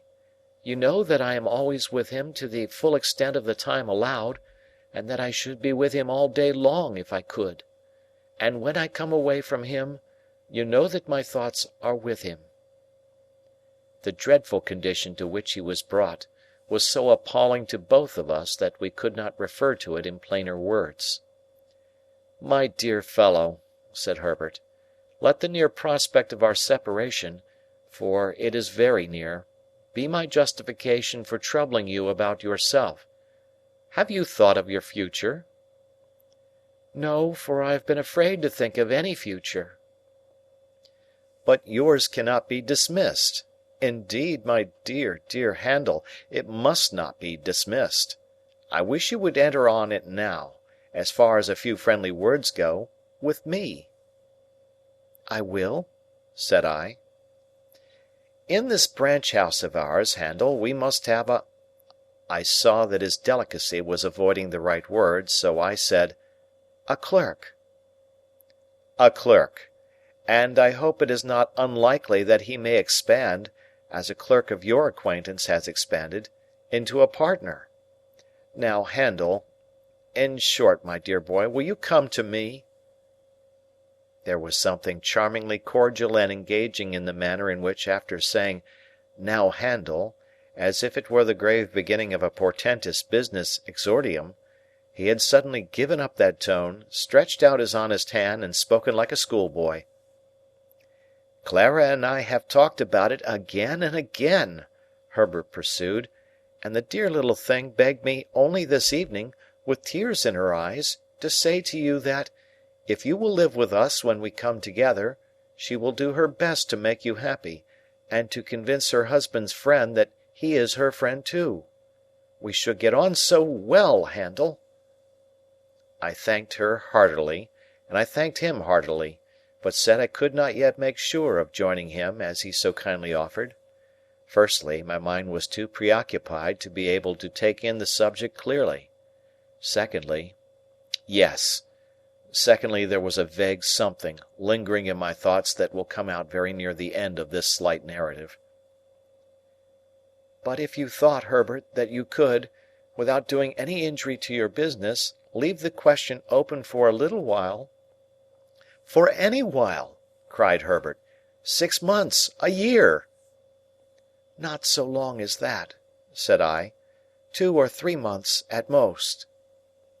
Herbert was highly delighted when we shook hands on this arrangement, and said he could now take courage to tell me that he believed he must go away at the end of the week. "And Clara?" said I. "The dear little thing," returned Herbert, "holds dutifully to her father as long as he lasts, but he won't last long. Mrs. Whimple confides to me that he is certainly going." "Not to say an unfeeling thing," said I, "he cannot do better than go." "I am afraid that must be admitted," said Herbert. "And then I shall come back for the dear little thing, and the dear little thing and I will walk quietly into the nearest church. Remember, the blessed darling comes of no family, my dear Handel, and never looked into the red book, and hasn't a notion about her grandpapa. What a fortune for the son of my mother!" On the Saturday in that same week I took my leave of Herbert, full of bright hope, but sad and sorry to leave me, as he sat on one of the seaport mail coaches. I went into a coffee-house to write a little note to Clara, telling her he had gone off, sending his love to her over and over again, and then went to my lonely home, if it deserved the name, for it was now no home to me, and I had no home anywhere. On the stairs I encountered Wemmick, who was coming down, after an unsuccessful application of his knuckles to my door. I had not seen him alone since the disastrous issue of the attempted flight, and he had come, in his private and personal capacity, to say a few words of explanation in reference to that failure. "The late Compeyson," said Wemmick, "had by little and little got at the bottom of half of the regular business now transacted, and it was from the talk of some of his people in trouble—some of his people being always in trouble—that I heard what I did. I kept my ears open, seeming to have them shut, until I heard that he was absent, and I thought that would be the best time for making the attempt. I can only suppose now that it was a part of his policy, as a very clever man, habitually to deceive his own instruments. You don't blame me, I hope, Mr. Pip? I am sure I tried to serve you with all my heart." "I am as sure of that, Wemmick, as you can be, and I thank you most earnestly for all your interest and friendship." Thank you very much. It's a bad job," said Wemmick, scratching his head, "and I assure you I haven't been so cut up for a long time. What I look at is the sacrifice of so much portable property. Dear me!" "What I think of, Wemmick, is the poor owner of the property." "Yes, to be sure," said Wemmick. "Of course there can be no objection to your being sorry for him, and I'd put down a £5 note myself to get him out of it. But what I look at is this. The late Compeyson having been beforehand with him in intelligence of his return, and being so determined to bring him to book, I do not think he could have been saved. Whereas the portable property certainly could have been saved. That's the difference between the property and the owner, don't you see?" I invited Wemmick to come upstairs and refresh himself with a glass of grog before walking to Walworth. He accepted the invitation. While he was drinking his moderate allowance, he said, with nothing to lead up to it, and after having appeared rather fidgety, "What do you think of my meaning to take a holiday on Monday, Mr. Pip?" "Why, I suppose you have not done such a thing these 12 months." "These 12 years, more likely," said Wemmick. "Yes, I'm going to take a holiday. More than that, I'm going to take a walk. More than that, I'm going to ask you to take a walk with me." I was about to excuse myself, as being but a bad companion just then, when Wemmick anticipated me. "I know your engagements," said he, "and I know you are out of sorts, Mr. Pip. But if you could oblige me, I should take it as a kindness. It ain't a long walk, and it's an early one. Say it might occupy you, including breakfast on the walk, from 8 to 12. Couldn't you stretch a point and manage it?" He had done so much for me at various times that this was very little to do for him. I said I could manage it, would manage it, and he was so very much pleased by my acquiescence that I was pleased too. At his particular request, I appointed to call for him at the Castle at 8:30 on Monday morning, and so we parted for the time. Punctual to my appointment, I rang at the Castle gate on the Monday morning, and was received by Wemmick himself, who struck me as looking tighter than usual, and having a sleeker hat on. Within, there were 2 glasses of rum and milk prepared, and 2 biscuits.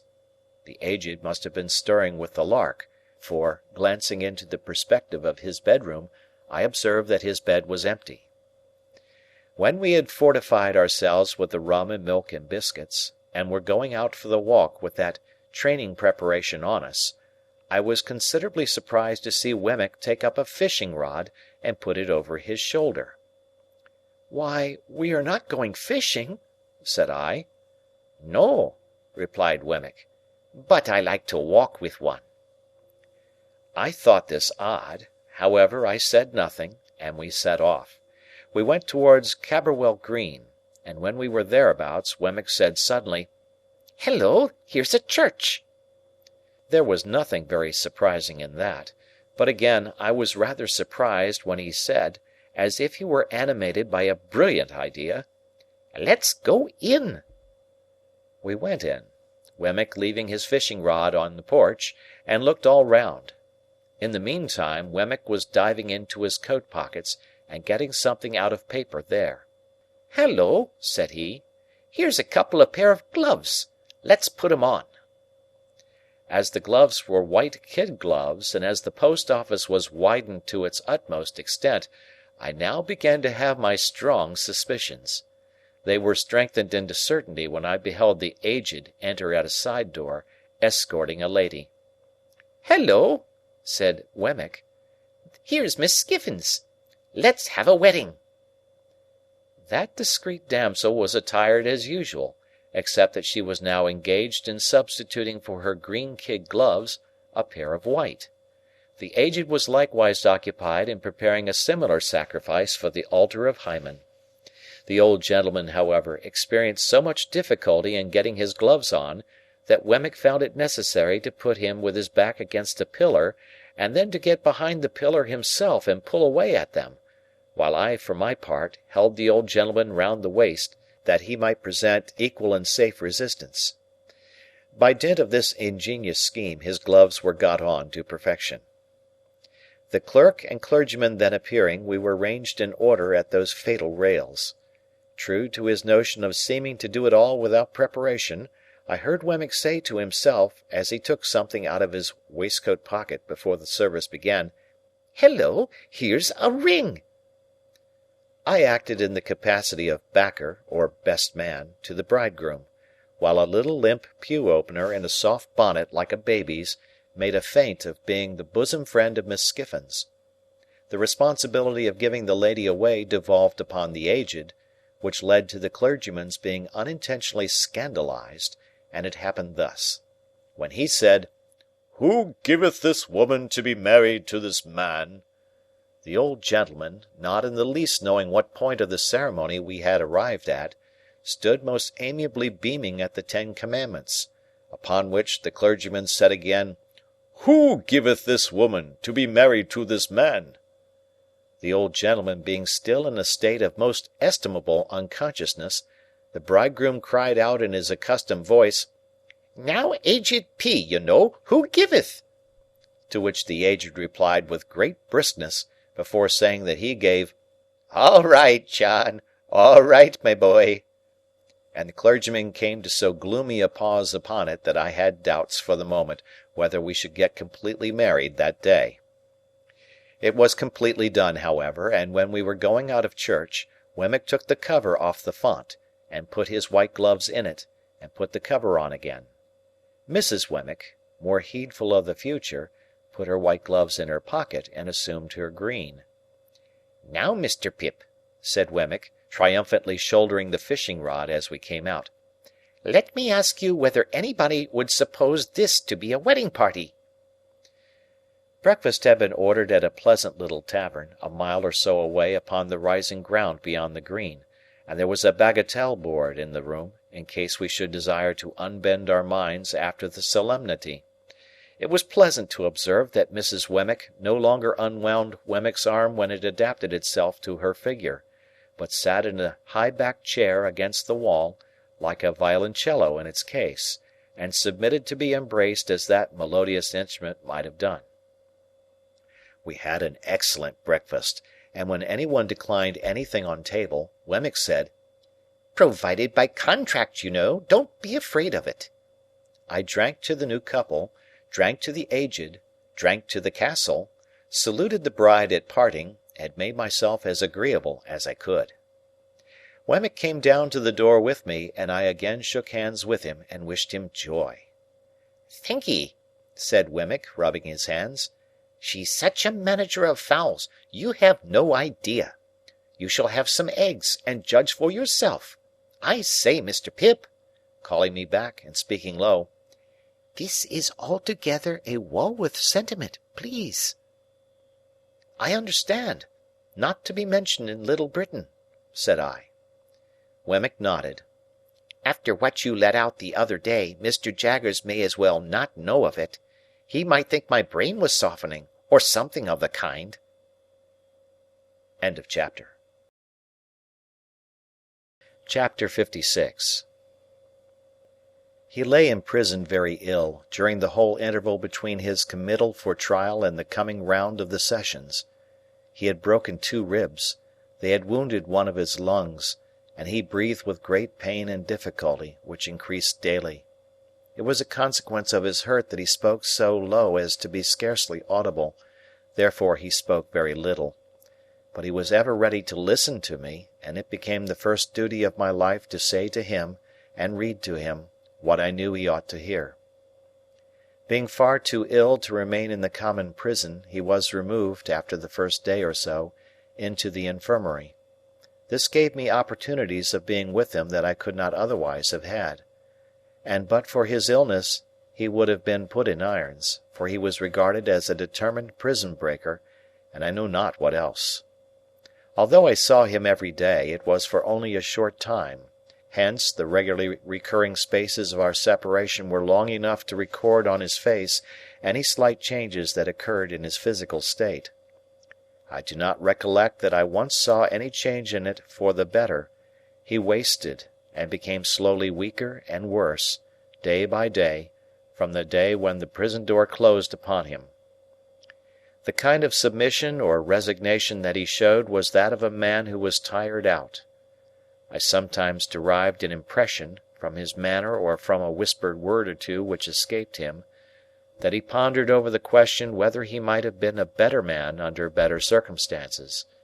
But he never justified himself by a hint tending that way, or tried to bend the past out of its eternal shape. It happened on 2 or 3 occasions in my presence that his desperate reputation was alluded to by one or other of the people in attendance on him. A smile crossed his face then, and he turned his eyes on me with a trustful look, as if he were confident that I had seen some small redeeming touch in him, even so long ago as when I was a little child. As to all the rest, he was humble and contrite, and I never knew him complain. When the sessions came round, Mr. Jaggers caused an application to be made for the postponement of his trial until the following sessions. It was obviously made with the assurance that he could not live so long, and was refused. The trial came on at once, and when he was put to the bar, he was seated in a chair. No objection was made to my getting close to the dock, on the outside of it, and holding the hand that he stretched forth to me. The trial was very short and very clear. Such things as could be said for him were said. how he had taken to industrious habits, and had thriven lawfully and reputably; but nothing could unsay the fact that he had returned, and was there in the presence of the judge and jury. It was impossible to try him for that, and do otherwise than find him guilty. At that time it was the custom, as I learnt from my terrible experience of that sessions, to devote a concluding day to the passing of sentences, and to make a finishing effect with the sentence of death. But for the indelible picture that my remembrance now holds before me, I could scarcely believe, even as I write these words, that I saw 32 men and women put before the judge to receive that sentence together. Foremost among the 32 was he, seated, that he might get breath enough to keep life in him. The whole scene starts out again in the vivid colours of the moment, down to the drops of April rain on the windows of the court, glittering in the rays of April sun.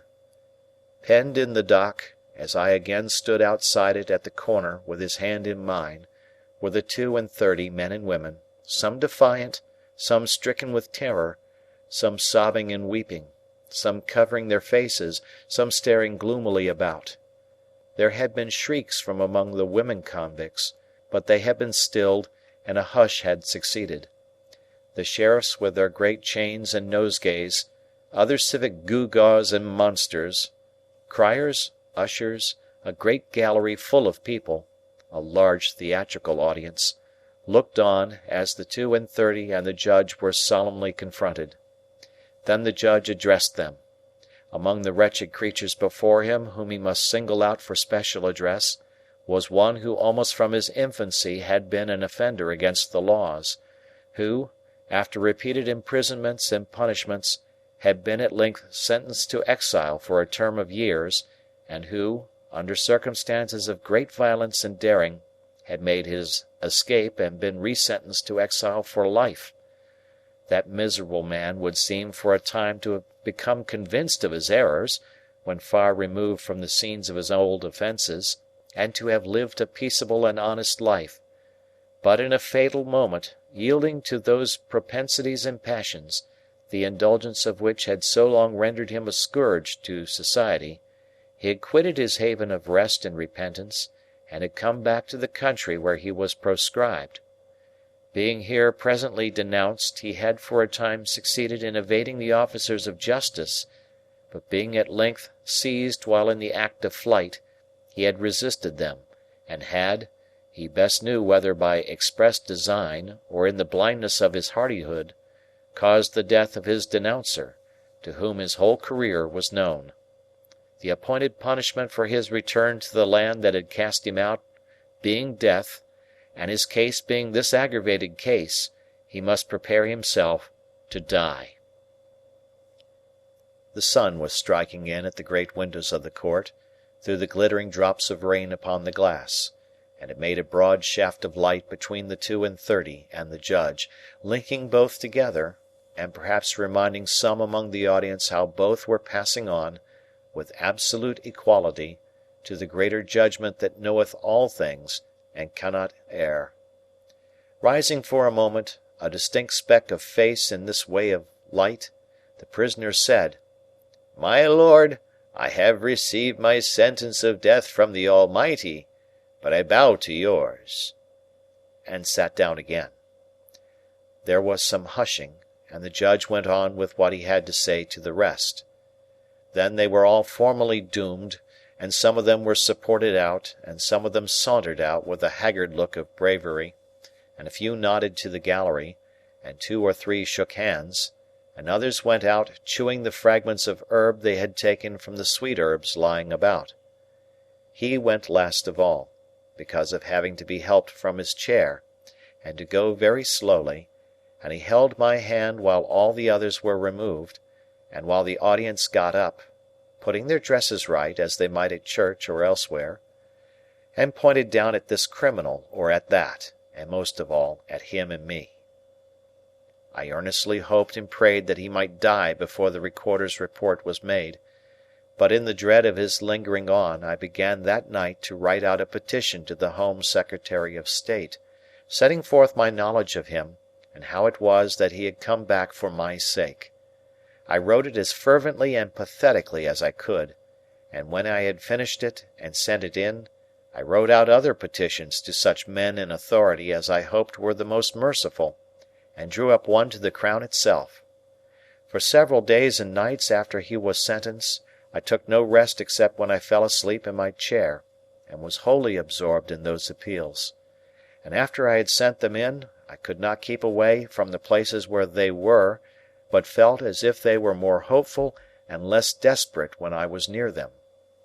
In this unreasonable restlessness and pain of mind I would roam the streets of an evening, wandering by those offices and houses where I had left the petitions. To the present hour, the weary western streets of London on a cold, dusty spring night, with their ranges of stern, shut-up mansions and their long rows of lamps, are melancholy to me from this association. The daily visits I could make him were shortened now, and he was more strictly kept. Seeing, or fancying, that I was suspected of an intention of carrying poison to him, I asked to be searched before I sat down at his bedside, and told the officer who was always there, that I was willing to do anything that would assure him of the singleness of my designs. Nobody was hard with him or with me. There was duty to be done, and it was done, but not harshly. The officer always gave me the assurance that he was worse, and some other sick prisoners in the room, and some other prisoners who attended on them as sick nurses, malefactors, but not incapable of kindness, God be thanked, always joined in the same report. As the days went on, I noticed more and more that he would lie placidly looking at the white ceiling, with an absence of light in his face until some word of mine brightened it for an instant, and then it would subside again. Sometimes he was almost or quite unable to speak, and then he would answer me with slight pressures on my hand, and I grew to understand his meaning very well. The number of the days had risen to 10, when I saw a greater change in him than I had seen yet. His eyes were turned towards the door, and lighted up as I entered. "Dear boy," he said, as I sat down by his bed, "I thought you was late, but I knowed you couldn't be that." "It is just the time," said I. "I waited for it at the gate." "You always waits at the gate, don't you, dear boy?" "Yes, not to lose a moment of the time." "Thank'ee, dear boy, thank'ee. God bless you. You've never deserted me, dear boy." I pressed his hand in silence, for I could not forget that I had once meant to desert him. "And what's the best of all," he said, "you've been more comfortable alonger me, since I was under a dark cloud, than when the sun shone. That's best of all." He lay on his back, breathing with great difficulty. Do what he would, and love me though he did, the light left his face ever and again, and a film came over the placid look at the white ceiling. "Are you in much pain today?" "I don't complain of none, dear boy."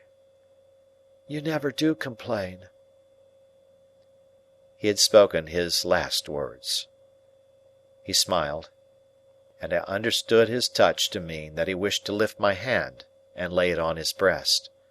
I laid it there, and he smiled again, and put both his hands upon it. The allotted time ran out while we were thus, but looking round I found the governor of the prison standing near me, and he whispered, "You needn't go yet." I thanked him gratefully, and asked, "Might I speak to him, if he can hear me?" The governor stepped aside, and beckoned the officer away. The change, though it was made without noise, drew back the film from the placid look at the white ceiling, and he looked most affectionately at me. "Dear Magwitch, I must tell you now at last. You understand what I say?" A gentle pressure on my hand. "You had a child once, whom you loved and lost." A stronger pressure on my hand.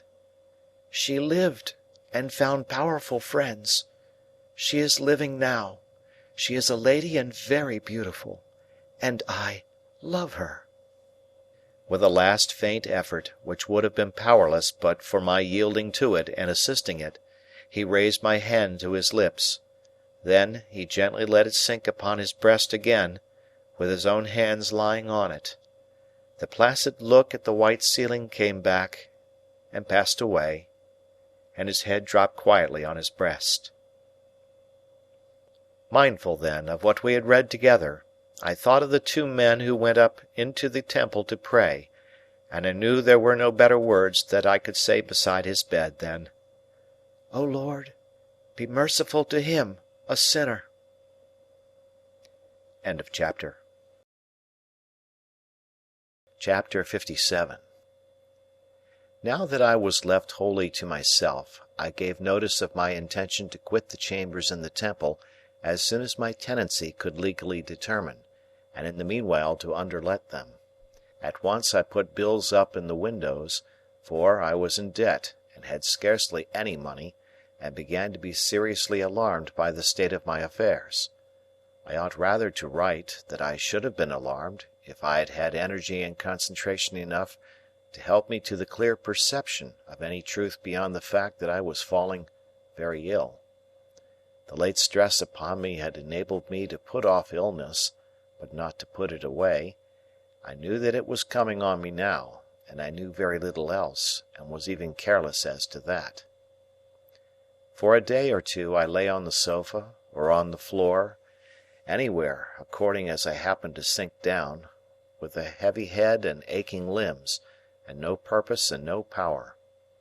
Then there came one night which appeared of great duration, and which teemed with anxiety and horror, and when in the morning I tried to sit up in my bed and think of it, I found I could not do so.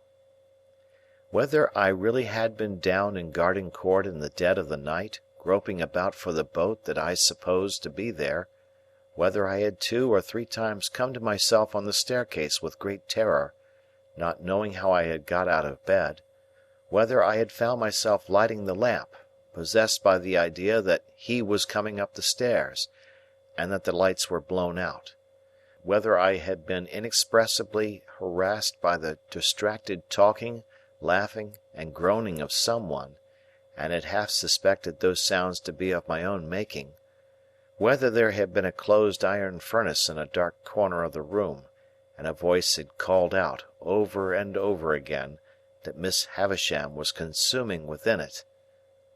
These were things that I tried to settle with myself and get into some order, as I lay that morning on my bed, but the vapour of a lime-kiln would come between me and them, disordering them all, and it was through the vapour at last that I saw 2 men looking at me. "What do you want?" I asked, starting. "I don't know you." "Well, sir," returned one of them, bending down and touching me on the shoulder, "this is a matter that you'll soon arrange, I dare say, but you're arrested." "What is the debt?" £123.15, 6 jewellers' account, I think. "What is to be done?" "You had better come to my house," said the man. "I keep a very nice house." I made some attempt to get up and dress myself. When I next attended to them they were standing a little off from the bed, looking at me. I still lay there. "You see my state," said I. "I would come with you if I could, but indeed I am quite unable. If you take me from here, I think I shall die by the way."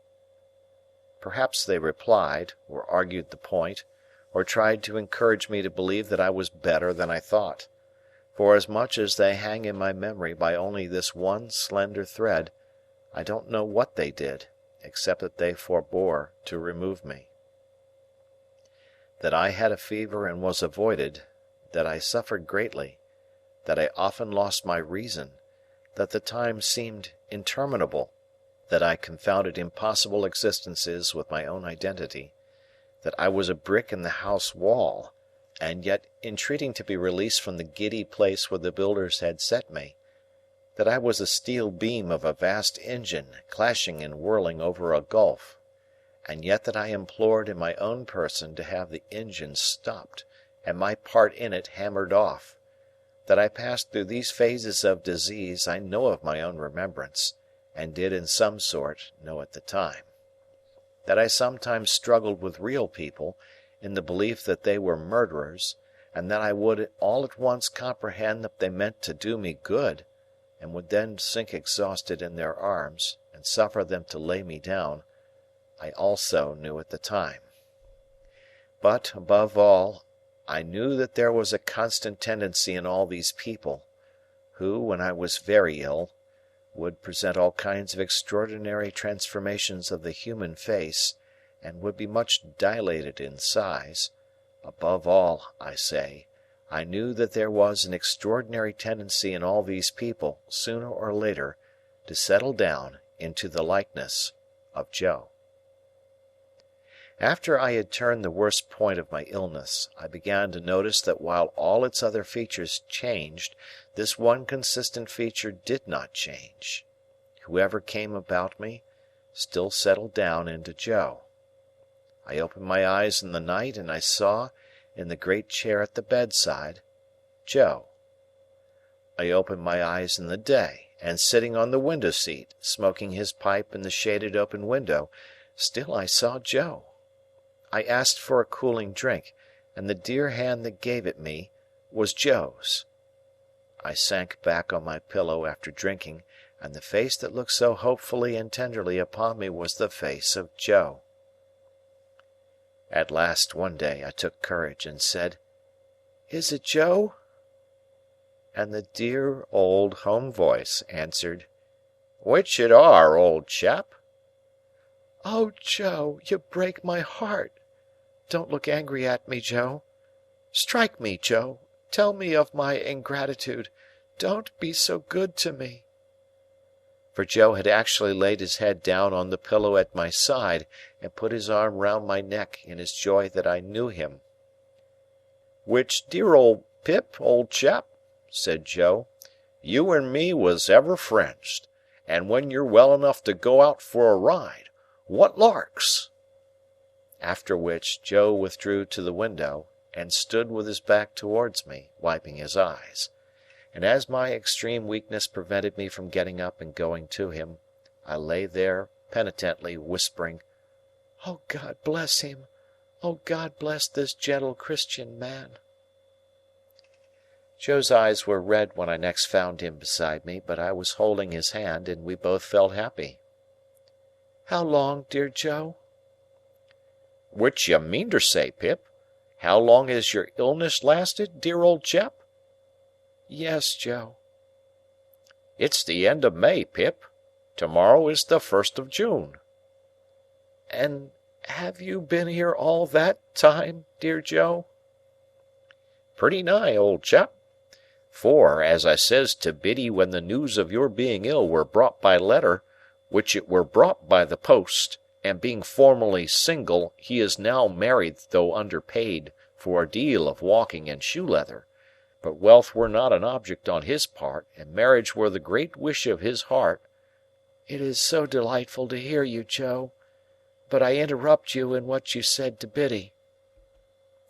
"Which it were," said Joe, "that how you might be amongst strangers, and that how you and me having been ever friends, a visit at such a moment might not prove unacceptable.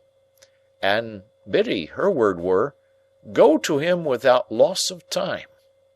That," said Joe, summing up with his judicial air, "were the word of Biddy. 'Go to him,' Biddy say, 'without loss of time.' In short, I shouldn't greatly deceive you," Joe added after a little grave reflection, "if I represented to you that the word of that young woman were, 'without a minute's loss of time.'" There Joe cut himself short, and informed me that I was to be talked to in great moderation, and that I was to take a little nourishment at stated frequent times, whether I felt inclined for it or not, and that I was to submit myself to all his orders. So I kissed his hand and lay quiet, while he proceeded to indite a note to Biddy with my love in it. Evidently Biddy had taught Joe to write. As I lay in bed looking at him, it made me in my weak state cry again with pleasure to see the pride with which he set about his letter. My bedstead, divested of its curtains, had been removed, with me upon it, into the sitting-room, as the airiest and largest, and the carpet had been taken away, and the room kept always fresh and wholesome night and day.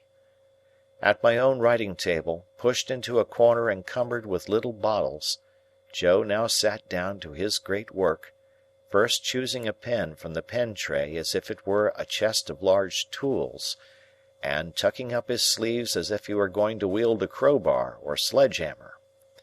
It was necessary for Joe to hold on heavily to the table with his left elbow, and to get his right leg well out behind him, before he could begin, and when he did begin he made every downstroke so slowly that it might have been 6 feet long, while at every upstroke I could hear his pen spluttering extensively. He had a curious idea that the inkstand was on the side of him where it was not, and constantly dipped his pen into space, and seemed quite satisfied with the result. Occasionally he was tripped up by some orthographical stumbling block, but on the whole he got on very well indeed, and when he had signed his name, and had removed a finishing blot from the paper to the crown of his head with his 2 forefingers, he got up and hovered about the table, trying the effect of his performance from various points of view, as it lay there, with unbounded satisfaction. Not to make Joe uneasy by talking too much, even if I had been able to talk much, I deferred asking him about Miss Havisham until next day. He shook his head when I then asked him if she had recovered. "Is she dead, Joe?" "Why, you see, old chap," said Joe in a tone of remonstrance, and by way of getting at it by degrees, "I wouldn't go so far as to say that, for that's a deal to say, but she ain't—" "Living, Joe?" "That's nigher where it is," said Joe. "She ain't livin'." "Did she linger long, Joe?" "Arter you was took ill, pretty much about what you might call, if you was put to it, a week," said Joe, still determined on my account to come at everything by degrees. "Dear Joe, have you heard what becomes of her property?" "Well, old chap," said Joe, "it do appear that she had settled the most of it, which I mean to say tied it up, on Miss Estella. But she had wrote out a codicil in her own hand a day or two afore the accident, leaving a cool 4,000 to Mr. Matthew Pocket. And why do you suppose, above all things, Pip, she left that cool 4,000 unto him? Because of Pip's account of him, the said Matthew. I am told by Biddy that air the writing," said Joe, repeating the legal term as if it did him infinite good. "Account of him the said Matthew. And a cool 4,000, Pip!" I never discovered from whom Joe derived the conventional temperature of the 4,000 pounds. But it appeared to make the sum of money more to him, and he had a manifest relish in insisting on its being cool. This account gave me great joy, as it perfected the only good thing I had done. I asked Joe whether he had heard if any of the other relations had any legacies. "Miss Sarah," said Joe, "she have £25 per annum fur to buy pills, on account of being bilious. Miss Georgiana, she have £20 down. Mrs.—what's the name of them wild beasts with humps, old chap?" "Camels?" said I, wondering why he could possibly want to know. Joe nodded. "Mrs. Camels," by which I presently understood he meant Camilla. "She have £5 fur to buy rushlights to put her in spirits when she wake up in the night." The accuracy of these recitals was sufficiently obvious to me to give me great confidence in Joe's information. "And now," said Joe, "you ain't that strong yet, old chap, that you can take in more nor one additional shovelful to-day. Old Orlick he's been a busting open a dwelling-house." "Whose?" said I. Not, I grant you, but what his manners is given to blusterous," said Joe, apologetically. "Still, an Englishman's house is his castle, and castles must not be busted, 'cept when done in war-time. And whatsomever the failings on his part, he were a corn and seedsman in his heart." Is it Pumblechook's house that has been broken into, then? "That's it, Pip," said Joe. "And they took his till, and they took his cash-box, and they drinked his wine, and they partook of his wittles, and they slapped his face, and they pulled his nose, and they tied him up to his bedpost, and they give him a dozen, and they stuffed his mouth full of flowering annuals to prevent his crying out. But he knowed Orlick, and Orlick's in the county jail." By these approaches we arrived at unrestricted conversation. I was slow to gain strength, but I did slowly and surely become less weak, and Joe stayed with me, and I fancied I was little Pip again. For the tenderness of Joe was so beautifully proportioned to my need that I was like a child in his hands. He would sit and talk to me in the old confidence and with the old simplicity, and in the old unassertive protecting way, so that I would half believe that all my life, since the days of the old kitchen, was one of the mental troubles of the fever that was gone. He did everything for me except the household work, for which he had engaged a very decent woman, after paying off the laundress on his first arrival. "Which I do assure you, Pip," he would often say, in explanation of that liberty, "I found her a-tapping the spare bed, like a cask of beer, and drawing off the feathers in a bucket for sale, which she would have tapped yourn next, and drawed it off with you a-laying on it, and was then a-carrying away the coals gradually in the soup tureen and wegetable dishes, and the wine and spirits in your Wellington boots." We looked forward to the day when I should go out for a ride, as we had once looked forward to the day of my apprenticeship. And when the day came, and an open carriage was got into the lane, Joe wrapped me up, took me in his arms, carried me down to it, and put me in, as if I were still the small helpless creature to whom he had so abundantly given the wealth of his great nature. And Joe got in beside me, and we drove away together into the country, where the rich summer growth was already on the trees and on the grass, and sweet summer scents filled all the air. The day happened to be Sunday, and when I looked on the loveliness around me, and thought how it had grown and changed, and how the little wildflowers had been forming, and the voices of the birds had been strengthening, by day and by night, under the sun and under the stars, while poor I lay burning and tossing on my bed, the mere remembrance of having burned and tossed there came like a check upon my peace. But when I heard the Sunday bells and looked around a little more upon the outspread beauty, I felt that I was not nearly thankful enough, that I was too weak yet to be even that, and I laid my head on Joe's shoulder, as I had laid it long ago when he had taken me to the fair or where not, and it was too much for my young senses. More composure came to me after a while, and we talked as we used to talk, lying on the grass at the old Battery. There was no change whatever in Joe. Exactly what he had been in my eyes then, he was in my eyes still, just as simply faithful, and as simply right. When we got back again, and he lifted me out and carried me, so easily, across the court and up the stairs, I thought of that eventful Christmas day when he had carried me over the marshes. We had not yet made any allusion to my change of fortune, nor did I know how much of my late history he was acquainted with. I was so doubtful of myself now, and put so much trust in him, that I could not satisfy myself whether I ought to refer to it when he did not. "Have you heard, Joe?" I asked him that evening, upon further consideration, as he smoked his pipe at the window, "who my patron was?" "I heerd," returned Joe, "as it were not Miss Havisham, old chap." "Did you hear who it was, Joe?"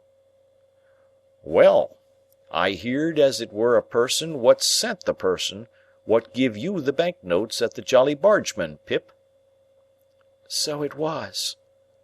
Astonishing, said Joe in the placidest way. Did you hear that he was dead, Joe? I presently asked with increasing diffidence.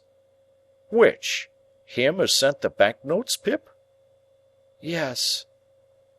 I think, said Joe, after meditating a long time, and looking rather evasively at the window-seat, as I did hear tell that how he were something or other in a general way in that direction. Did you hear anything of his circumstances, Joe? Not particular, Pip. But if you would like to hear, Joe, I was beginning when Joe got up and came to my sofa. Looky here, old chap, said Joe, bending over me. Ever the best of friends, ain't us, Pip? I was ashamed to answer him. Very good, then, said Joe, as if I had answered. That's all right, that's agreed upon. Then why go into subjects, old chap, which as betwixt two such must be for ever unnecessary? There's subjects enough as betwixt two such, without unnecessary ones. Lord, to think of your poor sister and her rampages, and don't you remember Tickler? I do indeed, Joe. Looky here, old chap, said Joe. I done what I could to keep you and Tickler in asunders, but my power was not always fully equal to my inclinations. For when your poor sister had a mind to drop into you, it were not so much, said Joe in his favourite argumentative way, that she dropped into me too, if I put myself in opposition to her, but that she dropped into you always heavier for it. I noticed that. It ain't a grab at a man's whisker, nor yet a shake or two of a man, to which your sister was quite welcome, that had put a man off from getting a little child out of punishment. But when that little child is dropped into heavier for that grab o' whisker or shaking, then that man naturally up and says to himself, Where is the good as you are a-doing? I grant you I see the harm, said the man, but I don't see the good. I call upon you, sir, therefore, to point out the good. The man says? I observed, as Joe waited for me to speak. The man says, Joe assented. Is he right, that man? Dear Joe, he is always right. Well, old chap, said Joe, then abide by your words. If he's always right, which in general he's more likely wrong, he's right when he says this. Supposing ever you kept any little matter to yourself when you was a little child, you kept it mostly because you knowed as J. Gargery's power to part you and Tickler in sunders were not fully equal to his inclinations. Therefore, I think no more of it as betwixt two such, and do not let us pass remarks upon unnecessary subjects. Biddy give herself a deal of trouble with me before I left, for I am almost awful dull, as I should view it in this light, and viewing it in this light, as I should so put it, both of which, said Joe, quite charmed with his logical arrangement, being done, now this to you a true friend say, namely, you mustn't go overdoing on it, but you must have your supper and your wine and water, and you must be put betwixt the sheets. The delicacy with which Joe dismissed this theme, and the sweet tact and kindness with which Biddy, who with her woman's wit had found me out so soon, had prepared him for it, made a deep impression on my mind. But whether Joe knew how poor I was, and how my great expectations had all dissolved, like our own marsh mists before the sun, I could not understand. Another thing in Joe that I could not understand when it first began to develop itself, but which I soon arrived at a sorrowful comprehension of, was this. As I became stronger and better, Joe became a little less easy with me. In my weakness and entire dependence on him, the dear fellow had fallen into the old tone, and called me by the old names, the dear old Pip, old chap, that now were music in my ears. I too had fallen into the old ways, only happy and thankful that he let me.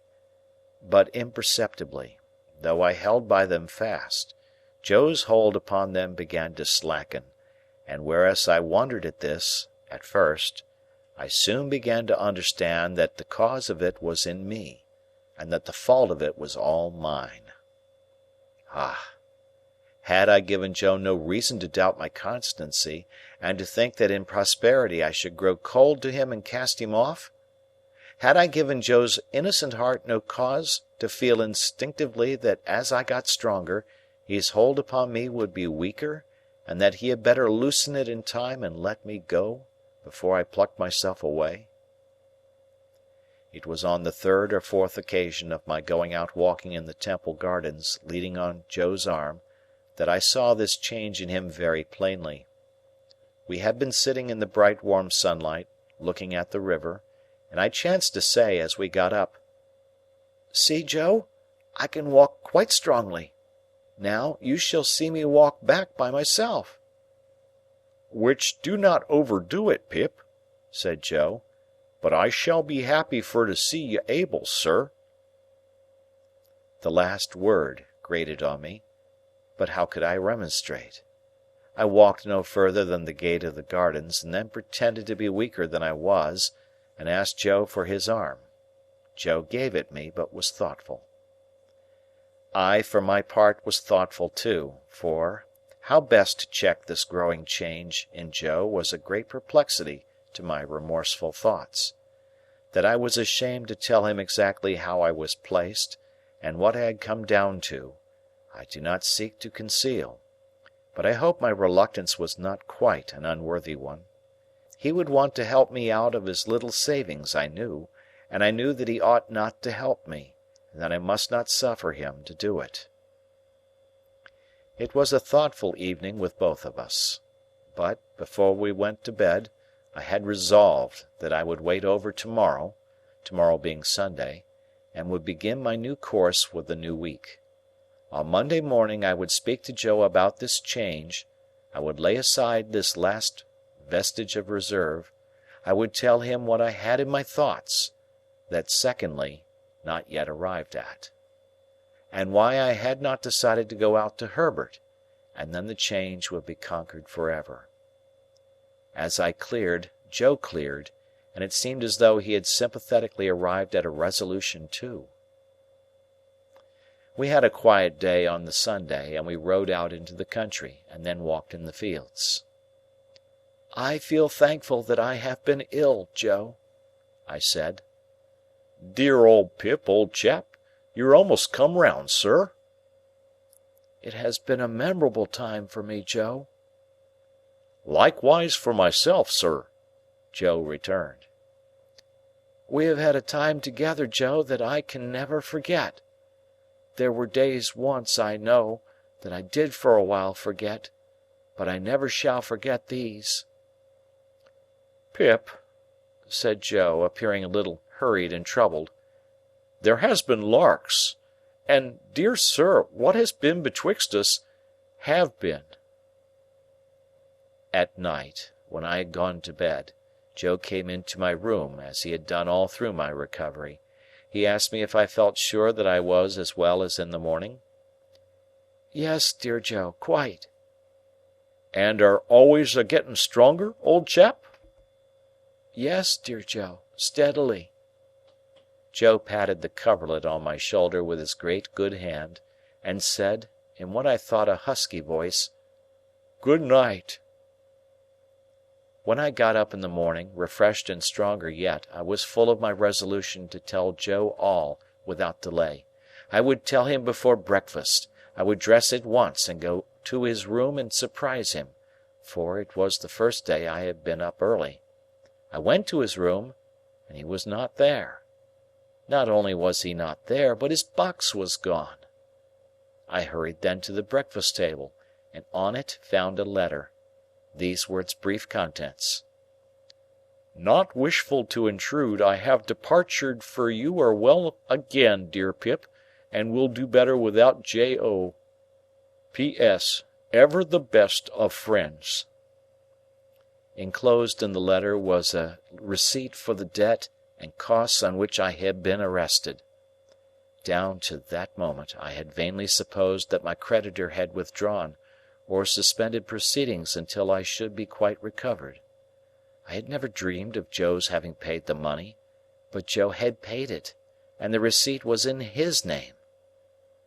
What remained for me now but to follow him to the dear old forge, and there to have out my disclosure to him, and my penitent remonstrance with him, and there to relieve my mind and heart of that reserved secondly, which had begun as a vague something lingering in my thoughts, and had formed into a settled purpose? The purpose was that I would go to Biddy, that I would show her how humbled and repentant I came back, that I would tell her how I had lost all I once hoped for, that I would remind her of our old confidences in my first unhappy time. Then I would say to her, "Biddy, I think you once liked me very well, when my errant heart, even while it strayed away from you, was quieter and better with you than it ever has been since. If you can like me only half as well once more, if you can take me with all my faults and disappointments on my head, if you can receive me like a forgiven child, and indeed I am as sorry, Biddy, and have as much need of a hushing voice and a soothing hand, I hope I am a little worthier of you than I was, not much, but a little.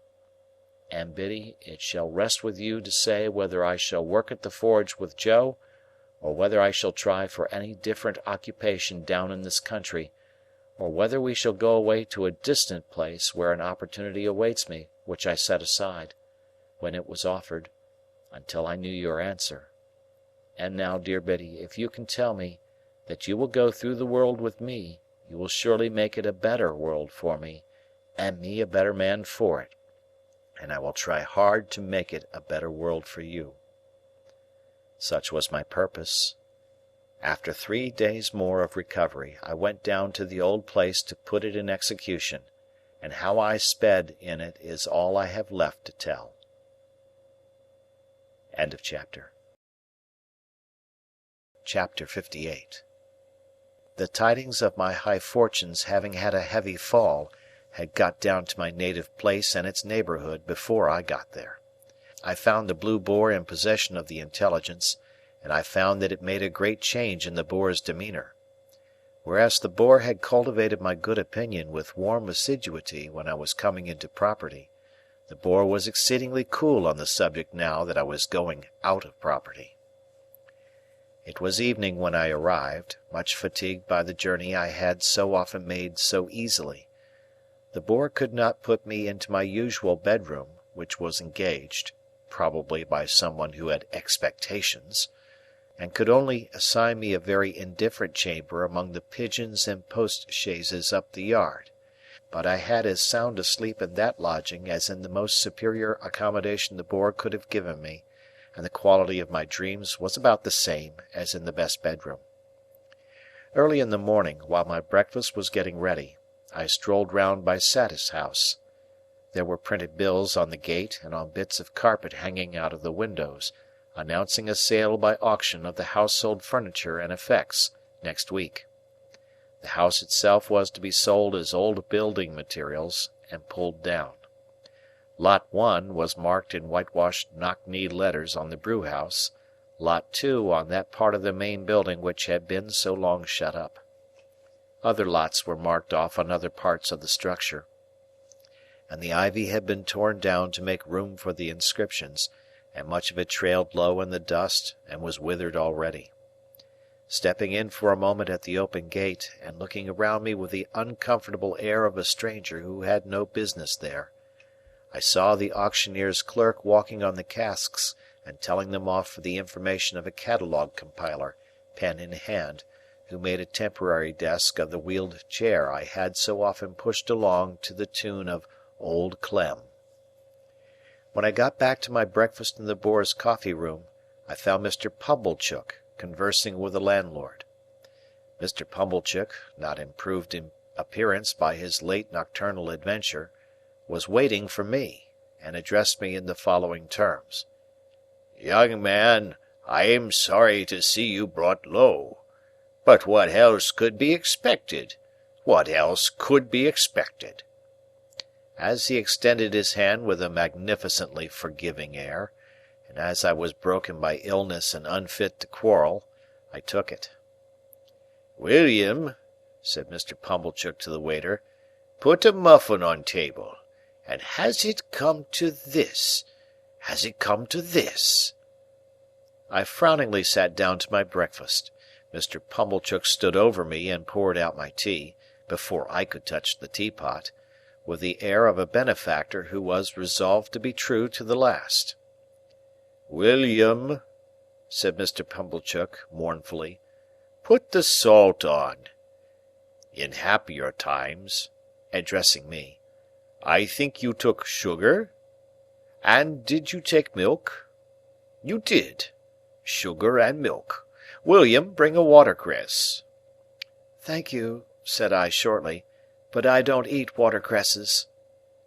"You don't eat 'em," returned Mr. Pumblechook, sighing and nodding his head several times, as if he might have expected that, and as if abstinence from watercresses were consistent with my downfall. "True, the simple fruits of the earth. No, you needn't bring any, William." I went on with my breakfast, and Mr. Pumblechook continued to stand over me, staring fishily and breathing noisily, as he always did. "Little more than skin and bone," mused Mr. Pumblechook aloud. "And yet when he went from here, I may say with my blessing, and I spread afore him my humble store, like the bee, he was as plump as a peach." This reminded me of the wonderful difference between the servile manner in which he had offered his hand in my new prosperity, saying, "May I?" and the ostentatious clemency with which he had just now exhibited the same fat 5 fingers. "Ha!" he went on, handing me bread and butter. "And are you going to Joseph?" "In Heaven's name," said I, firing in spite of myself, "what does it matter to you where I'm going? Leave that teapot alone." It was the worst course I could have taken, because it gave Pumblechook the opportunity he wanted. "Yes, young man," said he, releasing the handle of the article in question, and retiring a step or two from my table, and speaking for the behoof of the landlord and waiter at the door, "I will leave that teapot alone. You are right, young man. For once, you are right. I forget myself when I take such an interest in your breakfast as to wish your frame, exhausted by the debilitating effects of prodigality, to be stimulated by the wholesome nourishment of your forefathers. And yet," said Pumblechook, turning to the landlord and waiter, and pointing me out at arm's length, "this is him as I ever sported with in his days of happy infancy. Tell me not it cannot be. I tell you this is him." A low murmur from the two replied. The waiter appeared to be particularly affected. "This is him," said Pumblechook, "as I have rode in my shay cart. This is him as I have seen brought up by hand. This is him unto the sister of which I was uncle by marriage, as her name was Georgiana Miria from her own mother. Let him deny it if he can." The waiter seemed convinced that I could not deny it, and that it gave the case a black look. "Young man," said Pumblechook, screwing his head at me in the old fashion, "you are a-going to Joseph. What does it matter to me, you ask me, where you are a-going?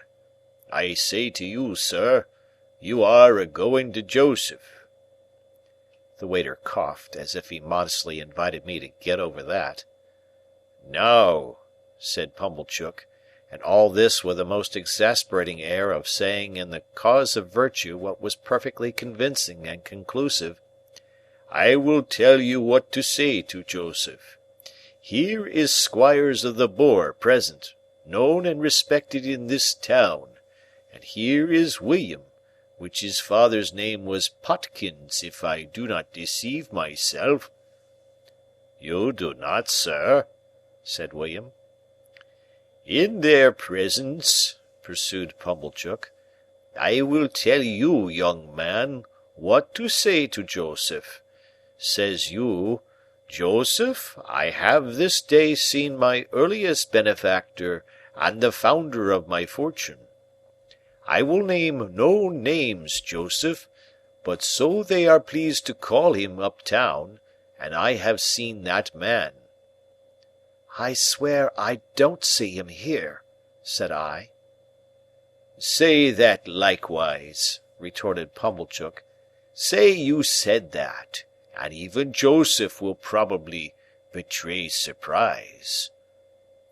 "There you quite mistake him," said I. "I know better."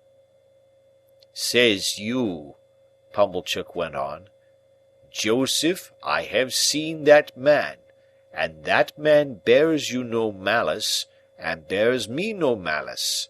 He knows your character, Joseph, and is well acquainted with your pig-headedness and ignorance, and he knows my character, Joseph, and he knows my want of gratitude.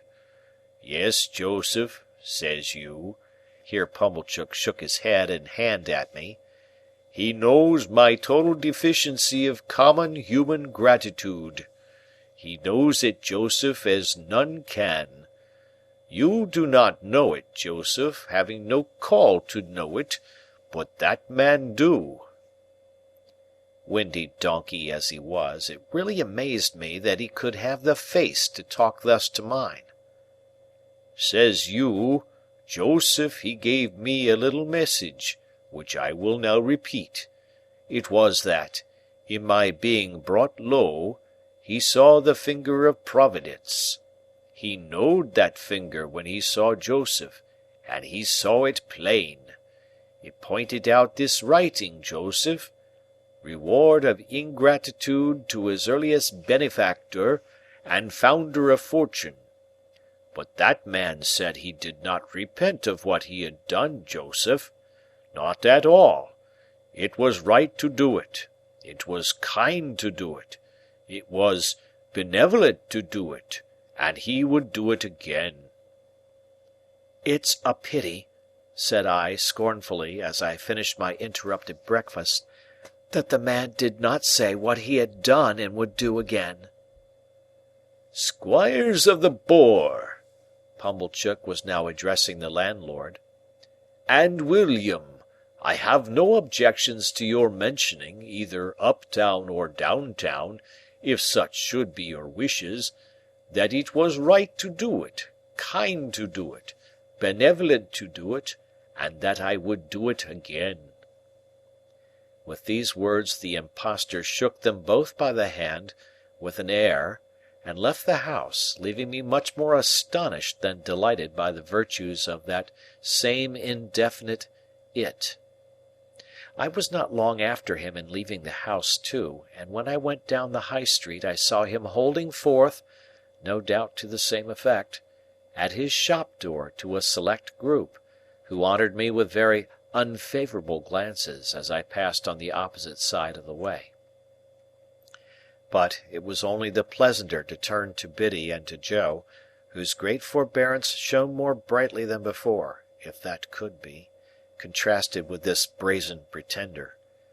I went towards them slowly, for my limbs were weak, but with a sense of increasing relief as I drew nearer to them, and a sense of leaving arrogance and untruthfulness further and further behind. The June weather was delicious. The sky was blue. The larks were soaring high over the green corn. I thought all that countryside more beautiful and peaceful by far than I had ever known it to be yet. Many pleasant pictures of the life that I would lead there, and the change for the better that would come over my character when I had a guiding spirit at my side whose simple faith and clear home wisdom I had proved, beguiled my way. They awakened a tender emotion in me, for my heart was softened by my return, and such a change had come to pass that I felt like one who was toiling home barefoot from distant travel, and whose wanderings had lasted many years. The schoolhouse where Biddy was mistress I had never seen, but the little roundabout lane by which I entered the village, for quietness' sake, took me past it. I was disappointed to find that the day was a holiday, no children were there, and Biddy's house was closed. Some hopeful notion of seeing her, busily engaged in her daily duties, before she saw me, had been in my mind and was defeated. But the forge was a very short distance off, and I went towards it under the sweet green limes, listening for the clink of Joe's hammer. Long after I ought to have heard it, and long after I had fancied I'd heard it, and found it but a fancy, all was still. The limes were there, and the white thorns were there, and the chestnut trees were there, and their leaves rustled harmoniously when I stopped to listen, but the clink of Joe's hammer was not in the midsummer wind. Almost fearing, without knowing why, to come in view of the forge, I saw it at last, and saw that it was closed. No gleam of fire, no glittering shower of sparks, no roar of bellows, all shut up and still. But the house was not deserted, and the best parlour seemed to be in use, for there were white curtains fluttering in its window, and the window was open and gay with flowers. I went softly towards it, meaning to peep over the flowers, when Joe and Biddy stood before me, arm in arm. At first Biddy gave a cry, as if she thought it was my apparition, but in another moment she was in my embrace. I wept to see her, and she wept to see me, I because she looked so fresh and pleasant, she because I looked so worn and white. "But, dear Biddy, how smart you are!" "Yes, dear Pip." "And, Joe, how smart you are!" "Yes, dear old Pip, old chap." I looked at both of them, from one to the other, and then— "It's my wedding day!" cried Biddy in a burst of happiness, "and I am married to Joe!"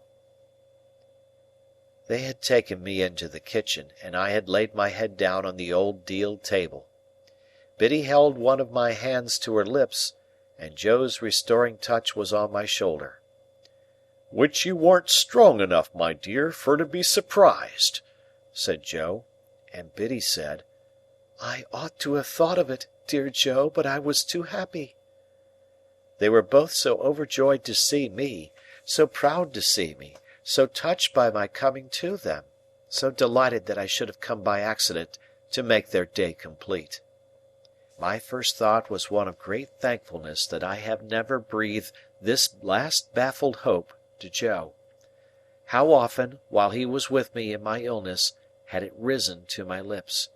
How irrevocable would have been his knowledge of it, if he had remained with me but another hour! "Dear Biddy," said I, "you have the best husband in the whole world, and if you could have seen him by my bed, you would have— but no, you couldn't love him better than you do." "No, I couldn't indeed," said Biddy. "And, dear Joe, you have the best wife in the whole world, and she will make you as happy as even you deserve to be. You dear, good, noble Joe." Joe looked at me with a quivering lip and fairly put his sleeve before his eyes. "And Joe and Biddy both, as you have been to church today, and are in charity and love with all mankind, receive my humble thanks for all you have done for me, and all I have so ill repaid. And when I say that I am going away within the hour, for I am soon going abroad, and that I shall never rest until I have worked for the money with which you have kept me out of prison, and have sent it to you, don't think, dear Joe and Biddy, that if I could repay it 1,000 times over, I suppose I could cancel a farthing of the debt I owe you, or that I would do so if I could." They were both melted by these words, and both entreated me to say no more. "But I must say more. Dear Joe, I hope you will have children to love, and that some little fellow will sit in this chimney corner of a winter night, who may remind you of another little fellow gone out of it forever. Don't tell him, Joe, that I was thankless. Don't tell him, Biddy, that I was ungenerous and unjust.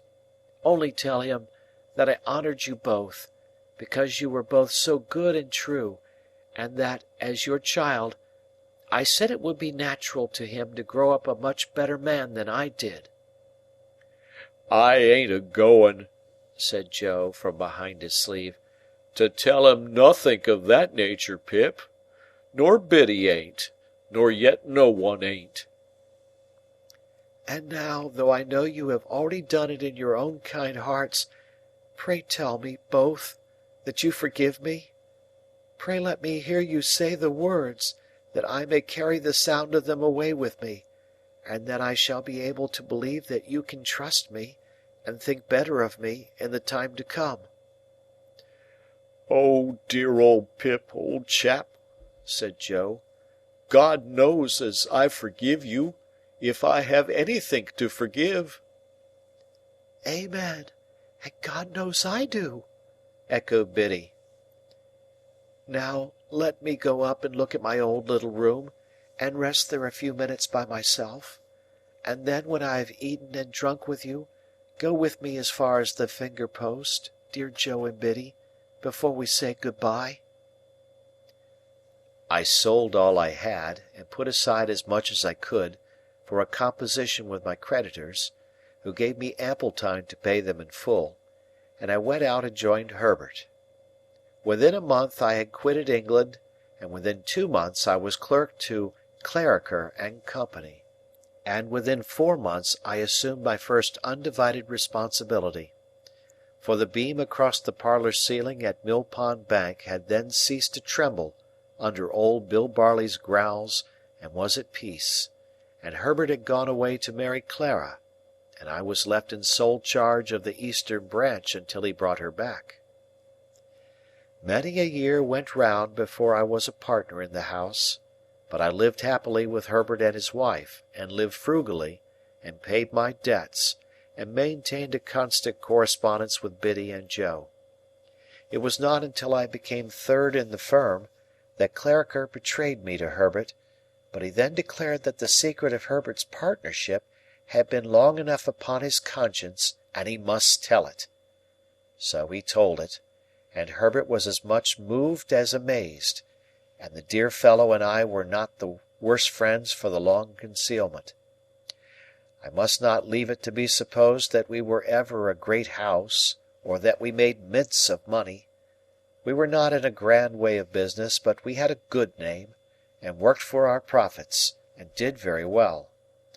We owed so much to Herbert's ever-cheerful industry and readiness, that I often wondered how I had conceived that old idea of his inaptitude, until I was one day enlightened by the reflection that perhaps the inaptitude had never been in him at all, but had been in me. End of chapter. Chapter 59. The final chapter.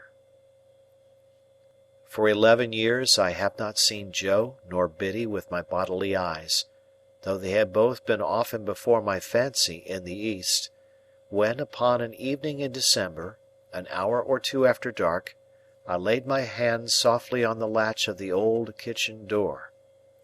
I touched it so softly that I was not heard, and looked in unseen. There, smoking his pipe in the old place by the kitchen firelight, as hale and as strong as ever, though a little grey, sat Joe, and there, fenced into the corner with Joe's leg, and sitting on my own little stool looking at the fire, was I again. "We give him the name of Pip for your sake, dear old chap," said Joe, delighted, when I took another stool by the child's side, but I did not rumple his hair. "And we hoped he might grow a little bit like you, and we think he do." I thought so too, and I took him out for a walk next morning, and we talked immensely, understanding one another to perfection. And I took him down to the churchyard, and set him on a certain tombstone there, and he showed me from that elevation which stone was sacred to the memory of Philip Pirrip, late of this parish, and also Georgiana, wife of the above. "Biddy," said I, when I talked with her after dinner, as her little girl lay sleeping in her lap, "you must give Pip to me one of these days, or lend him at all events." "No, no," said Biddy gently. "You must marry." "So Herbert and Clara say, but I don't think I shall, Biddy. I have so settled down in their home that it's not at all likely. I'm already quite an old bachelor." Biddy looked down at her child and put its little hand to her lips, and then put the good matronly hand with which she had touched it into mine. There was something in the action, and in the light pressure of Biddy's wedding ring, that had a very pretty eloquence in it.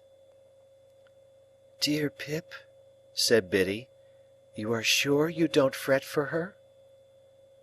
"Oh no, I think not, Biddy." "Tell me as an old, old friend, have you quite forgotten her?" "My dear Biddy, I have forgotten nothing in my life that ever had a foremost place there, and little that ever had any place there, but that poor dream, as I once used to call it, has all gone by, Biddy, all gone by." Nevertheless, I knew, while I said those words, that I secretly intended to revisit the site of the old house that evening, alone, for her sake. Yes, even so, for Estella's sake. I had heard of her as leading a most unhappy life, and as being separated from her husband, who had used her with great cruelty, and who had become quite renowned as a compound of pride, avarice, brutality, and meanness. And I had heard of the death of her husband, from an accident consequent on his ill treatment of a horse. This release had befallen her some 2 years before; for anything I knew, she was married again. The early dinner hour at Joe's left me in abundance of time, without hurrying my talk with Biddy, to walk over to the old spot before dark. But, what with loitering on the way to look at old objects and to think of old times, the day had quite declined when I came to the place. There was no house now, no brewery, no building whatever left, but the wall of the old garden. The cleared space had been enclosed with a rough fence, and looking over it, I saw that some of the old ivy had struck root anew, and was growing green on low quiet mounds of ruin. A gate in the fence standing ajar, I pushed it open and went in. A cold silvery mist had veiled the afternoon, and the moon was not yet up to scatter it. But, the stars were shining beyond the mist, and the moon was coming, and the evening was not dark. I could trace out where every part of the old house had been, and where the brewery had been, and where the gates, and where the casks. I had done so, and was looking along the desolate garden walk, when I beheld a solitary figure in it. The figure showed itself aware of me as I advanced. It had been moving towards me, but it stood still. As I drew nearer, I saw it to be the figure of a woman. As I drew nearer yet, it was about to turn away, when it stopped and let me come up with it. Then, it faltered, as if much surprised, and uttered my name, and I cried out, "Estella!" "I am greatly changed. I wonder you knew me." The freshness of her beauty was indeed gone, but its indescribable majesty and its indescribable charm remained. Those attractions in it I had seen before; what I had never seen before was the saddened, softened light of the once proud eyes; what I had never felt before was the friendly touch of the once insensible hand. We sat down on a bench that was near, and I said, "After so many years, it is strange that we should thus meet again, Estella, here where our first meeting was. Do you often come back?" "I have never been here since." Nor I. The moon began to rise, and I thought of the placid look at the white ceiling which had passed away. The moon began to rise, and I thought of the pressure on my hand when I had spoken the last words he had heard on earth. Estella was the next to break the silence that ensued between us. I have very often hoped and intended to come back, but have been prevented by many circumstances. Poor old place. The silvery mist was touched with the first rays of the moonlight, and the same rays touched the tears that dropped from her eyes. Not knowing that I saw them, and setting herself to get the better of them, she said quietly, "Were you wondering, as you walked along, how it came to be left in this condition?" "Yes, Estella." "The ground belongs to me. It is the only possession I have not relinquished. Everything else has gone from me, little by little, but I have kept this. It was the subject of the only determined resistance I made in all the wretched years." "Is it to be built on?" "At last it is. I came here to take leave of it before its change. And you," she said in a voice of touching interest to a wanderer, "you live abroad still?" "Still." "And do well, I am sure?" "I work pretty hard for a sufficient living, and therefore, yes, I do well." "I have often thought of you," said Estella. "Have you?" "Of late, very often. There was a long hard time when I kept far from me the remembrance of what I had thrown away when I was quite ignorant of its worth. But since my duty has not been incompatible with the admission of that remembrance, I have given it a place in my heart." "You have always held your place in my heart," I answered. And we were silent again until she spoke. "I little thought," said Estella, "that I should take leave of you in taking leave of this spot. I am very glad to do so." "Glad to part again, Estella? To me, parting is a painful thing. To me, the remembrance of our last parting has been ever mournful and painful." "But you said to me," returned Estella, very earnestly, "God bless you, God forgive you. And if you could say that to me then, you will not hesitate to say that to me now. Now, when suffering has been stronger than all other teaching, and has taught me to understand what your heart used to be. I have been bent and broken, but, I hope, into a better shape. Be as considerate and good to me as you were, and tell me we are friends." "We are friends," said I, rising and bending over her as she rose from the bench. "And will continue friends apart," said Estella. I took her hand in mine, and we went out of the ruined place, and as the morning mists had risen long ago when I first left the forge, so the evening mists were rising now, and in all the broad expanse of tranquil light they showed to me, I saw no shadow of another parting from her. End of chapter. End of book. Thank you for listening.